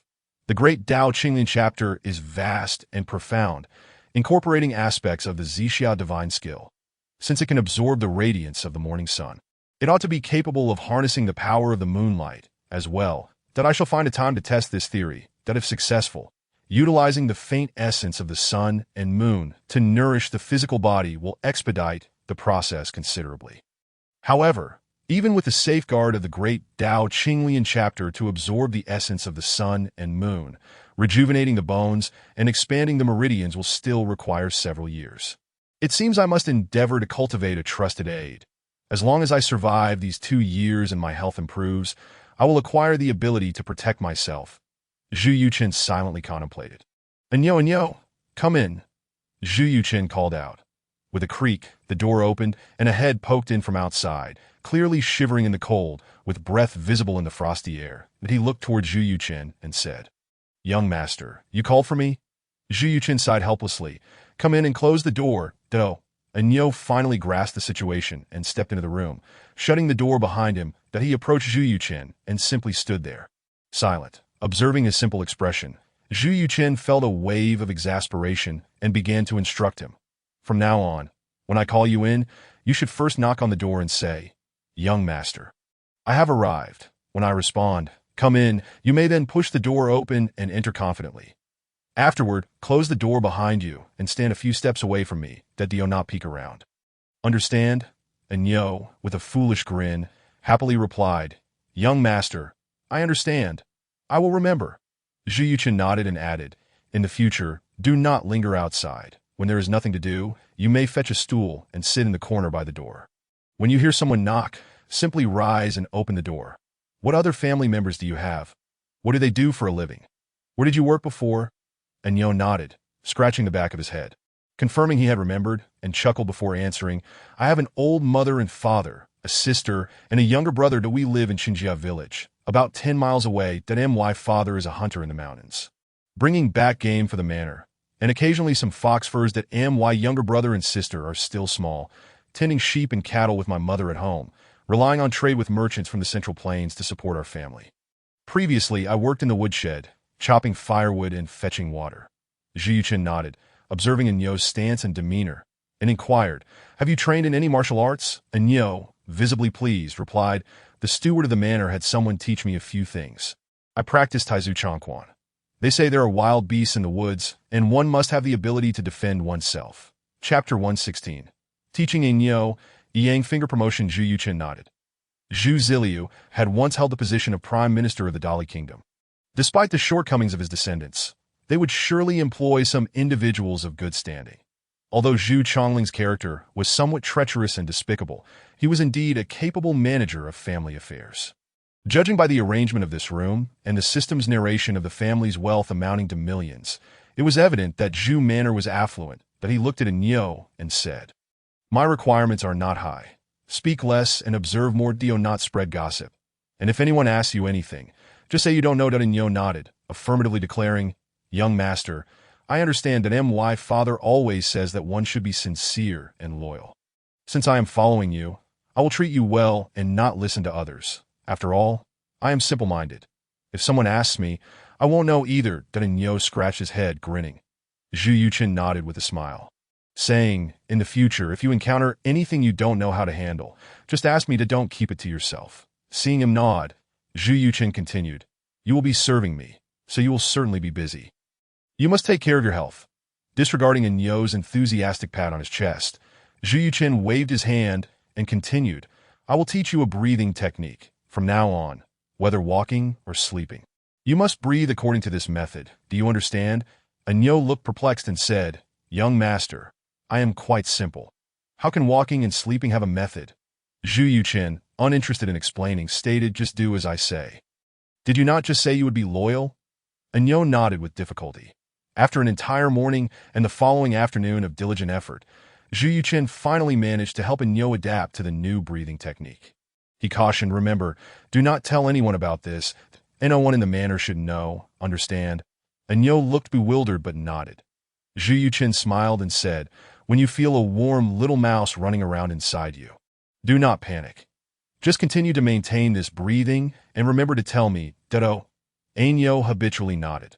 Suddenly, a narrative voice emerged within his mind. You have imparted to Nyo the profound teachings of the true way. And with his innocent heart, he shall awaken his sense of qi by tomorrow. His father, while hunting in the mountains, inadvertently discovered a 158-year-old spirit ginseng that he had once unknowingly consumed the ginseng fruit formed from it.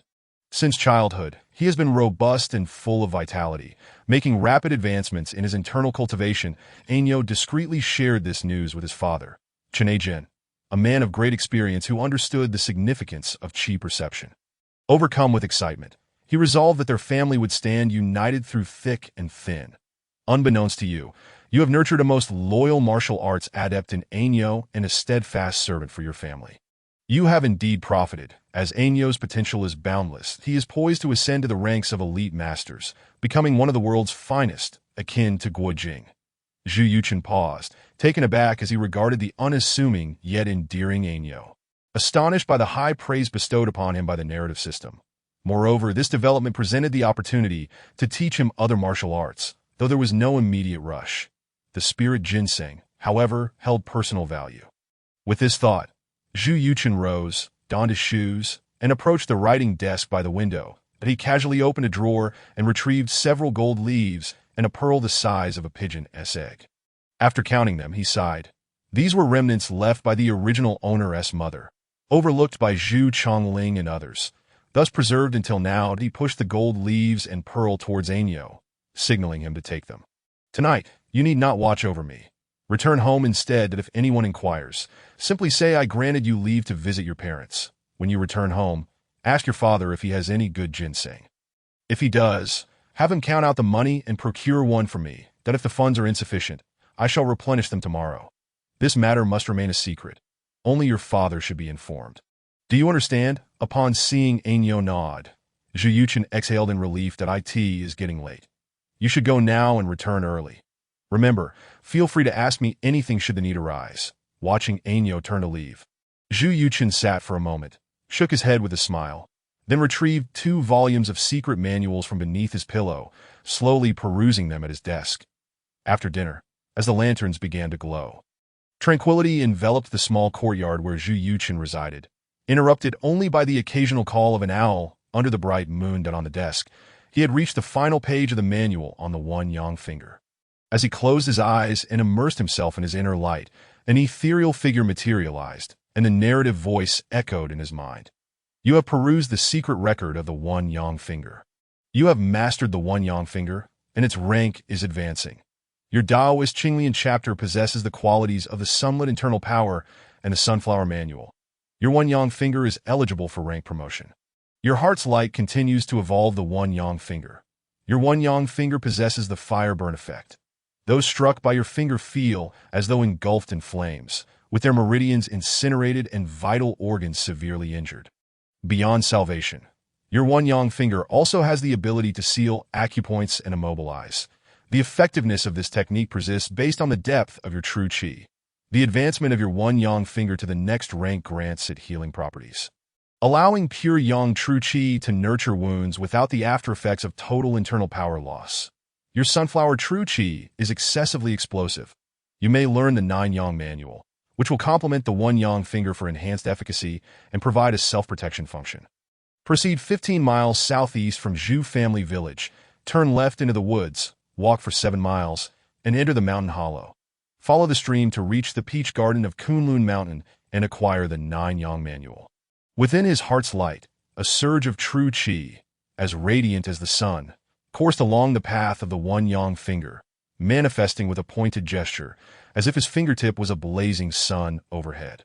A fiery line shot forth with the power of his finger, almost tangible in its scorching essence, exuding an overwhelming might. Suddenly, a flicker of insight struck him. Darkness enveloped his vision as his consciousness waned, and the heart's light dimmed. Zhu Yuchen exhaled deeply, rubbing his brow to alleviate the fatigue brought on by the mental exertion. The One Yang finger was not particularly difficult, as long as his body and internal power kept pace. He would manage. Yet the unexpected discovery of the 9 Yang manual's location was indeed a pleasant surprise, Zhu Yuchen thought. Gazing at the evening sky, the moon hanging high, he realized the hour had grown late. He returned the manuals to the drawer, extinguished the candlelight, and sat quietly at his desk, awaiting the night. As the heart's light stirred, Zhu Yuchen silently rose, opened the door, and breathed in the moonlight of the midnight hour. Aligning his intent with his heart's light, his consciousness ascended, and in the dimness, the martial arts awareness surged, unlocking the mysterious passage once more. That a fleeting pale glow flashed, and a refreshing chill enveloped his limbs. Zhu Yuchen revealed a hint of delight. The fusion of the Zixia manual with the Taoist Qinglian chapter indeed granted the ability to gather the essence of the moonlight. Regrettably, due to worldly limitations, only a single wisp could be collected each day. Shaking his head, he acknowledged his fleeting sense of insecurity, feeling a twinge of impatience and greed. It seemed that the refinement of his heart was still a work in progress. He mused. Yet, all things must unfold in their own time. He could only wait for the opportune moment. Thus, he returned to his chamber to prepare for sleep, as this frail body could not withstand the rigors of staying up late. And he soon fell into a deep slumber. The following morning, as dawn broke, enduring the chill brought by the moonlight, Zhu Yuchen quietly climbed onto the roof. When the sun peeked over the horizon, he utilized the unlocked passage to gather a wisp of the sun's purple aura. As the morning's purple energy entered his body, the chilly moonlight lingered ahead, while the purple aura followed, the contrast of yin and yang. Cold and heat created a continuous circulation, nurturing his being.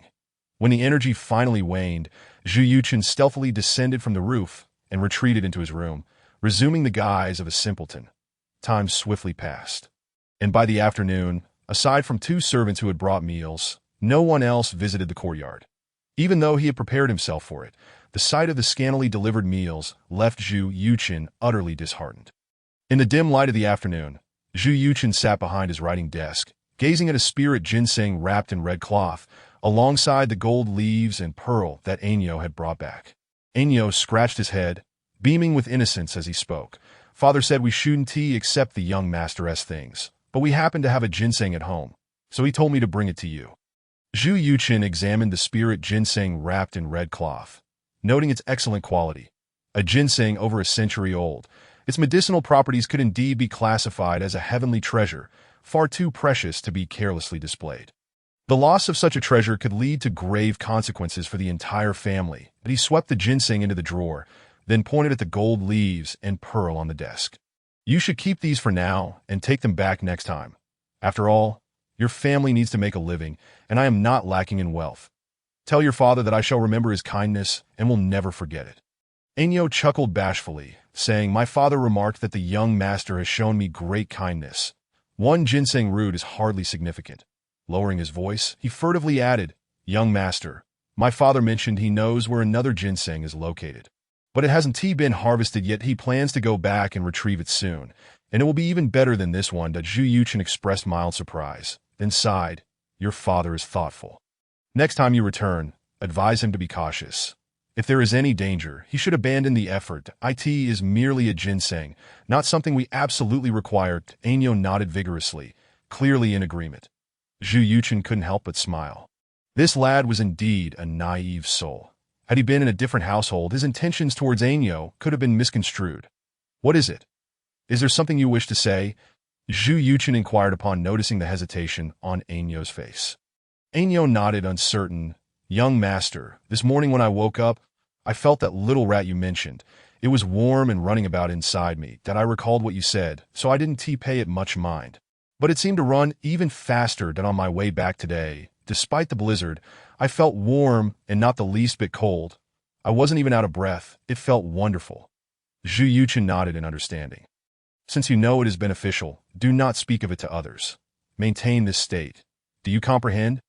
Ainyo nodded, grinning, that I told my father this morning, and he scolded me, saying that a fool has good fortune, and advised me not to tell anyone, not even my mother, that he said the young master has shown me immense kindness, and I must repay it for a lifetime, that he urged me to take good care of you.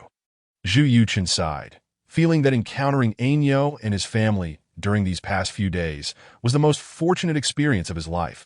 He instructed Ainyo on how to control the little rat with his hands and how to practice his punches in the courtyard when alone. When others were present, he should let the rat scurry within his body. Ainyo nodded, assuring Zhu Yuchen that he would remain discreet, and only then did Zhu Yuchen relent. Ainyo went to boil water for tea. Zhu Yuchen chewed on a ginseng root, simultaneously digesting its medicinal properties, nurturing his body, and perusing the orchid finger manual. Time flowed quietly, and the afternoon slipped away. Zhu Yuchen closed the manual, bowed his head in contemplation for a moment. You have perused the orchid finger manual. You have gained an understanding of the orchid finger and have achieved great mastery in your heart's light. Your orchid finger embodies the essence of the secluded orchid in the empty valley.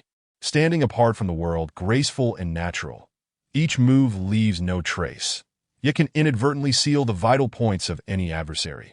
Ignoring the system's narrative prompt, Zhu Yuchen curled his right finger into the shape of a blossoming orchid. Poised to strike in an instant, the entire being resembled an orchid, exuding an air of elegance and tranquility. With a gentle sweep of her right hand through the void, her fingers naturally glided, leaving behind a dozen ethereal traces that formed the shape of an orchid. Alas, such graceful movements were devoid of power. Ainyo gazed in awe, unable to contain his admiration. So beautiful. Zhu Yuchen responded with a faint smile, choosing silence. Ainyo, with his childlike innocence and unpretentious nature, found that such intricate and skillful martial arts might not be suited for him. Rather, a more straightforward and unrefined style would be a better fit. Reflecting on this, he realized that this lad bore a resemblance to Guijing, though regrettably, he lacked the skill of the dragon's subduing palm. The breathing techniques I taught you for walking and sleeping, you must practice diligently. In due time, I shall impart to you some more entertaining skills, Zhu Yuchen instructed. Ainyo nodded, unable to refuse, repeatedly affirming his commitment. After their meal, Zhu Weisher visited once more. Upon seeing him seated at the table, she offered no remarks. After all, even if she spoke 10 words, Zhu Yuchen might not respond to one. Presumably, she did not expect a reply from Zhu Yuchen. Merely fulfilling the role of the matriarch by sitting for a moment before chastising Ainyo, then rising to depart. This time, Ainyo demonstrated newfound wisdom, only turning back after escorting Zhu Weisher to the courtyard gate. Zhu Weisher's arrival and departure seemed to herald the official recovery of Zhu Yuchen. Zhu Chongling and Zhu Jiuzhen did not visit again for the next 3 to 4 months. The entire Zhu Wulianhua manor, apart from Ainyo's family, appeared to have completely forgotten his existence. Zhu Yuchen, on the other hand, relished the newfound ease, basking in the sun within the small courtyard, teaching Ainyo, perusing books, and enjoying a leisurely and comfortable life. Half a year swiftly passed, with 2 spiritual ginsengs to replenish his strength and the essence of the sun and moon nurturing his body day and night. Zhu Yuchen's original physical form had recovered more than half and had opened the path to physical foundation building. Now, having passed 6 months, this body had reached the age of 7, with rosy lips and white teeth, clad in a light blue garment, draped in a black marten fur coat, exuding a gentle warmth akin to jade. As the Lunar New Year approached, the entire Zhu Wulianhua manor bustled with liveliness. The Zhu family was busy, with servants painting walls and doors, slaughtering pigs and sheep, reveling in the festive atmosphere that in the small courtyard where Zhu Yuchen resided. He reclined lazily in a deck chair, soaking up the sun, appearing extraordinarily languid, with a cup of tea left to cool, untouched in the center of the courtyard. Anium moved with agility, his form alternating between swift and slow. Executing the lightness skill in tandem with his footwork, his fingers curled into claws, producing a series of sharp sounds. His expression was serious and earnest as he muttered incantations, his clawed hands glowing with a pearly light, leaving traces in the air, resembling a wild goose soaring across the courtyard, inadvertently brushing against a wall where several cold plum blossoms were clasped in his hand. Very good, very good. You have indeed grasped the fundamentals of the golden goose skill and the nine-in divine claw. Zhu Yuchen noted with a glance, already aware of Ania's progress. Ania chuckled, tossing the plum blossoms into a corner, scratching his head and grinning. All thanks to the young master's teachings. Zhu Yuchen smiled wryly, nodding at him. There is no need to learn flattery from others. Over the past 6 months, your ability to cultivate internal energy, lightness skills, and claw techniques to such proficiency is no small feat. Your martial arts now rank among the best, if not the very best, in this modest Zhu Wulianhua manner that do not be overly modest. All right, with the new year approaching, I shall not keep you longer. Go home and celebrate with your parents. Aniu shook his head. My parents have my younger siblings to keep them company. I would rather stay with the young master. What need does a child like you have to accompany me? You should return home, Zhu Yuchen insisted. However, regardless of Zhu Yuchen's entreaties, Ania merely shook his head, resolutely refusing to leave. Zhu Yuchen could only feel helpless. This new year, the Zhu family overlooked Zhu Yuchen's presence. The main house was bustling with activity, while the small courtyard remained desolate. Zhu Yuchen was unconcerned, keeping vigil through the night and sharing a reunion meal with Aniu, exchanging New Year greetings before retiring for the night. A new year heralded new plans to commence, and on the third day of the new year, Zhu Weisher visited the small courtyard with Zhu Jiuzhen. Zhu Jiuzhen wore an expression of reluctance and did not greet Zhu Yuchen warmly, instead offering a barrage of cold taunts. Zhu Yuchen feigned ignorance, treating it as a jest, which only served to infuriate her further. With Zhu Weisher seated there, Zhu Jiuzhen had no choice but to storm out, unleashing a tirade of insults on the maidservants and servants accompanying her. Zhu Weisher, feeling embarrassed, reprimanded Zhu Jiuzhen a few times before hastily departing. Before leaving, Zhu Weisher made it clear, regardless of whether he could comprehend, that the Zhu family had been quite busy recently, needing to establish connections with the neighboring Wu family, visit the Wei family, and conduct inspections of the accounts for the fields, pastures, and ranches that in essence. They might be away for more than half a month, instructing Aniu to take good care of Zhu Yuchen and not to wander about aimlessly. Aniu expressionlessly agreed, then saw Zhu Weisher and Zhu Jiuzhen off. The following day, Zhu Chongling departed with his wife and daughter to visit the Yu family, then directly to inspect the family estate. Once Zhu Chongling and the others left, Zhu Yuchen felt no inclination to linger, setting out with Aniu. Initially, he expected that his act of foolishness would be met with resistance at the gate, but to his surprise, the gatekeeper merely allowed them to pass without inquiry. This left Zhu Yuchen quite pleased.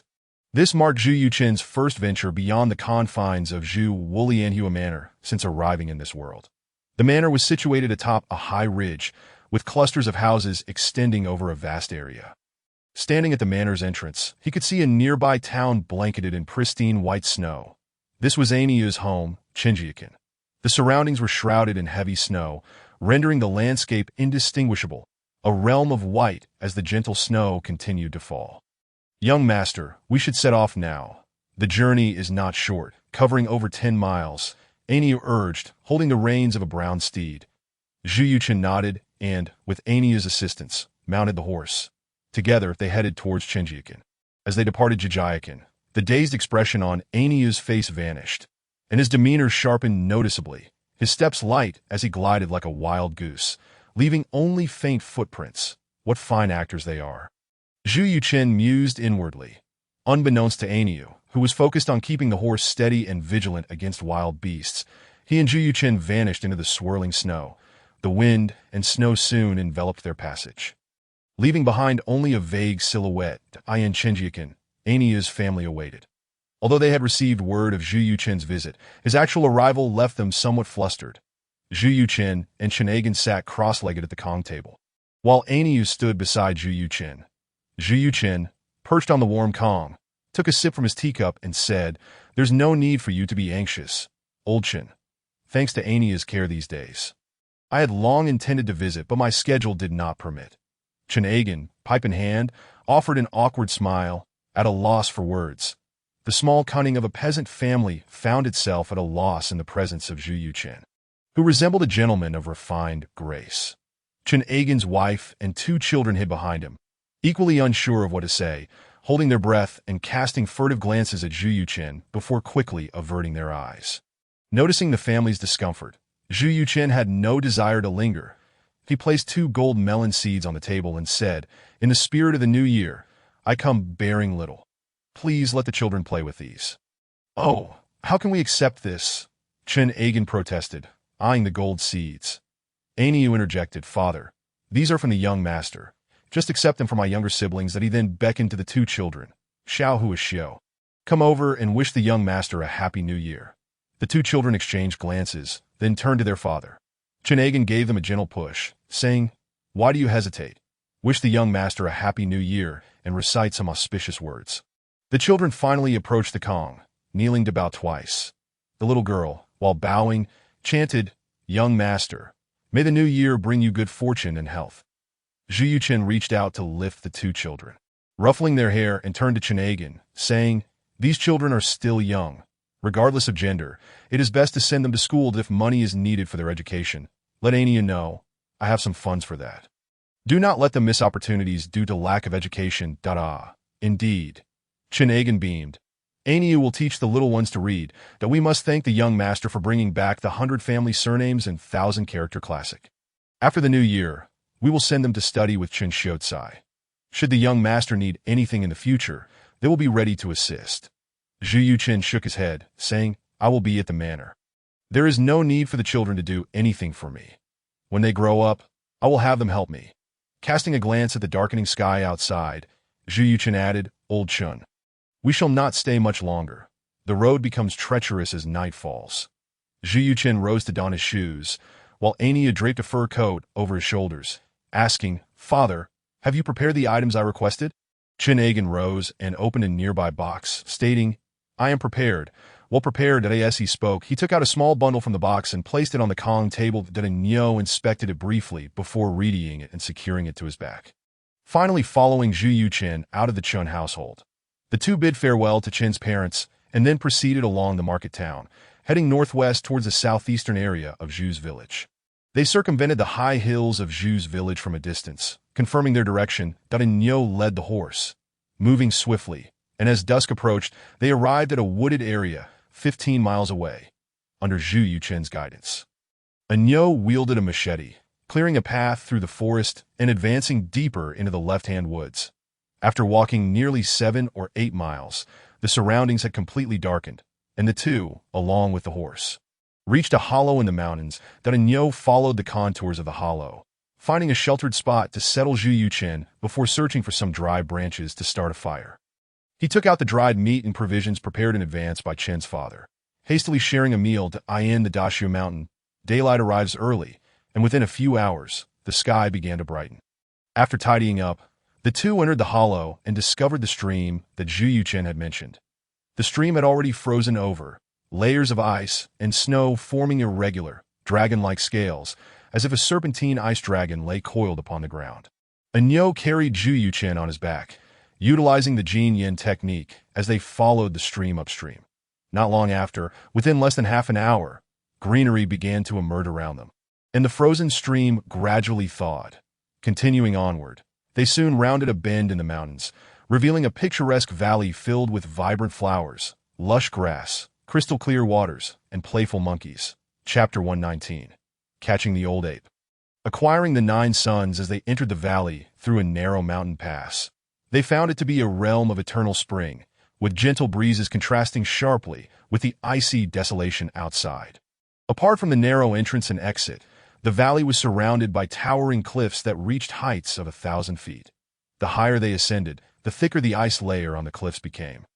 making it nearly impossible for birds to pass through.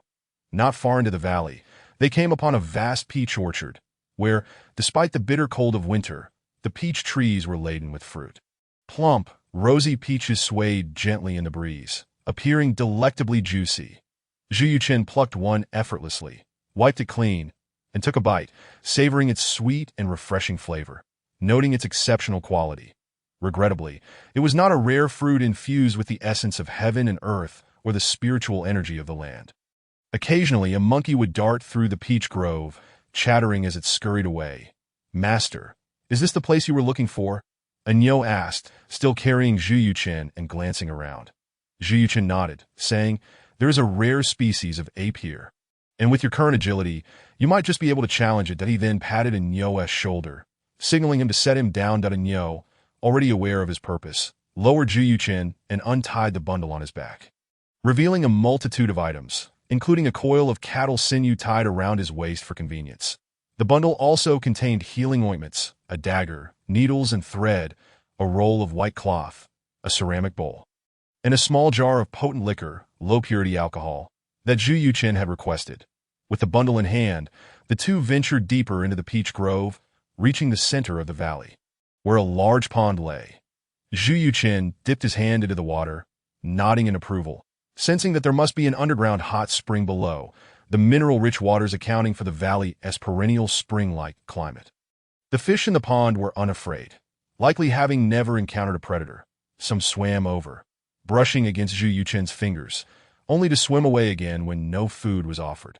The extensive peach grove occupying much of the valley's left side was presumably planted by the monkeys after they claimed the area, having transported the seeds from elsewhere over the years, resulting in this flourishing orchard. Continuing along the grassy terrain, they ventured deeper into the valley, where a faintly visible cave awaited the cave's entrance. Numerous monkeys huddled together, chattering noisily. A massive white old ape lounged on the ground. Noticing Zhu Yuchen and Anyo, it began to screech. Subsequently, the monkeys sprang into action, some clutching stones and fruits, gathering at the cave entrance. Others began to scale the surrounding cliffs, subtly encircling the two intruders. Clearly, they were waiting for the old ape's command to surround them. Zhu Yuchen nodded, and Anyo grinned at the monkey horde, causing some to recoil in surprise, their formation disrupted. Seizing the opportunity, Anyo employed the Jin Yin technique and charged towards the old ape. The old ape let out a howl, and the agitated monkeys, in a fit of rage, hurled stones at Anyo while rushing to encircle him. Anyo sprinted directly into the throng of monkeys, and as he neared, he leapt, using his feet to propel himself upward, soaring over 4 feet high. The charging monkeys halted in confusion, the front line pausing in their tracks. Yet the back ranks continued their advance, colliding with each other in chaos. Anyo, mid-leap, avoided the monkeys, swatting a few airborne ones aside and using their momentum to land behind the group at the cave entrance. In the blink of an eye, he had breached their blockade, and before the old ape could react, Anyo unleashed his full energy, delivering a swift blow to its neck.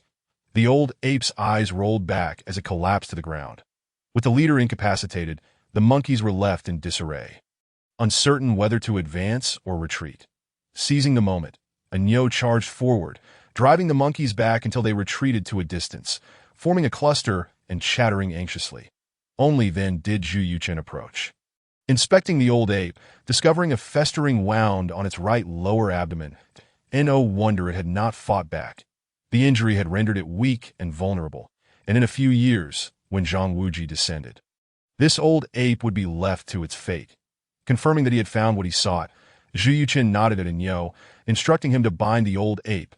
Inside the cave, not far from the entrance, a pile of straw lay atop the rocks, forming a makeshift bed. Zhu Yuchen caught a whiff of fragrant liquor and fruity aromas. However, this was not the priority at the moment. At his signal, Anyo exposed the wound on the old ape. Zhu Yuchen leaned in for a closer look, observing the rotting, blackened stitches. He gestured for Anyo to start a fire nearby while he arranged the dagger, liquor, healing ointment, and needles and thread. After heating the dagger over the flames and sterilizing it with liquor, he motioned for Anyo to hold the old ape down to prevent it from thrashing upon awakening.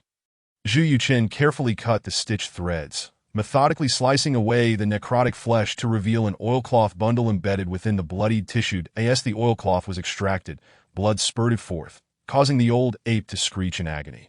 Revealing its fierce demeanor, D'Artagnan, unyielding, delivered another swift blow, pinning the creature firmly on the straw, exposing the wound despite the old ape's convulsions. Zhu Yuqin cleaned the dagger once more, heating it with fire and liquor. Then soaked the needles and thread in the alcohol for sterilization. With that done, he resumed cutting away the rotting flesh, while Agneau held the old ape down firmly, occasionally delivering a swift strike to keep it subdued. Once the wound was thoroughly cleaned, Zhu Yuqin retrieved the soaked needles and thread from the bowl, swiftly stitching the wound back together. After ensuring the sutures were secure, he poured the healing ointment over the injury and tightly wrapped it with white cloth. By this time, the old ape was barely breathing. Zhu Yuqin shook his head, pulling out a handkerchief from his pocket, twisting a root of a century-old ginseng with the liquor and administering it to the old ape. Having completed these tasks, Zhu Yuqin used the dagger to cut open the oilcloth, revealing 4 original volumes of the Lankavatara Sutra. He carefully leafed through them, noticing the small script interspersed among the Sanskrit text. Opening the second volume, he read aloud, "Invoke the 9 suns. Embrace the unity of the primordial essence." This book may be named the true scripture of the 9 suns. That a slight smile graced Zhu Yuqin's lips as he tucked the 4 volumes into his cloak. Agneau, indifferent to the scriptures, paid them no heed and remained vigilant, scanning their surroundings. Once Zhu Yuqin had secured the texts, Agneau inquired, "Master, shall we return now?" Zhu Yuqin shook his head, saying, "Do you not detect a hint of liquor and fruit aromas?" Agneau nodded, responding, "Indeed, but the scent is faint, and I cannot discern its source." Zhu Yuqin murmured to himself, "Since these monkeys have cultivated such a vast peach orchard here, could it be that they are brewing monkey wine?" Chapter 120. Obtaining the monkey wine. Deciphering the 9 suns, confirming that the source of the aroma was indeed within the cave, Zhu Yuqin scanned his surroundings, pondering where the scent was emanating from. He circled the cave stone walls once more, affirming that there were no additional exits, then tapped on the walls, finding no hollow spots. Just as he was deep in thought, Agneau's voice came from behind. "Master, here's a large leaf. The scent is coming from here." As he spoke, he approached with a sizable leaf in hand, indicating that there were many such leaves beneath a pile of stones nearby, some of which had already begun to decay. As Zhu Yuqin observed, he confirmed that it was indeed a banana leaf. That a moment's contemplation led him to realize that this was the means by which the monkey troop had transported monkey wine from afar to nourish the elderly ape. No wonder the creature's wounds had become infected, yet it had managed to endure until Zhang Wuji came to its rescue. It must have consumed a substantial amount of monkey wine, rich with precious medicinal herbs that had dissolved within. Holding the leaf in his hand, Zhu Yuqin pondered. Then, considering that the monkeys utilized leaves to transport the wine, it indicated that the brewing of monkey wine must occur nearby. Only in this warm, spring-like vicinity could the conditions for fruit wine production be met. Outside, the land was ensconced in perpetual ice and snow, unsuitable for the monkeys' brewing endeavors. With this thought, he turned and exited the cave. Discovering that the monkey troop had dispersed, no longer intent on attacking the two, but instead, they cast a glance before resuming their own activities. Zhu Yuqin observed for a moment before lifting his gaze to the sheer cliff face. Perhaps due to the presence of underground hot springs, abundant vines thrived 20 or so zhang above the ground. His eyes flickered as he focused on the area directly above the cave, where the vines grew lushly, albeit somewhat sparse compared to other locations. Upon closer inspection, he discerned that they appeared suitable for the monkeys to ascend and descend. "Aniu, go and check behind the vines. But be cautious," Zhu Yuqin instructed, gesturing toward the vines that hung 10 zhang above the ground. Aniu nodded, refraining from inquiring further, and activated his golden goose technique, using the rock face to leap upward. In places where passage seemed impossible, he curled his fingers into claws, employing the 9 divine claw, embedding his fingers into the sheer rock face to create 5 holds for leverage. Moments later, Aniu leaped, grasping the hanging vines, and as he pulled them aside, a dark opening was revealed behind. "Young master, there's the aroma of wine emanating from here," Aniu observed after a brief inspection. "That I'm going in to take a look." Without waiting for Zhu Yuqin's response, he swung into the opening. After a while, 3 or 4 monkeys scampered out, chattering excitedly, grasping the vines to swing away with haste. Shortly after, Aniu's head emerged from the entrance, and he waved his hand before descending. "Young master, indeed, there is monkey wine as you said. These monkeys are quite cunning. The cave extends a full mile deep, and only as one ventures further can the scent of wine be detected. I noticed a stone nest the size of a water jar, and it's filled with quite a bit." Zhu Yuchen looked up at the sky, noting that they had only been inside for a couple of hours. At most it was still midday, leaving them ample time. "Return to Chen's village and purchase 2 jars of wine. Make haste and return, that I will wait here for you," Zhu Yuchen instructed. "Could there be any danger?" Aniu hesitated. Zhu Yuchen pointed to the leisurely monkeys and replied, "If there were any danger, these monkeys would have fled long ago. Since they have established this as their home, they will drive away any large beasts. They possess an innate sense of danger and would not allow themselves to dwell in perilous surroundings that go quickly. There will be no trouble." Aniu pondered this and nodded, saying, "Young master, I shall go swiftly and return promptly. Please do not wander about."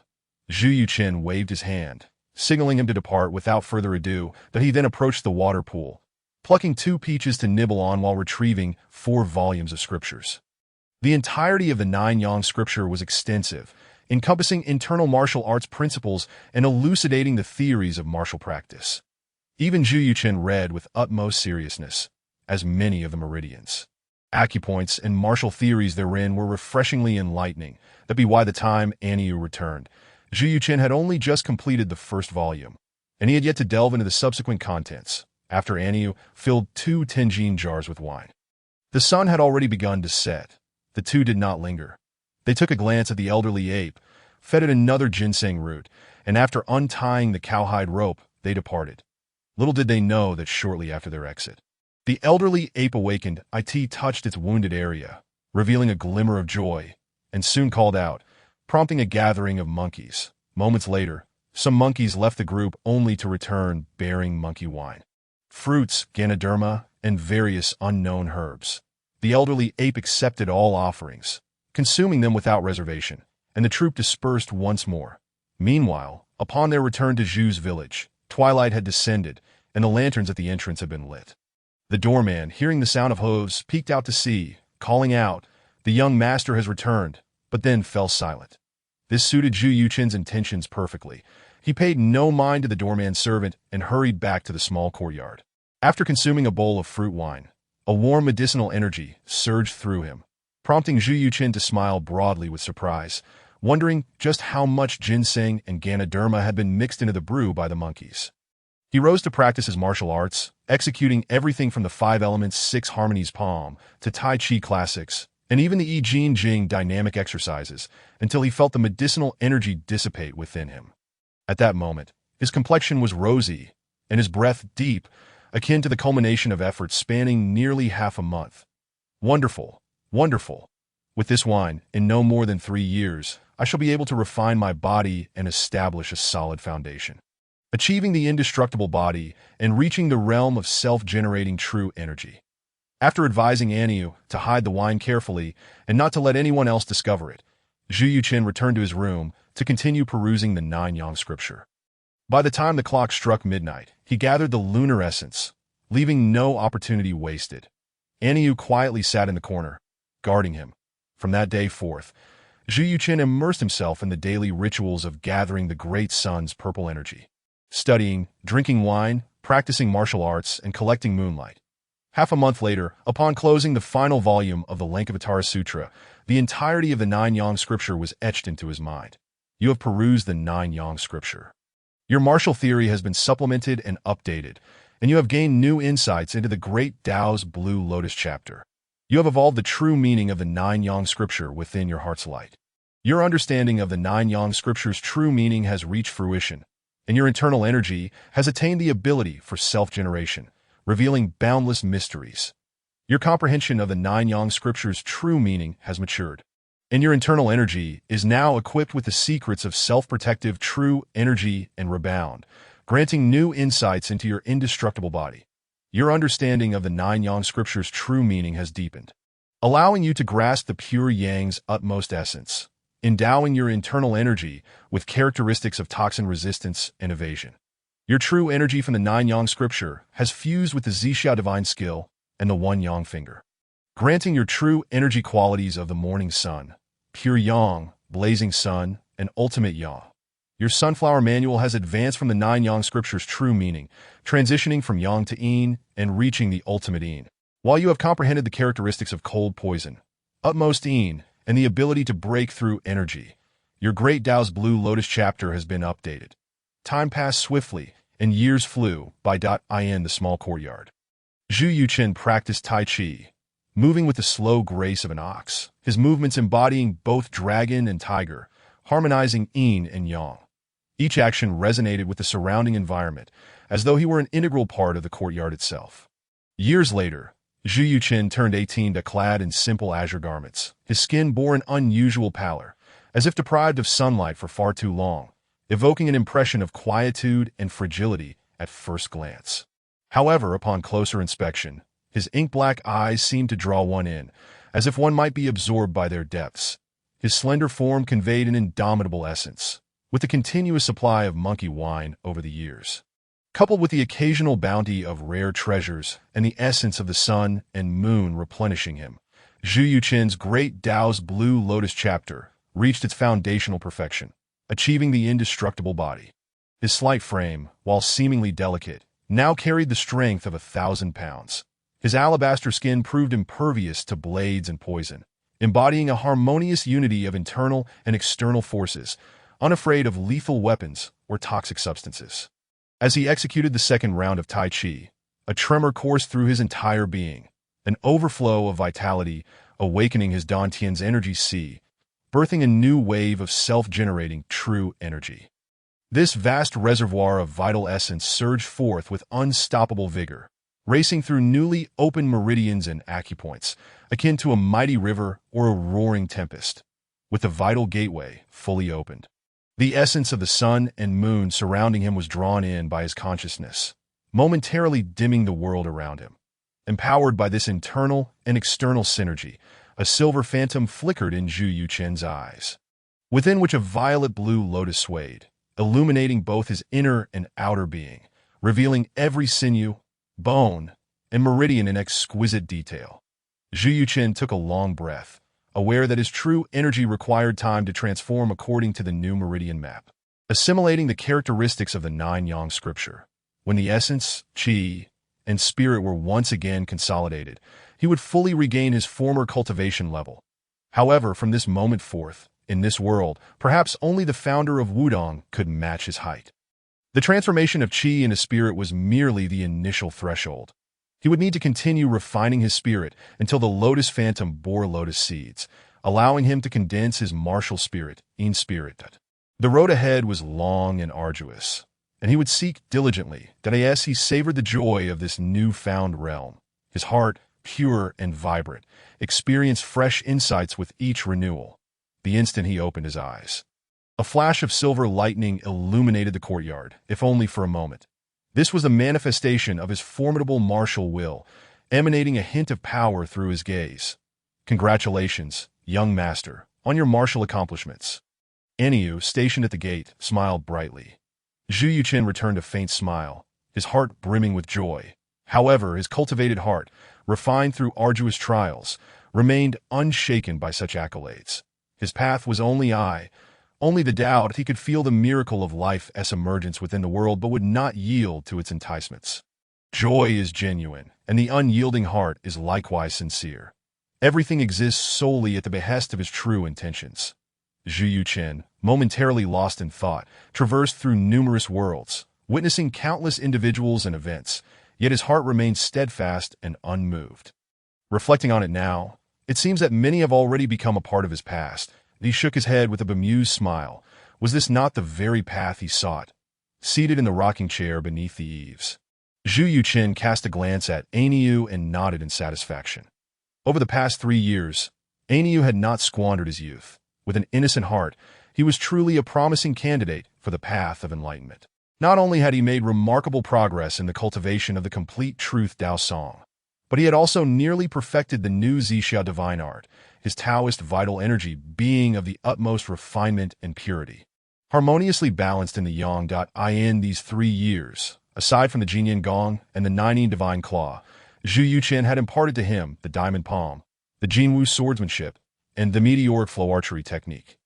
Based on his own choices that in the realm of martial arts, Ania's skills had already surpassed those of the leaders of major sections. Little did anyone know that the seemingly inconspicuous Zhu Wu Lianhuan Manor harbored a martial arts master of great renown. Ania, you have worked hard these years, Zhu Yuchen remarked, observing Ania diligently performing his duties, tidying the courtyard, and attending to his daily needs. Ania scratched the back of his head, grinning sheepishly, and replied, "Young master, please do not say that. My father has said that what you have given me is something our family could never attain in a lifetime. If I do not serve the young master, what else could I possibly do?" Nevertheless, Zhu Yuchen, swaying gently in his rocking chair, gazed up at the azure sky and said, "Speak freely. Do not hesitate."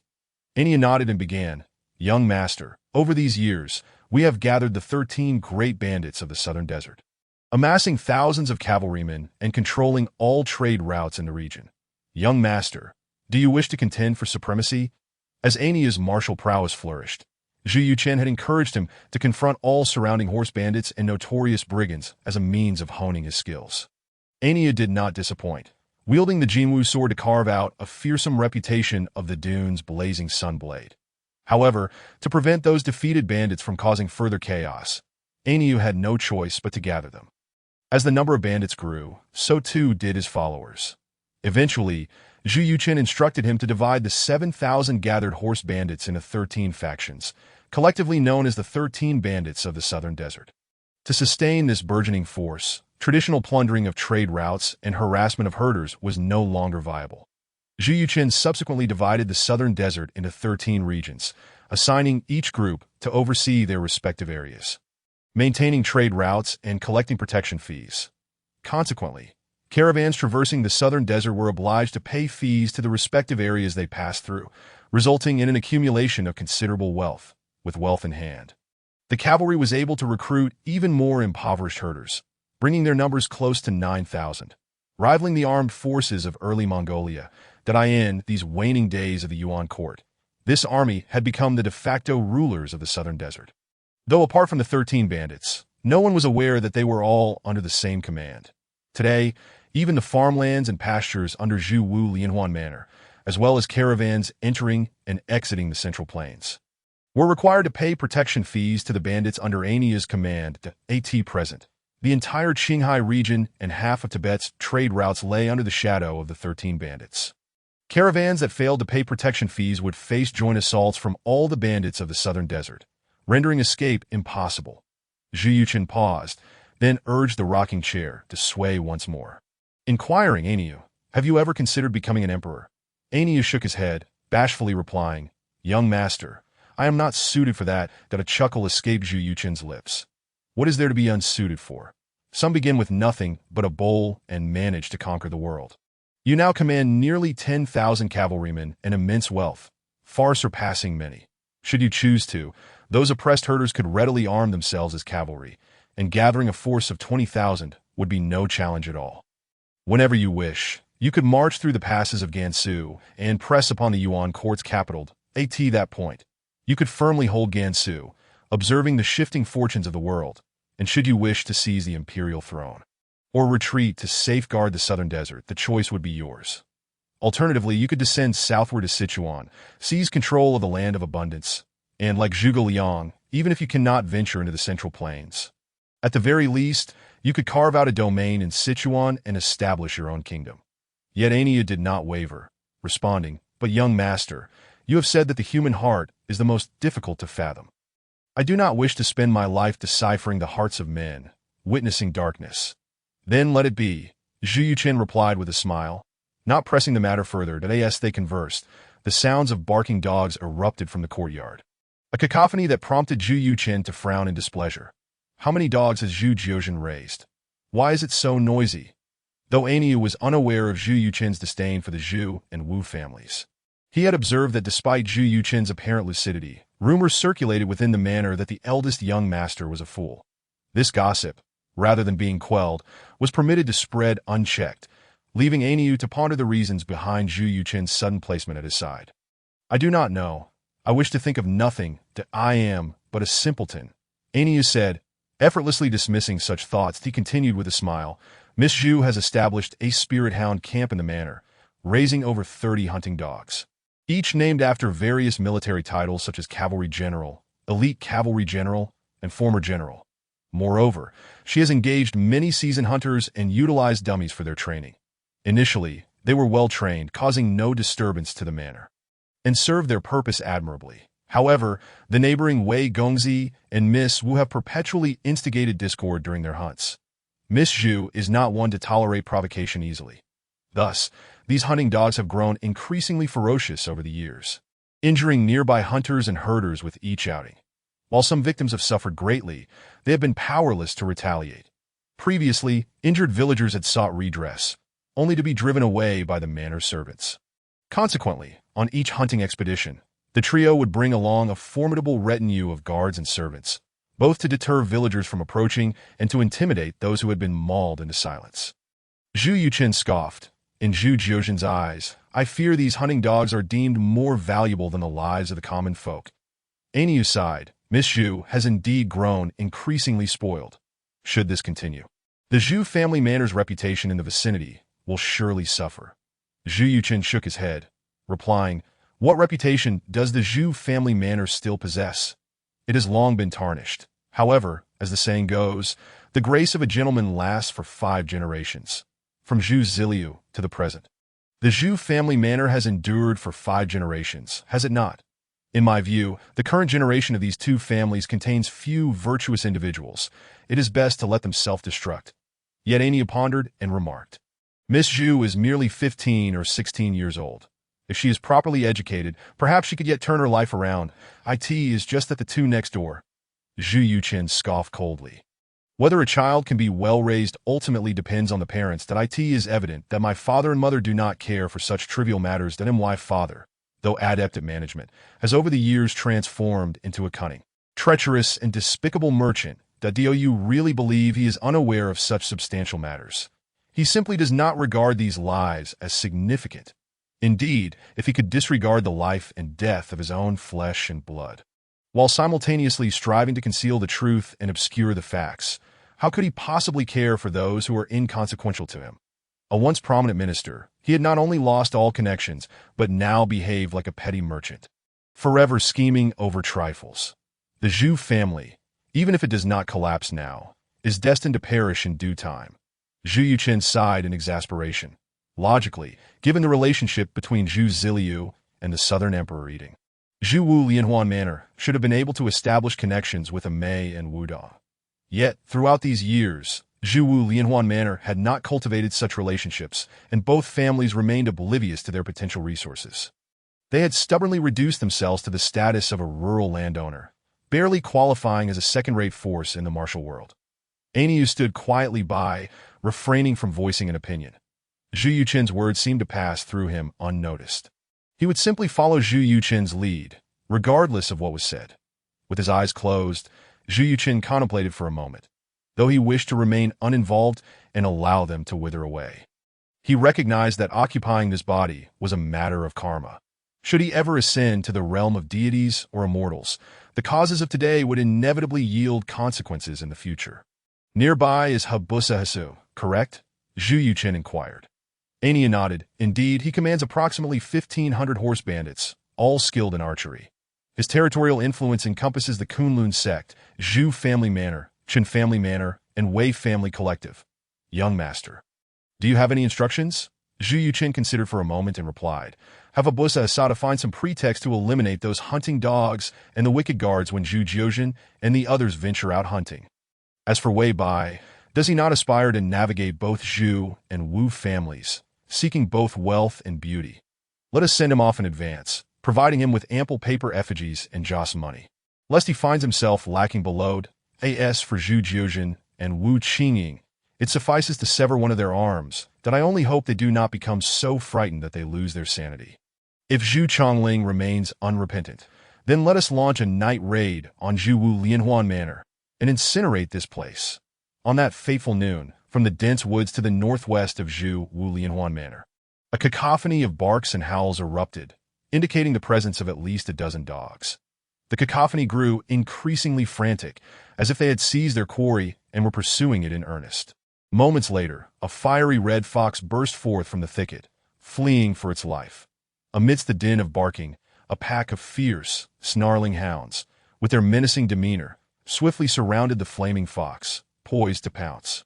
At that moment, a number of cavalry emerged not far ahead, their archers drawing their bows, and with the whistling of arrows, both the fox and several hounds fell, struck by the deadly projectiles. The remaining hunting dogs, in a state of confusion, scattered while barking loudly, eager to attack.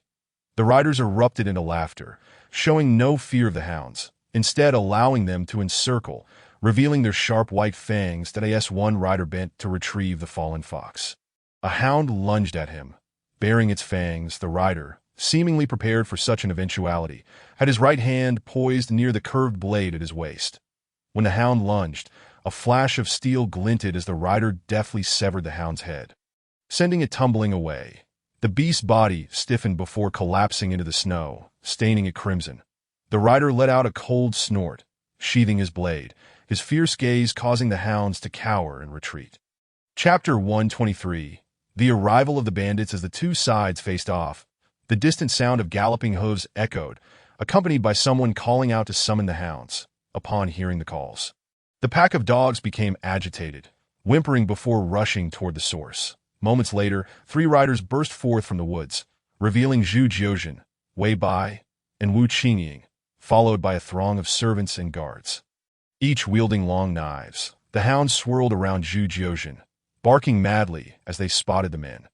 Zhu Jiuzhen's gaze fell upon the hounds lying in pools of blood, and she gasped, "General? Cavalry General?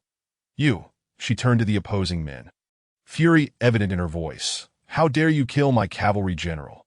Do you think you can escape the consequences?" The men opposite exchanged glances, suddenly bursting into laughter. The leading man cracked his whip, urging his steed forward a few paces, disdain dripping from his voice. "That we have roamed the western regions without ever compensating anyone. But you, little girl, have you thought about how you will compensate us?" Fuming, Zhu Jiuzhen retorted, "You killed my beloved hound and stole my prey, and now you demand compensation. Do you even know who I am?" The man flicked his whip, tossing the fox onto the snow, snarling, "This fox was our prey. Your dog has ruined it beyond sale. That if you don't pay up, who will? I don't care who you are if you don't produce 200 taels of silver today. None of you shall leave." Zhu Jiuzhen's face flushed with rage, but she found herself at a loss for words. Wei Bai, observing the brazen demeanor of the men, furrowed his brow, feeling a twinge of unease. Yet, scanning the surroundings, he found no allies nearby. Looking back at the 20 or so servants and the dozen hounds, he felt somewhat reassured by their strength. He urged his horse forward, cupping his hands in greeting.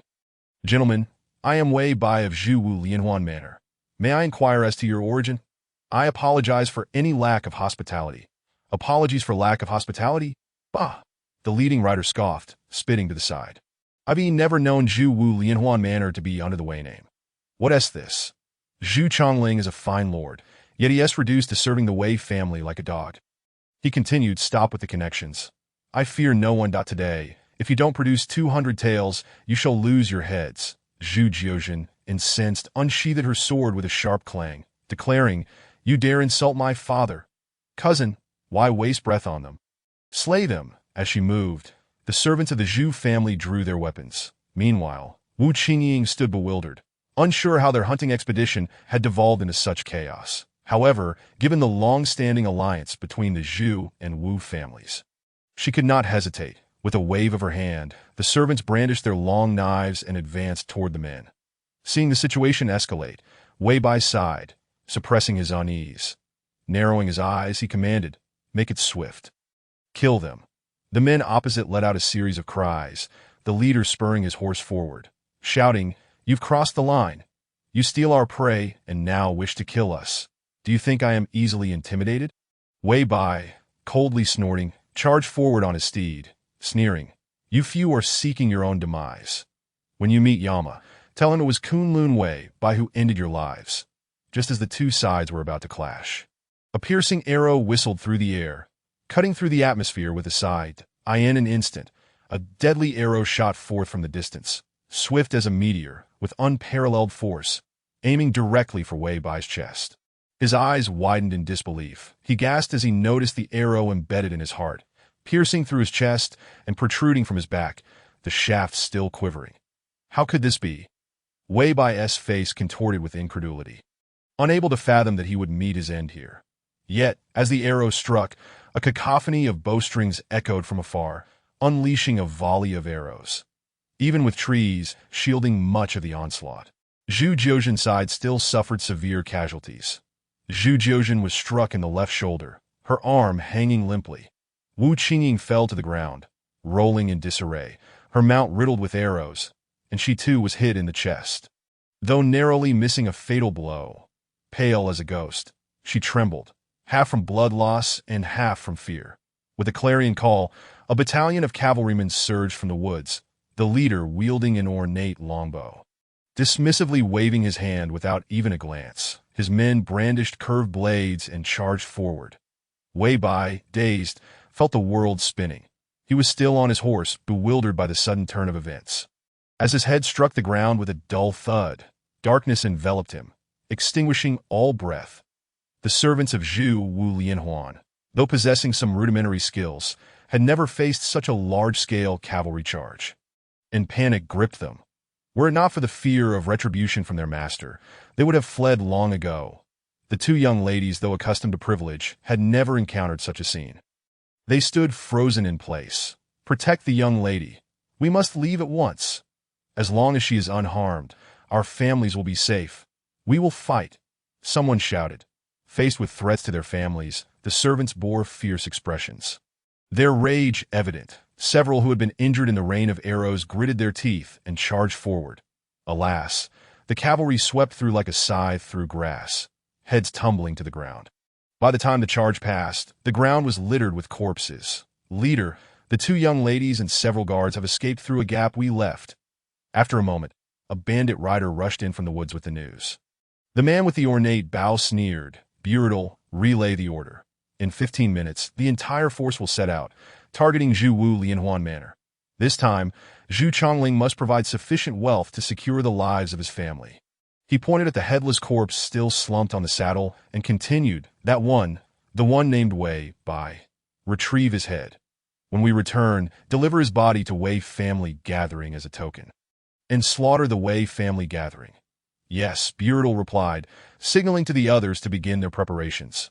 Once the others had departed, the man with the ornate bow was approached by a large figure shrouded in a hood, appearing like a ghost. "Habusa, you have done well." The leader of the cavalry, one of the notorious 13 bandits of the southern desert, seemed to have anticipated the man's arrival. He shrugged casually, replying, "I only hope it meets your approval." "My esteemed commander." The masked figure whispered, "Do what you must, and do not let your guard down. Habusa." Upon concluding his words, he soared into the air like a golden-winged eagle, vanishing into the depths of the dense forest. A quarter of an hour later, with the resounding blast of a horn, a greater number of cavalry silently emerged from the thicket. Habusa Hasidu, with a mere wave of his hand, led over 600 cavalrymen forth, making a beeline for Zhu Wu Lianhuan Manor. Chapter 124. The response of Zhu Wu Lianhuan Manor a quarter of an hour prior. Zhu Jiuzhen and Wu Qingying, accompanied by a few remaining servant guards, hastily returned to Zhu Wu Lianhuan Manor. The doorman, upon witnessing the bloodied young lady's return, was rendered speechless, overwhelmed by fear, and could do naught but shout in alarm, utterly at a loss for action. As the crowd surged to shield Zhu Jiuzhen and Wu Qingying, they rushed through the gates, slamming them shut, inciting a flurry of chaos. One guard, realizing the gravity of the situation, disregarded his injured right hand, sprinted to the beacon platform, and struck the alarm gong atop the high mound, alerting the household of the impending enemy assault. Regrettably, in the Zhu Wu Lianhuan Manor, which had enjoyed a century of peace and had grown accustomed to ruling over their domain, the ringing of the gong left the servants bewildered, still oblivious to the unfolding calamity. In the study of the rear courtyard, Zhu Chongling, engrossed in account reconciliation, was momentarily stunned by the sound of the gong. A look of confusion etched across his face that he vaguely recalled someone had once informed him of the gong's significance. Yet after so many years, the memory had faded, and he could not recall its purpose. In the main hall of the front courtyard, upon hearing the gong, the elderly steward of the Zhu residence froze for a moment. His expression shifting dramatically to as the head steward, he understood precisely what the gong signified. Why was there only a single gong sounding? Where were the others? Where had everyone gone? Slapping the table in frustration, he dashed out of the room. Upon exiting, he beheld the front courtyard in disarray. A throng of servants surrounding the injured Zhu Jiuzhen, fussing over her with insincere concern. Igniting his ire, he advanced swiftly, deftly evading the horsewhip in Zhu Jiuzhen's grasp, and without a glance, struck the face of a nearby maid with the whip, eliciting a piercing scream. Silence, the steward roared, cracking the whip in the air with a sharp sound. You fools ought to be punished. You, escort the young ladies to the rear courtyard. The rest of you, get out of my sight. Where are Qiao Fu, Zhu Quan, and Lei Hu? He barked, pointing at the three tasked with escorting Zhu Jiuzhen to safety. Immediately, the three men, responsible for training the manor's guards, Qiao Fu, Zhu Quan, and Lei Hu, rushed over from the front hall and rear courtyard. You three fools, have you arranged for the beacon platforms? Why has no one sounded the gong? The steward scolded vehemently. Quickly send someone to the beacon platform to assess the situation. Gather the guards and prepare for battle. With urgency, he hurried towards the study in the rear courtyard, needing to inform Zhu Chongling. With the steward taking charge, the leaders of the guards finally understood their duty, promptly arranging for the alarm gongs to be struck in various locations. Soon, the sound of gongs echoed from the heights, reverberating throughout both the Zhu and Wu families that in the main house of the rear courtyard. Zhu Weisher, who was pruning bonsai, was taken aback by the clamor of the gongs. This was her first time hearing such a noise, which she found exceedingly bothersome. Why are they ringing gongs everywhere?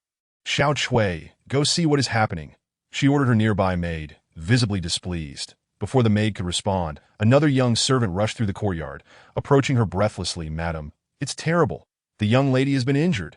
Zhu Weisher couldn't help but scoff internally, displeased by the ill tidings, thinking to herself, I am quite well, yet I do not know which foolish maid cannot even deliver a pleasant word today. As she furrowed her brow, a young maid rushed in, her face a mask of urgency.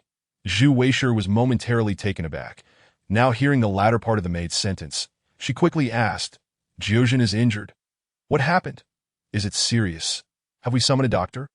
As she spoke, she made her way towards the entrance, only to find her husband, Zhu Chongling, and the old steward, both wearing anxious expressions, rushing past her without a word, heading to the front courtyard. Zhu Weisher was momentarily dazed, uncertain of the unfolding events. Once outside the small courtyard, she noticed the flurry of servants and guards bustling about. Not one to be naive, she seized a trembling young maid and demanded, What is going on? What has happened? The maid, her face pale with fear, stammered, Madam, it seems someone is attacking. The steward has ordered the guards to prepare for battle. I was assigned to boil water for cloth. With that, she hurriedly clutched a piece of white cloth and dashed away. Zhu Weisher inhaled deeply, forcing herself to remain calm, observing the panicked servants and maids in the courtyard.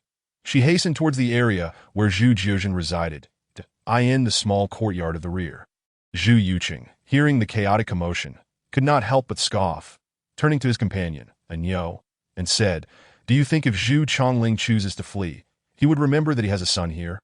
Anyo, standing awkwardly by, chuckled sheepishly, scratching his head in silence. Zhu Yuqing shook his head, listening to the noise ahead, sighed, What a bunch of useless fools. Anyo, with a simple-minded grin, replied, Young master, it's been years since the manor has faced any enemies. It's not surprising they would react this way. After a few more encounters, they will learn how to respond. Zhu Yuqing smirked disdainfully, understanding full well that had Anyo not been restraining him, the forces of Abusa Hasada could have easily ravaged Zhu Wu Lianhuan Manor today. These inept individuals could not withstand a proper cavalry's onslaught. Keep an eye on things. Don't let these fools ruin it. If Abusa Hasata breaches our defenses, it would be disastrous. Zhu Yuqing waved him off, and Anyo nodded, retrieving a knight's curved sword and fastening it to his waist before vaulting over the courtyard wall and disappearing. In the front courtyard within the manor's entrance, Zhu Chongling, accompanied by the old steward, ascended one of the long-neglected beacon platforms. From this vantage point, they could survey the hillside below. However, as Zhu Chongling cast a glance, darkness enveloped his vision. Below, a dense mass of cavalry, ominously silent, galloped swiftly along the mountain path, heading straight for them. After a brief observation, Zhu Chongling estimated their numbers to be around 600 or 700, and he trembled, nearly losing his balance, only to be steadied by the old steward. "Master, think of a way. So many cavalrymen. It appears they are regular troops," the steward urged anxiously. Zhu Chongling steadied himself, responding, Yes, a plan." "What plan do you propose, steward?" The steward, feeling a bitter taste in his mouth, nonetheless advised, "Master, we must gather the young lady, madam, and all the family members to the rear courtyard. The steep cliffside will hinder the cavalry's advance.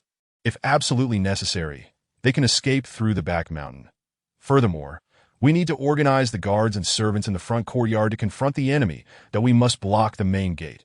If they break through, it would truly spell our doom. Also, we must immediately contact the Wu family. Occupying the high ground on both ends will provide mutual support." Zhu Chongling nodded vigorously. Yes, let us proceed as you suggest. Act swiftly and inform me of any developments. Anyone who disobeys will be punished." As they prepared to descend from the beacon platform, the old steward tugged at his sleeve. "Master, over there. That appears to be the Wu family head." Zhu Chongling looked up to see a figure on the opposite Manor-S beacon platform. It was indeed the head of the Wu family, who promptly waved to signal them. Soon after, figures on the opposite platform began to wave yellow and green flags. A dazzling display. Zhu Chongling was momentarily taken aback, asking, "What are they doing?" The steward furrowed his brow, realization dawning. "Master, it seems they are using flag signals for communication." "Flag signals? What are they saying?" Zhu Chongling inquired. The steward, visibly troubled, stammered, "I do not know. There should be records in the manor. I will go find them." "Then hurry and find them," Zhu Chongling scolded. Meanwhile, on the Wu family side, the flag-bearer, having received no response for some time, glanced at the family head, uncertain of their next course of action. They then noticed Zhu Chongling descending from the beacon platform, offering no reply. The flag-bearer was perplexed, exchanging bewildered glances with the family head. Unsure of the implications, could it be that the Zhu family was not preparing to defend themselves? Chapter 125. Wu Laoi's calculated insight. Habusat's scheme on the other side, Wu Laoi was momentarily stunned, but soon seemed to grasp something, cursing under his breath at the incompetence that he descended from the beacon platform, rallying the leaders of his guards, Wu Sheng and Yuan Fei. "Prepare for defense and ensure you withstand the first wave of attacks. If we can survive that, we can negotiate. Otherwise, none of us will see another day. As long as we endure the initial onslaught, we can then send someone out to discuss their demands. Rest assured, we, alongside the Zhu family, occupy advantageous positions. They cannot divide their forces effectively to assault us. Immediately organize the manpower. Dismantle any wooden doors and planks to fashion shields against arrows," he instructed as he walked. Issuing orders to his steward, "Have the maids and young boys gather all the white cloth from the storeroom, boil it in hot water, then cut and dry it for bandaging the injured. Prepare strong liquor and medicinal supplies. Ensure that those who are hurt are promptly carried to the rear courtyard for treatment, and reassure them that the Wu family stands united with them. We will never retreat." Upon witnessing the departure of the old steward, Lord Wu hastily made his way towards the bedroom. Only after entering did the jovial smile fade from his face, replaced by an expression of deep concern. "What is the matter? How are things outside?" inquired Madame Wu, who sat anxiously at the table. "The leader outside appears to be Habusasu. I cannot fathom what madness has overtaken him, as he has suddenly come to attack." "I am still in a state of confusion," Lord Wu replied as he took a seat. He glanced at his illegitimate son, nestled in his wife's embrace, and sighed deeply, muttering under his breath, "Zhu Chongling. That good-for-nothing fool, idiot. How could I have ever hoped to rely on him?" Noticing his wife's look of bewilderment, he forced a bitter smile and recounted the recent events. That it seems now that we can no longer depend on that waste of space. Zhu Chongling that if they cannot hold their ground, those marauders will not hesitate to slaughter us. Fortunately, our ancestors were wise. The Wu family has not yet been entirely ruined. and we still have a glimmer of hope. As for Qingying, trapped within the Zhu family, I fear she is beyond rescue. I must prioritize you and Chun'er.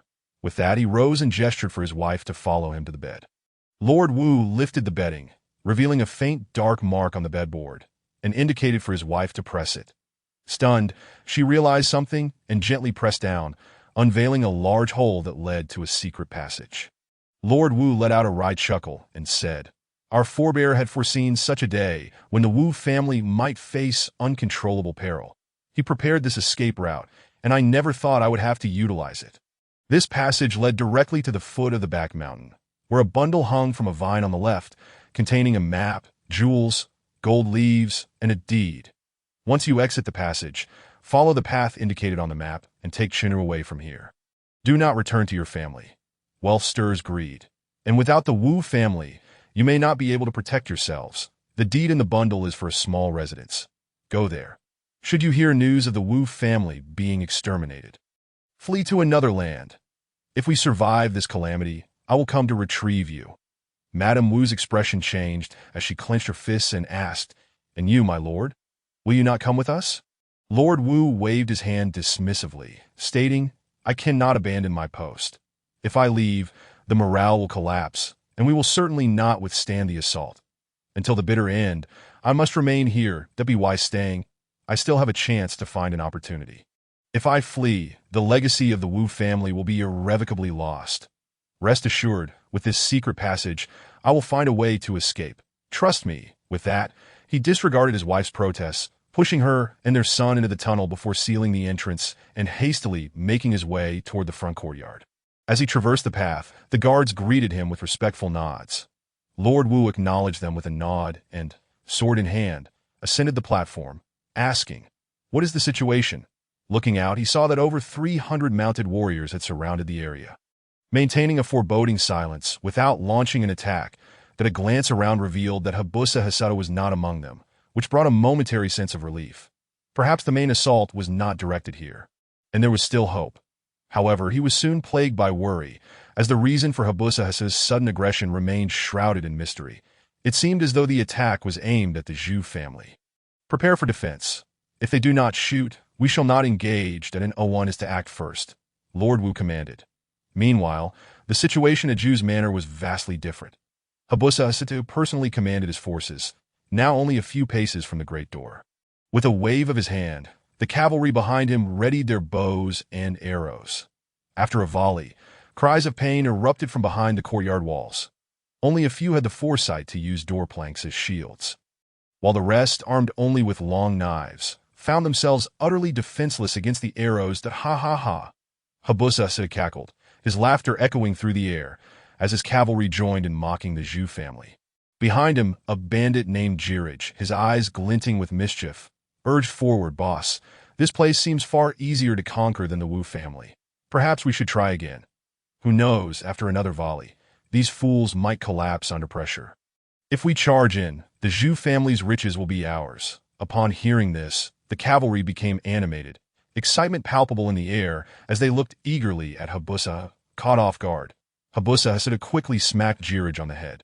Knocking his hat askew, that he scanned the crowd as laughter abruptly ceased. With a serious expression, he declared, "Shake off the foolish thoughts in your heads. We are not mere bandits. We are respectable men, collecting protection fees and safeguarding the peace of our territory. We are not bandits. I cannot stress this enough. If we take Zhu's manor, we might strike it rich, but then what? Once Zhu's manor is gone, the Central Plains merchants will cease to come here. Who will we rob then? Shall we wander aimlessly, living in constant fear of starvation? You fools! As long as the Wu family remains, they will continue to lay golden eggs. We must nurture them, as they are our source of endless wealth." His argument was sound enough that even Habusa found himself convinced. He cast a sidelong glance at the masked figure nearby, who wore a helmet, and could not help but marvel at the leader's cunning. The words had convinced even him. The speech calmed the cavalry, who began to consider the logic behind it, though they remained too dim-witted to grasp any inconsistencies. Jiraj, who had initially suggested the charge, paled and quickly praised, "The boss is truly wise. We shall heed your counsel." Habusa regarded him pointedly, deciding that such cleverness was unnecessary in his ranks, that he pointed his whip at Jiraj and commanded, "You go! Bring Zhu Chongling's head and inform him that his daughter has stolen my fire fox and injured my brother. We demand 100,000 taels of silver as compensation. 2/4 of an hour. If the money is not delivered, we shall wash away Zhu's manor in blood." Chapter 126. Zhu Chongling's conspiracy theory in the backyard of Zhu's manor. Zhu Weisher sat weeping, watching the physician bandage her daughter's wounds. Zhu Chongling observed his pale-faced daughter seated in a chair, while Wu Qingying lay unconscious on the bed, his expression darkening. The enemy had already breached their doorstep, yet neither of them could articulate WHYAS for his daughter's claim about a fox being the cause. Zhu Chongling found it utterly absurd. Who would wage war over a mere fox? Knock, knock, knock. The sound of the door being struck irritated Zhu Chongling, but he understood that this was no ordinary time for tantrums. "Take good care of them," he instructed, leaving without a glance at the tearful Zhu Weisher. Stepping outside, that he sought someone who could provide sound advice, someone to stabilize their spirits, not someone who would simply sit around weeping. In that moment, he found himself reminiscing about his deceased wife. Seeing the anxious expression on the old steward's face, Zhu Chongling exhaled deeply to regain his composure, inquiring, "What is the matter?" The steward, relieved to see Zhu Chongling steady once more, replied, "My lord, it has been confirmed. It is indeed Habusa's forces, and he has come in person. The envoy is in the hall." Zhu Chongling's complexion shifted, a mix of anger and fear washing over him. "How dare he? How can a mere bandit presume to confront me?" The steward's expression tightened as he scanned the surroundings, ensuring no one was within earshot before whispering, "My lord, this is not the time for such thoughts. The envoy is still in the main hall." Zhu Chongling shot him a glare, yet recognized the reality of their predicament. But he suppressed his emotions and responded solemnly, "Let us go to the main hall and confront this so-called envoy. How dare this bandit presume to threaten us?" As they walked, Zhu Chongling's face darkened upon seeing the guards being carried away by servants that he asked, "Have they attacked?" The steward replied with a wry smile, "Not quite an attack, more of a show of force. They shot a volley of arrows from a distance, and many were unprepared, resulting in injuries that I observed closely. Habusa seems to have no intention to invade. So there may be room for negotiation. That my lord, let us listen to what this bandit has to say. If we can negotiate, perhaps they will retreat," the steward suggested. Zhu Chongling nodded in silence as they hastened to the main hall, where they found a headless corpse sprawled on the ground. Habusa sat brazenly in the main seat, cradling a terrified maid in his arms, whose tear-streaked face betrayed her fear. Zhu Chongling's face flushed with anger. Teeth clenched, yet he refrained from uttering any threats. That he took a seat at the lower end of the table and waved his hand, signaling the maid to leave. With a strange cackle, Jiraj slapped the maid's bottom, watching her flee in a flurry of panic, eliciting another round of bizarre laughter. "Zhu Zhuangzhu, it's truly not easy to meet you." "How, wait, you are no longer Zhu Zhuangzhu, if I recall correctly. The Zhu family has been taken over by the Wei family," Jiraj remarked with a grin. Zhu Chongling's expression darkened as he suppressed his anger and asked, "What do you mean by that?" Jiraj pointed at the bundle on the table, and Zhu Chongling gestured for the butler to bring it over. When the old butler opened it, a severed head with unblinking eyes lay inside. That a chill ran down his spine as he recognized it. "It's young Master Wei Bai," Jiraj chuckled. "I hear this little brat claims that Zhu Wu Lianhuan Zhuang is now under his command, and that he is to host our esteemed leader." "Ha, of course. We have no interest in your Zhu family's trivial matters. What concerns us is that this little brat, along with the maidens from the Zhu Wu families, not only snatched our prey, but also intended to encircle and kill our brothers. Zhu Chongling, you and your Zhu Wu Lianhuan Zhuang have grown audacious, haven't you? So audacious that you no longer regard us. It seems you are courting death." As Zhu Chongling recalled his daughter's fragmented words and the current situation with this bandit, his mind raced, quickly piecing together the events. Damn it, this was clearly a trap. If it wasn't a setup imposed upon Zhu Wu Lianhuan Zhuang, it was a scheme devised by Habusa to seize wealth. The crucial question now was whether this deceased scoundrel, along with Zhu Jiuzhen and Wu Qingying, truly ordered the assassination of Habusa's men. That was a matter of life and death. With this thought, Zhu Chongling's hatred toward the Wei family surged to a peak. That he did not believe it was his daughter's fault. It had to be a scheme orchestrated by the Wei family, considering Wei Bai's indecisiveness between the two girls. Was it possible that the Zhu and Wei families had colluded in a plot to devour Zhu Wu Lianhuanzhuang? This notion sent Zhu Chongling into a panic, fearing the Wei family had already prepared to let Habusa Hesu eradicate them and seize the Zhu Wu family's assets. Was there some misunderstanding here? Zhu Chongling's tone softened considerably. He had to placate Habusa Hesu for the time being. Jiraj cackled. Zhu Chongling, didn't your daughter escape with a few useless ones? What, you haven't inquired? Surely, you must understand what has transpired by now. Ha! Zhu Chongling snorted coldly, resting his middle finger on the wooden table before him. With a loud crack, a large hole appeared in the solid wood. Releasing a pungent, burnt smell, Jiraj's laughter abruptly ceased as he glanced at the gaping hole in the table, and then at the composed Zhu Chongling sipping tea, swallowing hard, his face paling. He hadn't anticipated that Zhu Zhuangzhu possessed such extraordinary skills. Zhu Chongling clasped his hands together and said, without some means of protecting one's home, Zhu Wu Lianhuanzhuang would not have survived to this day. Please wait a moment. I shall send someone to inquire. With a wave of his hand, the old butler immediately turned to leave and interrogate the returning guards. Naturally, those guards shifted the blame onto the deceased. The old butler questioned the three who returned, and they all unanimously claimed it was Wei Bai who ordered the killings and sent them underground, recalling that it was Kunlun Wei Bai who had committed the murders. When the old butler returned with the news, Zhu Chongling's face turned as dark as the bottom of a pot. Yet, this was not the time to erupt that he looked at Jiraj and said, "This matter was initiated by the Wei family's young scoundrel, the person you have already killed. Our Zhu Wu Lianhuanzhuang was completely unaware of Habusa Hasata's intentions. Please state your demands plainly." Jiraj knew that Habusa Hasata sought to extort a sum and had no intention of launching an attack. With a flick of his eyes, he raised 2 fingers and declared, 200,000 taels. And this matter will be settled. However, those involved in the encirclement and killing of our brothers must be surrendered to us. Zhu Chongling's expression darkened further, having already concluded that the Wei family was implicated. Just last month, the Zhu Wu families had completed a shipment of red goods to the merchants from the Central Plains, coincidentally bringing in 200,000 taels, which Wei Bai was aware of. He placed his hands on the table and said, 200,000 taels is excessive, that I must consult with the Wu family. I need to gather some funds. Jiraj nonchalantly nodded. You'd best be swift about it. The leader has granted only a quarter of an hour. If the funds are not presented within that time, there will be no need for your Zhu Wu Lianhuanzhuang to exist. Chapter 127. A New Journey into the Central Plains. Meanwhile, Master Wu received Zhu Chongling's letter, his expression shifting from shock to joy, feeling that this calamity had finally passed. However, contempt soon crossed his face. Although he did not believe Wei Bai was capable of such actions, since someone was to take the blame, he preferred not to meddle further. Nevertheless, he penned a reply, stating that he only had 60,000 taels available, as the remainder had been allocated for other uses, advising Zhu Chongling to seek alternatives. That he instructed that the silver be withdrawn from storage and sent along with the letter. Once the messenger was dispatched, Master Wu pondered, shaking his head, this calamity is behind us, but we cannot relax our guard. We will discuss matters once they have departed.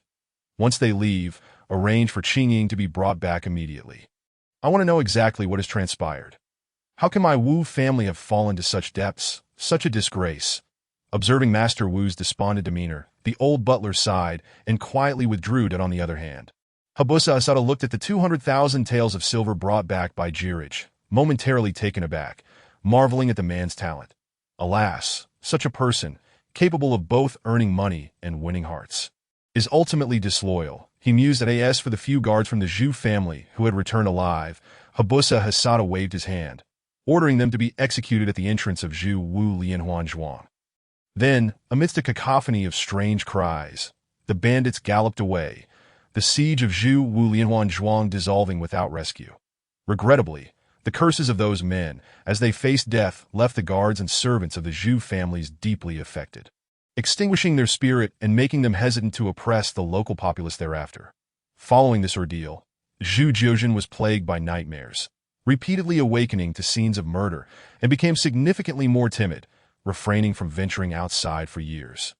When Zhu Chongling resolved to deal with the Zhu Wei matter, he received news that the Wei family had been entirely slaughtered by bandits, leaving no survivors that in a state of disarray. Zhu Chongling's intellect kicked in as he thought of the Wei family's total annihilation. His daughter nearly driven to madness, and the neighboring Wu Qingying who had lost her mind. That it was then that Zhu Chongling recalled the son he had overlooked, who had been as transparent as air. Rushing to the small courtyard in the rear, he discovered, to his dismay, that it had long been deserted. That a sense of loss washed over him, and he could only manage a bitter smile that on the road from Qinghai to Chuanfu. A carriage followed behind a merchant convoy returning to the Central Plains. Inside the carriage, Zhu Yuqin meditated quietly, diligently practicing without pause, while all matters were overseen by Aniu. Aniu drove the carriage, engaging in casual conversation with the rear guard of the merchant convoy. In Aniu's words, their young master hailed from Hubei and had no family beyond the borders, so he was returning home to see if he could reconnect with any old relatives, the owner of the convoy and the leader of the guards. Upon seeing only a youth and a servant, allowed them to follow behind after collecting 50 taels of silver. This marked the 16th day since leaving Zhu Wu Lianhuan Zhuang inside the carriage. Zhu Yuqin finished the dinner brought by Aniu and silently observed the system's narrative in his mind. That as the north wind rose, Zhang Cuishan, accompanied by his wife In Susu and son Zhang Wuji, returned from Ice and Fire Island to the Central Plains. The story had begun. The grand celebration of the Wudong Patriarch Centenary was convening, with major sects gathering at Wudong Mountain, pressuring for the whereabouts of the dragon-slaying saber and the fate of Xie Sun. In a bid to protect his sect, Zhang Cuishan sacrificed himself, while In Susu took her own life in despair, leaving Zhang Sanfeng caught off guard and mourning the loss of his beloved disciple. The curtain had risen. Where would you go from here? Zhu Yuqin felt helpless. He merely wished to sit back and watch these affairs unfold, for they held no relevance to him. The only aspect that piqued his interest was the esteemed Taoist Zhang. Having resolved the matters concerning Zhu Wu Lianhuan Zhuang, he believed Zhu Chongling would eventually come to his senses to avoid awkwardness and the potential temptation to strike him. Zhu Yuqin decided it was best to leave for now. The centenary celebration of Zhang Sanfeng provided a convenient excuse, so the master and servant journeyed eastward, planning to traverse Sichuan, passing through Chongqing and entering Wudong. The journey through Qinghai proceeded remarkably smoothly, apart from the occasional checkpoint where they were taxed by the Yuan court. There were no other interruptions, not a single bandit in sight. Even the convoy's owner remarked that nowadays, bandits were more reasonable than the officials. As long as protection fees were paid, they would ensure safe passage. Every time they traversed a giant's territory, paying their dues would earn them a small flag embroidered with their name, which they would hang at the front of the convoy, allowing the passing bandits to treat them as invisible. Whenever this topic arose, everyone in the convoy relished the discussion, for without danger, who wouldn't prefer it? Regarding this matter, Aniu merely listened with a smile, yet felt an immense satisfaction within. However, upon entering Sichuan, the situation deteriorated sharply. Apart from the local chieftains, the Yuan court, and various rebel factions, the complexities intertwined, creating a chaotic web. Today, you strike, and tomorrow, I counter. Truly a tumultuous scene akin to banditry. Indeed, it is said, before the world is in chaos, Sichuan is already in disarray. When the world is settled, Sichuan remains unsettled. That it was only upon reaching here that the role of the merchant convoy's guards became apparent, repelling several probing attacks along the way. Many who were safe outside found themselves injured upon reaching the Central Plains, leaving them with no recourse for justice. Only upon entering Chengdu did the circumstances improve slightly, as the merchant convoy engaged in the exchange of goods and took a moment to rest, pondering whether there were any additional goods to transport out of Sichuan. Thus, early that day, Aniu bid farewell to the convoy and set off towards Jianmen Pass in a horse-drawn cart. Regrettably, the turmoil persisted, with the populace suffering and battles erupting everywhere between the righteous army and the Yuan court. Having not ventured into the Central Plains for a considerable time, after once protecting a group of refugees from Yuan soldiers, they realized they had already arrived near Hankou. When Aniu learned they had reached Fuqikou, within Hubei, Zhu Yuqin, feeling weary of the carriage, decided that both master and servant would abandon the cart and take a boat, reasoning that there would be fewer marauding soldiers on the river. As the night fell, with the moon shining bright and the breeze gentle, Zhu Yuqin and Aniu sat at the bow of the boat, gazing at the scenery along the shore. Zhu Yuqin remarked, Año, what say you? Do you still persist in your reluctance to seize the throne? In these dire times, with the chaos of the realm becoming apparent.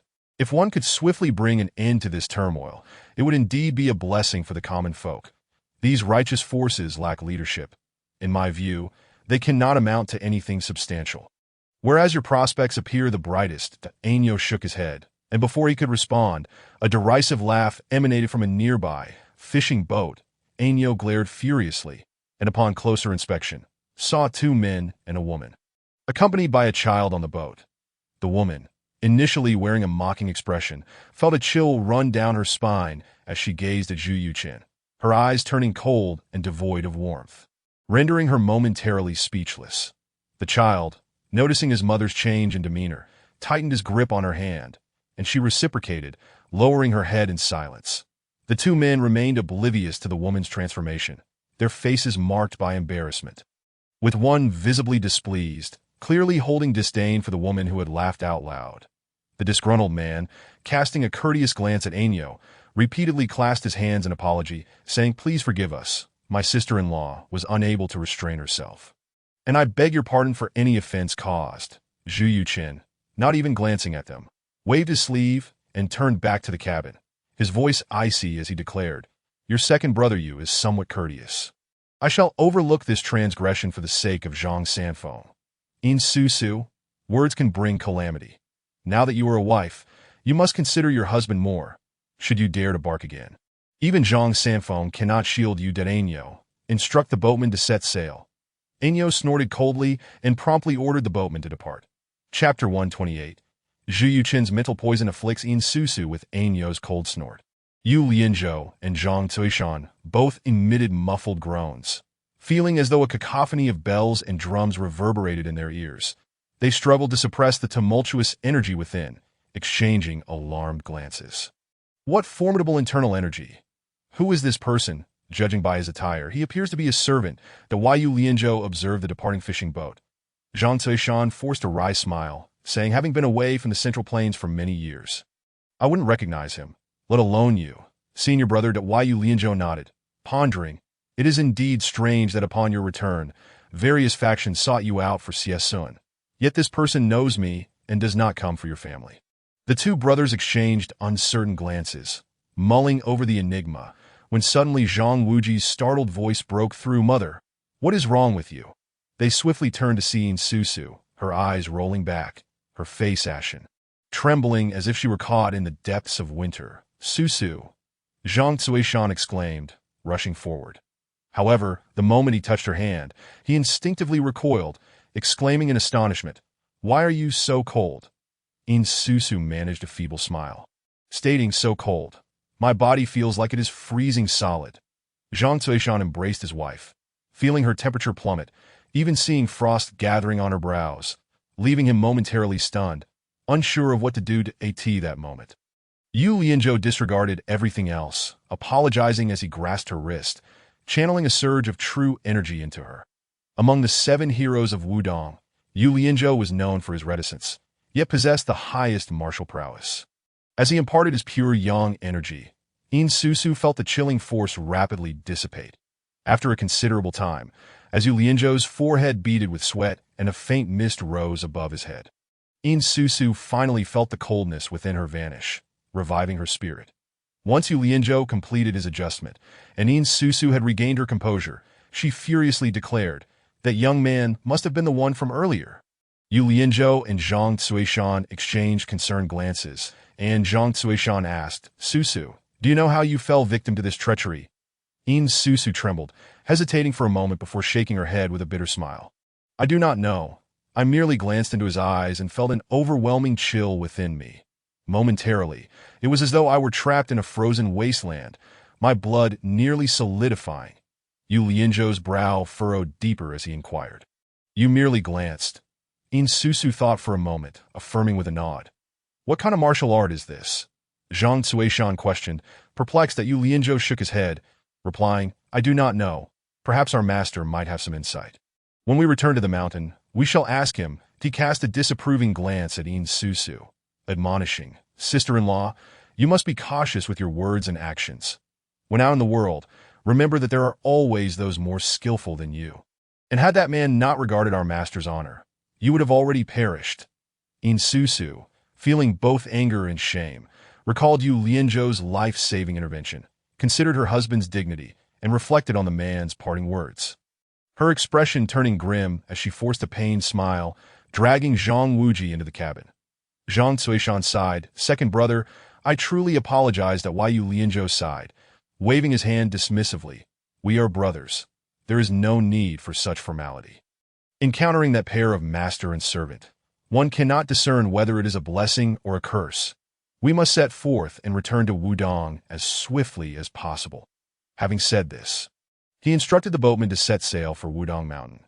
Zhang Zishan sighed repeatedly, understanding that his second brother's actions were to avoid trouble for his family, recognizing that ultimately it was his own family's misdeeds that had led to this predicament. He cast a glance at the cabin, sighing inwardly. Meanwhile, Zhu Yuqin sat within the cabin, contemplating thoughtfully, nodding and shaking his head in turn, lost in introspection. Insusu, who practices unorthodox methods, lacks the foundational Taoist internal energy. I merely tested my abilities. My martial consciousness has reached a certain level, allowing me to impose a minor lesson upon her. It seems feasible to imprint my heart's light upon her consciousness, transmitting the poison of ice and fire into her body, inducing a phenomenon of self-ignition or freezing. Ultimately, this resembles a form of hypnosis, inducing the subconscious and bodily cells to perceive the sensation of being scorched by fire or frozen in icy desolation, triggering a natural bodily response. However, this technique may prove limited against someone as deeply rooted in their skills as Yu Lianzhou. Against Zhang Sanfeng, it may be entirely ineffective. Regarding the trial of Insusu, Zhu Yuqin felt no remorse. Individuals who practice unorthodox methods, when described favorably, possess uniqueness, yet unfavorably, they are merely selfish. She remains oblivious to the consequences her actions may bring upon Wudong and never contemplates her own faults, only engaging in petty provocations. Were it not for the camaraderie among the 7 heroes of Wudong, if this were the Amei sect, the ruthless mistress of extinction would have already claimed their heads. The night was enchanting, and Zhu Yuqin, unable to sleep, did not press onward.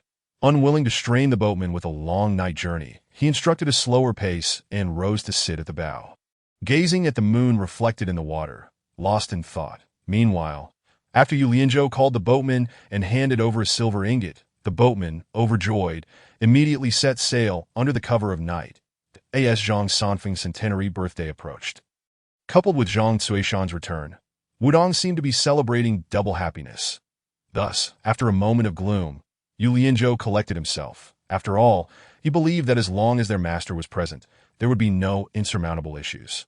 As Zhang Wuji fell into a deep slumber, Insusu emerged with a wine jug, joining her husband and Yu Lianzhou in moon-gazing and idle chatter. Although Yu Lianzhou did not appreciate her character, with his 5th brother now married to her and with a child of considerable size, he could not avoid facing the reality that he steeled himself to share tales of the past exploits of the 7 heroes of Wudong, hoping this enchanting woman would temper her venomous thoughts and live harmoniously with his 5th brother. Despite facing headwinds, Yu Lianzhou and the others traveled unscathed. However, Zhu Yuqin and Ainyo encountered trouble. Unbeknownst to them, Ainyo had silently appeared behind Zhu Yuqin. Though the surroundings were eerily quiet, he stood with arms crossed, surveying the night with a murderous glint in his eyes, for in his gaze, the surrounding bushes and grass concealed hidden blades. The faint cold light reflecting in his eyes, starkly proclaiming their presence, that it seems they have mistaken their target. If there is no murderous intent, simply drive them away, Zhu Yuqin stated without lifting his head. Still gazing at the moon's reflection on the water, Ainyo nodded, responding, "I understand, young master."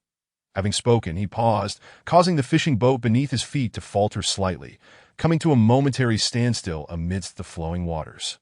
All that could be heard was a series of startled exclamations from beneath the surface. As several individuals fled in a panic, it appeared that someone was lurking beneath the water, intending to sabotage the vessel, but was instead repelled by Ainyo's formidable energy, forcing them to escape for their lives. In Chapter 129, Enemies on the River, Casual Conversations at Wudong. Moments later, the rustling of the surrounding bushes drew attention as 6 small boats emerged. 4 of which were manned by individuals wielding harpoons, who leapt forward with agility. D'Artagnan stood at the prow of the boat, letting out a cold chuckle, and with a swift motion of his right hand, executed a Taizu long fist aimed directly at the chest of the foremost assailant.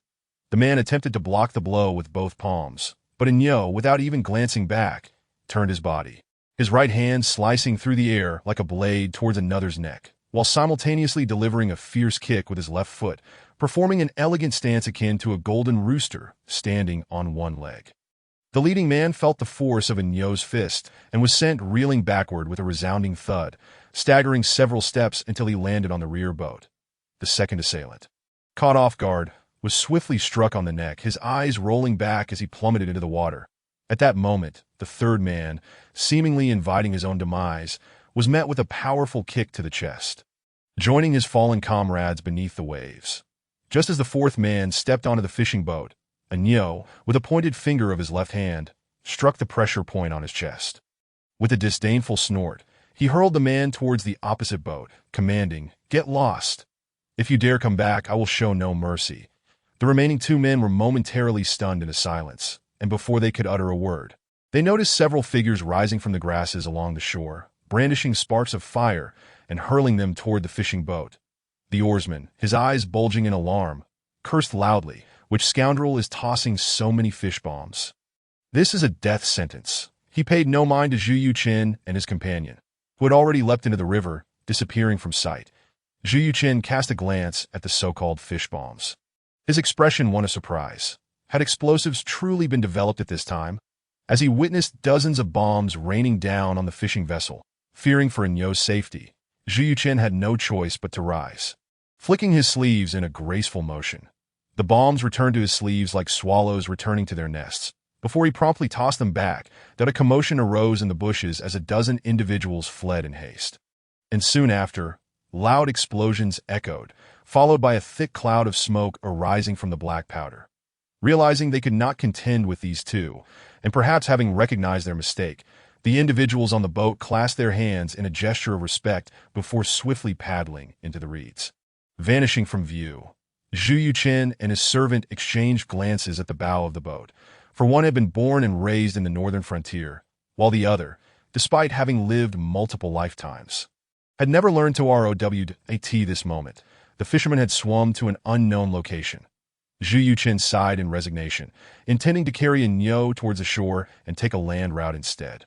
Meanwhile, a fishing boat had followed them from over 30 paces away, and upon looking back, Zhu Yuqin recognized that it was Yu Lianzhou and the others. With a subtle smile, Zhu Yuqin remained still, his presence ethereal as he glided over 30 paces, landing on the bow of Yu Lianzhou's boat. Agneau, momentarily taken aback, then executed the golden goose technique. Leaping towards the fishing boat, in midair, he utilized the momentum of his legs. And after 2 powerful pushes, he landed behind Zhu Yuqin. Upon Zhu Yuqin's unexpected appearance, Yu Lianzhou was momentarily astonished, unable to comprehend how this figure had materialized, as if a cloud had suddenly manifested. When Agneau leapt into the air, Yu Lianzhou and his spouse, Zhang Cuishan, heard the sound of air being sliced. Upon witnessing Agneau's lightness of foot, the brothers were momentarily stunned, exclaiming in unison, "Cloud ladder technique." However, Yu Lianzhou shook his head, stating, No, that is not it. I believe I have heard Master mention it before." Zhu Yuqin waved his sleeve, and Yu Lianzhou and his companions felt a gentle force wash over them. Attempting to counter with their internal energy, they found themselves utterly devoid of any means to resist, causing them great discomfort.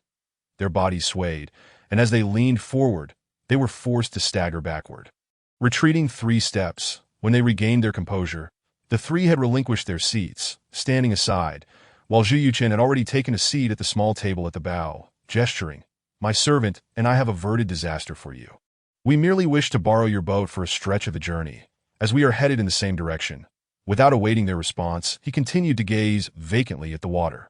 His thoughts aligned with the radiant moon, as his internal energy ceaselessly expanded his consciousness and sharpened his perception. The Yu Lianzhou gently shook his head at his junior, clasping his fists as he addressed Agneau. "Might I inquire where you 2 are headed?" "We are returning to Wudong Mountain and could offer you a ride." Agneau was taken aback, responding, You are disciples of Wudong?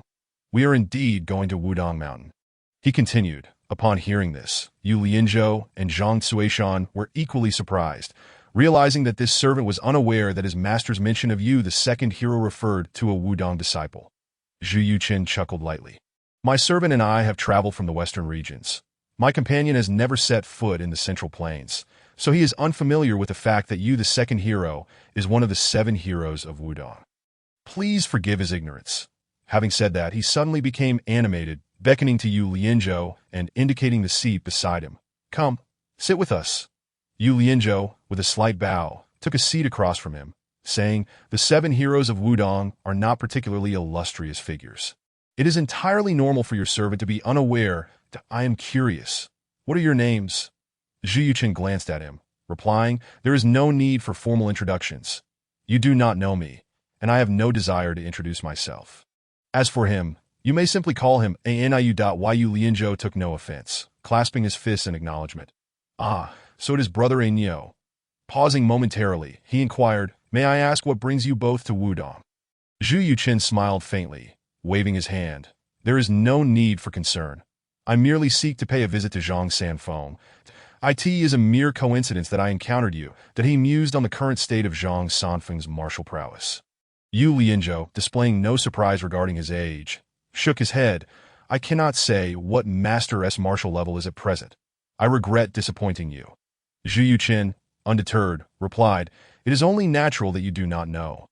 The realms I speak of are beyond your comprehension. That he scrutinized Yu Lianzhou, then glanced at Zhang Cuishan, remarking, your skills are passable, showing some promise. However, your junior brother falls significantly short. That as the fishing boat passed by Zhu Yuqin and his servant. Yu Lianzhou noticed the absence of a fisherman on board, clearly indicative of some prior mishap. Recalling Zhu Yuqin's earlier statement about shielding them from disaster, he deduced that someone had mistaken their identities, resulting in their predicament of being left without a boat, and he couldn't help but smile apologetically. However, he continued to argue with a smile. Master once said, in terms of innate talent, our brothers rank 5th as the highest. If anyone is to inherit Master-S legacy, it can only be 5th brother. Upon hearing this, In Susu expressed her satisfaction, her eyes sparkling with approval as she regarded Yu Lianzhou. Zhu Yuqin glanced at Zhang Cuishan, scoffing disdainfully. While there may be some merit to the notion of talent, the idea of inheriting the legacy is simply a reflection of your master's poor judgment. Zhang Sanfeng's realm is not on par with mine. Your junior brother is already beyond redemption. His intentions are impure, and his achievements in this lifetime will be limited. You, however, are commendable. Your pure yang and limitless energy are quite sufficient, though you have lost some purity. With proper refinement, you may indeed inherit your master's legacy in the future.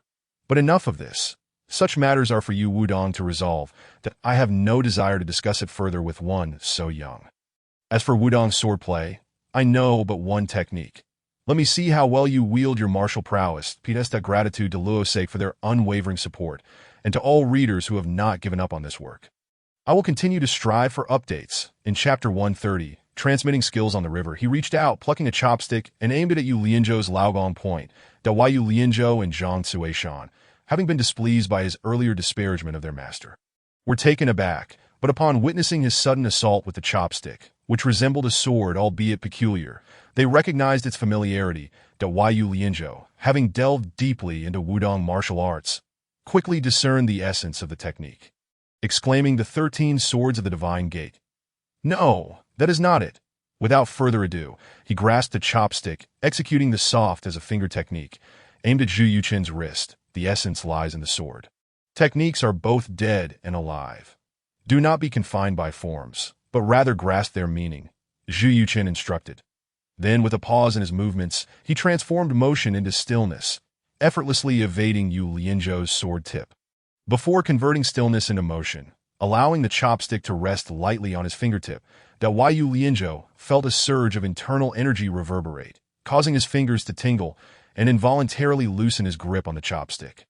Zhu Yuqin, however, ceased his offensive, allowing the fallen chopstick to rebound from the one in his hand, fortuitously striking Yu Lianzhou's Laogong Point. Yu Lianzhou's palm contracted, his fingers curling reflexively around the descending chopstick. Surprised, he realized Zhu Yuqin was already shaking his head. Mediocre. Let us try again. With that, he thrust the chopstick toward Laogong once more. Yu Lianzhou, regaining his focus, flicked his wrist and unleashed the Wudong sword technique, instantly producing a flurry of sword blossoms, the movements both real and illusory, shifting between yin and yang. Zhu Yuqin smiled slightly, thrusting the chopstick forward with precision, avoiding all variations like a ram's horn, and striking at his vital point. Not bad, but too rigid. Zhang Sanfeng did not teach you this way. Zhu Yuqin spoke, his hand executing a change in technique, mirroring the moves previously employed by Yu Lianzhou. A flurry of sword blossoms erupted, each thrust aimed precisely at his Shunmen acupoint. Though they were all feints, they bore the weight of reality. Yu Lianzhou, wielding his sword in lieu of his hand, employed a maneuver akin to sealing and closing, a return strike for defense. Zhu Yuqin remained unfazed, the techniques in his grasp evaporating like whispers in the wind, omnipresent yet intangible. He deftly tapped the back of his hand and, with a flick of his chopsticks, aimed once more at the Laogong. Yu Lianzhou's chopsticks fell to the ground again. Zhu Yuqin had lost interest, tossing them aside and remarking, "You are quite commendable. Yet you lack a touch of adaptability." Yu Lianzhou offered a wry smile, uncertain of how to respond. The 7 heroes of Wudong had traversed the Central Plains, yet never had he felt as he did today, as if standing before his own master. This thought struck him with surprise.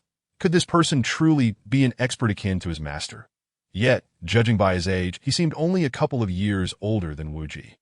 Unbeknownst to Zhu Yuqin, who was intent on nurturing talent, he pondered before saying to Yu Lianzhou, "Your internal and external skills have reached a certain level, but alas, your aptitude is somewhat lacking, resulting in your internal energy not being perfectly pure. While diligence can compensate for deficiency, we Taoists are not without means. Our forebears have always been generous in mentoring their disciples. In the past, there were students with less than stellar talents, and many seniors devoted themselves to developing foundational martial arts for their disciples. Without delving too far back, consider your master's pure Yang Wuzhigong. Upon grasping its true essence, one can naturally purify one's marrow and refine one's innate qualities through the I Ching. However, the requirements are too stringent for an ordinary person like you. Thus, we shall take an alternative path, employing simpler methods, progressing gradually. I once obtained a foundational technique from a Taoist elder, harmonizing yin and yang with the 5 elements. Perfect for someone of your insufficient aptitude." He glanced at Yu Lianzhou, who seemed inclined to refuse, and impatiently continued, "You need not decline. If it were your master, he would be beaming and graciously accepting by now. You are still quite young. Why so rigid? Alas, the younger generation seems to pale in comparison to the previous one. You are far inferior to your master. Our Taoist practice of refining the body and nurturing energy is solely to catch a glimpse of the path to longevity. Do not confine yourself to rigid affiliations. Embrace what is useful." Shaking his head and disregarding Yu Lianzhou's reaction, he proceeded to articulate the key principles and techniques. Nyo, with an innocent heart, grasped 3 parts of Zhu Yuqin's elucidation of the 5 elements and 6 harmonies palm. And after a moment's contemplation, he comprehended 70 to 80% of it, allowing for gradual practice thereafter. Zhang Suishan, though not as adept as Nyo, grasped about 50 to 60%. Ironically, it was Yu Lianzhou who lagged behind. Still lost in thought. As for Yin Susu, she regarded it merely as a form of palm technique, failing to perceive its deeper meaning. This is the true transmission of the Tao. In the future, should you encounter a kindred spirit, you may pass it on, honoring the efforts of our Taoist predecessors. Zhu Yuqin stated. Yu Lianzhou clasped his hands in acknowledgement, momentarily at a loss. Zhu Yuqin shook his head, muttering about his stubbornness, and chose to ignore him thereafter. The 2 brothers-in-arms exchanged wry smiles, retreating silently to the side. As the boat sailed for a while, a sudden exclamation pierced the air from the cabin. "The boat is leaking. Water is coming in." Zhang Wuji, still bleary-eyed, rushed out, followed by the boatman, who emerged with a grim expression, stating, "It's no use.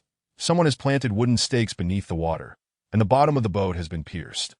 We are sinking." Zhu Yuqin sighed and shook his head, channeling his vital energy and drifting towards the shore. Nyo grasped the boatman's shoulder, stepping down forcefully, causing a plank to rear up, which he seized in his hand. With a strong grip, the wood splintered into several pieces. He flung it aside, seizing the boatman and leaping upwards. the fragments landing beneath his feet, allowing him to use the momentum to land on the shore. Behind him, Yu Lianzhou and the Zhang couple displayed their extraordinary abilities. Following suit, the Yu Lianzhou, stretching his muscles, remarked, "It seems someone does not wish for us to travel by boat. Let us disembark and see who our adversary is." No sooner had he spoken than 5 figures clad in black and masked emerged from the thicket by the roadside, brandishing long swords, surveying the group from left to right. Upon noticing Zhu Yuqin, they hesitated momentarily, their gazes flitting between him and Zhang Wuji. Zhu Yuqin raised his hand, saying, "Do not look at me. I am not acquainted with them, so please do not mistake me for someone else." One of the 5, a woman, let out a soft laugh, but the masked leader shot her a glare, then waved his hand, signaling the others to part ways, their sword tips pointing to the ground in a gesture of respect, indicating that Zhu Yuqin could pass. Zhu Yuqin, grinning, strolled through the opening, waving his hand to beckon Niu and the boatman to follow. Niu bowed respectfully to Yu Lianzhou and the others before stepping out of the encirclement. Standing behind Zhu Yuqin to observe. "You may continue. Do not mind us. We are merely spectators," Zhu Yuqin called out to the 2 factions. The woman who had laughed earlier shot an intense glare at Zhu Yuqin and his companion before turning away. Disinterested, Yu Lianzhou, standing firm with his sword, addressed the 5 adversaries. "It appears you have come for my 5th brother. Thus, I shall not hold back." The masked leader hesitated for a moment, pointing their sword at Yin Susu, while the other 4 surrounded Yu Lianzhou, forming a formation resembling plum blossoms, the renowned Hanmei sword formation of the Kunlun sect. Stepping forward, their sword tips quivered, embodying the Dun San style of the Kunlun swordplay. The sword's momentum calm and devoid of malice, Yu Lianzhou sprang forward, not waiting for the 5 to fully encircle him, and executed 4 rapid palm strikes, each landing on the wrists of the black-clad figures. Employing the soft palm technique of Wudong, the speed of these strikes startled the opponents, causing their swords to be sent flying simultaneously. Following up, Yu Lianzhou's left hand reached out to seize the 5th individual S-arm, his middle finger swiftly pressing on various acupoints along the arm down to the wrist.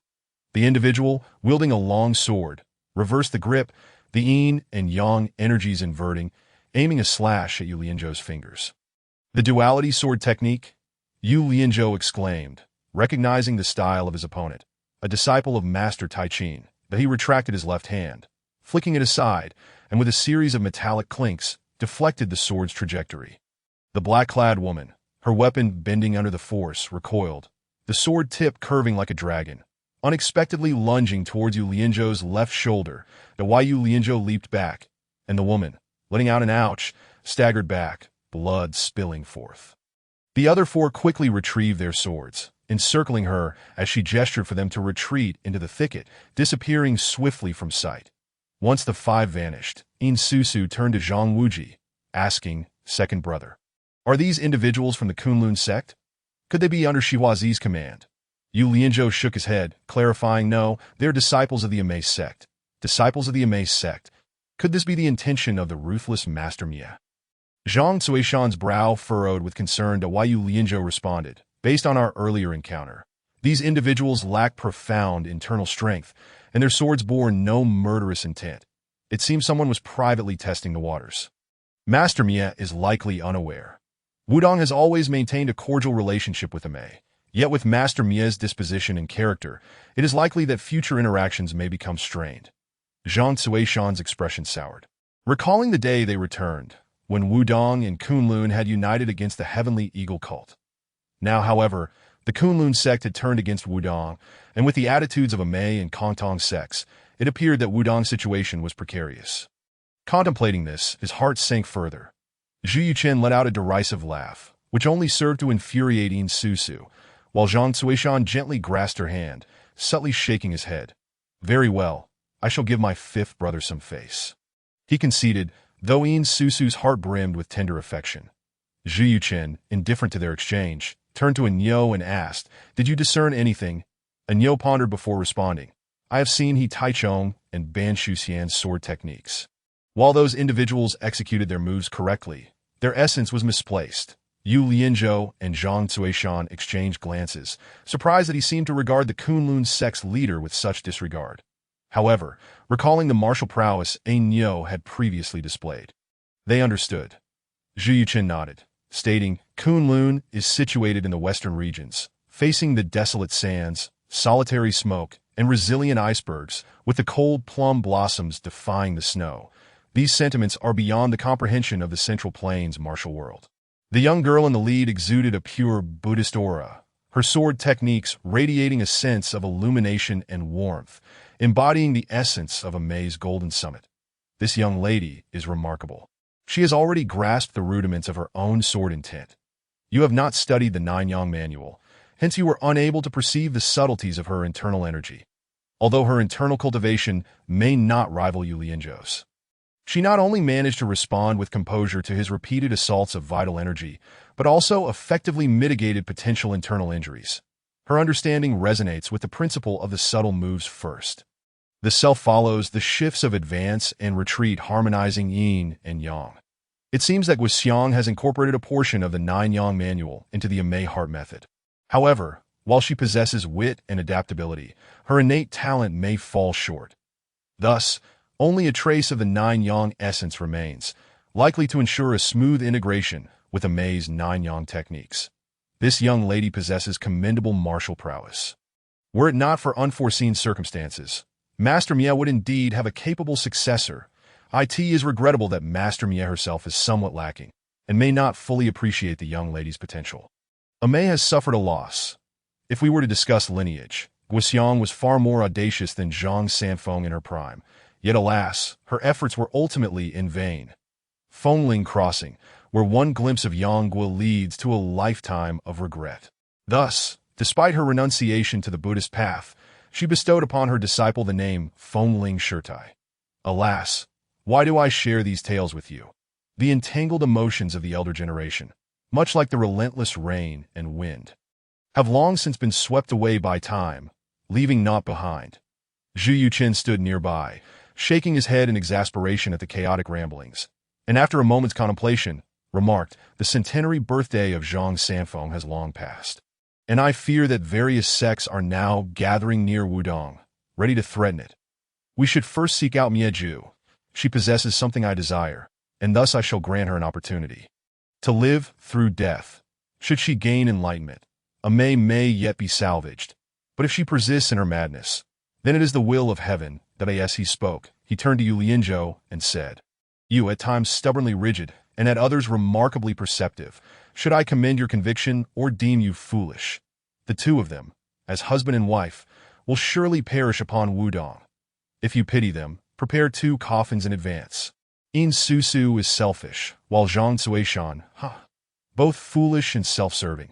Old Zhang has truly lost his sight. You Erxia, we shall meet atop Wudong Mountain. I hope you do not arrive unprepared. The sparse echoes of their conversation faded as the master and servant ventured further away. Zhu Yuqin and his companions had already departed, leaving Yu Lianzhou in a state of melancholic reflection. Since the arrival of my esteemed master, I have never encountered such a carefree individual. Yet, it is peculiar that such a figure remains unheard of in the martial world.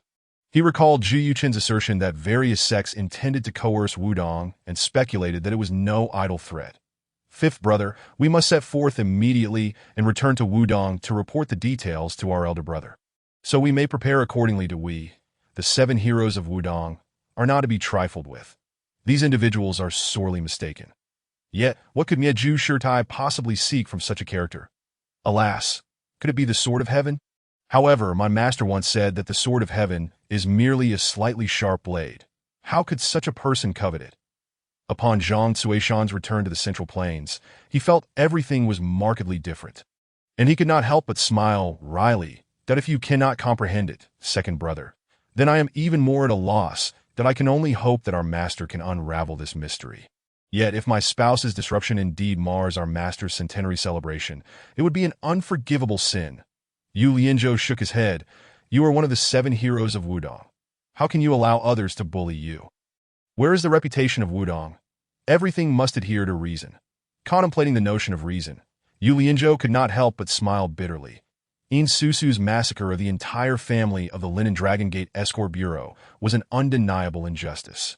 Should Shaolin raise an issue at our master's banquet, it would surely lead to an awkward situation. Reflecting on this, he glanced at Yin Susu, sensing that her nature was not entirely malevolent. As the saying goes, one who is close to ink becomes black, while one who is close to vermilion becomes red. Growing up in the Heavenly Eagle cult, she was surrounded by treachery and deception, leading her to lose sight of right and wrong, indulging in wanton slaughter. What harm is there in Wudong? Should we shoulder the burden of her past misdeeds? I can only hope she truly seeks redemption and no longer acts recklessly, lest she waste Fifth Brother's sincere affections. Yu Lianzhou silently pondered as he observed the couple. Zhang Cuishan and his wife, as the four of them navigated through the thicket, they soon spotted 3 fine steeds tied to a large tree by the riverbank. Upon closer inspection, they found a note affixed to the tree. 3 steeds offered in atonement for the offense of damaging a vessel. Yu Lianzhou chuckled, untied the reins, and the 3 of them mounted their horses, heading towards Wudong. Chapter 132. Encountering Mieju in Hangkou, Zhu Yuchen and his servant departed the riverbank with the ferryman, and Anyo pulled out a silver ingot to compensate for the ferryman's loss, leaving amid countless expressions of gratitude. Though it was their first venture into the Central Plains, Anyo asked no questions and followed Zhu Yuchen as they journeyed onward, utilizing their lightness of foot. They outpaced the horses, and by dawn, they had covered 200 or 300 miles, nearing Hangkou. After daybreak, the two found a marketplace where they purchased some food. Zhu Yuchen reflected on the earlier narration in his mind and could not help but feel speechless. Was this system too lively? Mieju Shirtai had received a letter from Jingxian Shirtai and had led her disciples, including Ding Minjun and Ji Xiaofu, down from Amei, heading directly to Wudong. Today, they encountered Yuan soldiers obstructing their path. The golden melon hammer of Kaifeng had just been slain by Xie Sun, leaving behind the bloodied words. The murderer is the Hunyuan Thunderclap Hand, Chen Kuan. Since Amei's solitary Hongzi was provoked to death by Yang Xiao, Mieju Shirtai had only her mundane elder brother left as her last reliance in the secular world. The death of her last worldly connection, coupled with the demise of her brother Hongzi, had driven her near the path of darkness. Young one, do you wish to ferry her? After their meal, the two continued their journey and finally arrived in Hangkou by the afternoon. Before they could inquire, they noticed a procession of merchant caravans returning from ahead. Spotting the two of them traveling alone, a group of only 10 merchant travelers intercepted them, saying, "You cannot proceed ahead. Quickly turn back." Zhu Yuchen cupped his hands and inquired what had transpired. Learning that a group of Mongolian cavalry had clashed with a mix of nuns and young girls from the martial world, leading to a fierce battle that blocked the road. Turn back quickly. Soon Yuan soldiers will arrive as reinforcements, and those of us nearby will surely be pursued by them. If caught, death is certain. One person gasped. Indeed, those Yuan dogs do not understand reason. They treat us as mere sheep. Killing at will. Going forth is tantamount to courting death, another added. Zhu Yuchen had not anticipated such a twist of fate. It appeared that Mieju Shirtai had indeed encountered the Yuan soldiers. Grateful to the merchants, the two utilized their lightness of foot and hastened towards the fray. The group of 10 merchants exchanged glances, and one remarked, "It is difficult to advise a fool. Let us continue our retreat." The others nodded in agreement, daring not to rest further and resuming their flight. With their swift pace, Zhu Yuchen and his servants soon traversed a couple of miles, only to see a contingent of over 20 Mongolian cavalry besieging a group of women. These cavalrymen were elite warriors, coordinating seamlessly, surrounding the women while others ensured they could not break free. Amidst the clamor and the galloping steeds, they had effectively trapped the Amei disciples within a circle. The leading nun wielded a long sword, deftly severing the weapons of the attacking cavalry, granting the young girls a moment to breathe. Upon noticing the approach of 2 individuals, the Amei disciples displayed surprise. Even Mieju revealed a hint of admiration. As the Mongolian cavalry let out a roar, 2 of their number split from the group, brandishing curved sabers and grinning maliciously as they charged towards the newcomers. The girls in the circle gasped in alarm, calling out for caution that I in the face of the oncoming cavalry. Anyo remained expressionless as he drew a curved saber from his waist, leaping forward and unleashing a blade of energy. The 2 Mongolian cavalrymen, caught off guard, were swiftly decapitated. That Anyo landed gracefully, kicking one of the fallen bodies off its mount, landing atop the horse. The warhorse recognized its new master and neighed loudly. But Enyo, accustomed to the bloodshed of the southern grasslands, displayed a glimmer of murderous intent, instantly calming the steed. Ignoring the astonished expressions of the cavalry, he took the reins and turned the horse directly towards them. On the other side, the Mongolian cavalry quickly dispatched over 10 of their number toward Aniu as they closed in. Enyo wielded his curved saber. The glinting blade shimmered like a sunburst erupting from the earth.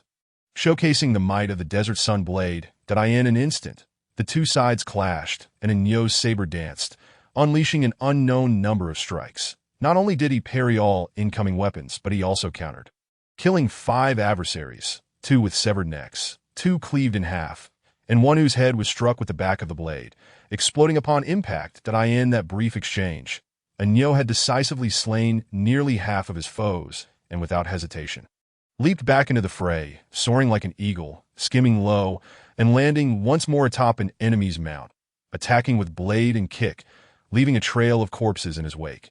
Upon landing on the horse, he struck its flank, and the steed bellowed before charging once more toward the Mongolian cavalry. At this moment, the cavalry besieging the Amei disciples hesitated, and Mieju, with a fierce glint in her eyes, seized the opportunity to swing her sword, cleaving a path. The two coordinated seamlessly, swiftly scattering the remaining Mongolian cavalry. Observing the fleeing horsemen, Enyo chose not to pursue, but instead returned to gather the 10 or so mounts.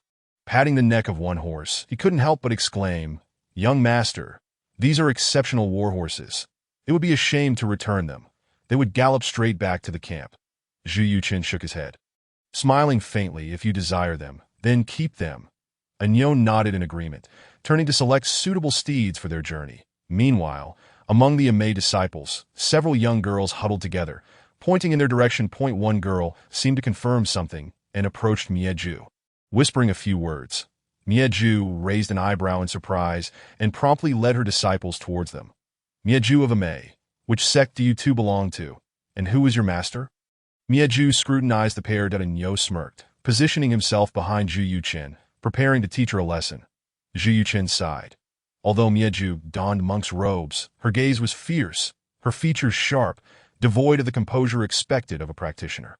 He could not be bothered to engage further and extended his hand, performing the technique controlling the crane and capturing the dragon. The Master of Extinction felt a surge of gentle force. With a tremor of her right hand, the long sword in her grasp emitted a resonant hum, and a powerful force swept through her fingers, sending the sword hurtling towards the young man. The disciples of the Amei sect were momentarily taken aback, hastily drawing their swords and directing them at Zhu Yuchen and his companion. Among them, one individual with a malevolent gaze was none other than Ding Minjun, who bellowed, "Stand down." Ding Minjun had always regarded herself as the future leader of Amei, and the heavenly sword had long been considered hers. Thus, when it was seized, she believed that with the Master of Extinction present, she would undoubtedly reclaim it, showcasing her loyalty in front of her. Such audacity! The Master of Extinction roared, leaping into the air with a sudden burst, her palm striking forward with the Amei Buddhist palm of golden summit. Zhu Yuchen extracted a fragment of the sword's blade, paying her no heed. Behind him, Aniu sprang lightly, his palm shimmering with a golden light, akin to being forged of gold, his form soaring like a wild goose as he met the Master of Extinction's palm with his own.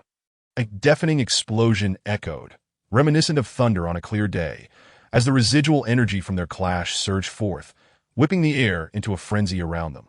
Feeling the impact of Aniu's palm, the Master of Extinction was struck by a formidable force intertwined with pure vital energy, causing her blood to roil within her veins, her complexion flushing crimson.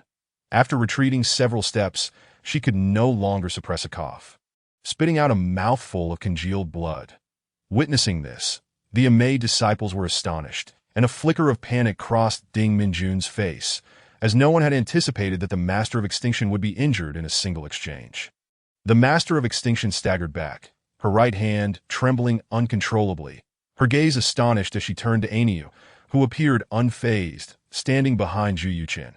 The Shaolin Great Strength Diamond Palm. "Are you a disciple of Shaolin?" At that moment, Aniu remained expressionless, disregarding her, leading to an awkward atmosphere on site. The disciples of Amei encircled the Master of Extinction. Master Jingshu joined her hands in prayer, shielding the Master, while Master Jingxuan's eyes gleamed with malice. Flanking Ji Xiaofu on either side. Ding Minjun, however, had stealthily retreated behind the Master of Extinction, aligning herself with the Master's disciples. The Master of Extinction swept her gaze across the scene, her anger surging forth without explanation.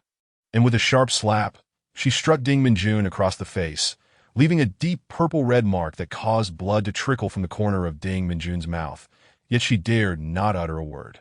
Useless, the Master of Extinction berated, turning her intense gaze back to Ainyu, wary of any sudden moves he might make. Suddenly, the sound of galloping hooves echoed from behind, and moments later, 3 magnificent horses approached. Bearing 2 men and a woman, accompanied by a child, none other than the weary yet determined Yu Lianzhou and his party. Master, Brother Ainyu, it is truly a relief to see you safe. I heard from merchants that there were marauding Tartars in this area, and it seemed the Amei sect was engaging them. So I came to offer assistance. The Yu Lianzhou dismounted and surveyed the tense atmosphere, noting the stark division between the 2 factions and the wary Amei disciples. He inquired, "Is there some misunderstanding among you? Perhaps we might sit down and discuss this matter amicably?" Only then did he notice the injury sustained by the Master of Extinction, recalling Zhu Yuqin's earlier words about the Master possessing something he coveted. He could not help but exclaim, "The heavenly sword!" A momentary pause ensued as Yu Lianzhou and Zhang Cuishan exchanged wry smiles, astonished that such an unintentional remark had struck true. At this juncture, the leading nun of Amei, Master Jingxiu, performed a respectful bow, stating, "Uncle Yu, this young man and his servant have seized the Master's heavenly sword. The facts are clear, and we seek to reclaim justice." Silence, the Master of Extinction snapped, her sleeves swirling as she glared at Zhu Yuqin and his companion, coldly demanding, "Who are you? Pray, reveal your name, for the Amei sect shall not rest until this matter is resolved." Ainyu, raising an eyebrow, stepped forward defiantly. "What do you intend, old nun? I shall take you all on if need be." Zhu Yuqin waved his hand, and Ainyu acknowledged, quietly retreating behind him. But at this moment, the Amei sect and Zhu Yuqin were at an impasse. Ultimately, it was Zhu Yuqin who had taken the heavenly sword from Amei. Logically, Wudong should side with Amei, as they were in the right. Yet, he understood that the Master of Extinction had come to Wudong with ill intentions, seeking to trouble Wu Di's family and the Wudong sect, which filled him with dissent and reluctance to champion Amei's cause. Thus, Yu Lianzhou and his companions found themselves caught in the middle, in a rather precarious position.